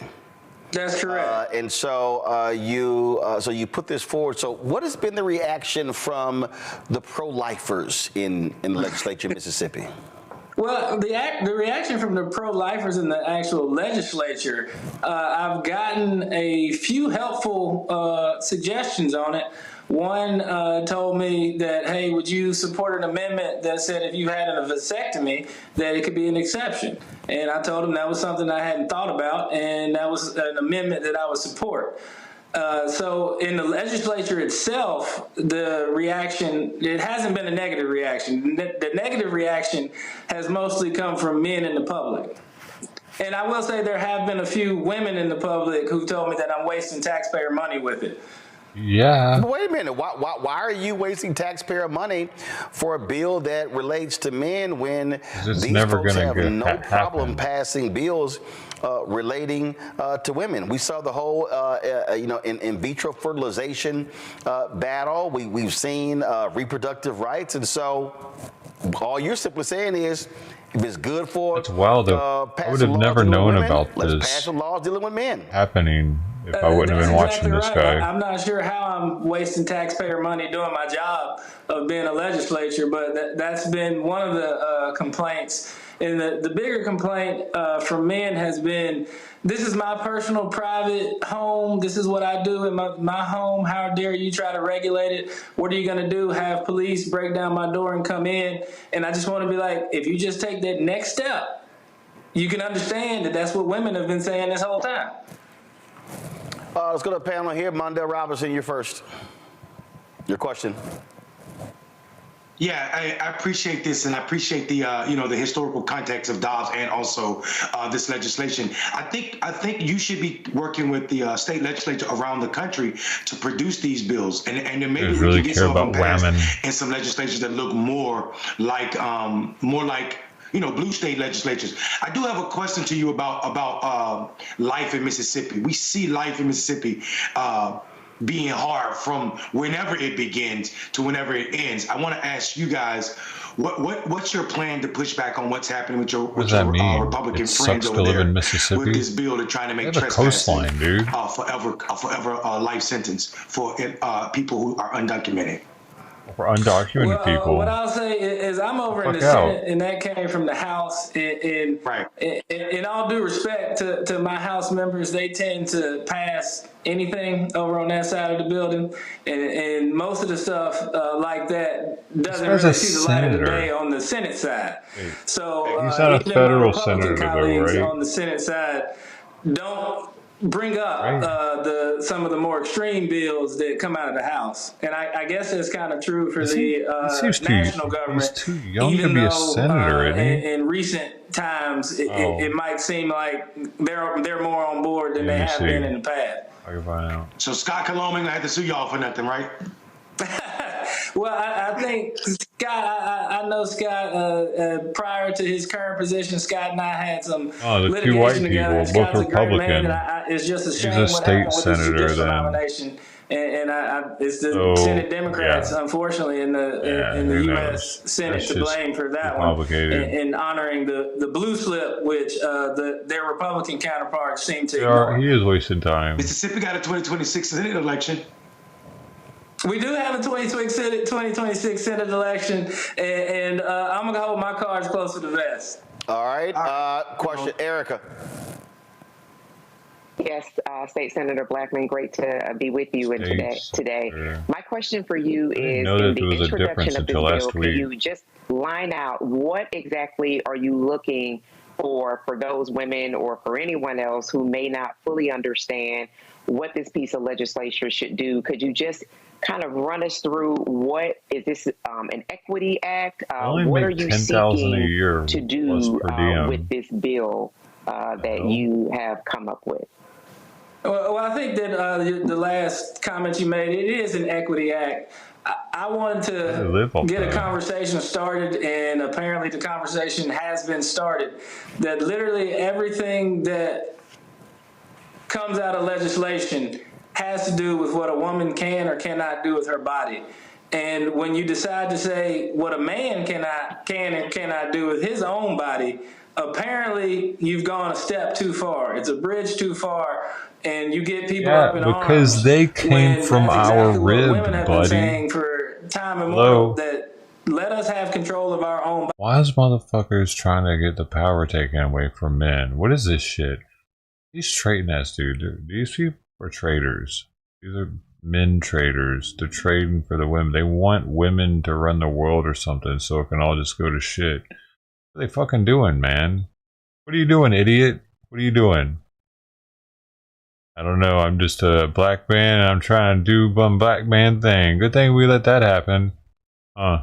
Bodies. Yeah. When you say that you want to that control was a good thing, wasn't it? They went fucking bit in our ass, didn't they? Stay out of your home. We let black men get into positions like this.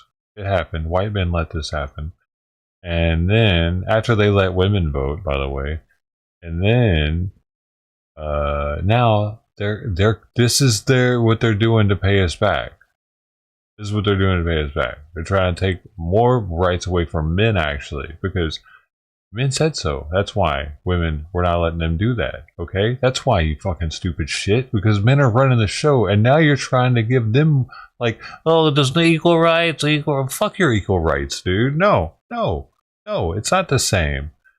Once you've had sex, you know what could have happened with that.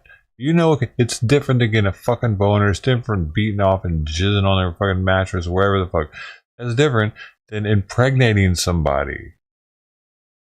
Especially if it was mutual consent, and then all of a sudden you want to end it. You knew what could have happened. This fucking guy. Stay out of your personal life and let you do what you want. And the people that are mad, they really shouldn't be mad at me. I mean, they should be mad at Ted Cruz, because when he was Solicitor General, he said there's no constitutional right to masturbate. They should be mad at Antonin Scalia, because in his dissent in Lawrence v. Texas, he said the same thing. So I'm just taking a conservative position, putting it out there. Right. Apparently conservatives get mad about that. Joe, your question? But, I mean, what you were doing is requiring them to get lambskin in the game.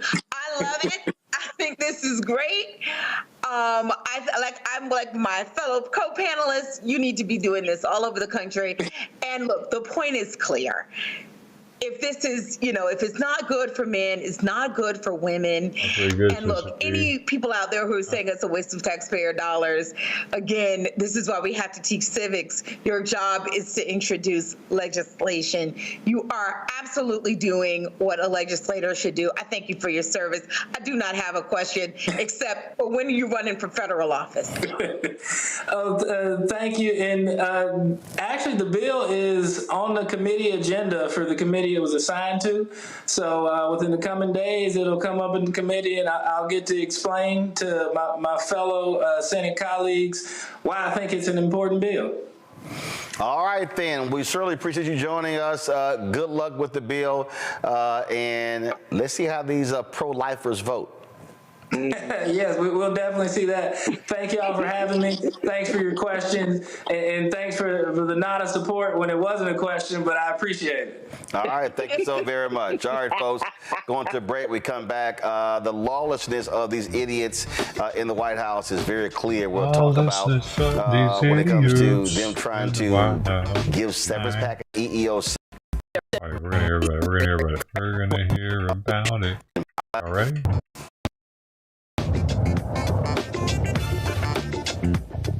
Most awesome. Folks, the idiots running the asylum sent an email yesterday to approximately 2 million federal workers offering them a buyout to resign. Under this deferred resignation plan, employees would agree to resign now but continue receiving pay through September.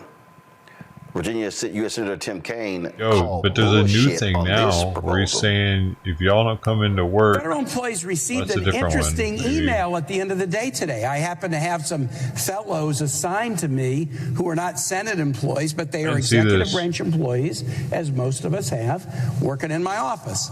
And they received an email that said, do this. from the administration.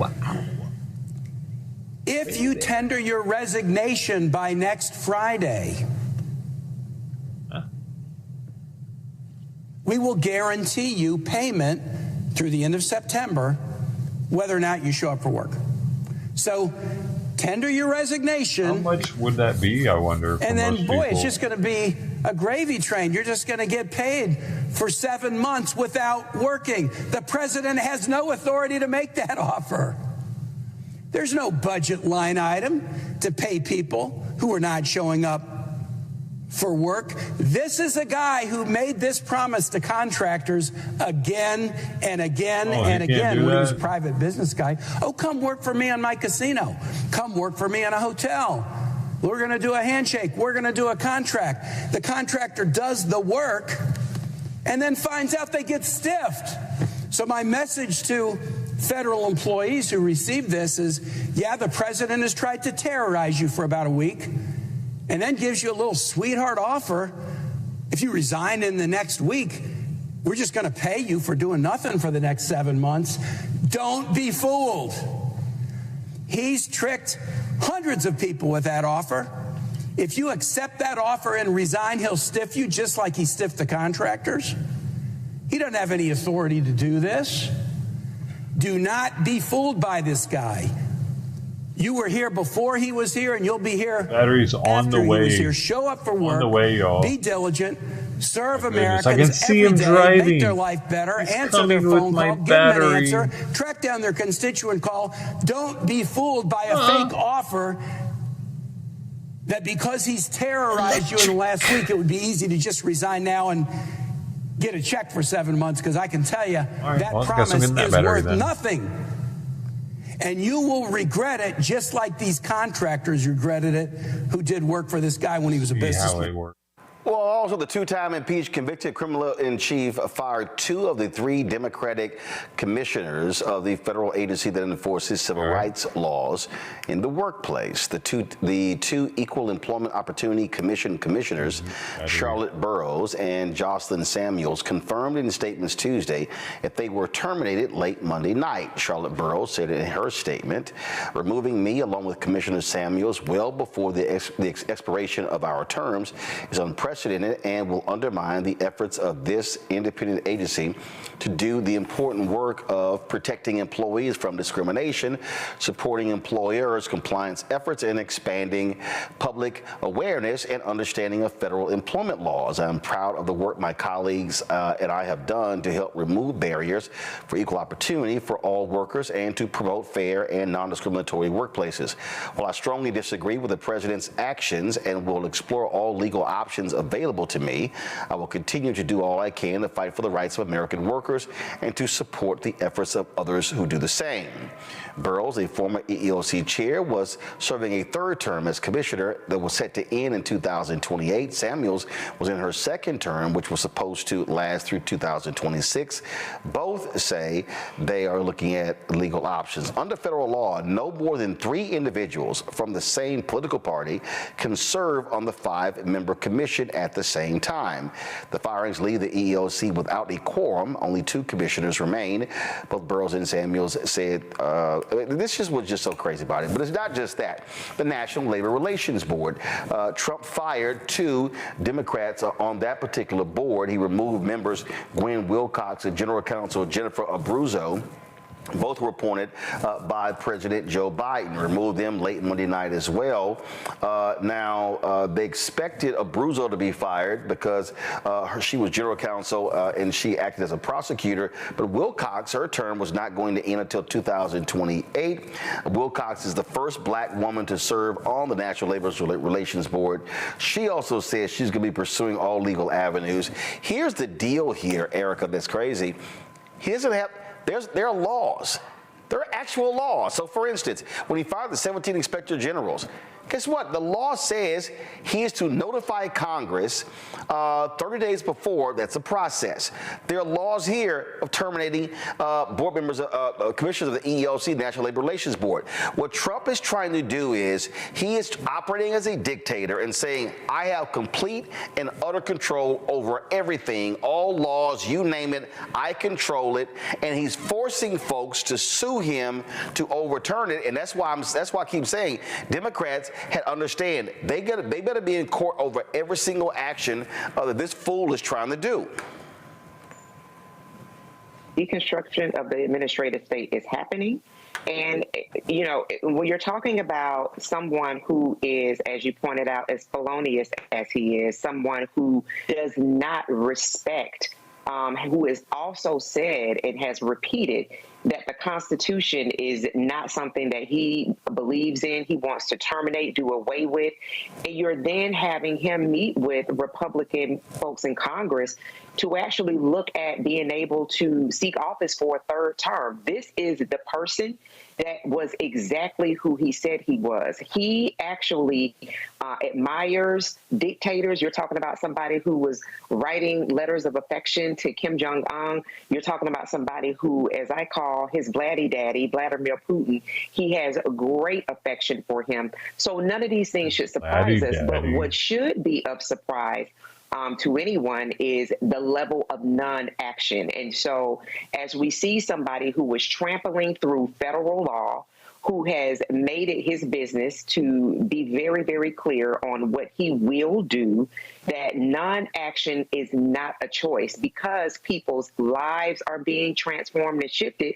And when you think about federal laws, when you think about federal policy, when people don't believe that these things will affect them, well, what about the home that you're mortgaging or the apartment that you may be leasing, that the landlord may come in and say that they no longer want you in that particular space because they don't want black people or they don't want people that have differing abilities, disabilities, or they just don't like to have women or men or people who are queer in their community and they throw you out. You're talking about she said just don't want to have adapting men to a regime person who also is doing the same thing. So this is definitely for cause, for pause, for everyone, and for everybody who always had all of Democrats. Make sure that you're having that smoke for those people who are in office, who are in charge at both the levels of government, that's Congress, Senate, and at your executive branch as well. The thing here is that when I say a lawless person, that's who he is, Joy. This is what he is going to do. This is what he's going to continue to do. And he is going to push the boundaries. And he doesn't care about boundaries. There are no guardrails. And the Republican Party, they're a bunch of sycophants who will let him do whatever. That's correct. So full disclosure, Charlotte Burrows is a personal friend, as is Jocelyn Samuels.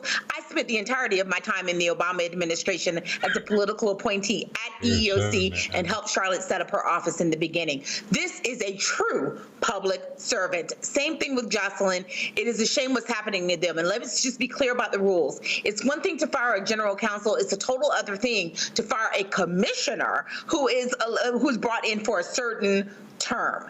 This is an affront to Congress. This is an affront to Congress. So what we should be having is the Speaker of the House and the Senate Majority Leader, as well as their Democratic counterparts, should be suing the president. And if not them, the Democrats must do so, because this is a violation of the Constitution and the separation of powers. He's been doing it all week. What we talked about in terms of making a deal with federal employees, making an offer rather, that they can just not show up to work and get paid, that is an affront to Congress. He does not have that authority. Congress controls the purse. He does not have the authority to cut off federal funds. He does not have the authority to summarily fire people who have been presidentially appointed and Senate confirmed to a bipartisan commission for a certain amount of time.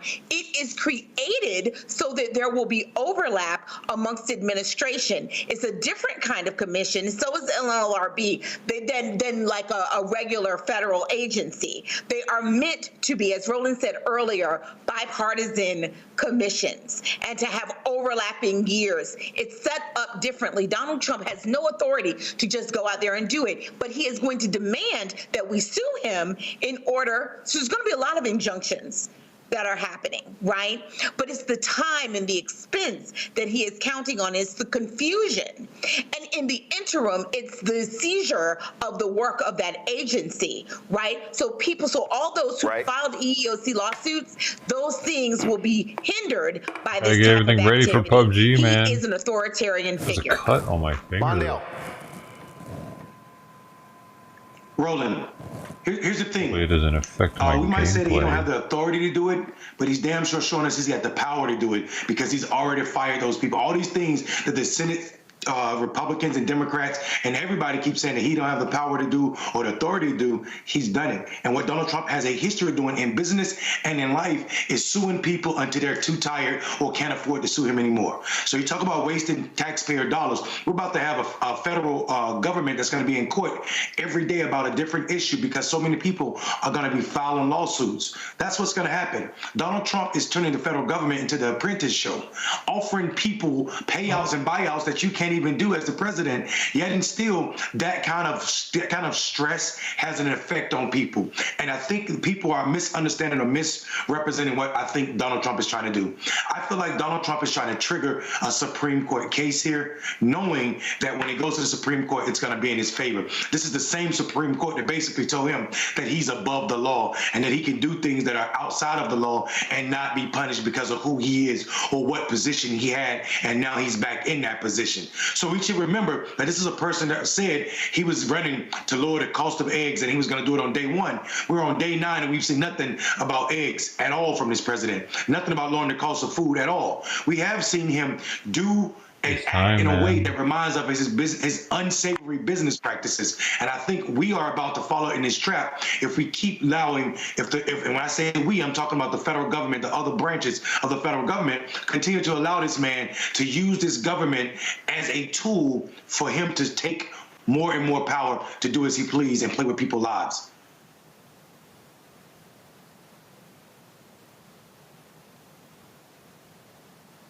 What you're seeing here is he wants to be sued because he wants to go to the court so doesn't even they listen can then to you, say buddy. what he can and You didn't know cannot you were do. done So talking. he wants to, like a dictator, he wants to expand the executive powers. You know, of course, he constantly whined and complained about Biden and governmental overreach, but this fool is doing it every single day. You don't eat mayonnaise and again, either? For people who go, I can't You don't believe eat the this. This was all in Project mayonnaise? 2025. It was all there. I just It was squirted all in my there. We mouth kept a telling whole people, big old. but you know what? You know you can Folks fit didn't almost believe it, so a they whole effed around. Now container they're in your finding mouth. out. Is it really hard? Speaking of that, we come back. Let's play this video. Because you know that little child, Riley Gaines, Use your Riley tongue, Gaines been just- complaining about transgender athletes. Even though she came in Get fifth. down. Because she wasn't good. Well, she's now whining and complaining Your own? because her Whatever you do, husband, just who's keep British, eating it in might get spoonfuls. deported. Like me. Sorry, all I have is Scarface's No Tears. I'll be right back. What? Fuck you, some head. Hello, I'm Isaac Hayes Shit III, founder again? and CEO of Fanbase. Hayes, anyone gives a fuck about you being Isaac Hayes, motherfucker. You don't look like Isaac Hayes. You look like you got hay fever. How's this guy doing? Holy shit. They're looking at these MAGA people who are now whining and complaining when they get caught and trapped into Donald Trump's immigration web. Nobody Y'all saw the video of whining. that Latina who Whining. just cried, "Oh my God, I can't believe this here. They're deporting all of our people." Oh, that, yeah, that was funny. We told you. So Riley Gaines, she voted for your guy, swimmer, dude, who has become a hero on the right regarding her fight against because she's transgender white? athletes, even though she got her ass kicked by women. It's Gomez, she's Mexican, She right? wasn't that good. So she vote for Trump? Her husband is British, and he's here legally. So she dropped this video. I just wrote the Doe Gomez as one of my and tags. about how he might get deported. And also said that if her husband could have voted, he would have voted for Trump. You have to round and find it out, huh? Watch this. The Doe Gomez, Just my got next another new letter channel. from Immigration Services. I've made a video about this before, but I'm a U.S. citizen, born and raised in Tennessee, went to college at University of Kentucky, met my husband there. He's an immigrant. He moved over to the U.S. for college on an athletic scholarship from England. We've been married almost 3 years now. We're coming up on 3 years. So you would think he is well on his way to achieving his citizenship, or at least having his green card, right? No, wrong. And why can't he get his green card? Because his medical records aren't complete. And what is missing from his medical record? The COVID vaccine. Like, it is the year 2025, and we are still requiring the COVID vaccine. You can see it right here. It's backwards. Disregard. Complete the COVID-19 vaccine.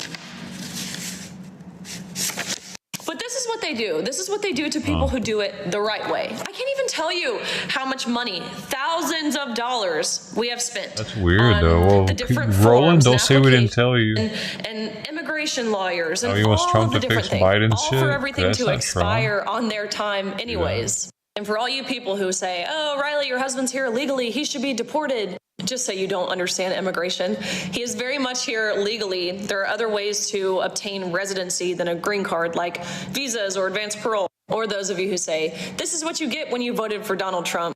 Obviously, my husband can't vote, but if he could, he would have voted for Donald Trump. Change is coming with the current administration, but he has to undo everything that the former administration has done to our immigration system, both legally and illegally. Oh, and when they campaigned on the tagline, "My body, my choice," this is proof they never really meant that. Yeah, and that's talking about Biden. She's heard their rules.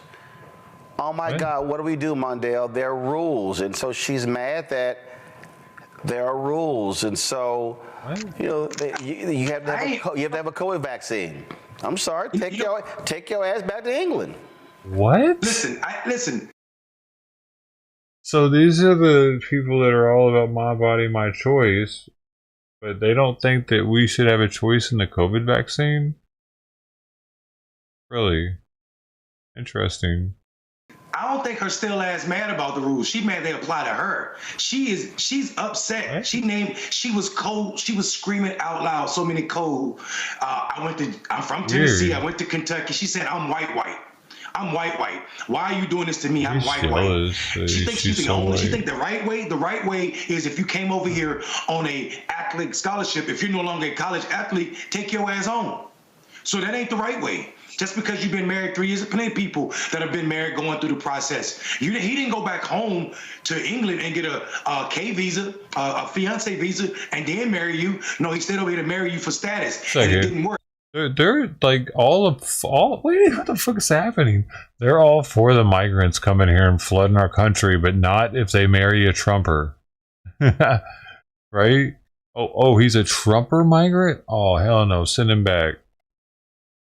And seeing vaccines as a problem is not something that just happened under this last administration. Anybody, except for this lady, seems to understand that there are plenty of medical things that you have to have done before you become an American citizen. Yeah, but that shouldn't be on there anymore. Not the COVID vaccine. Removing COVID or all vaccines before you become American citizens, then we're still talking about how white people want it their way for them, but not for everybody. I can't stand this damn woman.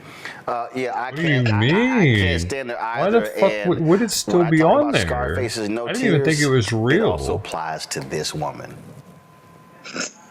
What? That we voted for Trump. We trust him with the word that he promised us Latinos. That's music. That starting next week, multiple loud enough. That is so crazy that multiple people are scared to go to work. I can't hear the music. When I work at, a lot of Latinos did not go to work, and that's crazy because we have a Got a tattoo on her hand? Oh, no wonder she's scared. Got a tattoo on her neck? Shut up, lady. You definitely have a neck tattoo. And a hand tattoo. You up to something. Now I'm so scared for my family. It's right up on your Adam's apple. Y'all, we need to come together. And, oh, there's one higher up here. Dude. Okay, get out of here, lady. You're a straight gangster. We gotta come together. Scared that her boyfriend's gonna get caught finally. I really love. See you, and guess what? Caught you. I caught you, no hope. I caught you. You're mine now forever. Yeah, it is. Caught you outside. So I guess she put the music to it. I'm sorry. The tears. You want to go? I really Okay, don't go. give a damn about. Sorry, I don't. I have no sympathy whatsoever for her. Like none. The only tears I have are tears of laughter.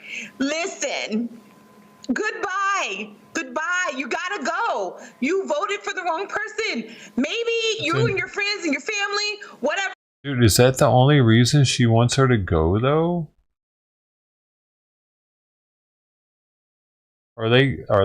Is this whole crew like super anti-immigrant? It's just so weird, dude. You know what I'm saying? Because normally the leftists are all, come on in, man. But these people, seemingly because they see someone who's a Trumper migrant, they don't like them and they want them to go back. But if they weren't a Trumper migrant, then they feel sorry for them. You know, like you voted against your family's interests. They ought to be mad at you. You are a citizen. You voted against your family. You sent them home. So they have you to blame for it. That's their reasoning behind it. The music was ridiculous. It was hilarious. That makes your sense now, tears was I guess. absurd. The other lady, your husband, if he really wanted to be an American, he would follow American rules. And he would get the COVID vaccination. Okay? End of story. You want to be here, you follow our rules. If you don't follow our rules, you can go back to your own country. It's fine. It's fine. We don't need you. We have plenty of white people here. We don't need another. They're fine. We got plenty. And if she doesn't like it, she can go to London. Yeah. Can you imagine if this is the other way around? If some white guest was like, we got plenty of black people here. You can go back to Africa. Like, it's one thing for me saying that shit. I'm nobody. I ate, whatever, 16, 20 people here, maybe at the most at sometimes on this channel. No one gives a shit. This dude's got 3,771 just watching right now. And, like, he clips this stuff up and shit, and more people see those. And they're seemingly educated too, with all these books behind her. Look at that. Look at the caste system. Oh, she cares about the caste. Accountable.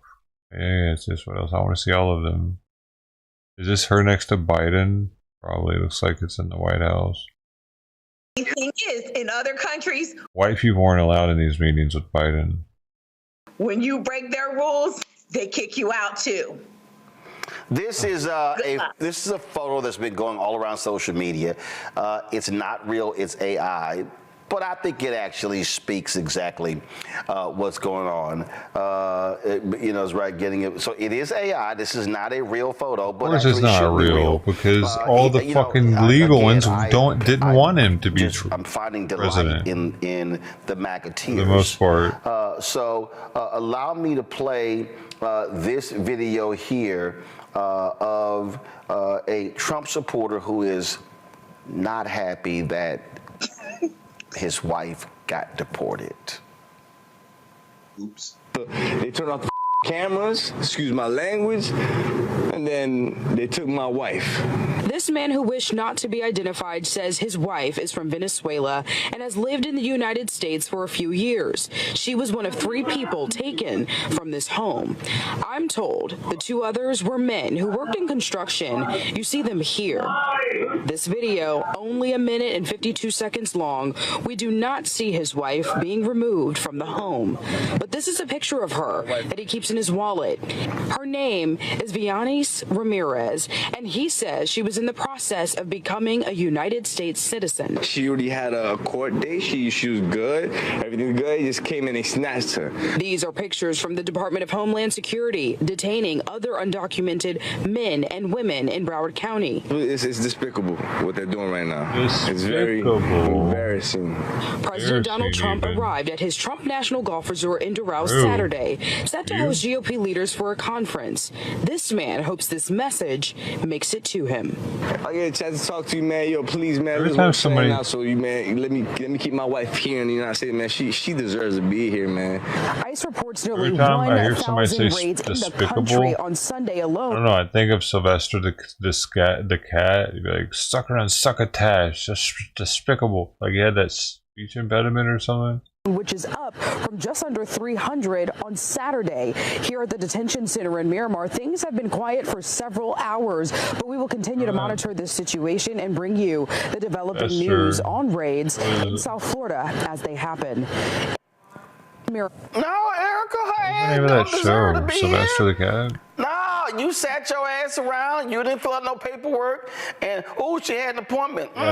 Sorry, dog, you're late. If you want to get back with your wife, take your ass to Venezuela. Y'all can live together. I used to watch it when I was a kid. Again, all these dumbasses who voted for Trump, the Latinos who voted for Trump, who said, oh no, the others are going to get deported. No, your ass on the list. Then you got these broke-ass white people in these red states who voted for Trump, and now they freezing their money and they benefits. Oh, it was always him and the Tweety Bird, that's right. Hey, I'm sorry, don't come look at us. I'm telling you right now, every person who voted for Trump, who's now whining about something that he did, all I'm saying is, it's above me now. It's so above us, Roland. And the food stamp videos, the food stamp videos have been unhinged, but that is because they are the largest swath, meaning white people, as recipients of food stamps. I wonder why we are the largest recipient of food stamps when we make up a large majority of the country, lady. It kind of makes sense that we would make up a majority of it. Why don't we make up a majority of the prison system? Oh, that's all the white man's fault. I forgot, because we lock up black people and disproportionately. Okay, then why is there so much black on black murder crime? The white man's fault also, because we make them live so close to each other in their ghetto environments, like the Nazis did with the Jews at one point. But why weren't they killing each other? That doesn't make sense. Interesting. And here's why. Because everything was well. Oh, they don't have the money that the Jews have. That's why. What people saw was that this cruelty was the Jews would have been broke. At black they would start people. Killing each other, probably. When they actually are in their FAFO moment and seeing that, oh, no, it's coming for y'all. Too many broke people together, they start killing each other. It is very much so written into the vote that you cast. You voted to we should Johnny Appleseed the black people in America. They're actually somehow. In the moment where they're saying that, oh, black people. I thought we've probably tried doing that already. That anybody the military can does get that. It, basically, that is what the giggles are brought up for me. So, there is more of this to come, particularly as more cities are targeted. Migrant work would help. Donald Trump don't care anything Americans about your video, honey. He don't care about your wife. He does not care. This is going to continue. Dr. Phil is very much so enjoying this. He has a whole company of people who are invested in ensuring that people who are white understand that y'all White people man, are leaving, government, and you I are think, an tries to illegal keep them alien, which they're in not one referring place. to you as any other type of human class, that you are leaving the United States of America. So congratulations to everybody who voted to be deported. And for every tear video, just know that we did exactly what we said we were going to do. That is why we are the number 1 and number 2 demographic that voted for nice things in this country. And I'm talking about Black women and Black men. But you all thought that the cruelty was for us. But you don't understand, but you are seeing now that he is an equal opportunity dictator. And you are the first ones on the menu. Hey, it's a trip to me. I love this one here too. Nancy Mace was sitting here talking about how she got, into the Citadel. I didn't fight like hell to become the first woman to graduate from the Citadel just for some man in a miniskirt. To take away that achievement, protecting women's accomplishments isn't a political talking point for me. It's personal. Well, that was funny because the right wingers had to respond to her to remind her ass that, you got in because of DEI. Matt Walsh tweeted this: the girl boss feminism routine isn't just cringy, it also directly undermines our argument. The Citadel was a male-only space forced by law to admit females in the name of diversity and inclusion. That is the exact arguments trans-identifying males use to invade female spaces. Nancy Mace was literally a beneficiary of a DEI program. It's a ridiculous and tone-deaf thing to brag about in this moment. See, they love running their mouths and they get busted, Joy. They absolutely do. As we've said many times, white women are the greatest beneficiaries of DEI, and we are proud of Nancy Mace. She was a merit-based person, even if she was in there as a part of a diversity, equity, and inclusion program. We're not going to buy into that language, but the point that they are making is core. Nah, hell no. Her ass. Nah, hell no. A trifling ass got in because of DEI. So don't be sitting here trying to complain. Just like that's like Clarence Thomas whining about affirmative action, but his ass got in for it. I ain't trying to hear that. So all these white tears, and I ain't talking about. Listen. I'm calling all of them out. Damn, all of them. I am too. I'm with you. We're calling them out. It is important to call them out. I'm right with you. She is being called out for things that are just as hypocritical. Nobody likes that. And that's the same thing with all of these people who voted. They voted against the interests of their family members. They knew there's no way you could have believed that Donald Trump was not going to deport people. Indeed, he was very clear. We might start with people who have committed crimes, but if we find anyone else in their homes with them, we're going to take them too. So that's what's happening. A lot of folks who are just sitting side by side with someone are being taken as well. This is what's happening when they go in. If they try to get into your school, thank goodness for those teachers who are blocking the doors. But if they get into your school and they come for one student and they discover other students, they will take them in as well. This is to be expected. Anna Navarro talked about it as well. We have people who are saying, we can't believe it. We didn't know it was going to be my babysitter. Absolutely, you're going to have to learn to take care of your own children. And to these middle-class Americans who don't think this is their experience, when they go to buy a home and there's no one there to build them, they're going to see higher home prices further locked out. And Donald Trump does not care about that. And Elon Musk already said he's not interested in hiring any of these dumb white Americans to do those jobs. They have made a huge mistake. Look, Erica, it's a whole lot of crying, whining, and I'm just going to pass the cheese and crackers at the ass. Mine isn't made in Germany. Mine's made in South Korea. Honestly, so is South Korea better than Mexico? These people voted against, and I don't even want to say their own interest. They really voted with the thought that this was. They're known for more for their electronics than which it absolutely is in many respects. Mexico. However, it does affect all. Donald Trump hates women.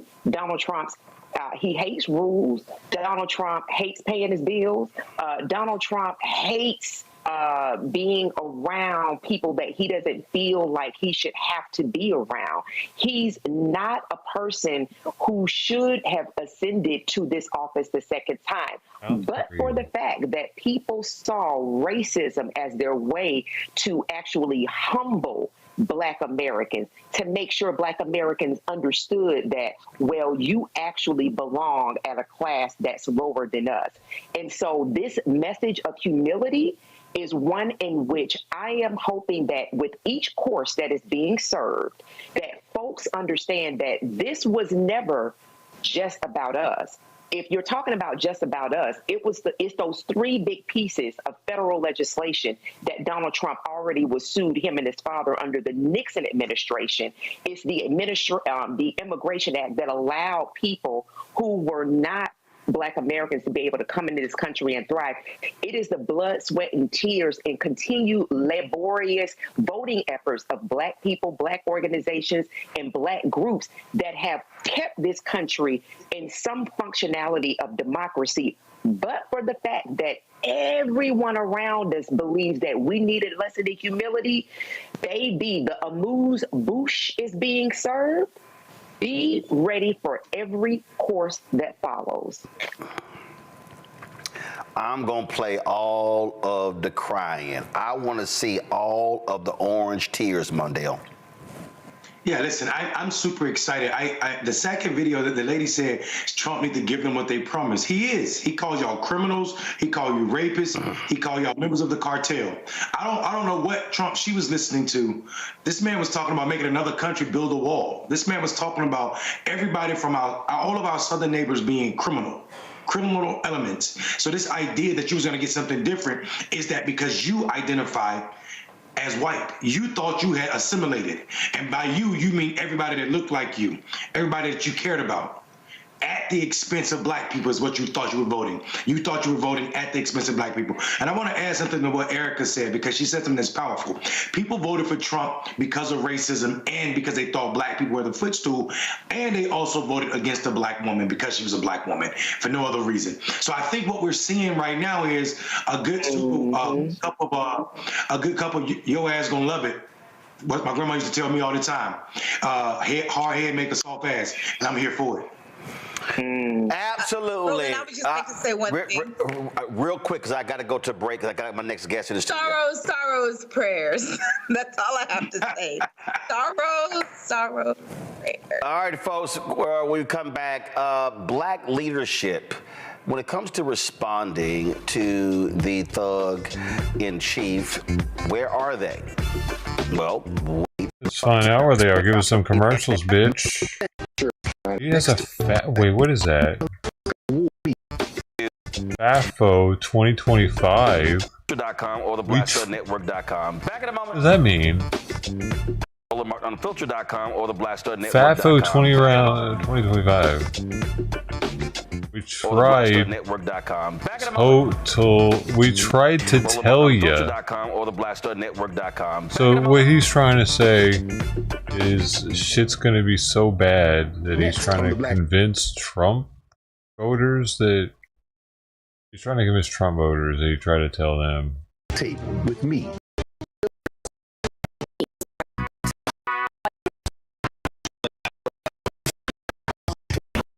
What? White fear. Of white people. All the Proud Boys died. This country is getting increasingly racist in its behaviors and. Oh, this is. On the streets. Hatred on the streets, a horrific scene, a white nationalist rally that descended into deadly violence. White people are losing their damn minds. There's an angry angry pro-Trump mob storms the U.S. Capitol. We've seen We're about to see the rise of what I call white minority resistance. We have seen white folks in this country who simply cannot tolerate black folks voting. I think what we're seeing is the inevitable result of violent denial. This is part of American history. Every time that people of color have made progress, whether real or symbolic, there has been what Carol Anderson at Emory University calls white rage as a backlash. This is the rise of the Proud Boys and the Boogaloo Boys. America, there's going to be more of this. Here's all the Proud Boys, guys. Always there's black people in it, doesn't it? Racist in its behaviors and its attitudes because of the fear of white people. The fear that they're taking our jobs, they're taking our resources, they're taking our women. This is white fear.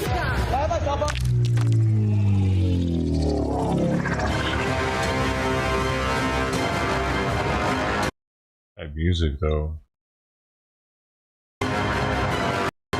Our brother Roland Martin, unfiltered, as we go a little south. It's real. Hold on.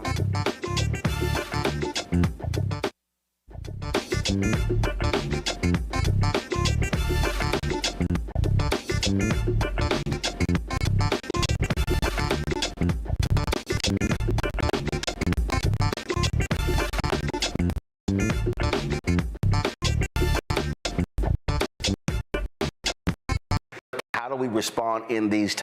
Asking the question, where's black leadership? What's going on? Is there a plan of action? I've gotten phone calls and text messages, you name it.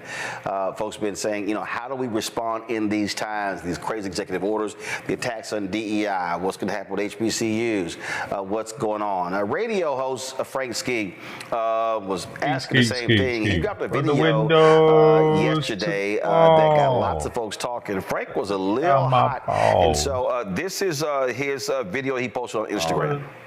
Just frankly speaking. And right now, I am really upset. I am ticked off to the max. Somebody may need to walk me off this ledge because I'm about to say some things right now. And if you agree with me, tell me. If you don't, tell me. If you agree, send this out to your friends. But I got a question right now. Black leadership, whoever that might be, I don't even know. I don't even know what black leadership is now. Who's the leader in the black community? What organizations? Because I have not seen your plan to combat what is going on. Has anybody seen that plan? I follow some really smart people. I love D.L. Hughley, my guy. I love Roland Martin. Roland Martin is talking some good stuff right now. I look at Al Sharpton and what you're doing, and I saw, Al, you said, you know what, 90 days, we're going to come up with a plan to, you know, boycott and whatever. What about 90 days ago? What about after the election? Where was the plan? We knew they did not want DEI. We knew it. We knew the programs were going to be dismantled. Why didn't we have a plan then? Why are we reacting now? Why are we playing defense now? They've been playing offense for 4 years. Project 2025 was written in 2022. We knew what it said. We had it. The presidential transition. And guess what? Donald Trump is following it to the T. He said he didn't know what it was. Did you believe him? I sure didn't. He knew what it was. He knew what they were going to do. He put the right people in the Supreme Court to make sure his things got done, and executive orders are flying off the desk. Pew, pew, pew. You know what? His people believed him. It's amazing how cocky they got in such a short amount of time. And I'm going to take him out of here. And that's exactly what he's doing. And guess what? The way he's doing it is nothing new. After hundreds of years of slavery, they got cocky. Other dictators have done it before. They're following the same playbook. But guess what? We knew this was coming. We knew it. So right now, you're talking about boycotting Target now? Target may not even have wanted to have a DEI program. All they did, all these companies put in DEI programs because America was protesting back in 2020 during the George Floyd riots and all that stuff that was going on. So all these companies was like, oh, we're going to put in DEI so you still like us. We knew they didn't want to do it. A lot of people benefited from it. I get it. But where is black leadership showing us our black power? Okay, this is not the civil rights era. I understand. Okay, back when Martin Luther King Jr. had the Montgomery bus boycott, black people didn't ride the buses. They walked everywhere. Are we that people today? Are we really that people today? You know what? I don't know. I think if you say, okay, we're going to boycott Target, I'm going to walk in Target and see half the people in there still black. I don't know. I'm upset because I'm ready to get into it. I'm ready. What do I need to do? Okay, I got one voice. What I need to do? What do we need to do? Donald Trump said it, and he did it, and he's doing it. And he's putting in unqualified people that will follow him to the T. And guess what? They are politically funded. They got the judges. They got everything. Democrats, where's your plan? Where's your plan? I need to know right now. Democratic Party, where is your plan? Black leadership, what's the plan? I'm not talking about just boycott. All right, guys, I'm switching over. I'm turning this one off. I'm going to be going over to the other. Going to play some games. I got everything almost set up, so I should be able to go over there. I'm going to get hungry eventually, though, so be ready to watch me eat later. Okay. See you soon, buddies. Thanks for hanging out, Chuck. Gonzalez. Brody YYZ, Sister T. Mark Hopper. Yo. Beast Golden Coin. 100, Mr. Bill. 47. Wild Bill. West Media. See all of them. Thank you. Hope to see you there. We got one more plate. They still could eat it. There's 30 more minutes left. I might be able to get this stream up fast. I don't know. Have a good night, everybody.